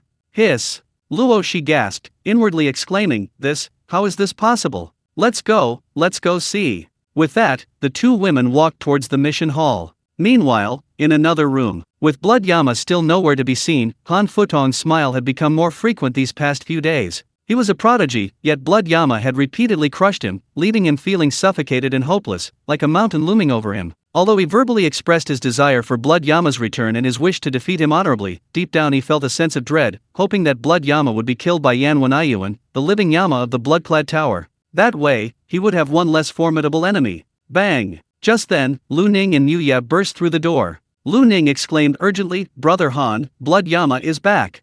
Back! Han Futong's eyes twitched violently at the sound, his teacup freezing in midair, his eyes narrowing sharply. Yu Ya said that Blood Yama was carrying a large bow, and that bow seems to belong to Yan Wenyuan, the living Yama of the blood-clad tower. He was also carrying a blood-soaked package. Han Futong's pupils constricted sharply upon hearing this. He jumped to his feet, exclaiming, What? You're saying he killed Yan Wenyuan of the blood-clad tower? It should be. Lu Ning nodded. Let's go see. Han Futong's expression changed several times. After a long while, he picked up his sword and walked outside. At this moment, the area outside the mission hall of the number 1 tower base was packed with people. All because Blood Yama had returned alive. He went straight to the mission hall. Could it be that Blood Yama had carried out some mission this time? The crowd was suspicious. Of course, the main reason was that Blood Yama was carrying a large bow and a blood-soaked package. They wanted to see if Blood Yama had killed Yan Wenyuan, the living Yama of the blood-clad tower. At this moment, everyone stared wide-eyed as Blood Yama walked towards the mission hall counter. What are you doing? The staff behind the counter saw Xiao Xing walking towards him and quickly stood up to ask. Xiao Xing directly placed the large bow and the severed head on the counter with a thud. At the same time, he pulled out Yan Wenyuan's waist token from his robes, slammed it onto the table with a smack, and calmly asked, This is the head, longbow, and waist token of Yan Wenyuan, the newly crowned king of Blood Robe Tower, also known as the living Yama. I'd like to ask if there's a reward for killing him? You killed Yan Wenyuan of Blood Robe Tower? The staff member stared wide-eyed at Xiao Xing, exclaiming in surprise. Xiao Xing nodded slightly. You wait a moment, I can't make the decision, I'll go get an elder. The staff member hurriedly ran to the back. Whoa! The mission hall erupted in chaos, an unprecedented uproar erupting from the scene. Holy crap, Blood Yama really killed living Yama. He's too strong. No wonder he's the number 1 assassin among the newcomers of the Blood Robe Tower. He really killed living Yama Yan Wenyuan. My god, Yan Wenyuan's arrows could kill people dozens of feet away. How did he kill Yan Wenyuan? How is this possible? My god, just how strong is Blood Yama? The crowd exclaimed, staring at the tall, slender figure behind the counter with disbelief and awe. Luo Shi and Lin Wanning stared wide-eyed, their faces filled with disbelief. Clearly, they also found it hard to believe that Blood Yama had actually killed living Yama Yan Wenyuan, the newcomer king of the Blood Robe Tower. You must know, Yan Wenyuan's longbow and arrows were incredibly sharp, no one could even get close to him before being sniped. Rumor has it that Jiao Tong, ranked 8th on the rising star list, was also instantly killed by Yan Wen'iyuan in a single exchange. They really didn't know how Blood Yama had killed Yan Wen'iyuan. Han Futong's eyes twitched violently, his gaze filled with horror as he stared incredulously at Shui Yanluo's retreating figure, utterly horrified. He had heard of Yan Wen'iyuan's reputation. The ability to kill Jiao Tong, ranked 8th on the rising star list, with a single arrow speaks volumes about his strength. But even with such a powerful attack, he had been killed by Shui Yanluo. Just how strong was Shui Yanluo? He didn't know how Shui Yanluo had managed to get close to Yan Wen'iyuan. In short, he couldn't have done it. Thump, thump, thump. Fast footsteps sounded, and an elderly man with white hair and beard hurried towards them. This elderly man was none other than Luo Tan, the head elder of the mission pavilion. Luo Tan stared at the severed head, the great bow, and the waste token on the table. After a careful examination, he swallowed hard and stammered, "It really is Yan Wen'iyuan's Gale Bow. That's right, this is Yan Wen'iyuan, the new king of the blood-clad tower." Ha ha ha. Luo Tan couldn't help but burst into laughter. He looked up at Blood Yama, who wore a bull-horned mask, and excitedly asked, "How did you kill him?" "Just like that," Blood Yama replied calmly. Clearly, he didn't want to discuss the matter further. Luo Tan wasn't annoyed. He looked at Blood Yama with admiration and nodded, saying, "A formidable young man indeed." Chapter 74, Not even accepted a mission yet? Already on the Xiantai Prodigy ranking? Xiao Xing looked at Elder Luo Tan and asked, "Elder, is it possible I can get a reward?" Since he wasn't the one in charge, Xiao Xing didn't know if he could get a reward for the mission. "Yes, of course you can." Elder Luo Tan smiled broadly, pondered for a moment, and then laughed. "This time you've completed a high-grade Xian Iron mission. The reward is 1,000 taels of silver, 1,000 contribution points, and in addition, you can choose a mid-grade cultivation technique, or exchange it for a spirit weapon." Xiao Xing was familiar with the mission ranking system of the mission pavilion. Corresponding to the 4 stages of Assassin's Xian Iron, Bronze, Silver, and Gold missions are also divided into these 4 types, but each type is further subdivided into upper, middle, and lower grades after organizational evaluation. This time, Xiao Xing killed Yan Wen'iyuan, the living Yama of the blood-clad tower, and directly obtained a high-grade Xian Iron mission. What does this mean? It's equivalent to being among the top 20 on the Xian Iron ranking. In other words, even before embarking on his mission, Xiao Xing had already climbed the Xiantai Prodigy ranking. After today, the Xiantai ranking will likely need to be re-ranked, and Blood Yama will undoubtedly hold a place there. As for the weapon grades, they are much simpler, divided into only 3 levels: mortal weapons, spirit weapons, and divine weapons. Mortal weapons are like the longsword in Xiao Xing's hand. Spirit weapons are crafted by master artisans. At this level, spirit weapons possess a spirit capable of nurturing sword intent, making them as easy to wield as an extension of one's own arm. As for divine weapons, they are divine artifacts that have given birth to a weapon spirit. Such weapons are extremely rare. Legend has it that the Great Yu Dynasty's national treasure sword is a divine weapon that has nurtured a sword spirit. Silence. The scene fell into a deathly silence. You could hear a pin drop. Everyone stared at Xiao Xing in disbelief. This Blood Yama was a student in the same cohort as them, and before they even had a mission, he had already climbed onto the Xiantai Prodigy ranking. This was a huge leap forward for them. This inevitably caused a sense of disparity to rise within them. This Blood Yama was simply too strong, so strong that they felt an overwhelming sense of awe, a pressure that made them feel suffocated. Luo Shi's beautiful eyes flickered, a bitter smile appearing on her face. This prodigy seemed to have been dealt another blow. As for Han Futong, his face showed envy and jealousy, even to the point of being distorted. Xiao Xing looked at Elder Luo Tan and nodded, saying, "All right, thank you, Elder. Well, my name is Luo Tan. If you need anything, you can come directly to the mission pavilion to find me." Luo Tan clearly also wanted to befriend Blood Yama, even giving him the green light in public. "Thank you, Elder Luo." Xiao Xing bowed to Luo Tan in thanks. "Little Han, take Blood Yama to collect your reward," Elder Luo said. "Yes." The young man at the counter nodded to Elder Luo, then gestured for Xiao Xing to follow him, saying, "Please come with me." "Thank you." Xiao Xing nodded and followed the young man. Soon, Xiao Xing received 1,000 taels of silver and 1,000 contribution points. These contribution points were unique to the organization. Some things you couldn't buy outside even with silver, but within the organization, they could be exchanged for with contribution points. The contribution points were all credited to one card, which was quite convenient. "May I ask, Your Excellency, whether you wish to choose a cultivation technique or a weapon?" The young man named Xiao Han was extremely respectful to Xiao Xing, even addressing him as Your Excellency.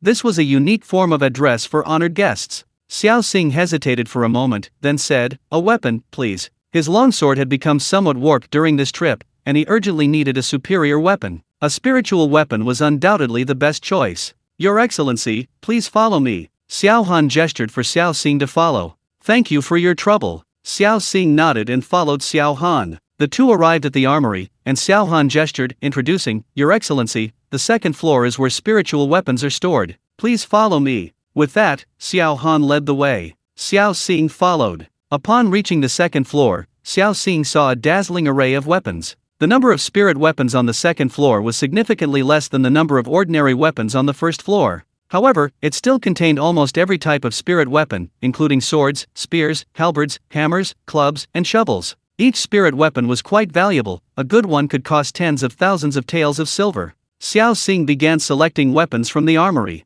Since he used a sword, he ignored the other weapons and went straight to the shelves displaying swords. He picked up several spirit swords to examine them. These spirit weapons were all too dazzling, inconsistent with his low-key persona. Ha! Xiao Xing spotted an ordinary black iron sword. He picked up the Xiantai sword to examine it, but couldn't figure it out. He frowned, turned to the young man, Xiao Han, and asked, This sword looks ordinary, how can it be called a spiritual weapon? Xiao Han stepped forward to examine it and smiled, Your Excellency, this spiritual weapon is a mother and child sword. Your Excellency, you can draw the child sword by twisting the end of the hilt. The child sword is itself a spiritual weapon. Xiao Xing was slightly taken aback. He twisted the hilt, and sure enough, with a whoosh, a slender spiritual weapon longsword was drawn from within. The mother and child spiritual rhinoceros sword, a fine sword. Xiao Xing's eyes lit up with delight. This sword was unassuming and concealed, its sharpness hidden exactly what Xiao Xing needed. From the outside, it was just an ordinary Xiantai sword, nothing special, thus concealing his identity.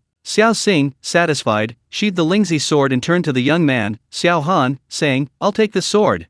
Alright, I'll register you here. Xiao Han gestured for him to proceed. The two went downstairs, completed the formalities, and then Xiao Xing returned to the mission pavilion. Elder Luo was still waiting for Xiao Xing. Seeing Xiao Xing return, he stepped forward and smiled, Have you made your choice? Yes. Xiao Xing nodded. Elder Luo glanced at the Lingzi sword in Xiao Xing's hand, a hint of suspicion in his eyes. Then he took Yan Wenayuan's Gale bow, handed it to Xiao Xing, and smiled, This bow is your trophy, and it's yours now. Xiao Xing frowned slightly, but still accepted the Gale bow. Elder Luo naturally understood Xiao Xing's concern's fear of revealing his identity. After hesitating for a moment, Elder Luo looked at Xiao Xing and said, Blood Yama, if you trust me, give me this bow, and I'll have someone refurbish it so it looks like an ordinary bow. How about that? Then I'll trouble Elder Luo. Xiao Xing handed over the Gale bow. This Gale bow was also a spirit weapon, far too conspicuous. Its exquisite patterns clashed with Xiao Xing's sharp and piercing aura. Of course, his main concern was avoiding revealing his identity and attracting trouble. Come and collect the bow in 10 days. Elder Luo said with a smile. Alright, thank you, farewell. Xiao Xing bowed to Elder Luo and turned to leave. As Xiao Xing passed, everyone made way for him. But just as Xiao Xing left the mission hall, an anxious yet resolute voice rang out. Blood Yama, wait. Chapter 75 Han Futong cultivated sword energy and felt that he was capable again. The person who called out to Xiao Xing was none other than Zhang Tai, the dark-skinned youth known as Number 1. The crowd gasped, staring at Zhang Tai in disbelief. This guy dared to call out to Blood Yama in public. Xiao Xing turned to Zhang Tai, his eyes devoid of emotion, and asked in a hoarse voice, What is it?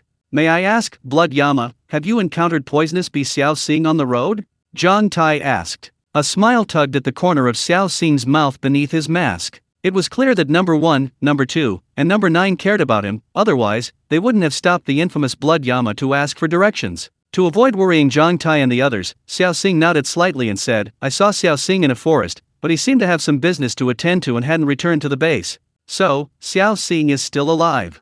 Zhang Tai was overjoyed. The fat guy, Sun Qi, and the witch, Feng Ziyi, were also overjoyed. Blood Yama strode off into the distance. After leaving the base, Xiao Xing made sure no one was following him before removing his mask and returning to the base. Eighth brother, you're back. Zhang Tai was overjoyed to see Xiao Xing and rushed to greet him. Number 2, Sun Qi, and Number 9, Feng Ziyi, also hurried out upon hearing the voice. Yes, I went back to my hometown to take care of some things, which is why I was delayed. I'm sorry to have worried you all. Xiao Xing chuckled. It's good you're back, it's good you're back. Eighth brother, let's get together tonight and have a welcome back feast. Zhang Tai said happily. Then, everyone went to the base's market, bought some food, and feasted in Xiao Xing's courtyard. After the others left, Xiao Xing washed up and went to bed, falling into a deep sleep. He hadn't had a good rest these past few days due to the high stress he'd been under. The battle with Yan Wenyuan, in particular, had taken a heavy toll on him. He naturally needed a good rest to replenish his strength and energy.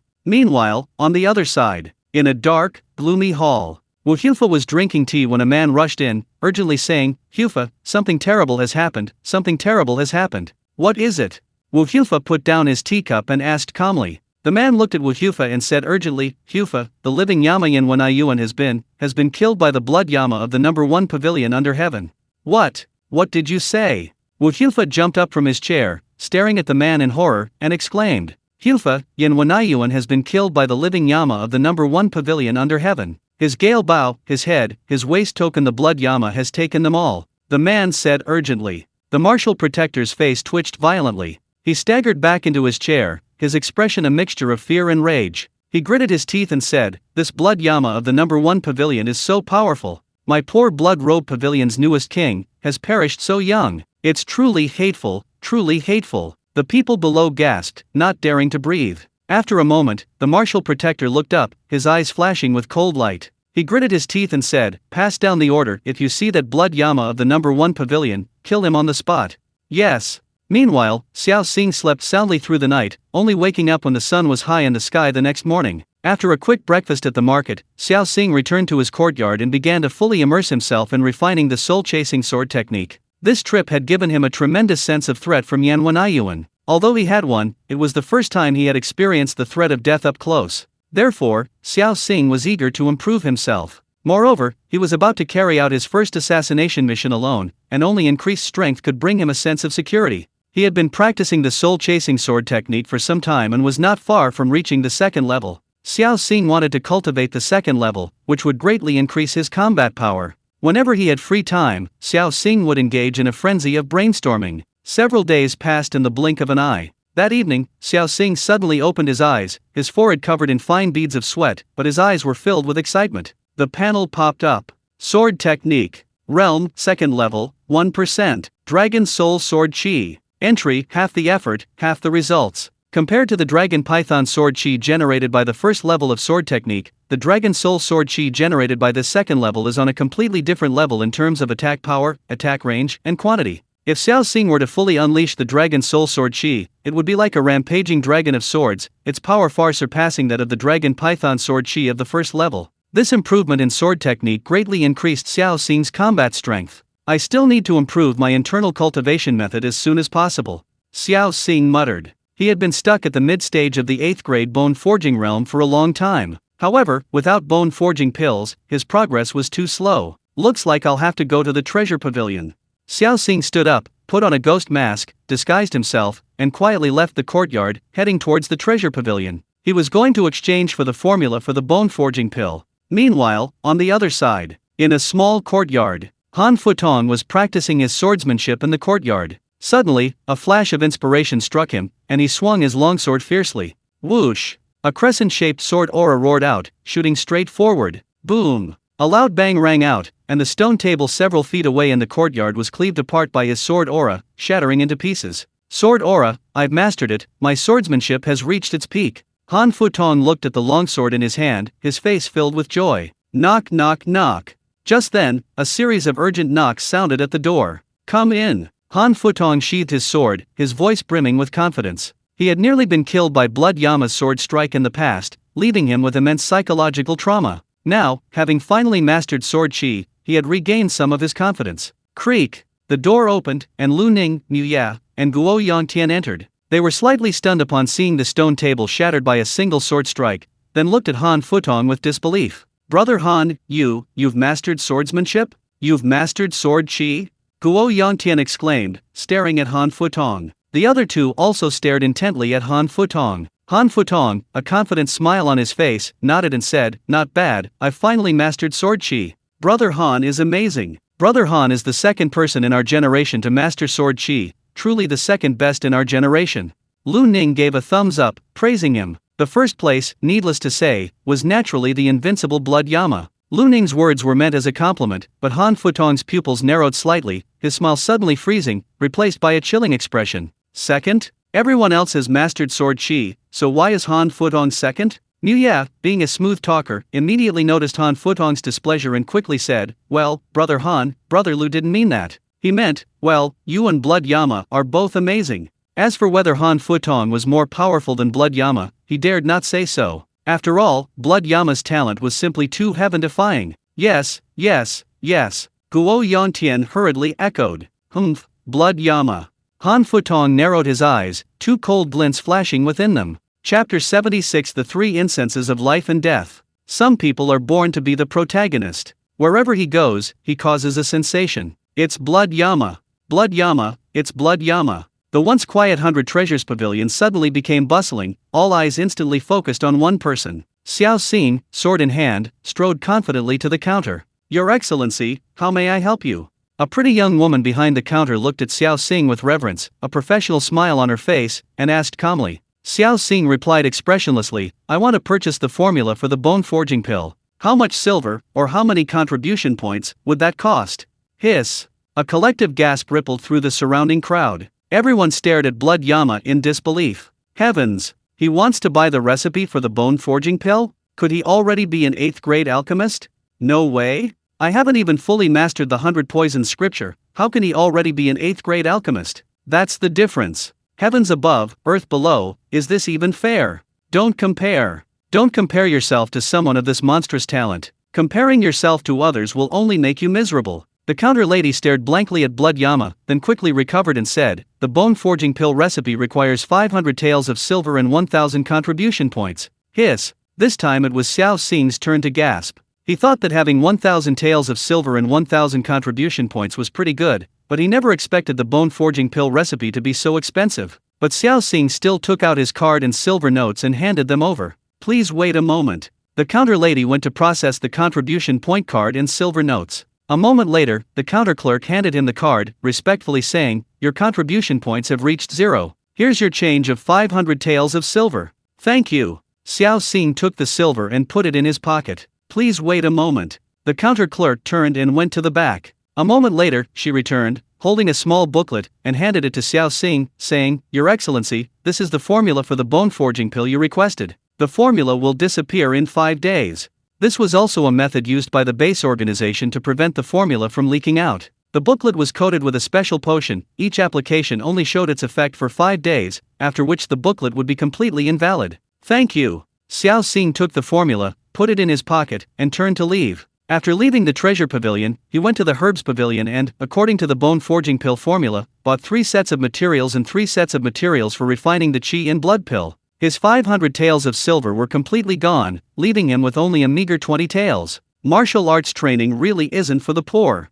Xiao Xing grinned inwardly. He carried his things out of the market and headed towards the residential area. However, halfway there, a tall, thin young man with buck teeth, carrying a long sword, blocked Xiao Xing's path. Xiao Xing frowned slightly, looked up coldly at the man, and asked in a deep voice, "What are you doing?" "I am Wu Daxiu, and I challenge you." The buck-toothed man bowed to Xiao Xing and said in a deep voice. Xiao Xing raised an eyebrow, suddenly understanding. Wu Daxiu was originally ranked 20th on the Xiantai Prodigy ranking, but because Shui Yanluo killed Yan Wenayuan, Shui Yanluo surged onto the Xiantai ranking, becoming 20th. Thus, Xiao Xing usurped Wu Daxiu's position. No wonder Wu Daxiu was resentful and came to challenge Xiao Xing. Humph. Xiao Xing sneered, too lazy to pay him any attention, and strode forward. After becoming assassins, the base organization did not allow unauthorized fighting. This was to avoid the loss of talent. After all, those who could pass the 3 trials to become assassins were 1 in 10,000, selected through rigorous training. Not losing even one was a loss for the organization. Of course, mainly because there was no benefit. Xiao Xing was therefore too lazy to bother with Wu Daxiu. Seeing that Xiao Xing ignored him, Wu Daxiu grew increasingly anxious. Gritting his teeth, he shouted, "Blood Yama, I challenge you to the 3 incense sticks of life and death tournament. Do you dare accept?"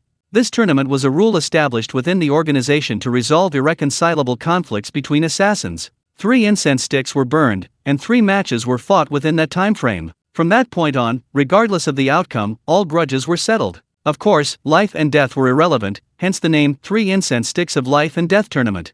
Xiao Xing stopped, slowly turning to look at Wu Daxiu. His eyes were icy, and he asked in a deep voice, "Is there a prize?" Wu Daxiu gritted his teeth and said, "What kind of prize do you want?" "Silver, contribution points, anything is fine," Xiao Xing said bluntly. Wudaxio gritted his teeth and said, "Fine, that's fine. If you win, I'll give you 1,200 taels of silver and 800 contribution points. That's all I have. But what if you lose? This spirit weapon is yours." Xiao Xing raised the mother-child spirit rhinoceros sword in his hand and said calmly, "Alright, it's a deal." Wudaxio's eyes didn't light up. He looked at Xiao Xing and said in a deep voice, "We'll meet on the arena at noon 3 days from now." After saying that, Wudaxio turned and left. Xiao Xing didn't bother with him and turned to leave. Once they were alone, Xiao Xing removed the ox-horned Azura mask and returned to his small courtyard. Back in his courtyard, Xiao Xing sat upright on his bed and began to mentally process the qi and blood pill, his mind racing. He mentally refined the qi and blood pill again and again. On his fourth attempt, a rapid knocking sounded at the door. Xiao Xing, helpless, had no choice but to open his eyes. Alchemist. Realm, 9th rank alchemist, 78%. Entry, half the effort, half the results. Not bad. I estimate I can become an 8th rank alchemist by noon tomorrow. Xiao Xing pondered to himself. He chose the path of alchemy for 2 reasons. Firstly, to achieve self-sufficiency in pills. Xiao Xing had previously inquired and learned that purchasing 1 bone forging pill from the base organization cost 50 taels of silver, and 1,000 taels of silver could only buy 20 bone forging pills. How long would those 20 bone forging pills last? How long would they be enough for his cultivation? Even if he consumed them continuously, they would probably only last 3 to 5 days. Such a waste of money, it would be better to refine them himself. This way, he could generate income from pills and acquire more resources. After all, alchemists were walking gods of wealth, symbols of the rich. Secondly, Xiao Xing wanted to become a 5th grade or 4th grade alchemist to get rid of the poison from the heart-eating pill in his body. Although the organization's base provides the antidote every 6 months, he's still ultimately at their mercy. Xiao Xing prefers to control his own destiny. The door's unlocked. Come in. Xiao Xing wiped the sweat from his brow and shouted loudly outside. Creak. The door opened, and Zhang Tai, number 1, Fatty Sun Chi, number 2, and the witch Feng Ziai, number 9, walked in together. 8th brother, big news, big news. As soon as they entered, Zhang Tai, number 1, always eager for gossip, shouted impatiently. Chapter 77 8th rank alchemist, goddess of furnace explosion. Xiao Xing approached, poured tea for everyone, and asked with a smile, "What's the big deal?" Zhang Tai said urgently, "8th brother, Wudaxiu, who was originally ranked 20th on the Xiantai ranking, is going to challenge Shuyanluo." "Oh," Xiao Xing feigned surprise and said, "Oh, 8th brother, who do you think will win?" Zhang Tai asked. Xiao Xing rolled his eyes and pouted, "How would I know?" Zhang Tai grinned and said, "I guess Wudaxiu has a better chance of winning. After all, Wudaxiu is already at the peak of the 8th rank, while Shuyanluo is probably still at the early stage of the 8th rank. There's a difference of several minor realms between them." Peak of the 8th rank? Xiao Xing raised his eyebrows, thinking to himself. Those who can make it onto the Xiantai prodigy ranking are indeed quite skilled. Not to mention anything else, their realm alone is much higher than Xiao Xing's. However, Xiao Xing wasn't afraid. If he could refine the bone forging pill and consume it like beans, he could break through to the late stage of the 8th rank in just a day or 2. Then, he could close the gap in cultivation level with Wudaxiu, and winning this life or death 3 fragrances arena should be a piece of cake. Yeah, I really don't understand why Blood Yama accepted the challenge. With his talent, surpassing Wudaxiu is only a matter of time. Why bother competing with him this time? The second fat man, Sun Chi, took a sip of tea and offered his opinion. The 9th witch remained silent, her eyes flickering, her thoughts unknown. Xiao Xing chatted with the others for a while, and then the 3 left. He went to bed and slept soundly. When he woke up, it was already dark. Xiao Xing was now full of energy again. If I could find a pill to replenish my spiritual energy, wouldn't I no longer need to waste time sleeping? My efficiency in cultivating external techniques would greatly increase.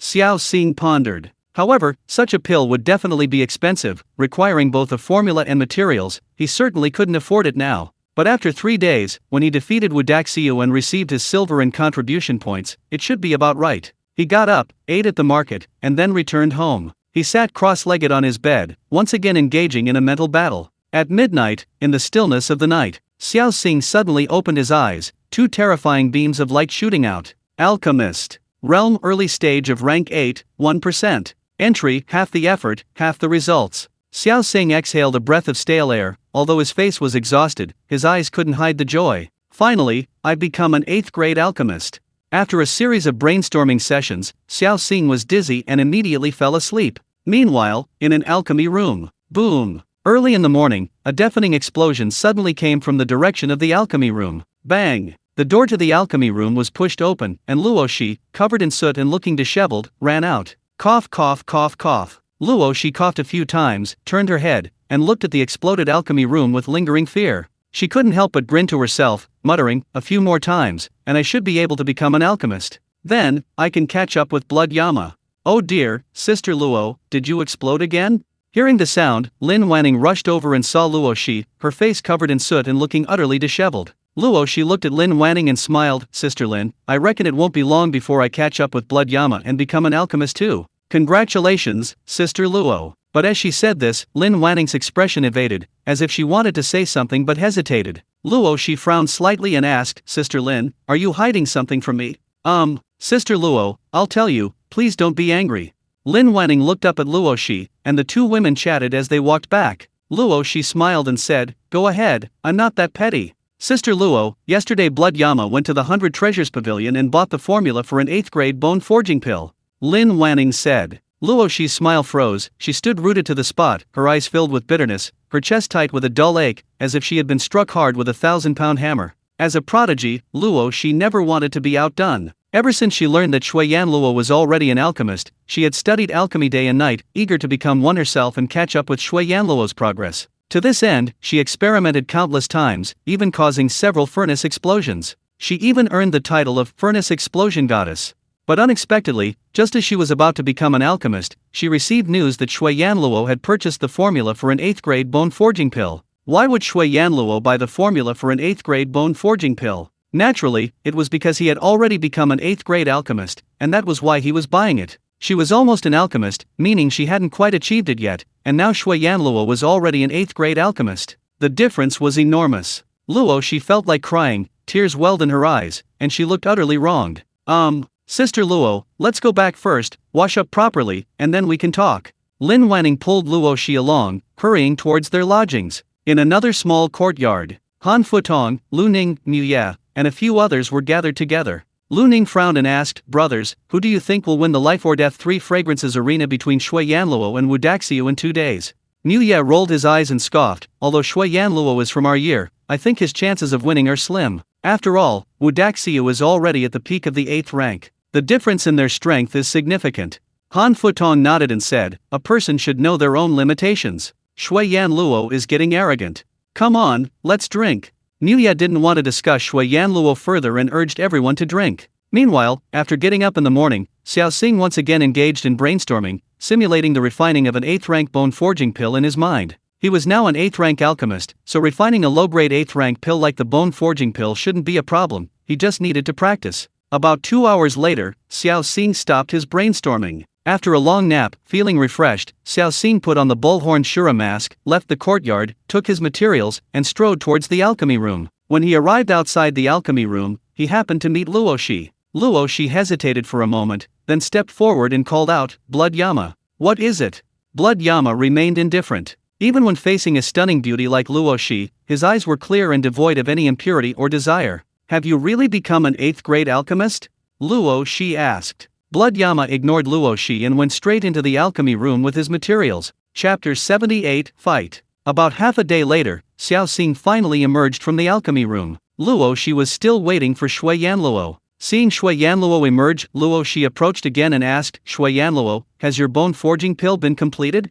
Xiao Xing glanced at Luo Shi, said nothing, but simply took out a bottle from his robes, poured out a pale white pill that shimmered with light, casually tossed it into his mouth, and then strode away. The bone forging pill, he really completed it. He's actually become an 8th grade alchemist.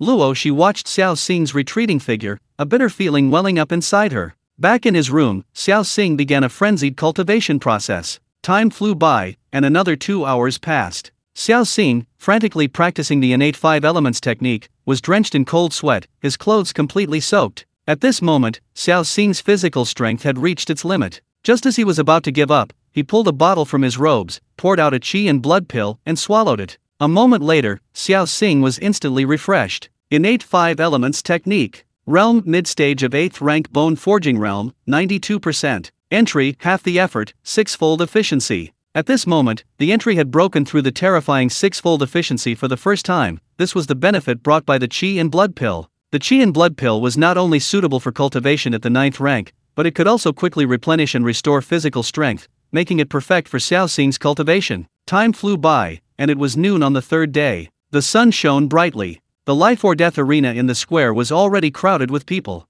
Today was the duel between Wu Daxiu, the former 20th on the Xiantai Prodigy ranking, and Shui Yanluo, the first on the Rising Star ranking. This was also the first clash between the old and new generation. Therefore, this three fragrances arena attracted extraordinary attention, even drawing many members of the Xiantai Prodigy gang. Yin Hongluan, the third-ranked member of the Xiantai Prodigy ranking, is here too. Yin Hongluan truly lives up to her title as last year's Hellflower. She's stunning. Yin Hongluan has also come to watch Blood Yama's life or death arena. Hellflower is a respectful term for a beautiful assassin. This year's Hellflower duo are Luo Shi and Lin Wanning. All eyes were drawn to a stunningly beautiful woman dressed in a red, form-fitting outfit, with a fiery figure and two short spears slung across her back. On the arena, Wu Daxia's eyes lit up when he saw Yin Hongluan arrive. He was also an admirer of Yin Hongluan, and this time he was determined to perform well, striving to defeat Blood Yama and earn Yin Hongluan's favor. It's almost time. Why hasn't Blood Yama arrived yet? Is he scared? After all, Wu Daxia is a perfect 8th rank, far stronger than Blood Yama. Blood Yama scared? Are you crazy?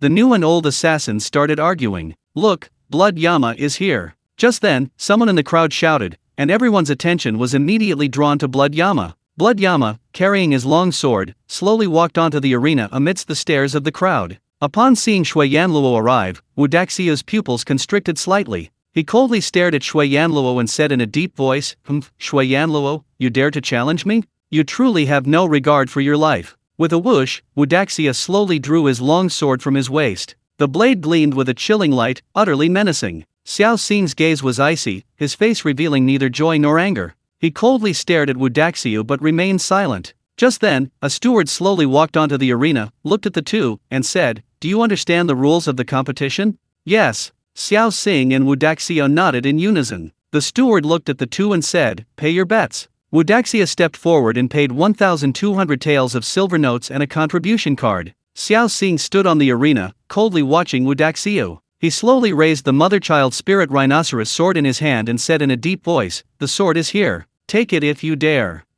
Then I won't be polite. Wu Daxia narrowed his eyes, snorted coldly, and suddenly moved violently, thrusting his sword towards Xiao Xing. Dozens of sword beams whistled through the air, shooting straight towards Xiao Xing. Xiao Xing used the wind-chasing step, his figure flashing, easily dodging the dozens of sword beams. At the same time, Xiao Xing drew the mother-child spirit rhinoceros sword with a clang and slashed at Wu Daxiu. Whoosh! A terrifying sword aura roared out, shooting straight towards Wu Daxiu. Wu Daxia's pupils contracted sharply, his longsword flashing as he frantically slashed at Xiao Xing's sword aura. Upon approaching, he struck out with his palm. Boom! The palm wind erupted, shattering the sword energy unleashed by Xiao Xing. Xiao Xing raised an eyebrow, looking at Wu Daxiu with some surprise. This Wu Daxiu, worthy of being ranked on the Xiantai Prodigy list, did possess some strength. Wu Daxiu withdrew his palm, sneered, and looked at Xiao Xing with disdain, saying in a deep voice, Blood Yama, don't think you're invincible just because you've mastered sword energy. My mountain-splitting palm is perfectly suited to break your sword energy. The crowd below gasped in astonishment. This Wu Daxia truly lives up to his reputation on the Xiantai ranking. He's known as a master of both sword and palm techniques, especially his mountain-splitting palm, whose power is incredibly fierce and formidable. Blood Yama has finally met his match. Wu Daxiu is quite powerful. Blood Yama is likely to suffer a setback this time. Hey, why are you, a newcomer, challenging an old man? Who says otherwise? On the arena, Xiao Xing coldly stared at Wu Daxiu. Suddenly, his figure surged forward, leaving a series of afterimages behind him. Is that a perfect level lightness skill? The crowd gasped in astonishment. If he hadn't wanted to conceal his entry-level lightness skill, Xiao Xing would have already defeated Wu Daxiu. Even displaying only a perfect level lightness skill was terrifying, his speed was so fast that it left behind afterimages. Wu Daxiu was also startled, hearing a fierce gust of wind coming from the side, and hurriedly drew his sword to defend himself. Clang! Xiao Xing's mother-child spirit rhinoceros sword struck Wu Daxia's longsword with a deafening clang. At the same time, Wu Daxia raised his left hand and unleashed a powerful palm strike towards Xiao Xing.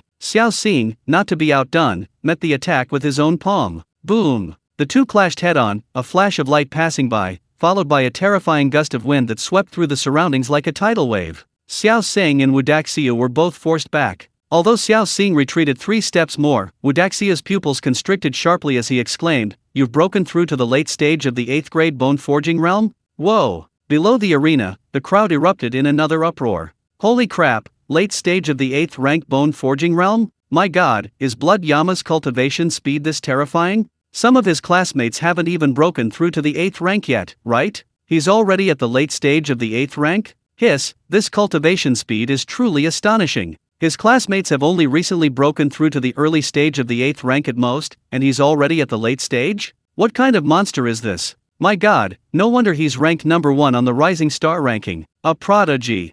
Chapter 79, the double sword stance instantly kills Wudaxiu, shocking the entire audience. Han Futong, Luoshi, and the others watching from below the arena all wore extremely grim expressions. They truly hadn't expected that Blood Yama had already reached the late stage of the 8th rank, leaving them 2 minor realms behind. Han Futong, who had previously been smug about cultivating sword chi and believing he could fight Blood Yama, now wore a very serious, even extremely ugly expression. They had both cultivated sword chi at the same time, but Blood Yama was 2 minor realms ahead of him. How could they compare? It was as if they were no longer on the same level. Luoshi stared, her rosy lips agape, looking as if she'd seen a ghost. During this time, she had been frantically refining pills, finally becoming a 9th rank alchemist. But Blood Yama was already an 8th rank alchemist. Because of her tireless pill refining, she had somewhat neglected her cultivation, but Blood Yama hadn't fallen behind at all. He had already left them 2 realms behind. This disparity dealt another devastating blow to the once proud young woman. Sister Luo, you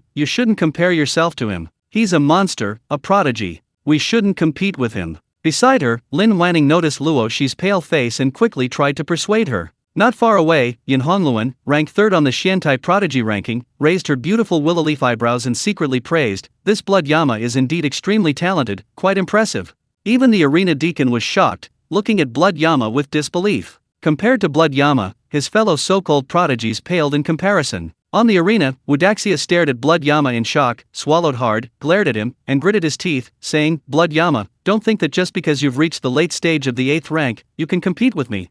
Although he said this, his eyes were filled with seriousness. At first, he thought that even if Blood Yama was powerful, he was just a newcomer at the early stage of the 8th rank, so he dared to provoke him. But now Blood Yama had already reached the late stage of the 8th rank, only 1 small realm below him. Moreover, Xiao Xing had already cultivated sword energy. It could be said that the difference between them was negligible. Faced with Wudaxia's roar, Xiao Xing remained motionless, coldly staring at Wudaxia with his sword raised. Ignored by Xiao Xing, Wudaxia felt greatly insulted and flew into a rage, gritting his teeth and shouting, "Blood Yama, I'll kill you." With that, Wudaxia roared and charged towards Xiao Xing with his sword. Xiao Xing narrowed his eyes, his face suddenly turning cold. The mother-child spirit sword in his hand seemed to sense his anger, emitting a series of crisp sword cries. Just as Wudaxia was about to charge, Xiao Xing suddenly moved. Xiao Xing's eyes widened suddenly, and with a roar, he slashed upwards with his sword. Whoosh! A terrifying sword aura erupted from his blade, surging and forming a sword dragon, accompanied by roars and howls, as it hurtled towards Wudaxia.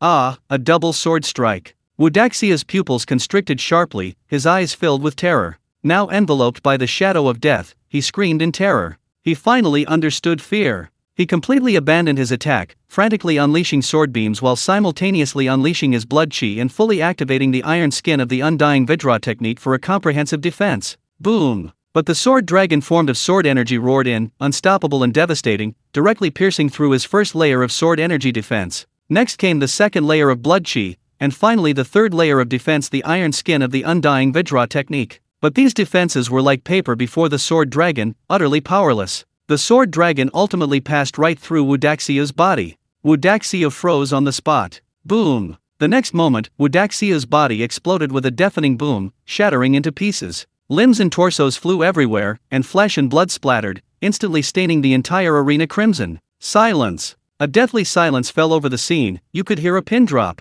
Everyone stared wide-eyed, their faces filled with disbelief. The scene had unfolded so suddenly that they were all stunned, unable to react at all. Whoosh! The next moment, an unprecedented wave of sound erupted from the scene, instantly causing an uproar. Holy crap, a double-layered sword stance. Blood Yama has actually mastered a double-layered sword stance. My god, I haven't even touched the first layer, and he's already reached the second. It's infuriating to compare. My god, a double-layered sword stance. This Blood Yama is too powerful. Who said Blood Yama wouldn't last 10 rounds against Wudaxiu? Show yourself. Big brother, didn't you say that? Pa, I didn't say that. Don't frame me. Below the arena, Yin Hongluan's beautiful eyes narrowed sharply, her pretty face filled with disbelief. She stared at Blood Yama, who stood on the arena, sword raised against the wind, as if she'd seen a ghost. A double-layered sword stance. Blood Yama's swordsmanship has reached such a level.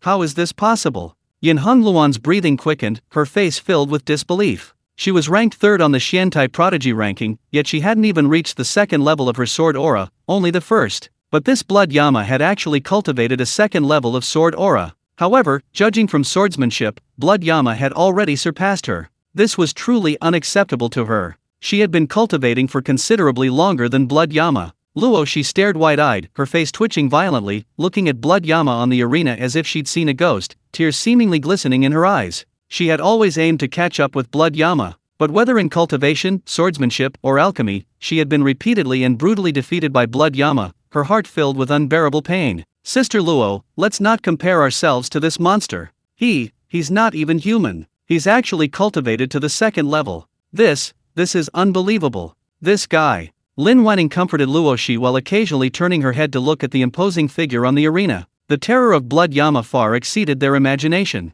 Of course, the one who was most distressed was Han Futong. Han Futong had thought he had finally cultivated sword chi and could rival Shui Yan Luo in combat strength. But unexpectedly, he was first crushed by Shui Yan Luo in cultivation, and now he was crushed again in swordsmanship. Shui Yan Luo had already cultivated a 2nd level of sword intent. How could he compare? Compared to Shui Yan Luo, he felt like a pathetic clown. Is this guy even human? Lu Ning, Mu Ya, and the others stared wide-eyed, mouths agape, as if looking at a monster, at Shui Yan Luo standing on the arena. That invincible figure pressed down on their hearts like a mountain, making it hard for them to breathe. Chapter 80, Cooperation with Yin Hongluan. Swoosh. Xiao Xing sheathed his longsword and slowly walked towards the still-dazed steward, extending his hand. Steward, my spoils. Oh, the steward snapped out of his daze, hurriedly handing over the silver notes, then swiping all his contribution points onto Xiao Xing's card. Thank you. Xiao Xing bowed to the steward, turned, and left the arena. As Xiao Xing passed, everyone made way for him. Blood Yama, wait. Just then, a clear voice rang out. Xiao Xing stopped and looked in the direction of the voice, seeing a woman dressed in a red leather outfit, carrying 2 short spears on her back, slowly walking towards him. My name is Yin Hongluan. Yin Hongluan introduced herself. Although Xiao Xing didn't speak, his pupils narrowed slightly. He knew Yin Hongluan. She was ranked 3rd on the Xiantai Assassin Prodigy ranking. Unexpectedly, someone like him had come to watch his duel. Miss Yin, what brings you here? Xiao Xing's eyes were cold and clear, devoid of any emotion, and his voice was as indifferent as ice as he asked. Yin Hongluan was slightly taken aback. This was the first time she had ever seen such a cold man. Yin Hongluan hesitated for a moment, then gestured for Xiao Xing to speak privately, saying, Blood Yama, may I have a word with you in private? Xiao Xing hesitated for a moment, then nodded slightly and followed Yin Hongluan's hand forward. The two stopped at a secluded spot. Yin Hongluan looked at Xiao Xing and asked, I heard that you, Blood Yama, are already an 8th grade alchemist. Xiao Xing nodded slightly. There was no point in hiding it, many people had witnessed him refining bone forging pills in the alchemy room. Yin Hongluan looked at Xiao Xing, a smile playing on her lips, which made Xiao Xing's eyes light up. Blood Yama, can we make a deal? Yin Hongluan's voice was sweet. What kind of deal? Xiao Xing asked. Yin Hongluan's beautiful eyes flickered as she looked at Xiao Xing, saying, I've been stuck at the peak of the 8th rank for a long time. I need the Yi Jin Shisui pill to break through to the 7th rank, but this pill is extremely precious, and I don't have enough contribution points in silver right now. Xiao Xing didn't speak, still staring intently at Yin Hongluan. Yin Hongluan smiled, I see you're about to break through to the perfect 8th rank, Blood Yama. You'll definitely need the Yi Jin Shisui pill then. When you're refining it, could you refine one for me? I only need one. Xiao Xing still didn't speak, just staring intently at her. She's asking for a pill right off the bat? Doesn't she know this pill is extremely precious? What? Just because of your face, I have to fawn over you? Having lived 2 lives, Xiao Xing now only cares about practical benefits. No matter how beautiful you are, if I can't have you, what's it to me? Yin Hongluan chuckled, looking at Xiao Xing, and said, as a condition of the exchange, you can also make demands of me. Xiao Xing hesitated for a moment, then asked, as you can see, I've mastered the dual sword stance, but to take it a step further is extremely difficult. Yin Hongluan smiled and said, of course. What do you mean? Xiao Xing asked. Yin Hongluan looked at Xiao Xing and said, Blood Yama, you've only been practicing inferior sword techniques, haven't you? The reason you were able to reach the 2nd level of sword intent is entirely because your aptitude is too strong. You forced yourself to practice several more sword techniques, which is how you reached the 2nd level of sword intent. She paused, then continued, but inferior sword techniques are, after all, inferior. Their upper limit is low, which determines that you can't advance any further. Xiao Xing frowned slightly, his eyes flickering, and asked, then how can I advance further? Superior sword techniques. You need a corresponding superior sword technique to break through. Yin Hongluan gave the answer directly. Xiao Xing nodded slightly, feeling a sense of helplessness. It seems he still needs to obtain a superior sword technique. However, obtaining such a superior sword technique requires contribution points in silver. It seems he needs to complete missions as soon as possible to earn more contribution points in silver. Yin Hongluan looked at Xiao Xing and said, a superior cultivation technique requires 5,000 contribution points, plus 5,000 taels of silver. Xiao Xing's face twitched violently upon hearing this. How many missions would that require? Of course, accumulating those contribution points in silver for a Xiantai level mission would be quite difficult, but the rewards for a bronze level mission were substantial. However, with his current strength, he still wasn't strong enough to complete a bronze level mission. Just then, Yin Hongluan extended an olive branch. Completing a low-grade bronze level mission will reward you with 2,000 taels of silver, 2,000 contribution points, and the option to choose a superior cultivation technique. Xiao Xing rolled his eyes, utterly speechless. You're lecturing me on the rules? I know that, but what's so easy about completing a bronze level mission? As far as he knew, the probability of completing a bronze level mission was very low, less than 50%. At least for now, he wasn't capable of accepting even one bronze level mission. Just then, Yin Hongluan looked at Xiao Xing with a smile and said, you and I can cooperate. Cooperate? How? Xiao Xing's eyes lit up immediately, and he quickly asked. Yin Hongluan grinned and said, after the mission is completed, we'll split the silver and contribution points equally. The superior sword technique is yours, but you have to give me 2 of the Yi Jing Shi Sui Dan you refined. How about it? As she spoke, Yin Hongluan raised her right hand, extending 2 fingers as white as jade scallions. This might be the fastest way to acquire superior sword techniques. Xiao Xing thought to himself, hesitating for a long time before finally nodding and saying, deal. Good. Then it's settled. I'll let you know if there's a suitable mission. Yin Hongluan nodded with a light laugh. Suddenly, as if remembering something, she asked, by the way, how do I contact you if there's a suitable mission? Xiao Xing hesitated for a moment, then said, hang a red lantern in that grove of trees ahead, and I'll appear. But I need to go out and complete a mission soon. Okay. No rush. Yin Hongluan nodded and chuckled, looking forward to our cooperation. With that, Yin Hongluan turned and left. Xiao Xing also turned and left. Xiao Xing wasn't stupid, he naturally knew Yin Hongluan's purpose in cooperating with him. Yin Hongluan did need the marrow cleansing pill, but more than that, she wanted to befriend him, the alchemist. It's important to know that alchemists are highly sought after on this continent, and many martial artists are eager to befriend them, especially since Yin Hongluan had undoubtedly also been poisoned by the heart-eating pill. She wasn't one to be controlled by others. Her friendship with Shui Yanluo was also for the sake of Xiao Xing becoming a 5th-grade alchemist in the future, so he could refine an antidote for the heart-eating pill and give her one. That was Yin Hongluan's ultimate goal. This woman's calculations were quite shrewd. After leaving the arena area, Xiao Xing found a secluded spot, removed his mask, and headed to his courtyard. Before receiving any missions, Xiao Xing needed to further improve his strength, as the risks of going out on missions were quite high. He had killed Yan Wanayuan of the Bloodclad Pavilion last time. The Bloodclad Pavilion would certainly not let him off easily. Chapter 81. The 5th-ranked member of the Xiantai ranking is looking for trouble? I'll still curse you until you question your existence. Back in his courtyard, Xiao Xing began to assess his martial arts. His swordsmanship had reached a bottleneck. Without superior techniques, progress was too slow, so Xiao Xing had to put it aside for now. He had already cultivated the Undying Vajra skill to the copper skin level. According to the manual, it required the preparation of bronze elixir to advance. This bronze elixir was extremely expensive. With the 1,000-odd taels of silver Xiao Xing currently possessed, he estimated it would only last for a maximum of 3 uses before being used up. Even 3 uses wouldn't be enough to break through to the copper skin level, so Xiao Xing had no choice but to focus on cultivating internal energy techniques. Fortunately, he could refine his own bone forging pills, preventing excessive expenses. 1 bone forging pill outside cost 50 taels of silver. If Xiao Xing needed 10 bone forging pills a day for cultivation, that meant he would spend 500 taels of silver daily. That was practically burning money. Fortunately, Xiao Xing could refine his own pills. 2 nights later, Xiao Xing stopped cultivating, put on the bull-horned Azura mask, left the courtyard, and headed straight for the market. Upon arriving at the market, Xiao Xing found a stall, placed a bottle of bone forging pills in front of him, and began selling them. It wasn't that he didn't want to cultivate, but if he continued, once he used up these 10 bone forging pills, he would run out of silver, and having to go out and take on missions to earn silver would be too time-consuming. It was better to sell this bottle of bone-forging pills and get silver. He could then go to the alchemy room and refine 3 more batches of bone-forging pills. Now, Xiao Xing's success rate in refining bone-forging pills was already quite high. That is to say, for every 3 batches of bone-forging pills he refined, Xiao Xing could use 2 batches himself,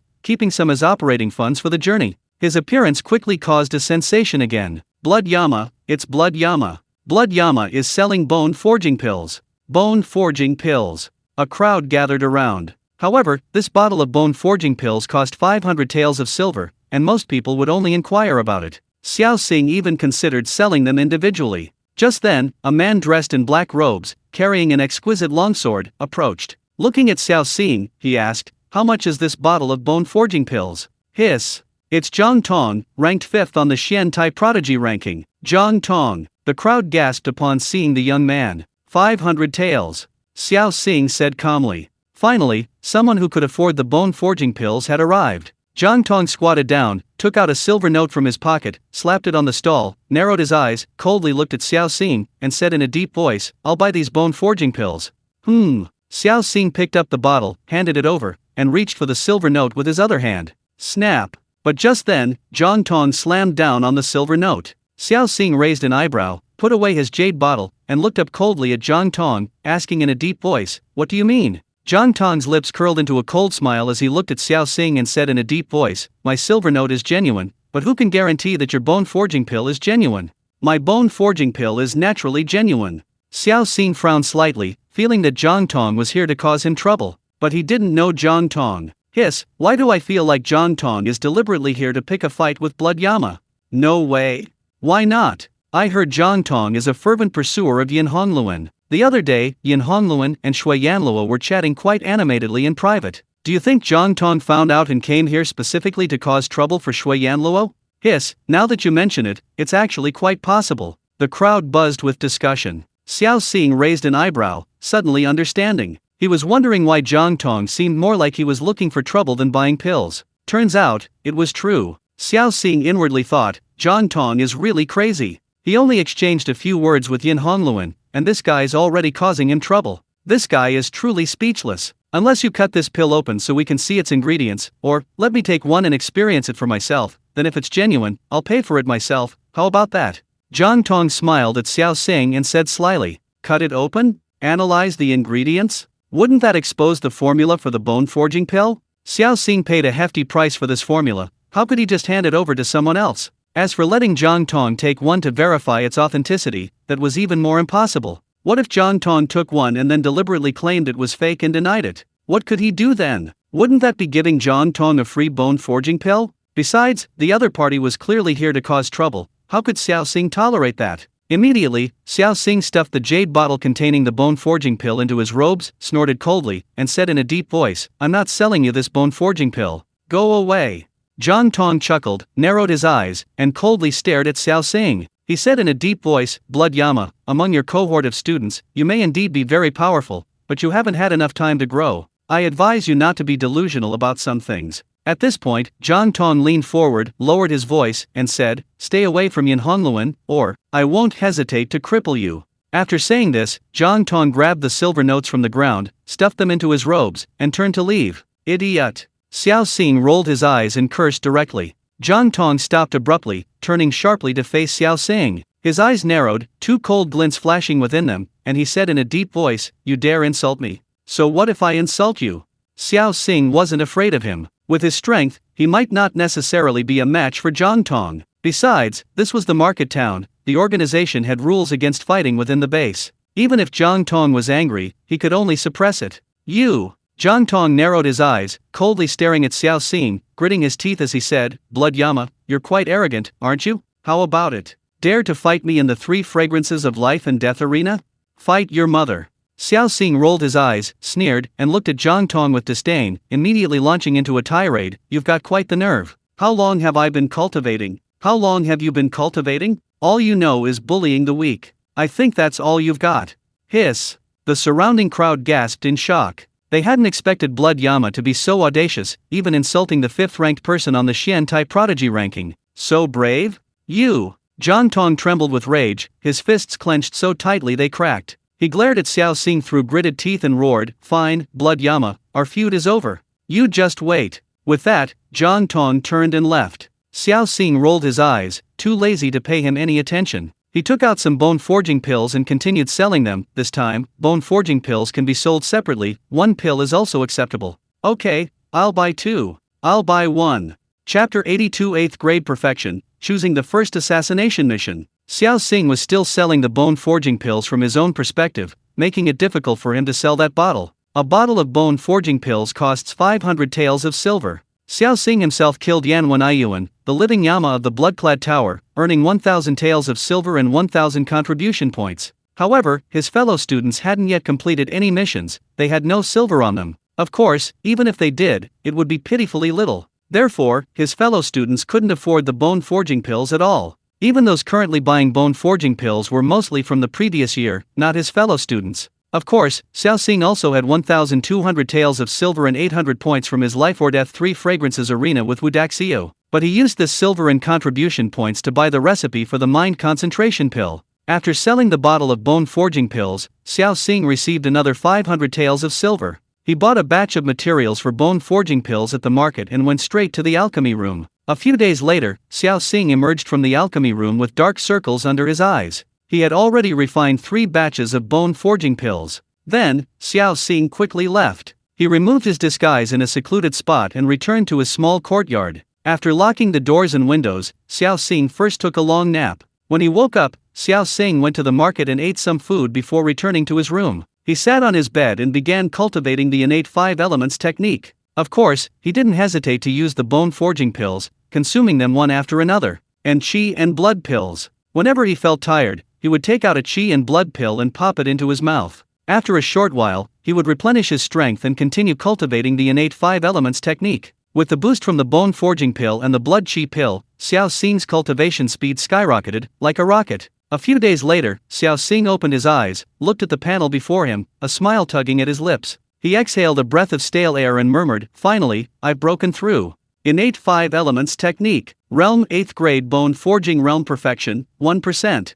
Entry, half the effort, 7 times the efficiency. Xiao Xing had even pushed the entry to 7 times the efficiency. Of course, this was his limit. Even though his body could withstand the boost from the blood qi pill, his spirit couldn't. He needed to sleep to replenish his mental energy before continuing his cultivation. Although exhausted and dizzy, Xiao Xing was unusually excited. He secretly calculated his strength. At this moment, even compared to the assassins on the Xiantai Prodigy ranking, he should be no weaker. Yin Hongluan ranks 3rd on the Xiantai Assassin ranking, so she should be at the peak of the 8th rank. As for her external cultivation techniques, she should have cultivated to the 2nd or even 3rd level. Otherwise, how would she know about the 2nd and 3rd levels of power? Of course, she might have other trump cards up her sleeve. Finally, Xiao Xing concluded. His current strength, even if it doesn't rank him in the top 5 on the Xiantai Prodigy ranking, is definitely within the top 10. As for his classmates, they've long since fallen far behind. The strongest among his classmates are probably Han Futong and Luoshi. These two had reportedly already cultivated their power. Of course, their cultivation levels were far inferior to Xiao Xing's. Xiao Xing was already at the peak of the 8th rank, while they were likely still at the early stage of the 8th rank. They were not comparable. Xiao Xing heard that entering the Xiantai ranking would bring additional rewards from the organization. For example, the bottom 20 would receive a special reward of 10 taels of silver each month. 13th to 6th place would receive 10 taels of silver each month, plus 10 contribution points. As for the top 5, they would receive 20 taels of silver and 20 contribution points each month. Don't underestimate these rewards, they add up to a considerable amount over a year. However, Xiao Xing was wealthy and, being an alchemist, could quickly earn silver, so he didn't care about these rewards. With the system's support, it's really great, Xiao Xing thought to himself. After assessing his own strength, Xiao Xing fell asleep immediately. Knock, knock, knock. 8th brother. The next day, he was awakened by knocking and shouting at the door. Xiao Xing got up, went out, and opened the door. There stood Zhang Tai, number 1, Fatty Sun Qi, number 2, and the witch Feng Ziai, number 9. 8th brother, today is our new recruit's mission day. Let's go to the mission pavilion and choose a mission. Zhang Tai, number 1, said excitedly. After so much life or death training, they had finally become true assassins and were finally going on solo missions. Naturally, they were quite excited. Okay, let's go. But this mission wasn't difficult for Xiao Xing, though he nodded in agreement. The initial novice missions he accepted were definitely the lowest grade Xiantai level missions, which were no challenge for Xiao Xing at all. He was already accepting bronze level missions with Yin Hongluen. He left with number 1, number 2, and number 9. On their way to the mission pavilion, he saw a red lantern hanging in the woods. This meant Yin Hongluen had already chosen her mission and was waiting for him at the mission pavilion. Xiao Xing wasn't in a hurry. He went to the mission pavilion with number 1, number 2,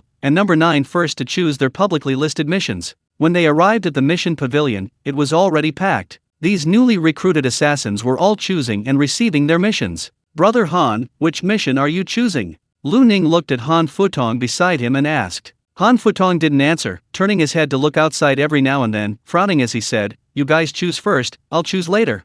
Lu Ning and Yu Ye glanced at him, their faces twitching. They knew Han Futong was waiting for Blood Yama. He wanted to see what mission Blood Yama chose before choosing one himself. It could be said that Han Futong was completely obsessed. He had to compare himself to Blood Yama in everything. Then, everyone began to choose their missions. To prevent leaks, the selection of missions in the mission pavilion was kept secret. Only the organization and the individual themselves knew the mission they chose. Xiao Xing randomly selected a mission to assassinate a local tyrant in Qinghe County. As for what this tyrant had done, Xiao Xing didn't care. In short, someone had hired someone to kill him. Xiao Xing only needed to carry out the mission. Of course, since the mission was a low-grade Xian Iron level mission, even if completed, the reward would only be 100 taels of silver and 100 contribution points. This was indeed rather meager for Xiao Xing. However, fortunately, Xiao Xing still possessed the identity of Blood Yama, allowing him to choose another mission. It's said that the organization does give special consideration to geniuses. The organization hadn't thoroughly investigated Blood Yama's true identity, most likely because even if you were Blood Yama, you've been poisoned by the organization's heart-corroding pill and must obey their orders.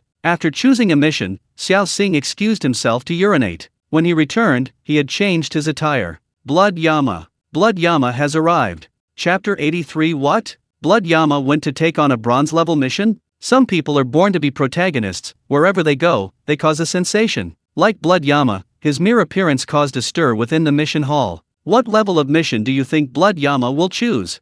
Blood Yama has cultivated dual powers, a formidable figure at the late stage of the 8th rank. He'll probably choose at least a high-grade Xian Iron level mission, right?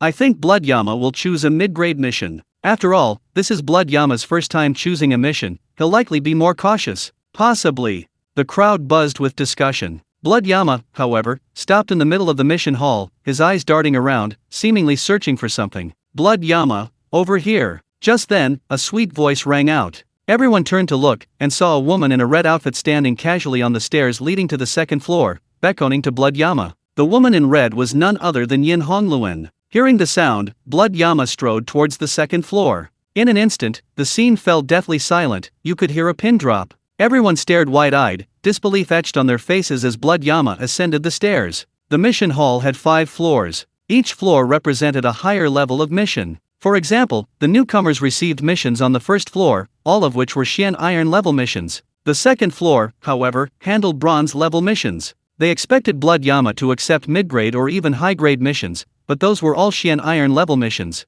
But they hadn't expected Blood Yama to accept bronze level missions. Whoosh! The next moment, the scene erupted in chaos, a sound wave unlike anything they'd ever heard before. Holy crap, am I seeing things? My god, Blood Yama went up to the second floor of the mission hall. He's gone to accept a bronze level mission? My god, a bronze level mission. No wonder he's Blood Yama, he's incredibly powerful, terrifying. We're still playing on the first floor, and he's already on the second floor. My god, a monster, a prodigy. We can't compare to this monster. This guy is inhuman. Shh, watch your words. Can you withstand a single sword strike from Blood Yama? Meanwhile, in the lobby on the first floor of the mission hall, Han Futong's expression was the most interesting. Han Futong hadn't accepted any missions, waiting for Blood Yama to decide what mission he should take. But he never expected Blood Yama to go straight to the second floor to accept a bronze-level mission. He's completely ignoring them. He's already gone to play with the previous batch of students. After all, Blood Yama is now a prominent figure on the Xiantai Prodigy ranking. Luo Shi's beautiful eyes widened, her expression one of utter disbelief, her mouth agape, her chest heaving violently from the shock. Lin Wanning was too stunned to comfort Luo Shi at this moment, as she too was speechless with astonishment. Brother Han, let's not compete with those powerful figures. Let's be practical and just take on a Xiantai level mission.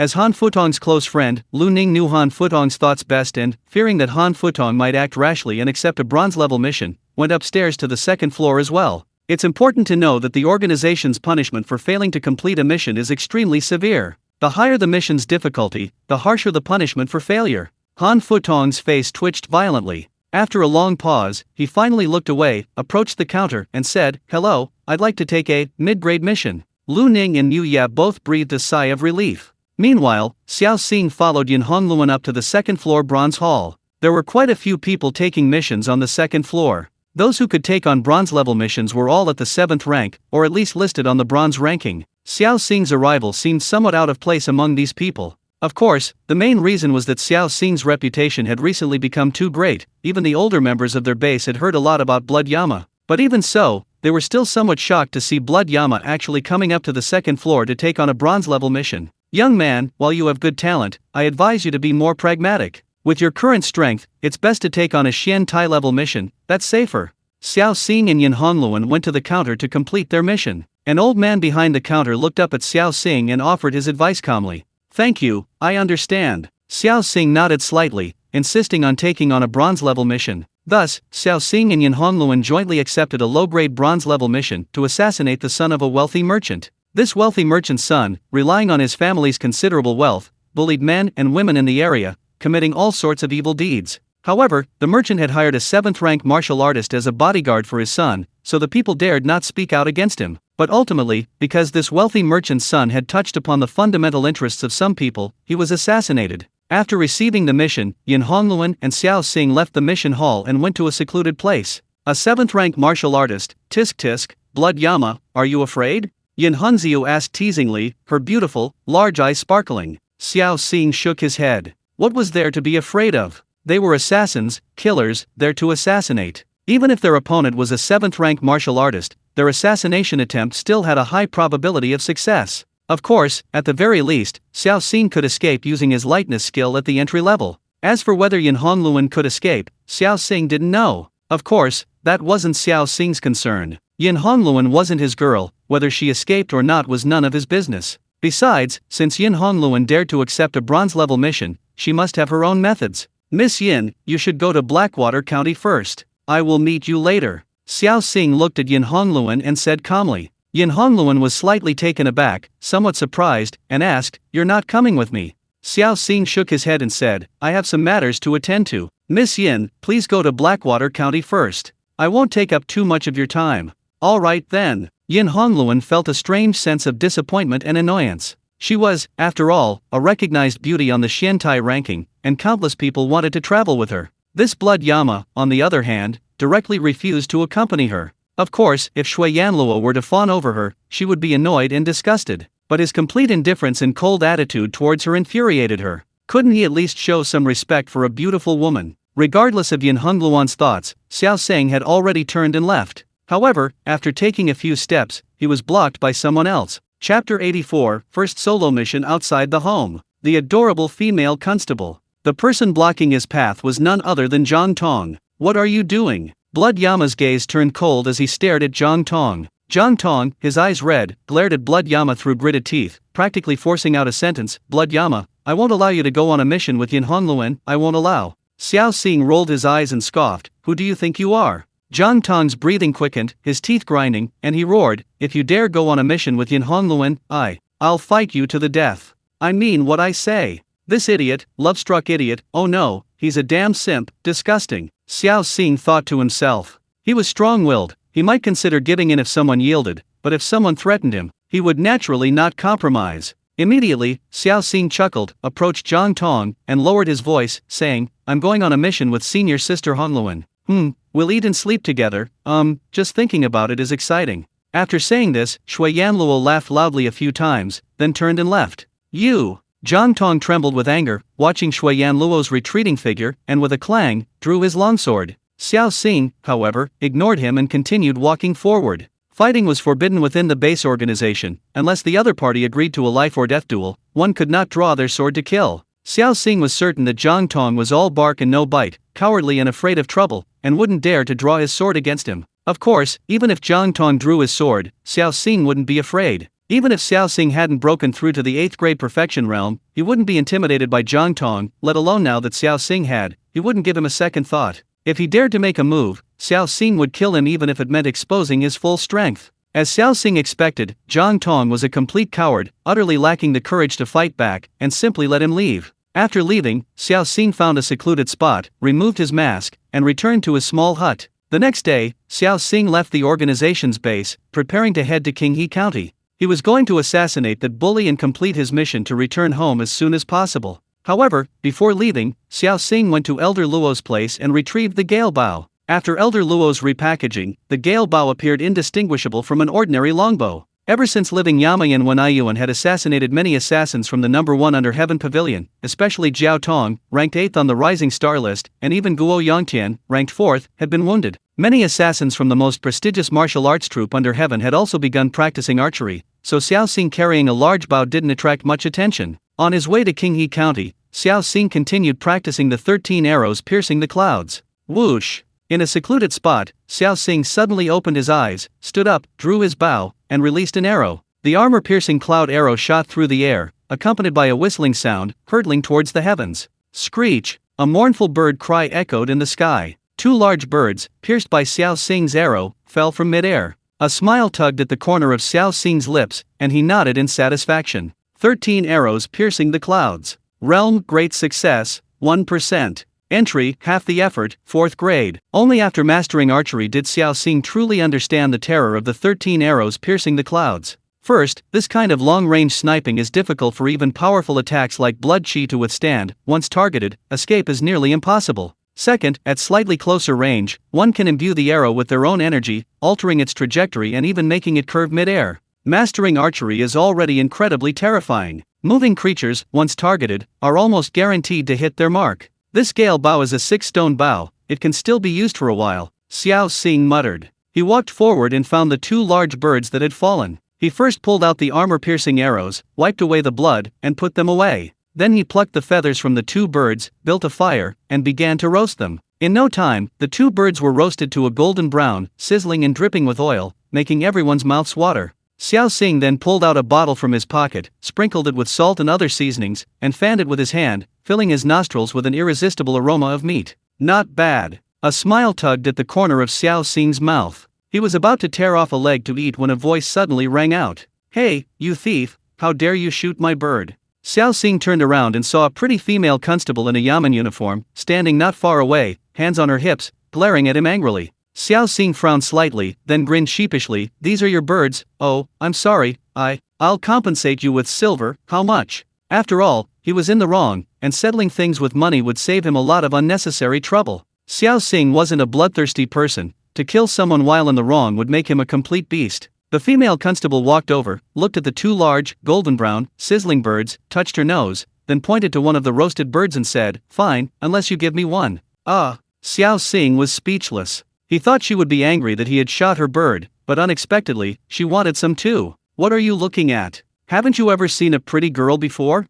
The female constable, however, didn't care about her image at all, and sat down opposite Xiao Xing with an air of nonchalance. "Here, for you." Xiao Xing took a roasted bird and handed it to her. The female constable took the bird and began to tear into it with great appetite, exclaiming happily, "Delicious, delicious. Is this your bird?" Xiao Xing seriously doubted it. The female constable glanced up at Xiao Xing, seemingly understanding his thoughts. She mumbled between bites of bird meat, "These are my birds. The head constable told me to train them for scouting, but these 2 wretched birds are completely disobedient. I've wanted to roast them for a while, but they fly too high. Brother, you roasted them for me, you've done me a huge favor." Xiao Xing was speechless again. The 2 of them continued eating the roasted bird, taking turns. Boom! Just then, the weather suddenly darkened, dark clouds rolled in, and a rumble of thunder sounded. "It's going to rain. Let's hurry. There's an old temple ahead, let's take shelter from the rain," the female constable said hurriedly. Xiao Xing nodded slightly and followed the female constable forward. Soon, they arrived outside the ancient temple. Click! Upon pushing open the door, Xiao Xing and the female constable discovered that there were 4 other people inside. These 4 people, hearing the sound, all turned to look in their direction. The female constable's pupils contracted slightly. She leaned closer to Xiao Xing, lowered her voice, and said, "These people are the 4 fiends of Mangshan, wanted by the imperial court. I'm afraid I'm no match for them." We should try not to alert them. If a fight breaks out, you run quickly. Finally, the female constable added.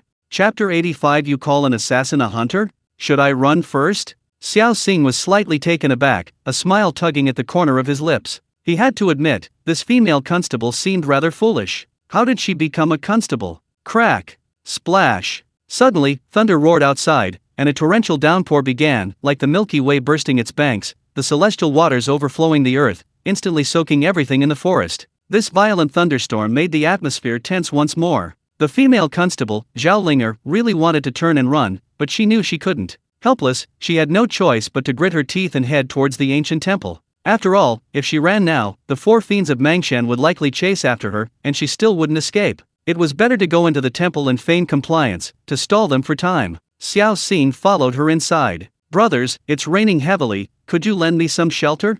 Xiao Linger walked towards the temple, her right hand already gripping the police knife at her waist. Xiao Xing followed behind them. The four men exchanged glances, a flash of fierceness crossing their eyes. Please make yourself at home, officers. One of the men gestured for them to leave. Xiao Xing and the female constable Xiao Linger walked to the other side and sat down. However, Xiao Linger kept a wary eye on the four thugs of Mangshan. She looked at Xiao Xing apologetically, lowering her voice, and said, Brother, I'm afraid I've implicated you today. If we have a chance to escape, I'd like to become sworn brothers with you. Sworn brothers. Xiao Xing was speechless. Suddenly, Xiao Linger turned her head to look behind the statue, only to find a female corpse beside it. She was instantly filled with rage. But she knew she was no match for the four fiends of Mangshan, so she forced herself to remain calm. He, little wench, now that you've seen it, stop pretending.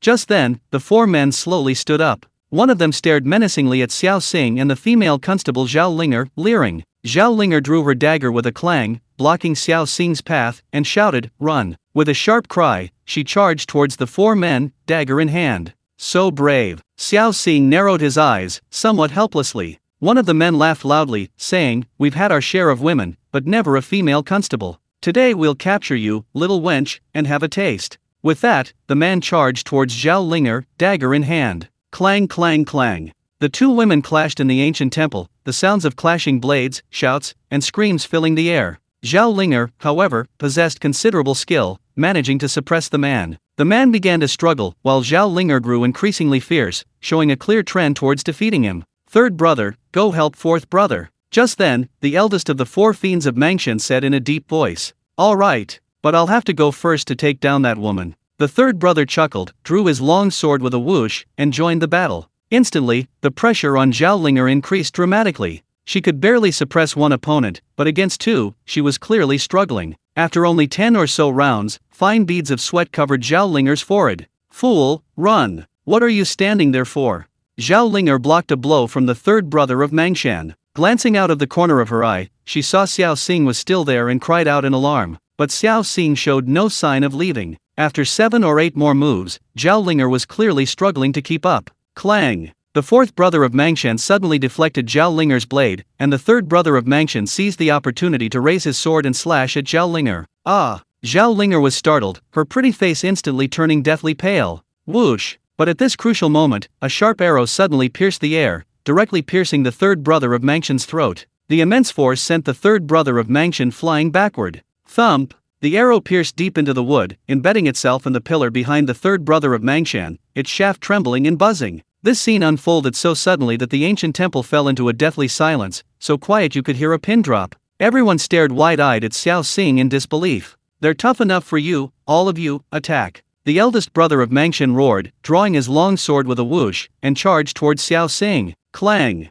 The second brother of Mangshan also roared, drawing his long sword and charging towards Xiao Xing. Whoosh! Whoosh! But at that moment, Xiao Xing swiftly drew his bow and arrows, 2 arrows piercing the air. Before the eldest and second brothers of Mangshan could react, the 2 arrows pierced their throats, their bodies going limp. Seeing this, the remaining fourth brother of Mangshan was terrified, letting out a scream, my god. He abandoned the female constable Xiao Linger and turned to run. Whoosh! But just then, another arrow pierced the air, striking the fourth brother of Mangshan directly in the chest. The fourth brother of Mangshan collapsed, blood instantly pooling on the ground. Silence! The ancient temple grew even quieter. Xiao Linger turned to look at Xiao Xing in disbelief, exclaiming, Your archery skills are that amazing? Not bad. Xiao Xing chuckled. Xiao Linger sheathed her sword and approached Xiao Xing. Seeing that Xiao Linger had no intention of attacking him, Xiao Xing also sheathed the armor-piercing arrow from his gale bow. Upon reaching Xiao Xing, Xiao Linger circled him once. As she walked up to Xiao Xing, she suddenly stretched out a hand, pointed at him, and exclaimed, "Oh, I know, you are." Just as Xiao Xing's pupils constricted, thinking she had recognized him, Xiao Linger abruptly changed the subject. "A bounty hunter, that's a swordsmith in the martial world, am I right?" "Swordsmith?" Xiao Xing's face twitched violently. Seeing Xiao Xing's silence, Xiao Linger assumed she had guessed correctly and beamed, saying, "My eyes are a gift from heaven, able to see through everything. Let me guess." Then, Xiao Linger circled Xiao Xing, grinning, "You have a sword but don't use it, instead you use a bow and arrow, which means you used to be a hunter, skilled with a bow but not with a sword. This terrible world has driven good people to desperation, which is why you risked becoming a swordsmith, am I right?" "Ah." Xiao Xing's face twitched violently upon hearing this, looking at Xiao Linger speechlessly. "A divinely bestowed eye, huh? I think you're blind. And you're really good at making things up. By the way, my name is Xiao Linger, a constable from Qinghe County. Brother, what's your name?" Just then, Xiao Linger asked. "Xiao Xing from Qinghe County."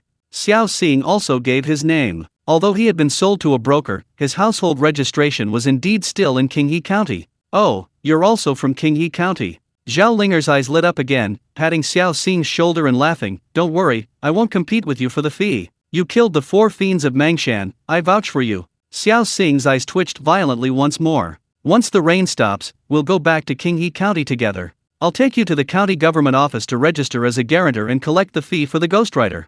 Xiao Linger rambled on. Chapter 86, The target Xiao Crossing wants to assassinate. "Brother Xiao, until we meet again." After leaving the Qinghe County government office, the female constable Xiao Linger cupped her hands to Xiao Xing and smiled. "Until we meet again." Xiao Xing chuckled, returned the cupped hands, and headed home. This Xiao Linger was quite an interesting woman. Although a bit eccentric, she possessed a chivalrous spirit. She actually did apply for a ghostwriting fee for Xiao Xing. She refused to accept any of the 200 taels of silver. "Oh, the eldest son of the Xiao family is back. Brother Xing, what a poor child. Have you eaten? Come to Aunt Lin's for a simple meal." When Xiao Xing arrived at Willow Lane, the neighbors recognized him. They knew about his ordeal of being sold to a brokerage firm by his second uncle and aunt. Xiao Xing smiled and said, "Thank you, Aunt Lin, I've already eaten." With that, Xiao Xing walked towards his home. Xing Ge.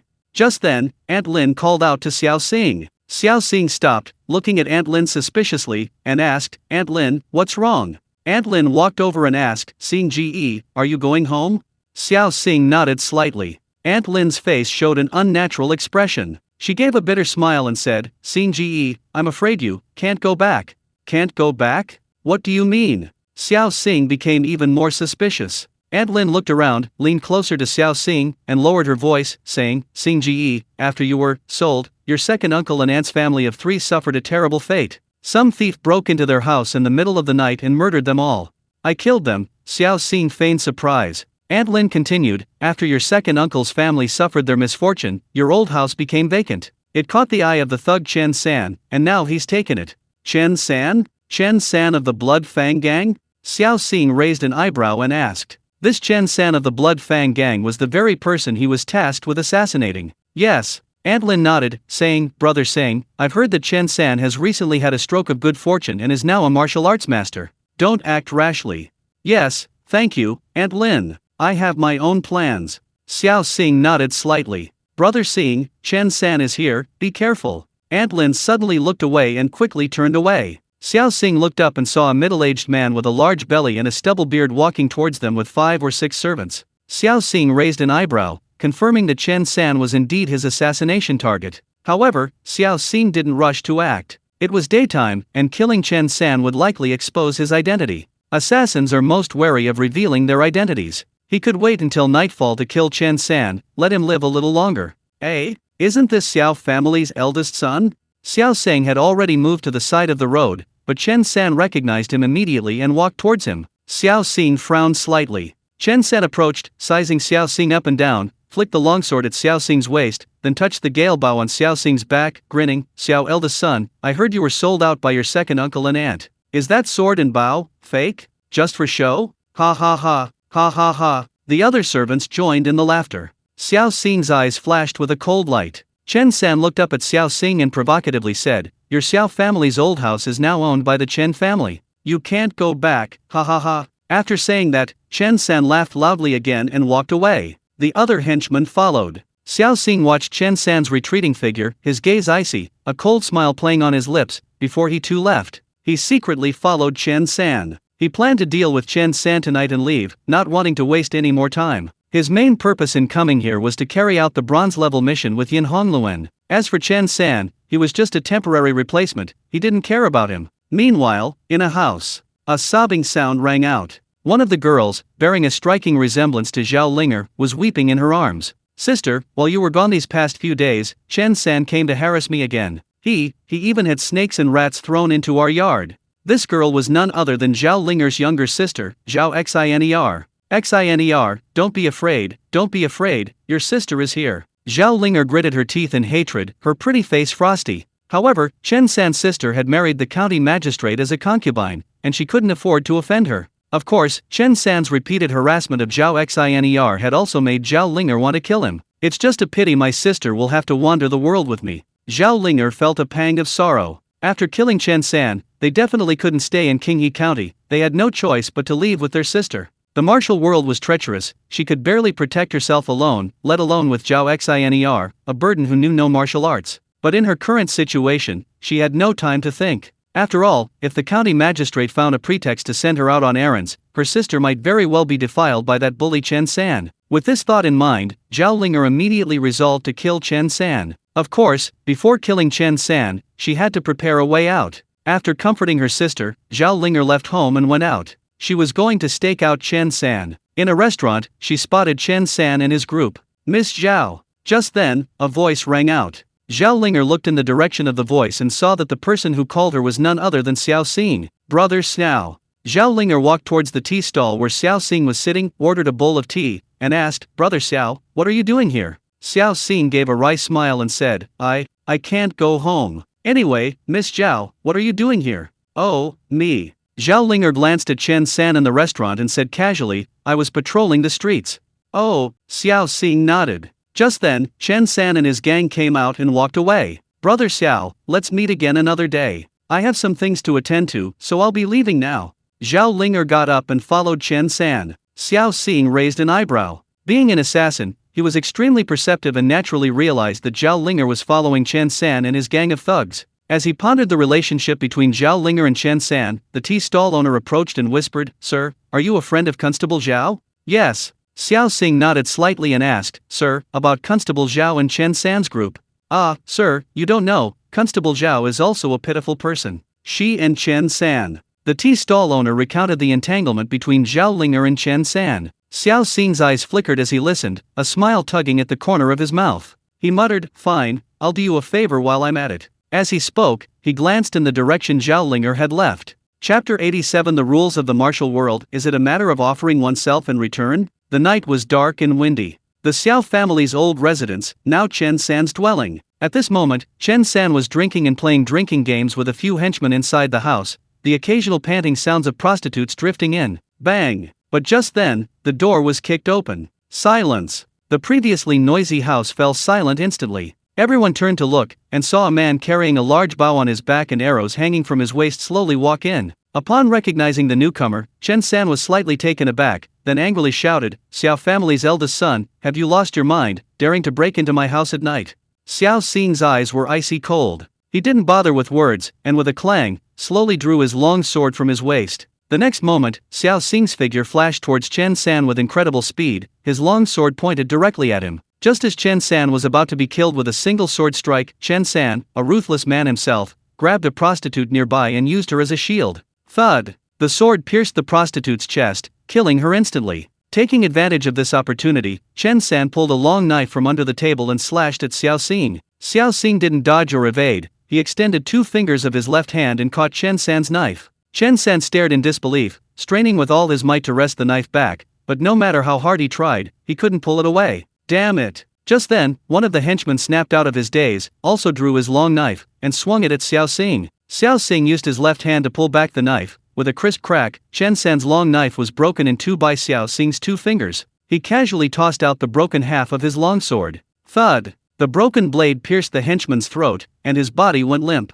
Xiao Xing turned and swung his sword again, several sword beams whistling out, instantly killing 2 more henchmen. Ah! The remaining henchman was terrified and turned to run. Xiao Xing's lips curled into a sinister smile. His figure flashed, passing in front of the henchman. The henchman's head rolled to the ground, the headless corpse falling with a thud, splattering blood. Boom! Chen San, already terrified, hurriedly smashed through the window and ran. Think you can escape?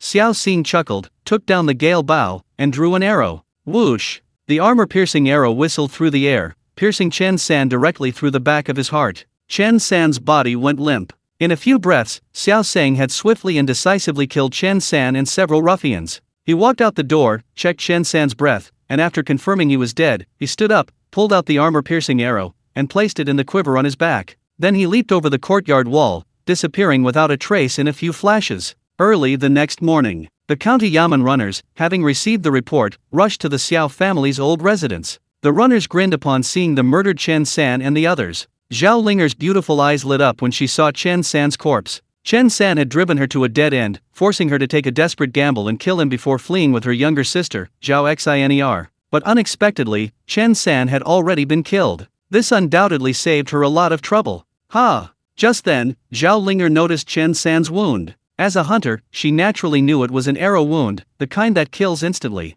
She got up and went to the gate in the courtyard, where she also found an arrow hole. It was him. Zhao Linger's eyes suddenly lit up. She knew the killer of Chen San must be Xiao Xing, but Zhao Linger didn't expose Xiao Xing. Instead, she was deeply moved. Brother Xiao must have asked the tea stall owner about my situation that day. He didn't want me to wander the world with my sister, so he killed Chen San and his men himself. He did all this for me. How touching! How can I repay him? According to the rules of the martial world, such a great favor, it seems I should repay him with my body. Oh dear, how embarrassing. What am I thinking? Zhao Linger's thoughts raced, and her pretty face flushed red. Meanwhile, Xiao Xing had already left Qinghe County and was now on his way to Qingyuan County. He was going to Qingyuan County to meet up with Yin Hengziu and complete their second mission. As for whether Xiao Xing's killing of Chen San in Qinghe County would expose his identity, Xiao Xing wasn't worried at all. They were in Tianshui County of the Great Yu Dynasty. Tianshui County was located on the border of the Great Yu Dynasty, bordering the endless grasslands. The barbarians on the grasslands mostly used bows and arrows, and these arrows were extremely powerful.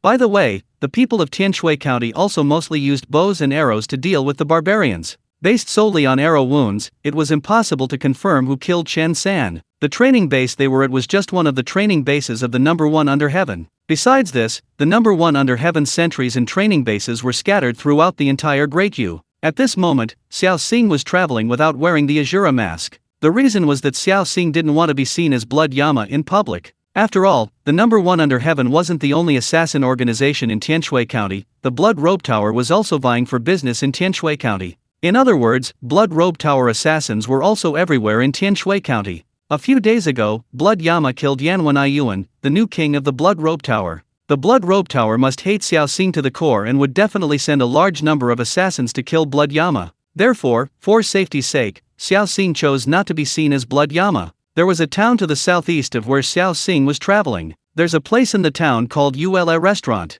The people there are a mixed bunch. On the second floor, by the window, 3 young men are sitting together, drinking tea. Brother Ma, this time you're out here, you'll definitely slay Blood Yama, the leader of the number 1 restaurant in the world, and get the organization's bounty. Don't forget us then. One of them flattered the young man in the middle, who was touching his forehead ribbon. Ma Duo smiled and whispered, "Don't worry, I certainly won't forget you too." It turned out that since Blood Yama killed Yanwen Aiyuan, the Blood Robe Tower had been exposed and even issued a bounty of 5,000 taels of silver and 5,000 contribution points, ordering its assassins to kill Blood Yama to avenge Yanwen Aiyuan. This was to dampen the arrogance of the number 1 tower under heaven. After all, Blood Yama's killing of Yanwen Aiyuan had caused the Blood Robe Tower considerable trouble. Their business in Tianshui County had plummeted, and now the Blood Robe Tower needed to get revenge. This Ma Duo was ranked 10th on the Blood Robe Tower's Azure Robe ranking, which was equivalent to the number 1 tower under heaven's Xiantai Prodigy ranking. This time, Ma Duo was going to kill Blood Yama. However, they didn't know Blood Yama's whereabouts and could only inquire slowly.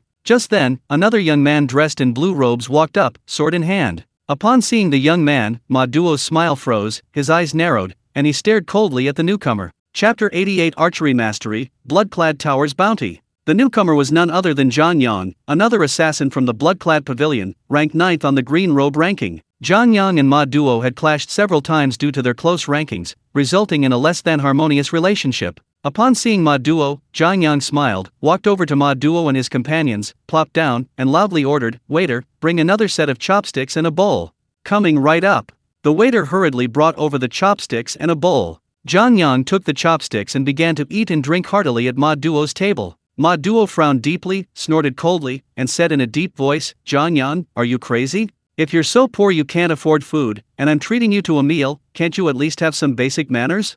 Zhang Yang ignored Ma Duo and continued eating. The atmosphere at the scene suddenly became tense. The two henchmen around him were so frightened they didn't dare breathe, fearing that Ma Duo and Zhang Yang would start fighting on the spot. A moment later, Zhang Yang, having finished eating and drinking, wiped his mouth with a tissue, then tossed the tissue into Ma Duo's plate. A cold smile curled at the corner of his lips as he leaned closer to Ma Duo and said in a low voice, "Ma Duo, that blood Yama is mine. You can forget about touching him." With that, Zhang Yang drew his sword and turned to leave, leaving Zhang Yang standing there, stunned, his teeth clenched in hatred. "Over there, don't let him get away. Stop." In a thicket not far from the town, a group of people were chasing a young man. That young man was none other than Li Zhou, an assassin from the number 1 under heaven. Li Zhou was also a figure on the rising star ranking, but at this moment, he was being chased and was fleeing in a sorry state, his shoulder injured. It turned out he was on a low-grade Xian iron mission, but hadn't expected to be ambushed. In a panic, he desperately broke free and fled into this forest.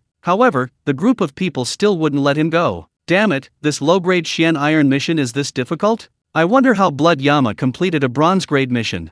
Li Zhou muttered to himself as he ran. Whoosh! Just then, a sword aura whistled out, instantly killing 3 of Li Zhou's pursuers. A master of swordsmanship. Everyone be careful. The pursuers were startled and immediately stopped their chase. Then, a young man slowly walked out, sword in hand. This man was none other than Zhang Yang of the Blood Robe Tower. "Do you want to die, or do you want to live?" Zhang Yang coldly looked at the group and asked in a deep voice. "Go." Those people ultimately lacked the courage to confront a master who had cultivated sword energy, and hurriedly turned to flee for their lives. Zhang Yang didn't chase after them, but instead turned and walked towards Li Zhou. Seeing that Zhang Yang had helped him, Li Zhou quickly cupped his hands and said, "Thank you for your help, brother. You're the newly promoted assassin from the number 1 under heaven, aren't you?" Zhang Yang looked at Li Zhou with a smile, sword in hand, and asked. Li Zhou's pupils contracted sharply upon hearing this. He looked at Zhang Yang and asked, "Who are you? Where do you rank on your so-called rising star list?" Zhang Yang pressed. Li Zhou's eyes flashed with a sharp light, the veins on the back of his hand gripping the sword bulging. He narrowed his eyes, coldly staring at Zhang Yang, and said in a deep voice, "I'm ranked 12th. 12th? Huh? Let me see what you're made of. Draw your sword." Zhang Yang asked in a deep voice, a confident smile on his face. "You are, from the blood-clad tower?" Li Zhou's expression changed drastically. "Draw your sword." Zhang Yang seemed to have lost his patience, and shouted in a deep voice. "You!" Li Zhou gritted his teeth, his eyes bloodshot. With a final roar, he thrust his sword at Zhang Yang. Whoosh! But at that moment, Zhang Yang moved, raising his longsword and unleashing a burst of sword energy. Li Zhou was terrified, hurriedly using his blood chi and his longsword to defend himself. Puffed! But the sword energy sliced through him like tofu, unstoppable and devastating, directly piercing his longsword and blood aura, then passing right through him. "Such a fast sword," Li Zhou murmured. Crack! Immediately afterwards, first, Li Zhou's longsword broke in 2, then Li Zhou himself was cleaved in 2 with a split in 2 by the sword energy. Pathetic! Zhang Yang chuckled, sheathed his sword, and turned to leave. But as he walked, he muttered, "This 12th ranked one is so weak, even the number 1, Blood Yama, is probably no better. Blood Yama, where are you? You better not let me find you." As he spoke, a confident smile appeared on Zhang Yang's lips. Meanwhile, in another part of the forest, Xiao Xing was drawing his bow and aiming an arrow at a large blue granite boulder. Whoosh! The long arrow left the bowstring, whistling through the air. But just then, Xiao Xing swiftly retrieved another armor-piercing arrow from the quiver on his back, quickly drew his bow, and fired again. Then, another one. In one breath, he fired 6 arrows in succession. The 6 arrows pierced the air, creating a whooshing sound as they flew, forming a straight line. Boom! A loud bang rang out as the first armor-piercing arrow pierced through the large rock, followed by the second, third, fourth, fifth, and sixth, all passing through the hole left by the first arrow and piercing the trunks of the 5 large trees behind the rock. "It's done!" A smile tugged at the corner of Xiao Xing's mouth, his eyes shining brightly. The beaded curtain arrow. Xiao Xing could fire 6 arrows in a single burst, their penetrating power extremely strong. Even those at the bronze skin realm might not be able to withstand them. This marked that Xiao Xing's 13 piercing arrows had reached the perfect level, the same level Yan Wenyuan had reached at the time. Of course, if he were to advance further, mastering the technique and incorporating momentum, he could unleash the spectacular feat of 9 stars in a row, with even greater power. Throughout his journey, Xiao Xing had been brainstorming whenever he had a spare moment. Finally, he had also pushed the 13 piercing arrows to the perfect level. Xiao Xing nodded in satisfaction, stepped forward to collect the 6 armor-piercing arrows, placed them in the quiver on his back, and continued on his way. However, after walking a short distance, he suddenly stopped. Whoosh! The moment he stopped, a sword aura whistled through the air, shooting towards him. Xiao Xing's ears twitched slightly, sensing the enemy's position. He dodged the sword energy from behind in a flash. Boom! The sword energy continued its trajectory, shattering a large rock in front of Xiao Xing into pieces. Xiao Xing turned, retrieved the gale bow, and coldly stared behind him. The next moment, a young man emerged slowly from behind the bushes, sword in hand. This man was none other than Zhang Yang of the blood-clad tower. Zhang Yang, sword in hand, looked at Xiao Xing with surprise, a smile playing on his lips. He asked, "You're stronger than that guy ranked 12th on the Rising Star ranking. Where do you rank on the Rising Star ranking?" Chapter 89 I have another identity, Blood Yama. Xiao Xing's pupils constricted slightly upon hearing this. Judging from the man's words, he seemed to have already killed the person ranked 12th on the Rising Star ranking. But how did this guy recognize me as an assassin? However, Xiao Xing didn't care. Since he wanted to die, Xiao Xing would grant his wish. Xiao Xing's expression was indifferent, his gaze cold as he stared at him, and he said in a deep voice, "I'm ranked 8th on the Rising Star ranking." 8th? Zhang Yang's eyes lit up, a smile playing on his lips. He nodded and said, "Your number 1 pavilion killed Yan Wenyuan, so today I'll also kill those on your number 1 pavilion's Rising Star ranking. That'll be revenge for him. Enough with the nonsense." Xiao Xing suddenly drew his bow and knocked an arrow. Zhang Yang chuckled and raised his longsword. Just as Zhang Yang was about to make his move, suddenly, a loud bang resounded, and a surge of energy appeared around Xiao Xing, causing him to vanish without a trace. Whoosh! The next moment, a chilling sound of air being pierced rang out. Zhang Yang was startled. Before he could react, he felt an arrow strike his right arm. The immense force of the armor-piercing cloud-piercing arrow carried him forward with a loud bang, and the arrow, undeterred, embedded itself in the trunk of a large tree. Ah! Zhang Yang cried out in pain, letting out a piercing scream, and his longsword fell to the ground. Whoosh! Another arrow pierced the air, and before Zhang Yang could react, it pierced his other arm. Whoosh! Immediately afterward, 3 more arrows pierced the air, embedding themselves in Zhang Yang's legs and chest respectively. Ugh! Ah! Zhang Yang coughed up a mouthful of blood, his breath growing weaker, his eyes filled with confusion and fear. He couldn't understand how an assassin ranked 8th on the Rising Star list could be so powerful.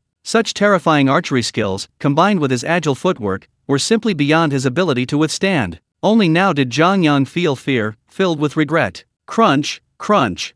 The sound of footsteps crunching on leaves rang out, and the person ranked 8th on the Rising Star list slowly walked towards him, stopping in front of him. He stared in horror at Xiao Xing, this monster, exclaiming, "How is this possible? How is this possible? I couldn't have lost so quickly, I couldn't have lost. You, who are you? You?" Xiao Xing's lips curled into a sinister smile as he said softly, "I am indeed ranked 8th on the Rising Star ranking, but I have another identity, the number 1 on the Rising Star ranking, Blood Yama." You are Blood Yama, you." Zhang Yang's pupils suddenly contracted, his eyes widening instantly as he stared at Xiao Xing in disbelief, exclaiming, "Blood Yama, you weren't bad at archery? You? Oh, I've only been learning for a short time," Xiao Jingming said with a smile. At the same time, he reached out a hand, took out a dagger, and swiftly and cleanly slashed it across Zhang Yang's neck. A thin red line suddenly appeared on Zhang Yang's neck, rapidly widening and oozing fresh blood. A sound came from his throat. A strange ho-ho-ho sound. Finally, his life force completely drained away, and he slumped his head in despair. Useless. Xiao Xing rolled his eyes, pulling the armor-piercing arrows one by one from Zhang Yang's body and placing them in his quiver. At the same time, he began searching Zhang Yang's body. After a moment, he pulled out a money pouch from Zhang Yang, weighed it in his hand, and estimated it contained several dozen taels of silver, plus silver notes, roughly several hundred taels. "Heh, someone brought me silver, not bad." Xiao Xing nodded in satisfaction, stuffed Zhang Yang's money pouch into his pocket, and strode away. Meanwhile, not long after Xiao Xing, 3 people slowly walked towards them. These 3 were none other than Ma Duo and his 2 henchmen. "Big brother, the Zhang Yang bastard is trying to steal your credit. What should we do?" One of the henchmen asked worriedly, frowning. "Pa, What right does he have to compete with me? Maybe he'll run into some powerful figure on his way out and die on the way. Ma Duo genuinely hoped Zhang Yang would die. Just as he finished speaking, one of the henchmen pointed ahead and suddenly shouted, "Big brother, look! There's a corpse up ahead." Ma Duo was startled and looked in the direction his henchman was pointing. Sure enough, there was a corpse kneeling under a large tree. "Watch out!" Ma Duo drew his long sword with a whoosh, looking around warily. The two henchmen also nervously drew their swords, looking around cautiously. After confirming several times that there was no danger around, the three of them breathed a sigh of relief. "Ha! Big brother, doesn't that look like Zhang Yang?" one of the henchmen asked suspiciously. "Zhang Yang?" Ma Duo's eyes lit up, his breathing quickened, and he exclaimed joyfully, "Could it really be him?" Saying this, Ma Duo strode towards the corpse. Upon reaching it, he grabbed Ma Duo's head. After seeing the corpse's face clearly, Ma Duo was overjoyed, exclaiming, "It really is Zhang Yang. Congratulations, brother, on eliminating one formidable enemy." "Congratulations, brother." Two henchmen bowed joyfully to Ma Duo. Ma Duo's face was full of smiles, but his smile quickly froze, replaced by a look of utter terror. This was because he had examined Zhang Yang's wounds. The opponent was a master archer. Judging from the situation, Zhang Yang had virtually no chance of fighting back and was shot dead. Of course, he was ultimately killed by the opponent with a dagger. This was also because the master archer had shot Zhang Yang's limbs with arrows beforehand, restricting his movement. Such terrifying archery skills. Even Yan Wenyuan wouldn't be this good. Ma Duo's heart trembled violently, and fear appeared on his face. His strength was almost equal to Zhang Yang's, perhaps even slightly stronger. Zhang Yang hadn't had a chance to fight back at all. If he were to encounter this opponent, he would likely only face one fate. That fate was death.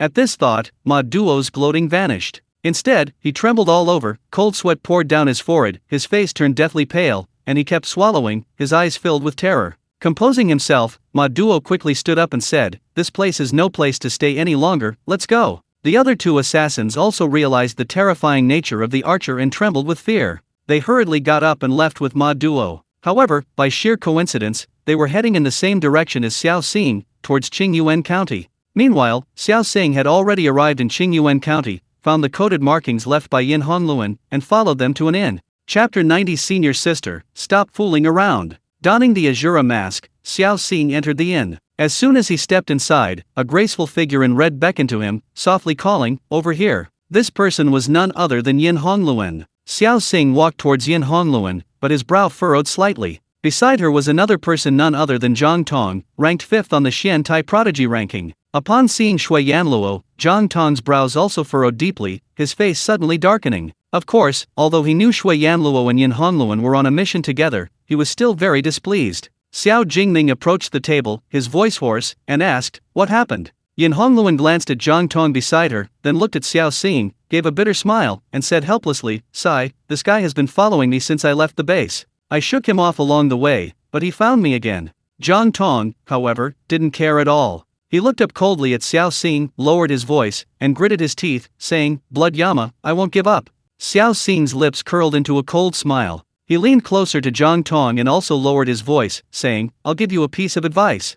"What?" Zhang Tong asked suspiciously. "A dead simp never ends well," Xiao Xing said quietly. "You." Zhang Tong's face turned ashen with anger. Xiao Xing then walked around the table to Yin Hongluan and plopped down next to her. This action caught both Zhang Tong and Yin Hongluan off guard. "What are you doing?" Zhang Tong jumped up, his eyes red, glaring at Xiao Xing, and asked through gritted teeth. Yin Hongluan's pretty face flushed instantly, even her earlobes turned red, and she turned to look at Shui Yanluo with disbelief. In her memory, Shui Yanluo was a man who was indifferent to women and cold to everyone. Among Shui Yanluo's classmates was a beauty named Luo Shi, whose beauty and temperament were no less than hers, and she seemed to have a crush on Shui Yanluo, having tried to approach him several times, only to be coldly rejected each time. At this thought, Yin Hongluan suddenly understood why Shui Yanluo had been so close to her. Shui Yanluo was deliberately approaching her, his purpose, of course, to help her get rid of Zhang Tong, that clingy guy. He wanted to deliberately provoke Zhang Tong away. With this in mind, Yin Hongluan was no longer so resistant.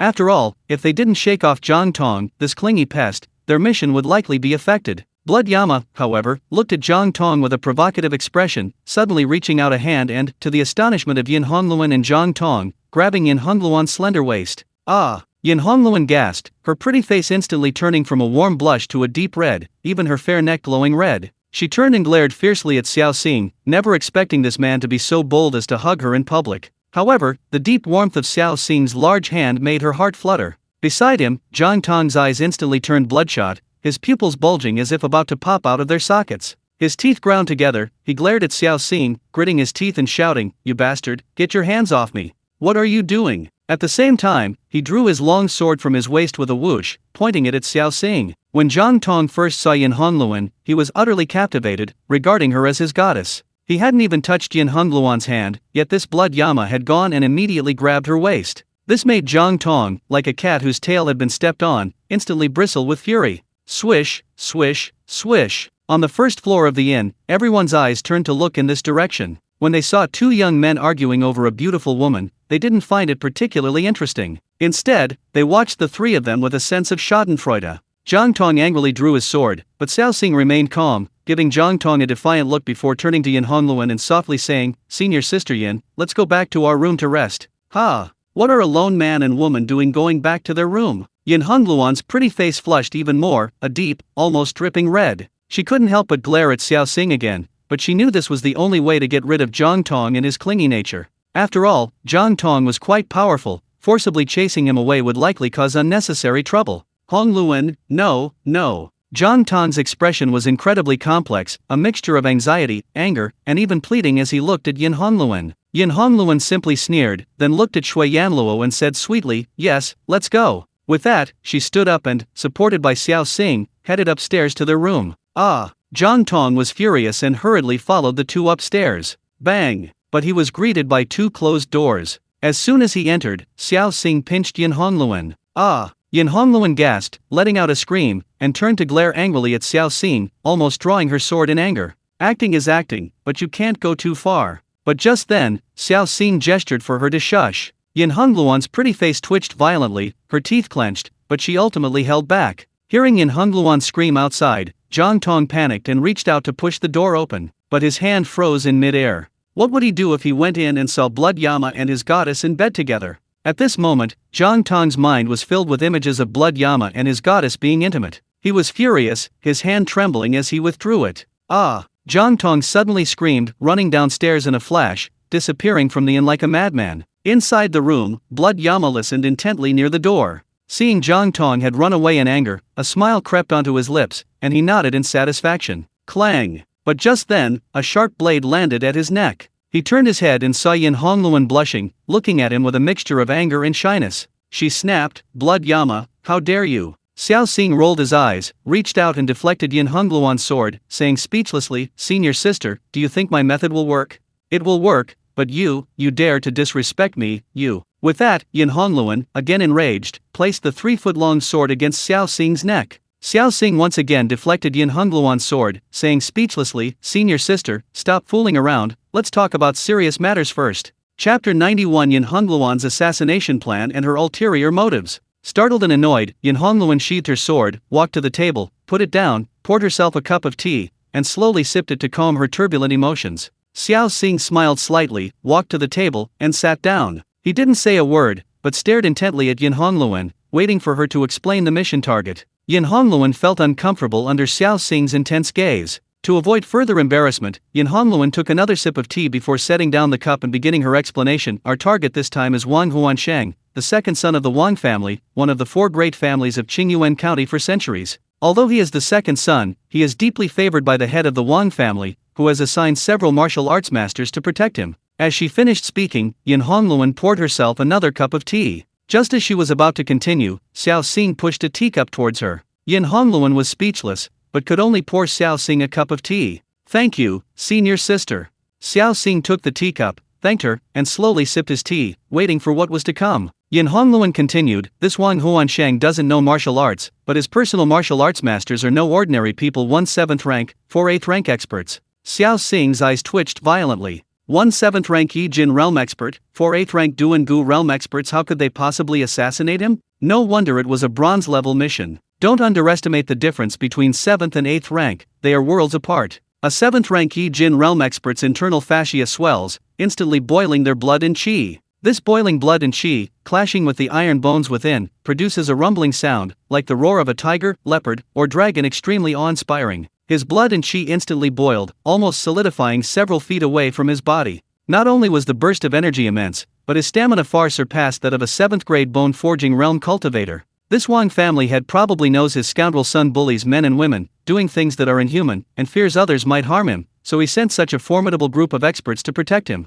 Yin Hongluan sipped her tea, smiling bitterly. Xiao Xing nodded slightly, his eyes bright, looking at Yin Hongluan, and asked, "What does senior sister plan to do?" Before accepting the mission, they had basic information about the target, but Yin Hongluan still insisted on accepting this bronze-level mission. It seemed Yin Hongluan must have a trump card or a backup plan. Xiao Xing was also very curious about Yin Hongluan's trump card. Yin Hongluan, ranked 3rd on the Xiantai assassin ranking, must possess considerable skill. Yin Hongluan took another sip of tea, her beautiful eyes flashing with a cunning light. A slightly sinister smile played on her lips as she said softly, "Attack his weakness." Although Yin Hongluan's smile had a hint of scheming, it also possessed a unique charm, a kind of alluring wickedness, which made Xiao Xing's eyes light up. Weakness. Xiao Xing raised an eyebrow and pushed the teacup towards her again. Yin Hongluan glared at Xiao Xing, poured him another cup of tea, and then slowly said, "Wang Huansheng is extremely lecherous. Lewd." Xiao Xing took the teacup, raised an eyebrow again, and looked at Yin Hongluan with his cool eyes, asking with interest, "Senior sister, are you planning to seduce Wang Huansheng?" Some female assassins in the base would stop at nothing to complete their missions, even sacrificing their looks, striking their targets while they were asleep, taking advantage of their most relaxed state. But Xiao Xing felt that Yin Hongluan wouldn't go that far. If Yin Hongluan used such extreme methods, she wouldn't have needed to call Xiao Xing along on the mission. Yin Hongluan's pretty face flushed slightly, and she glared at Xiao Xing again, saying irritably, "Yes, but not entirely." "Oh? Senior sister, please explain the plan in detail," Xiao Xing asked hurriedly. Yin Hongluan leaned closer to Xiao Xing, lowering her voice, and said, "Wang Huansheng has a lover at Tianxiang Tower named Qingmeng, the top courtesan there. If we can lure Qingmeng out of the tower, Wang Huansheng will surely be furious and come looking for her. We can ambush her beforehand." Xiao Xing's eyes lit up, and he nodded slightly, giving a thumbs up with his right hand, saying, "Senior sister, brilliant." Yin Hongluan rolled her eyes, her pretty face turning serious. She stared intently at Xiao Xing, lowering her voice, and said, "Junior brother, the trap we set might be useless against that 7th grade Yi Jin realm expert. I'll hold him off. The task of assassinating Wang Huansheng is yours." Xiao Xing was shocked, his eyes filled with disbelief as he looked at Yin Hongluan. Just now, Yin Hongluan claimed she could hold off that 7th rank expert. Even with Xiao Xing's current mastery of dual sword techniques, he wouldn't dare claim he could. Yet Yin Hongluan seemed so confident. It seems this 3rd-ranked figure on the Xiantai ranking does have some hidden strengths and genuine skill. Yin Hongluan's expression turned serious. She said, "However, junior brother, you only have a quarter of an hour. After that, regardless of whether the mission is complete or not, we must retreat first and then make further plans." Although Yin Hongluan said make further plans, Xiao Xing knew she was being diplomatic. It essentially meant the mission had failed. Once the mission failed, assassinating Wang Huansheng again would be much more difficult. After all, Wang Huansheng would likely be extremely wary by then, and the Wang family would probably send even more experts to protect him. Assassinating him again would be virtually impossible. Seeing Yin Hongluan's solemn expression, Xiao Xing also nodded seriously and said, "All right." Yin Hongluan looked at Xiao Xing, a mischievous glint in her beautiful eyes, and said, "However, I am, after all, a woman, and it's not appropriate for me to enter a place like Tianxiang Tower. I'll have to trouble you, junior brother, to make a trip and find a way to lure Miss Qingmeng out of Tianxiang Tower." Xiao Xing rolled his eyes, looking at Yin Hongluan speechlessly. Clearly, Yin Hongluan wanted Xiao Xing to seduce Miss Qingmeng, though her real intention was to see the true face of Blood Yama. After all, if you want to seduce Miss Qingmeng, you can only show your true face. This Blood Yama is mysterious, always wearing a bullhorned Azura mask. She wanted to see what he really looked like. Xiao Xing saw through Yin Hongluan's little scheme at a glance, feeling somewhat speechless. He hesitated for a moment, then asked, "Senior sister, what are Qingmeng's hobbies?" Yin Hongluan replied, "I've heard that Qingmeng is also the daughter of an official, but her family fell on hard times, leading her to become a courtesan. She seems quite interested in music, chess, calligraphy, painting, poetry, and literature. Every day, many handsome young men from Qingyuan County flock to Tianxiang Tower to compose poems and recite verses." Xiao Xing's eyes lit up, a smile playing on his lips. "I've got it!" he exclaimed. Chapter 92 Blood Yama comes from a scholarly family? Yin Hongluan's eyes lit up, and she quickly asked, "Oh, junior brother, what idea have you come up with?" Xiao Xing got up, opened the door, and called out loudly, "Waiter, bring me paper and pen." "All right, sir, please wait a moment." The waiter's reply came from below. A moment later, Xiao Xing entered with the 4 essential writing tools: brush, ink, paper, and inkstone. Yin Hongluan looked up at Shui Yanluo suspiciously and asked, "Junior brother, are you going to compose a poem?" Xiao Xing nodded slightly, picked up the brush, and quickly wrote a poem on the paper. Yin Hongluan's beautiful eyes widened, her pretty face filled with shock. She recited, "The west wind ages the waves of Dongting Lake, overnight Zion Jun's hair turns white. Drunk, unaware that the sky is reflected in the water, a boat full of dreams presses down on the Milky Way." After reciting, she looked up at Shui Yanluo with disbelief, exclaiming, "Junior brother, you actually possess such literary talent. With such talent, I'm afraid, even becoming the top scholar wouldn't be a problem." At the same time, she secretly pondered Shui Yanluo's identity.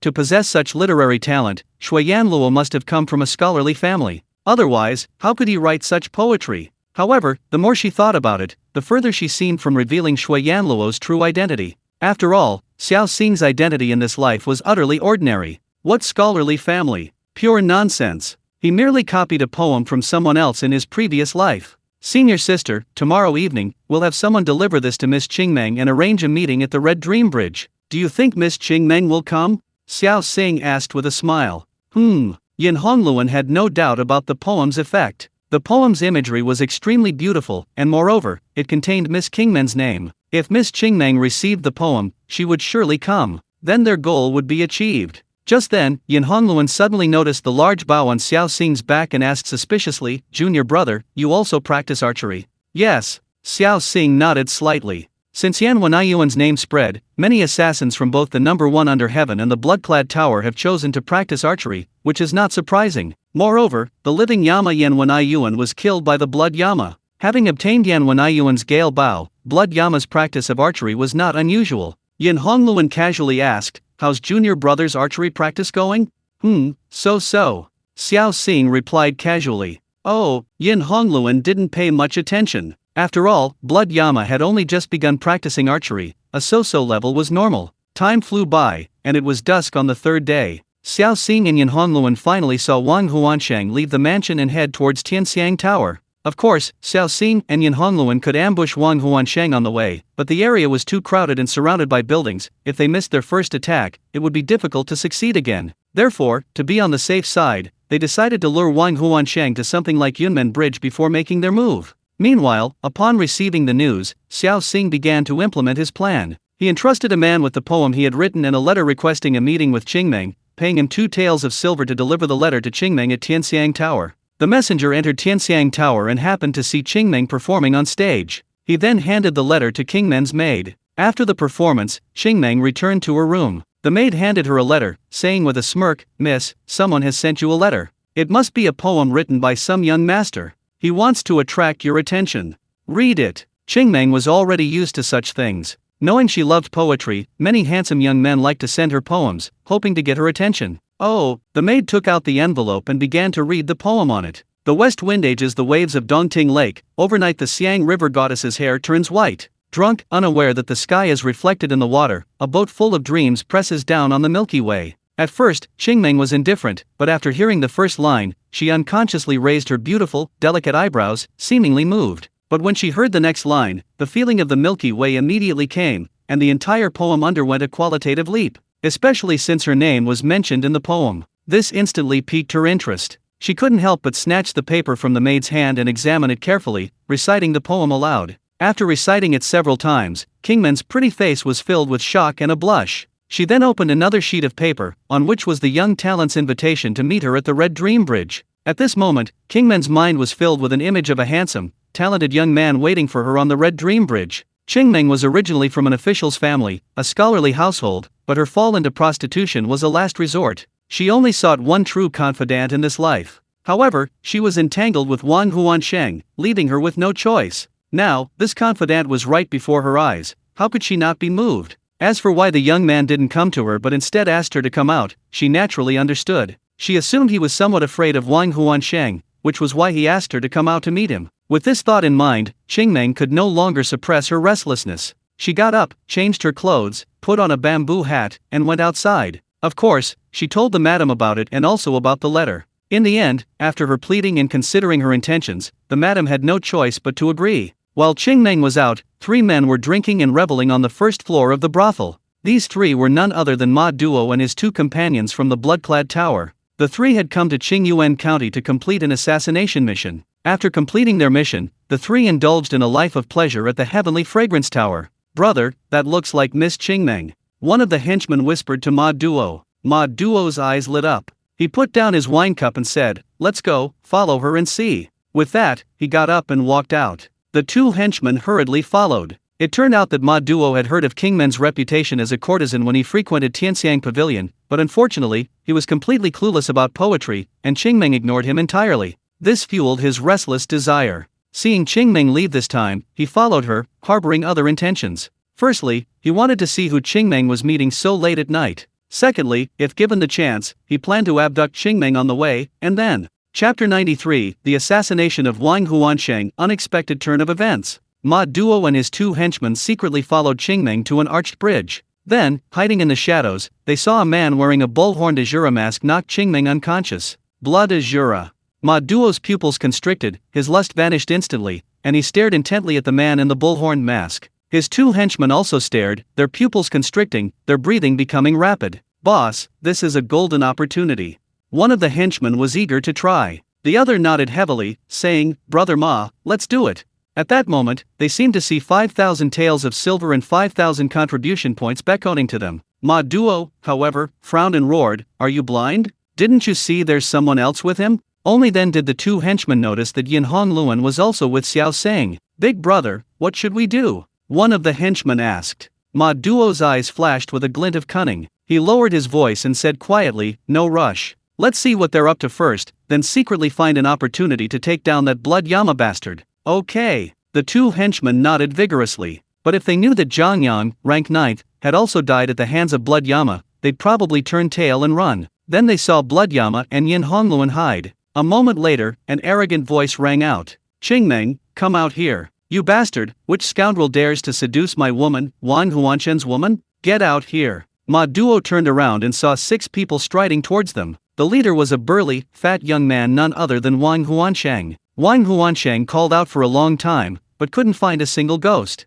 The next moment, suddenly, a beautiful figure in red robes and white hair leaped down from the roof, wielding a long spear, and thrust it fiercely at Wang Huansheng. "Young master, be careful." The guard wielding a longsword shouted, drawing his sword with a whoosh and rushing towards Yin Hongluan, blocking her attack. The two instantly clashed, spear and sword clashing, powerful bursts of spear energy and sword energy whistling through the air, a frenzied exchange. The ground was instantly shattered, stone slabs and other objects exploding into pieces. The booming sounds and the clash of weapons filled the air, creating a deafening roar. Yin Hongluan, fighting the 7th rank expert, showed no signs of being at a disadvantage, even appearing to be gaining the upper hand. Hiding in the shadows, Xiao Xing's pupils constricted sharply, his heart filled with astonishment. Xiao Xing had always believed he had mastered the 2nd level of sword intent, feeling confident that even ranking among the top 10 on the Xiantai Prodigy ranking was no problem. He was even confident he could contend with the top 3. But seeing Yin Hongluan's performance now, he was taken aback. Yin Hongluan's strength far exceeded his expectations. Clearly, Yin Hongluan had used some secret technique to temporarily elevate her cultivation to the 7th grade Yi Jin realm. Of course, this secret technique must have some harm to the body. Otherwise, Yin Hongluan's beautiful hair wouldn't have turned white. But Yin Hongluan with white hair and red clothes had a unique charm. On the other side, Ma Duo and his two companions, hiding in the shadows, watched with their pupils shrinking and cold sweat pouring down their foreheads. Thank goodness they hadn't made a move. The woman in red beside Blood Yama was so strong, she was actually a 7th grade Yi Jin realm expert. Ma Duo and his companions felt a growing desire to retreat. However, they didn't choose to retreat. Instead, they remained hidden, observing, harboring a gambler's mentality, intending to launch a sneak attack and then immediately retreat after succeeding. Meanwhile, as Yin Hongluan made her move, Xiao Xing immediately followed suit. Taking advantage of Yin Hongluan's distraction of the 7th rank expert, Xiao Xing suddenly stood up, drew his bow, and fired an arrow at Wang Huansheng below. Whoosh! The arrow pierced the air with lightning speed, arriving in an instant. At this moment, the 4 8th rank experts hadn't yet reacted and were closing in on Wang Huansheng, but the arrow had already pierced through them, striking Wang Huansheng. The immense force sent him flying backward, knocking one of the 8th rank martial artists away as well. Xiao Xing's eyes lit up, a surge of joy filling his heart. Yin Hongluan was also delighted, secretly astonished, never expecting Xiao Xing's archery skills to be so proficient. "This is what you call so-so? So-so my foot. You're kidding me." Hidden in the shadows, Ma Duo and his two companions watched with rapt attention, their pupils shrinking in horror. They exchanged glances, each seeing the terror in the other's eyes. Big brother, do you think Zhang Yang might have encountered Blood Yama and been killed by his arrow? Having witnessed Blood Yama's terrifying archery skills, one of the henchmen, cold sweat pouring down his forehead, asked in a trembling voice. How the hell would I know? Ma Duo cursed, his forehead also covered in fine beads of sweat. If Zhang Yang really was killed by Blood Yama, could he even kill Blood Yama? Should they run? But at this moment, a glimmer of hope began to creep in. He was hidden, Blood Yama hadn't discovered them. What if he still had a chance to ambush them? After all, that was 5,000 taels of silver and 5,000 contribution points. If he got those resources, he could probably rise to the top instantly. That guy's not dead. Just then, one of the henchmen stared wide-eyed at Wang Huansheng, who had been shot with an arrow, in disbelief. Ma Duo looked over and saw that Wang Huansheng was standing up, full of energy, cursing and yelling, "It hurts like hell! It hurts like hell!" On the other side, Xiao Xing and Yan Hongluan's pupils contracted sharply, their joy vanishing instantly. Damn it, that bastard Wang Huansheng is wearing golden silk armor. Xiao Xing's eyesight was amazing. He saw a golden glint beneath Wang Huansheng's clothes clearly. It was invulnerable golden silk armor. Damn it! Xiao Xing was also extremely frustrated. He thought he had succeeded, but who knew this bastard was wearing golden silk armor? This bastard is really afraid of death. Young master, run! 4 8th rank martial artists reacted quickly, rushing over to escort Wang Huansheng back. Damn it! Xiao Xing gritted his teeth and drew his bow again. He released the bowstring, and the arrow whistled through the air towards Wang Huansheng. At the same time, Xiao Xing drew his bow again with incredible speed, firing 5 arrows in quick succession towards Wang Huansheng. 6 arrows in a row. This was the strongest arrow Xiao Xing could currently fire, and also the most penetrating. Chapter 94. Who says archers are fragile? This archer is terrifyingly strong in close combat too. 6 arrows, lined up in a row, whistled towards Wang Huansheng in the center. The 4 8th rank martial artists' pupils constricted in shock. One of the martial artists, with nowhere to retreat, roared and slashed out with his longsword, unleashing dozens of sword beams. At the same time, he circulated his blood and chi, channeling his blood energy to defend himself. Whoosh!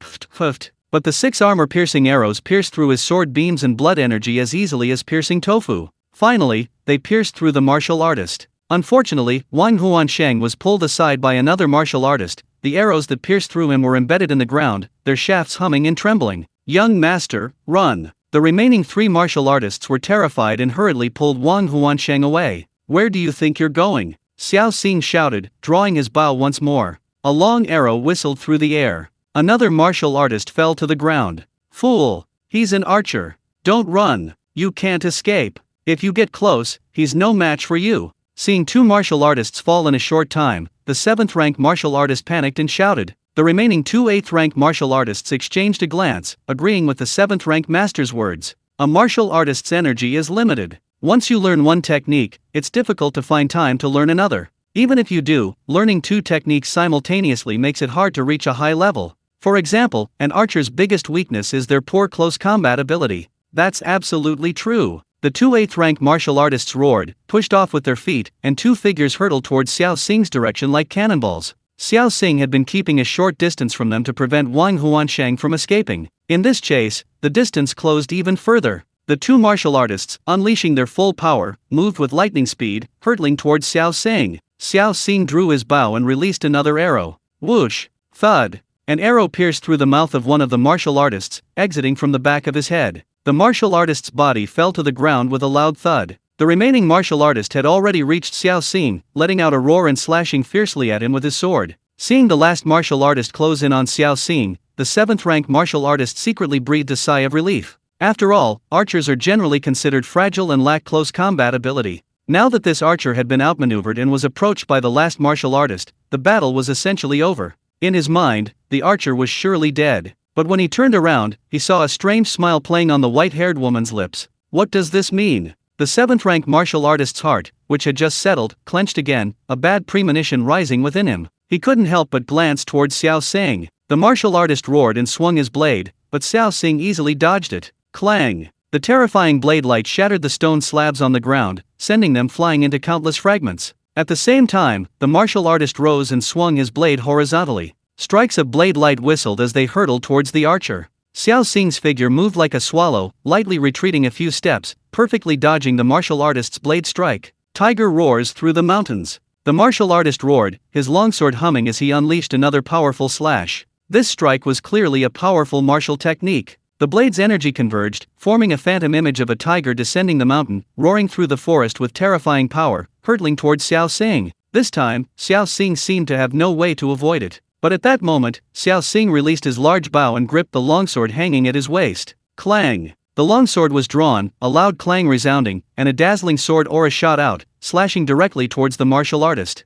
Where the sword aura passed, the martial artist's tiger roars through the mountains blade strike instantly vanished, the sword aura continuing its momentum towards the martial artist. The martial artist, initially confident, paled upon seeing Xiao Xing's sword energy. He hurriedly shouted and raised his blood chi to defend himself. Puffed! But the sword energy sliced through the martial artist like tofu, passing right through him without hesitation. The martial artist froze on the spot. He struggled to twist his neck, turning to look at the 7th-rank martial artist, his eyes filled with resentment. "Didn't you say you'd let me fight you in close combat, and you'd win? Win my ass." Puffed. The next moment, the 8th-rank martial artist's body was cleaved in two, exploding with a bang, his intestines spilling out, blood splattering everywhere, a gruesome scene. The 7th-rank martial artist's pupils constricted, his face filled with disbelief. He was somewhat bewildered. Weren't archers supposed to be fragile, certain to die in close combat? How could this archer be so strong in melee? And he'd even cultivated sword energy? Seeing Xiao Xing sheath his sword, draw his bow again, and aim at the trembling Wang Huansheng, the 7th-rank martial artist panicked.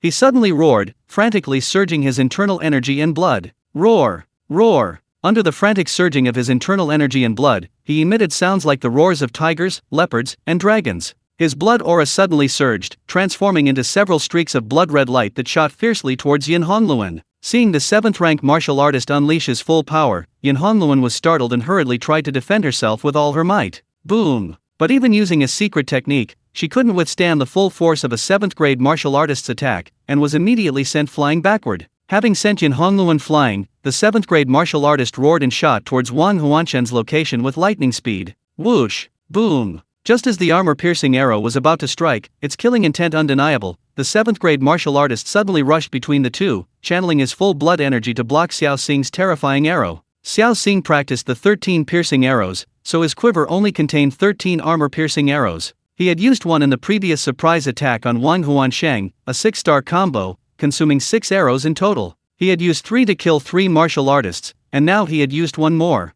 He used a total of 11 armor-piercing and cloud-piercing arrows, and now he only has 2 arrows left in his quiver. Blood Yama, retreat, time's up. Meanwhile, on the other side, Yin Hongluan's breathing was erratic. Clearly, the secret technique's time was up, and she was barely holding on. Xiao Xing, however, showed no intention of retreating. He drew his bow once more, suddenly aiming at a nearby stone pillar. The 7th-rank martial artist was somewhat bewildered, not knowing what Xiao Xing was about to do. Chapter 95: The power of entering the stance and light body technique combined with perfect archery. Whoosh! The armor-piercing arrow whistled through the air, shooting towards the stone pillar. The 7th-rank martial artist raised an eyebrow, suddenly snapping back to reality. He moved swiftly, blocking the path in front of him, frantically surging his internal energy to form a terrifying, tangible blood aura. Clang! The arrow struck the stone pillar, producing a crisp metallic clang, sparks flying. The arrow was suddenly deflected, hurtling towards Wang Huanshen's location. But just then, the 7th-rank martial artist blocked the arrow's path.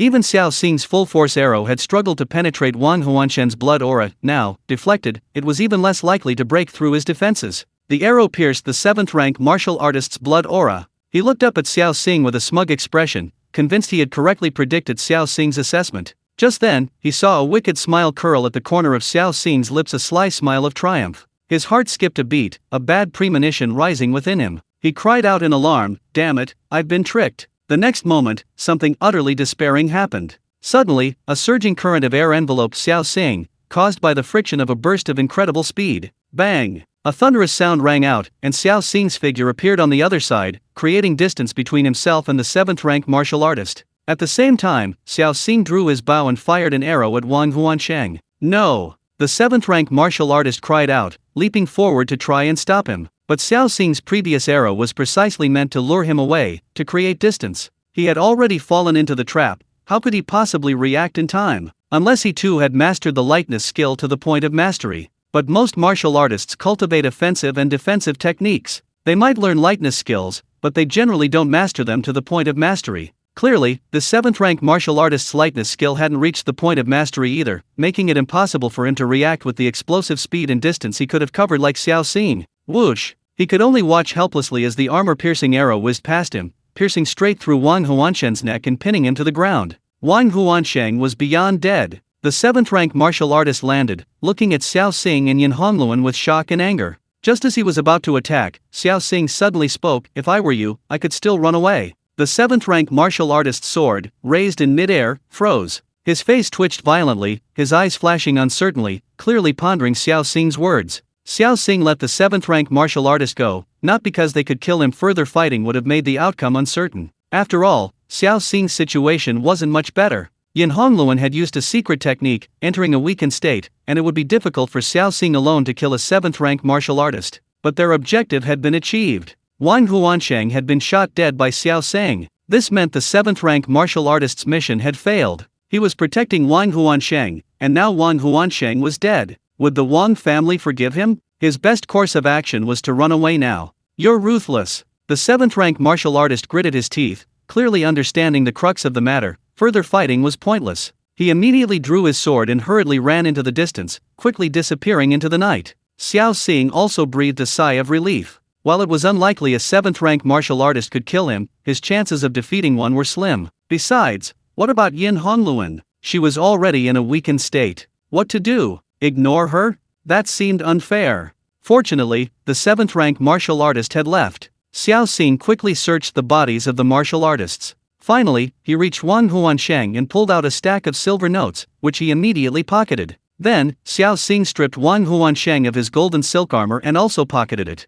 This golden silk armor possessed extremely high defensive capabilities, yet when rolled up, it was incredibly small and light, as thin as a cicada's wing, making it extremely easy to carry. This thing was a treasure capable of withstanding a single arrow from Xiao Xing. Possessing it was equivalent to the defense of a 7th rank master, so Xiao Xing naturally wouldn't miss it. Meanwhile, Yin Hongluan was speechless. She was already so weak, and you, Blood Yama, were actually cleaning up the battlefield. Shameless scoundrel. Ha! Suddenly, Xiao Xing abruptly looked up, pulled a piercing cloud arrow from Wang Huanshen's neck, drew his bow, and shot it into an alley. Whoosh! The long arrow whistled through the air, first striking the wall with a clang, then ricocheting and piercing directly through a blood-clad tower assassin. Ma Duo watched helplessly as one of his underlings was shot dead right before his eyes, utterly terrified. Only then did it dawn on him. The archery skills of the man who shot Zhang Yang were remarkably similar to those of Blood Yama, meaning Zhang Yang had also died at Blood Yama's hands. Realizing this, Ma Duo felt a chill run down his spine, his hair standing on end.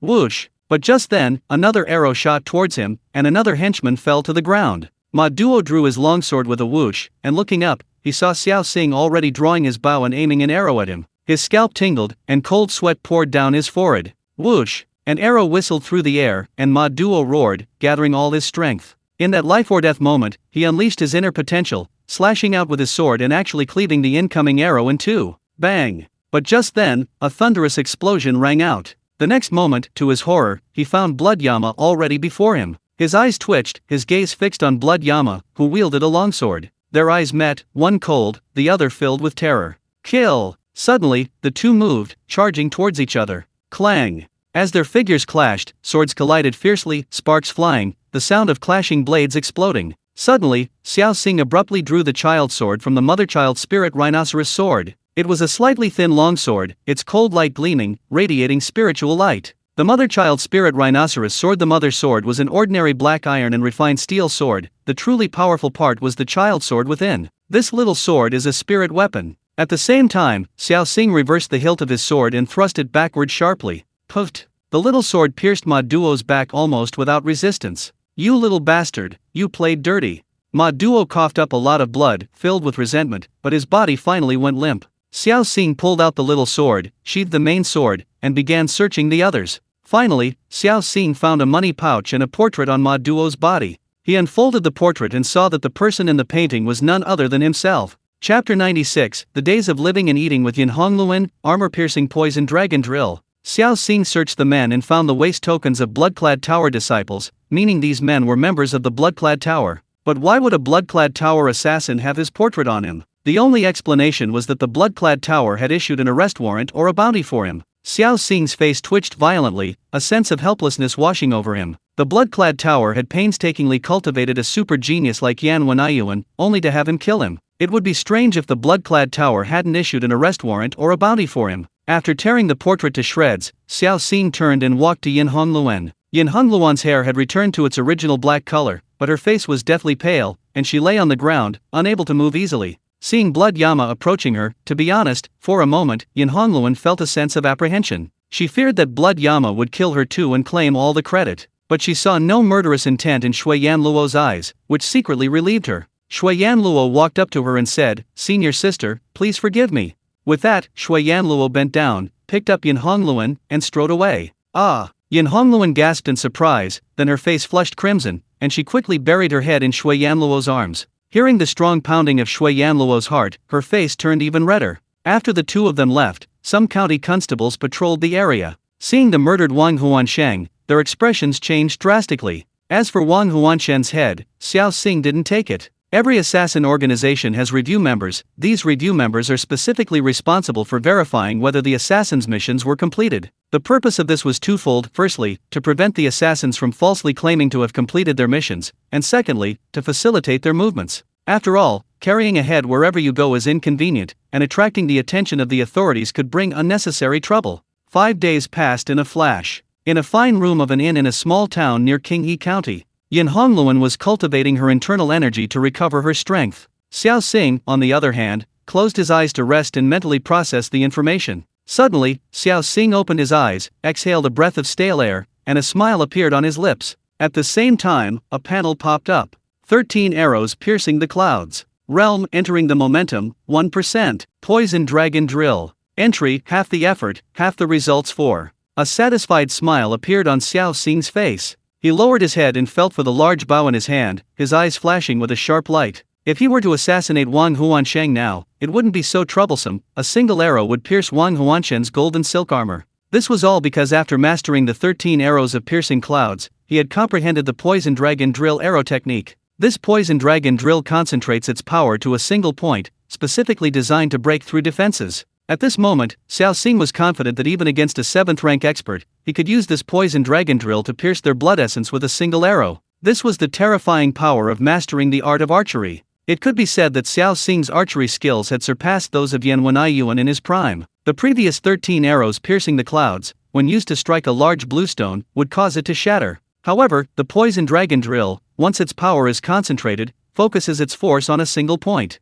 After being fired, the armor-piercing cloud arrow spins rapidly under the influence of its energy, increasing its penetrating power. If it pierces a large stone, it won't shatter, it will only leave a hole. Junior brother. Just then, a sweet voice rang out. Xiao Xing looked up and saw Yin Hongluan walking gracefully towards him. Xiao Xing stood up, looked the radiant Yin Hongluan up and down, and asked with a smile, "Senior sister, have you recovered?" "Yes." Yin Hongluan nodded slightly, a breathtaking smile appearing on her beautiful face, and said, "I owe it all to Junior Brother's tireless protection these past few days." These past few days, Yin Hongluan had been in a period of weakness. To be on the safe side, Xiao Xing shared a room with Yin Hongluan, eating and sleeping together. Thankfully, Yin Hongluan managed to get through it. "Senior sister, you're too kind." Xiao Xing nodded slightly. Yin Hongluan hesitated for a moment, looked at Xiao Xing, and asked, "Junior brother, I have a question for you." Xiao Xing said calmly, "Please ask, senior sister." "Junior brother, haven't you ever thought about killing me and taking all the credit?"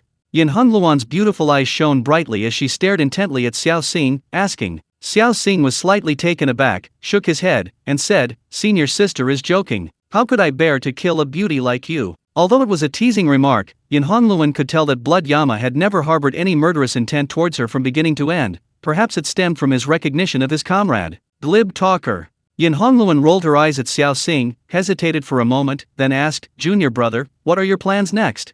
Xiao Xing hesitated for a moment, then said, "Senior sister, please return to the base first. I have some matters to attend to." Yin Hongluan was taken aback, a strange sense of disappointment and anger rising within her. This guy, really? Other men would be eager to follow her everywhere, but this Blood Yama is unwilling to return to the organization's base with her. Yin Hongluan rolled her eyes at Blood Yama, but still nodded slightly. The two went downstairs for a meal, then Yin Hongluan bid farewell to Xiao Xing and returned to the base first. The main reason Xiao Xing didn't want to travel with Yin Hongluan was that he wanted to test the power of his armor-piercing cloud-piercing arrow after it was fully charged. After Yin Hongluan left, Xiao Xing also left the town, walking slowly towards the base. One day, Xiao Xing was walking in a forest when he suddenly heard shouts. "Stop! You can't escape!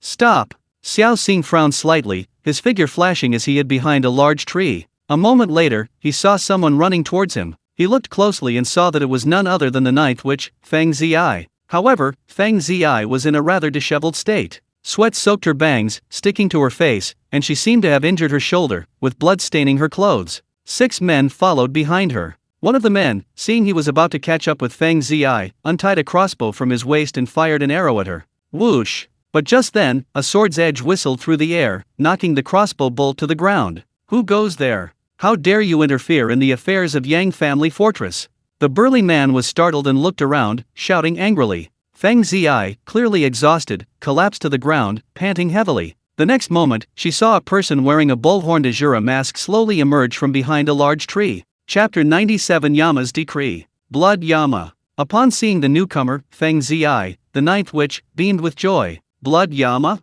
The men from Yang family fortress were startled by the voice. They knew that a formidable new assassin named Blood Yama had recently emerged from the number 1 pavilion. Xiao Xing, not wanting to waste words, took down his large bow, drew it, and fired an arrow at the burly man who had used the crossbow. Whoosh! The arrow whistled through the air. The burly man fell to the ground, and the arrow, undeterred, struck down another man. The remaining 4 men, terrified, turned and fled. Xiao Xing drew 4 arrows from behind him, drew his bow, and fired them all at once. Whoosh! 4 arrows whistled through the air, their sound like the howl of a white ape, and the 4 men fell to the ground. Xiao Xing stepped forward, pulled out the arrows, wiped them clean, and placed them in the quiver on his back. Then he walked towards Feng Ziyi. At this moment, Feng Ziyi's pretty face was deathly pale. Looking at Shui Yanluo, her eyes were filled with shock and bitterness. She had been chased relentlessly by these men. If it weren't for Shui Yanluo's appearance, she would likely have already perished at their hands. Yet, she hadn't expected that these 6 men would be dealt with by Shui Yanluo in just a few breaths. The difference in their strength was immense. "Thank you." Composing herself, Feng Ziyi looked at Shui Yanluo and thanked him. "What happened?" Xiao Xing looked down at Feng Ziyi and asked. Logically speaking, with Feng Ziyi's strength, accepting a low-grade Xian Iron level mission shouldn't have resulted in such a sorry state. Feng Ziyi smiled bitterly. "To be honest, senior brother, I accepted a mission to assassinate the 2nd young master of Yang family fortress. The mission itself wasn't difficult, but unexpectedly, a powerful figure happened to be visiting Yang family fortress, which is why I'm in such a mess." Xiao Xing nodded slightly and asked, "Can you still walk?" "Well, for now, I'm afraid." Feng Ziyi smiled bitterly. "I really owe you all." Xiao Xing sighed helplessly. Amidst Feng Ziyi's gasp, he scooped her up and strode forward. Soon, Xiao Xing returned to the small town, found an inn to stay in, bought some medicinal herbs, and personally prepared a medicine. He walked up to Feng Ziyi, carrying the bowl of medicine, and said, "Junior sister, please forgive me." As he spoke, he reached out and pulled open the fabric over Feng Ziyi's right shoulder, beginning to apply ointment. After applying the ointment, Xiao Xing bandaged the wound. Feng Ziyi frowned slightly and suddenly asked, "Senior brother, you and number 8. He saved my life." Xiao Xing could only make up a reason. Feng Ziyi suddenly understood, her pretty face blushing, but she still said, "Thank you, senior brother. Give me the portrait of the 2nd young master of Yang family fortress." Xiao Xing stretched out a large hand, demanding it. Feng Ziyi was slightly taken aback and asked, "What does senior brother want?" "To complete your mission," Xiao Xing said calmly. If the mission had failed, the organization would have punished the assassin. Feng Ziyi and the others were already doing very well, they couldn't afford any more corporal punishment, deductions of silver and contribution points. Since Xiao Xing wasn't in a hurry, he simply completed the task for Feng Ziyi. Feng Ziyi's pretty face flushed slightly. She said, "Senior brother, the portrait is in my waist pocket. I'll need to trouble you." Xiao Xing was slightly taken aback, but reluctantly stepped forward and took the portrait from Feng Ziyi's pocket. However, during the process, there was inevitably some contact, and Xiao Xing could clearly feel Feng Ziyi's delicate body instantly stiffen. Xiao Xing unfolded the portrait, glanced at it, then closed it and turned to leave. "Senior brother, wait," Feng Ziyi hurriedly said. Xiao Xing stopped and turned to look at Feng Ziyi, asking, "Is there anything else, junior sister? What is senior brother's plan?" Feng Ziyi quickly asked. Xiao Xing frowned and shook his head slightly. Feng Ziyi said, "Behind Yangjiabao, there's a large river.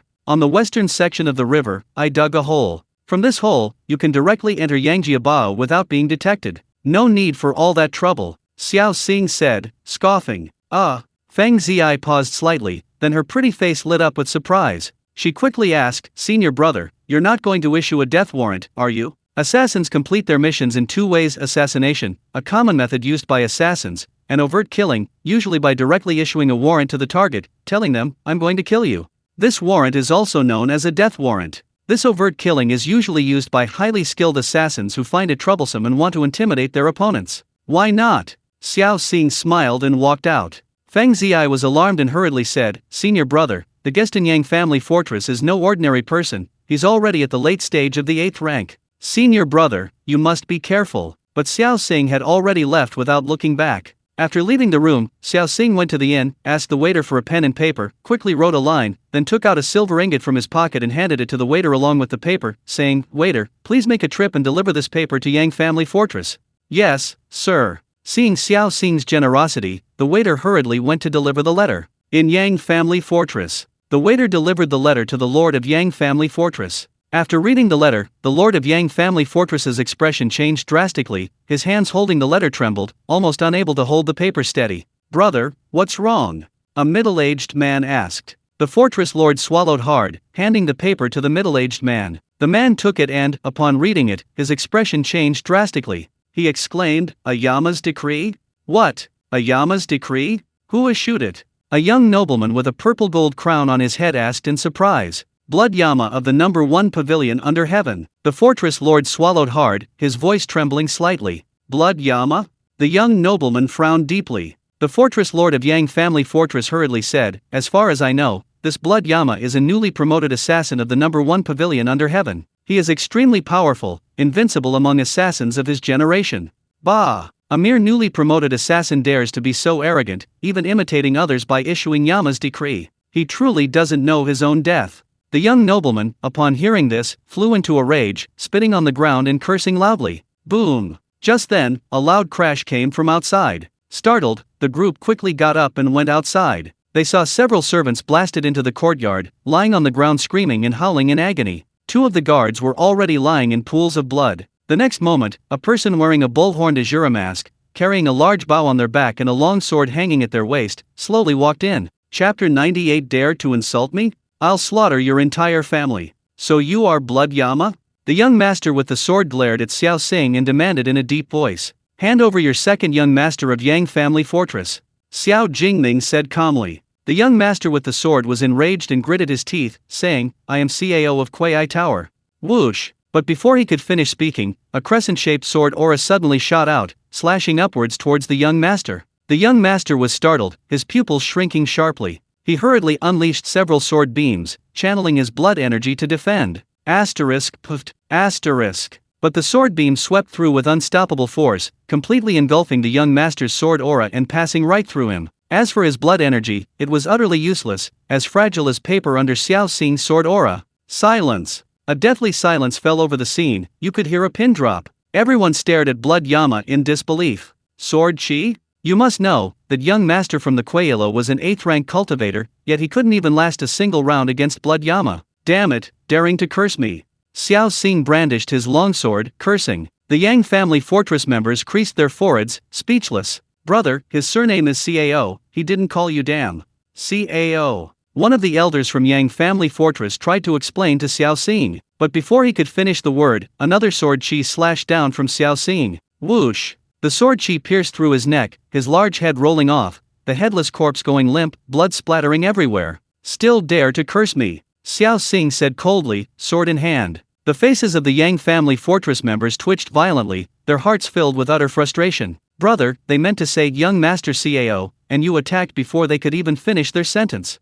Cold sweat poured down the foreheads of the Yang family fortress members. They dared not utter that word again, fearing that the moment they spoke, Xiao Xing would sever their heads with a single sword stroke. The Yang family fortress lord bowed to Xiao Xing and said, Blood. Puffed. But before he could finish speaking, Xiao Xing struck again with his sword, a sword aura whistling out, directly aimed at the Yang family fortress lord. The Yang family fortress lord had no time to react before a magnificent sword aura pierced through his body. Then he watched helplessly as his upper body slid off from his lower body. The pitiful Yang family fortress lord was severed in two by a single sword strike, his intestines spilling out, blood staining the ground. He died without ever understanding why he was killed by a single sword strike. How could this blood Yama be so ruthless? Xiao Xing's eyes were icy cold as he said in a chilling voice, You want me to pay for your debts in blood? We'll see if you have the strength. Thud. The people of Yang family fort staggered upon hearing this, nearly falling to the ground.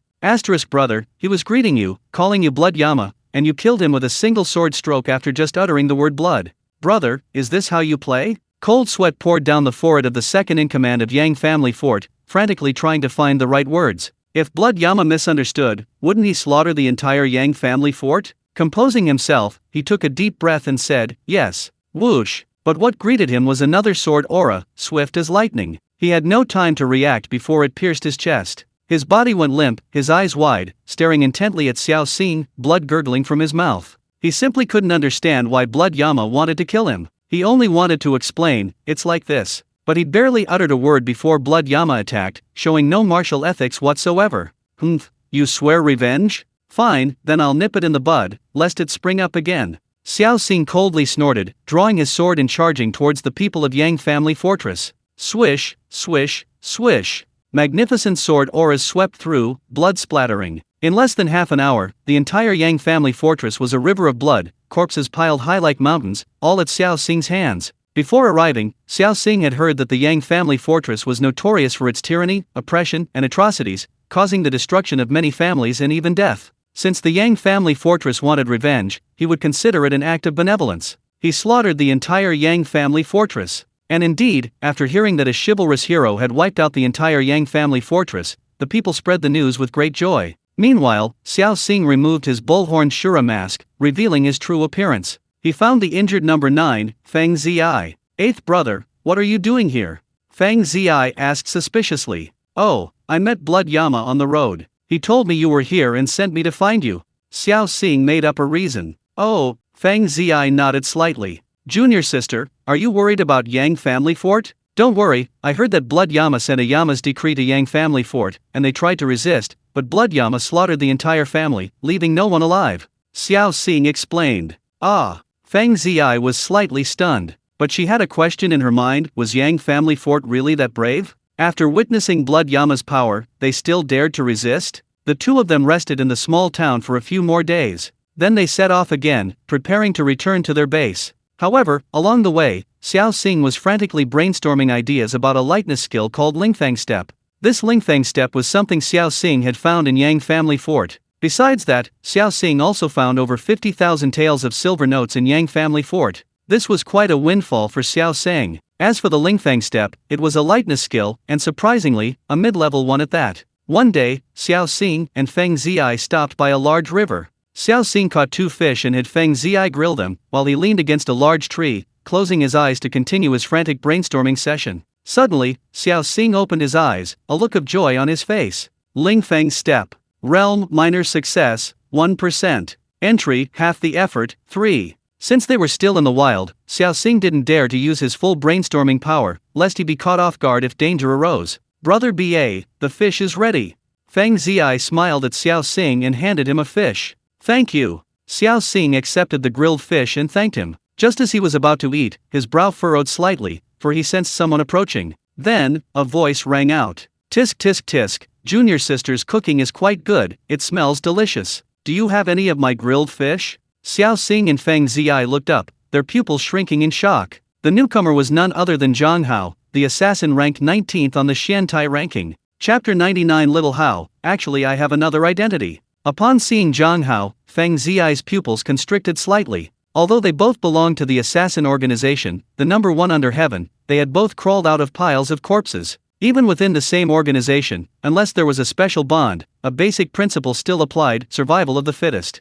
Zhang Hao was ranked 19th on the Xiantai ranking. He was someone Xiao Xing and Feng Ziyi couldn't possibly handle. Clearly, the other party had come with ill intentions. Xiao Xing raised an eyebrow upon seeing Zhang Hao, but a cold smile curled at the corner of his mouth. Back when he was disguised as a teaching assistant selling goods in the black market, this bastard had threatened Xiao Xing and even ambushed him outside the black market. If Xiao Xing hadn't been alert and changed into a student's uniform, he would have been in danger. At that time, Xiao Xing was far from being a match for this bastard Zhang Hao. Afterwards, Xiao Xing focused on his cultivation and didn't specifically seek trouble with Zhang Hao. Unexpectedly, this bastard delivered himself right to his doorstep today. Eighth brother, I'll hold him off for a bit, you go quickly. Feng Ziyi approached Xiao Xing, whispering anxiously. I won't go. Xiao Xing frowned. Feng Ziyi said urgently, oh dear, eighth brother, this man's name is Zhang Hao. He's ranked 19th on the Xian Tai ranking. Of our graduating class, only Shuyan Luo is on the Xian Tai ranking. Even Luo Shi, ranked 2nd, and Han Futong, ranked 3rd, aren't yet on it. We're far from being his match.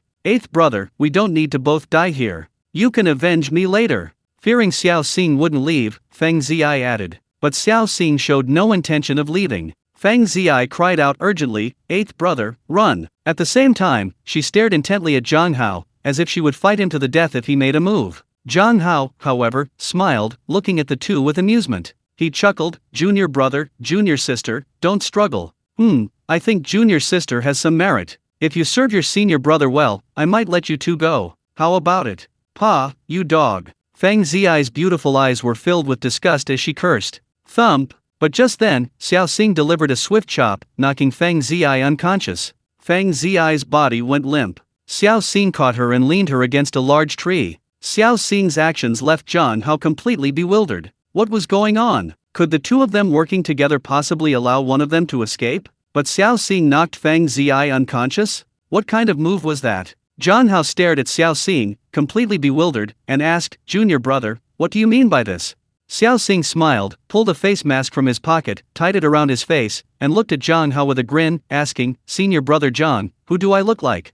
Zhang Hao was slightly taken aback, staring intently at Xiao Xing. Suddenly, his pupils contracted, and he exclaimed in shock and anger, it's you bastard. Clearly, Zhang Hao recognized the teaching assistant who had dared to insult him in the black market. After leaving the black market, Zhang Hao had been searching for the teaching assistant, but the assistant seemed to have vanished into thin air. No matter how hard he searched, he couldn't find him. Unexpectedly, the teaching assistant was actually Xiao Xing in disguise. Xiao Xing removed his mask, stuffed it into his robes, and looked at Zhang Hao with a playful expression. Zhang Hao drew his longsword with a clang, pointed it at Xiao Xing, and roared, boy, what do you mean? Revealing your identity willingly, are you courting death? Oh, I know, you want to use your death to ensure this junior sister's safety, right? Suddenly, Zhang Hao slapped his forehead, looking as if he had just realized something. He looked at Feng Ziyi and clicked his tongue. This junior sister is quite pretty, but junior brother, why should I agree to your request? Killing you first, then playing with this junior sister, I think that's better, he.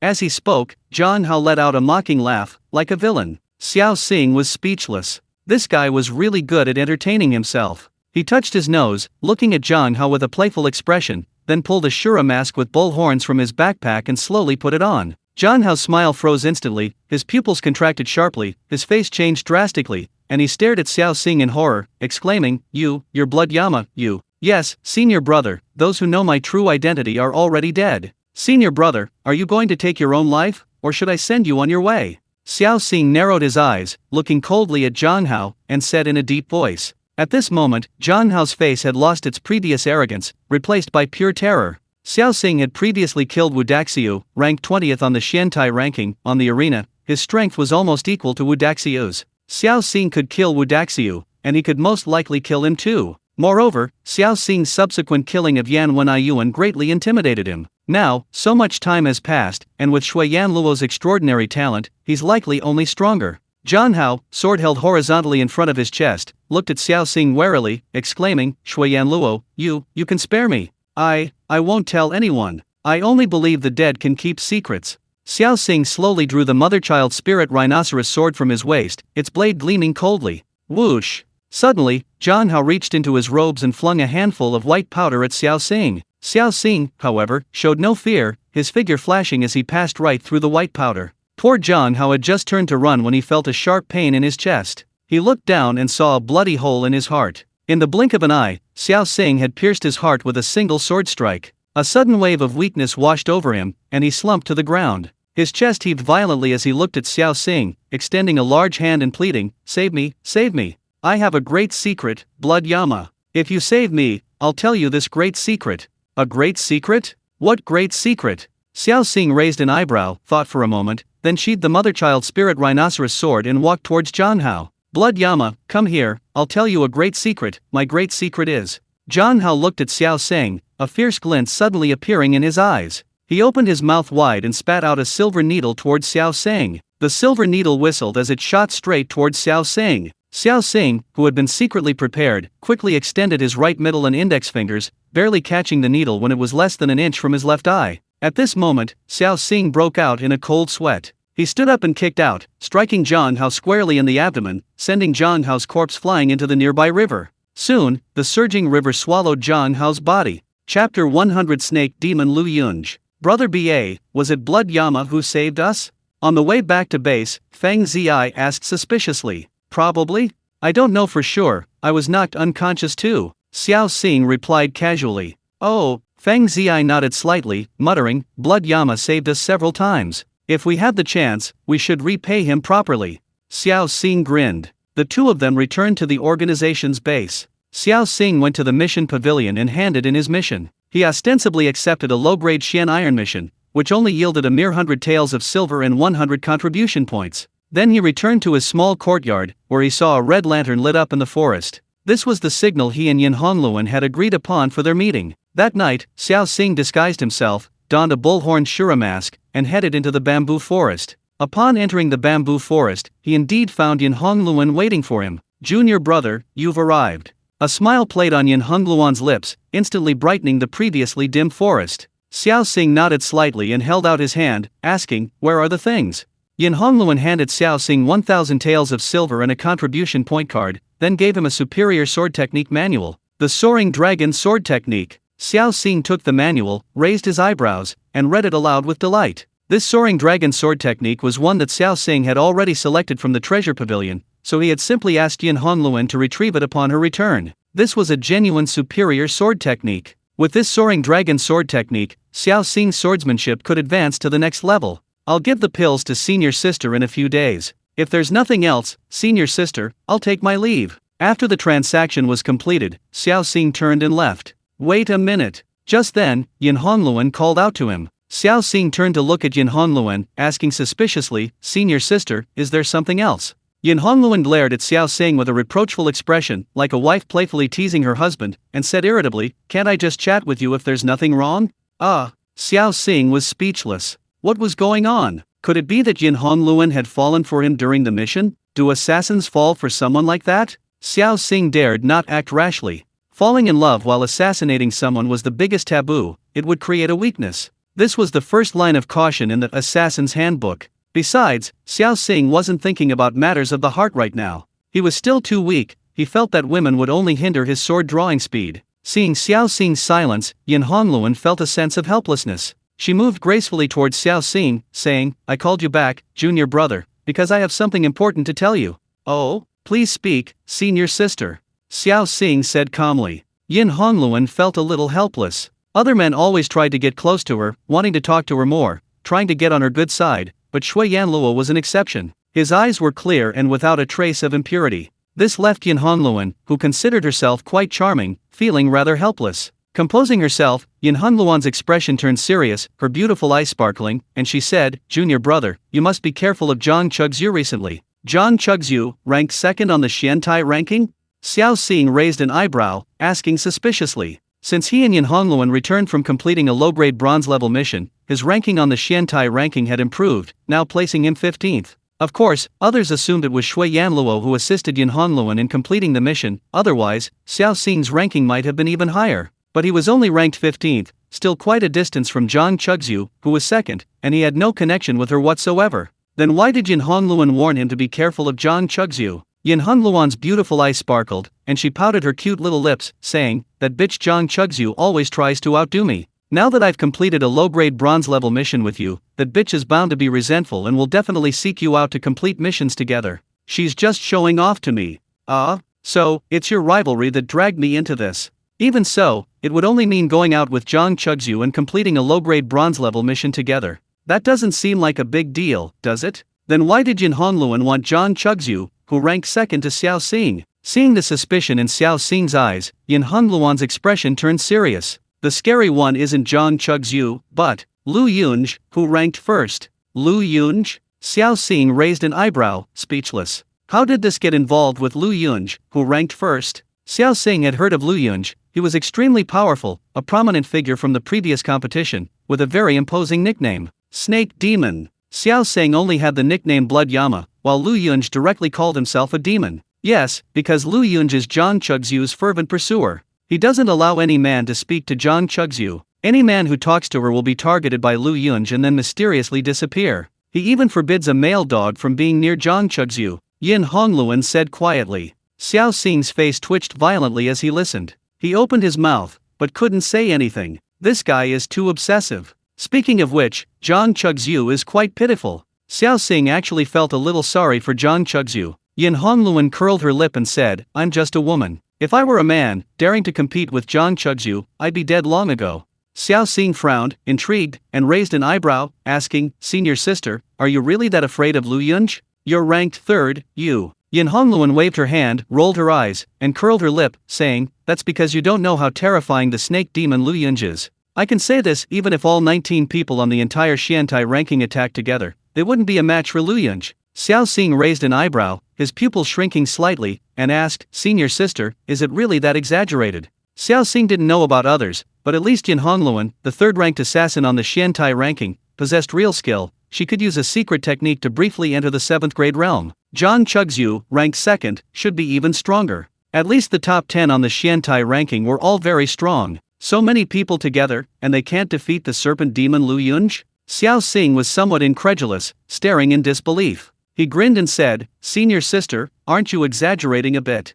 Yin Hongluan rolled her eyes, her pretty face unusually serious, her beautiful eyes fixed on Xiao Xing, and said, not exaggerating at all.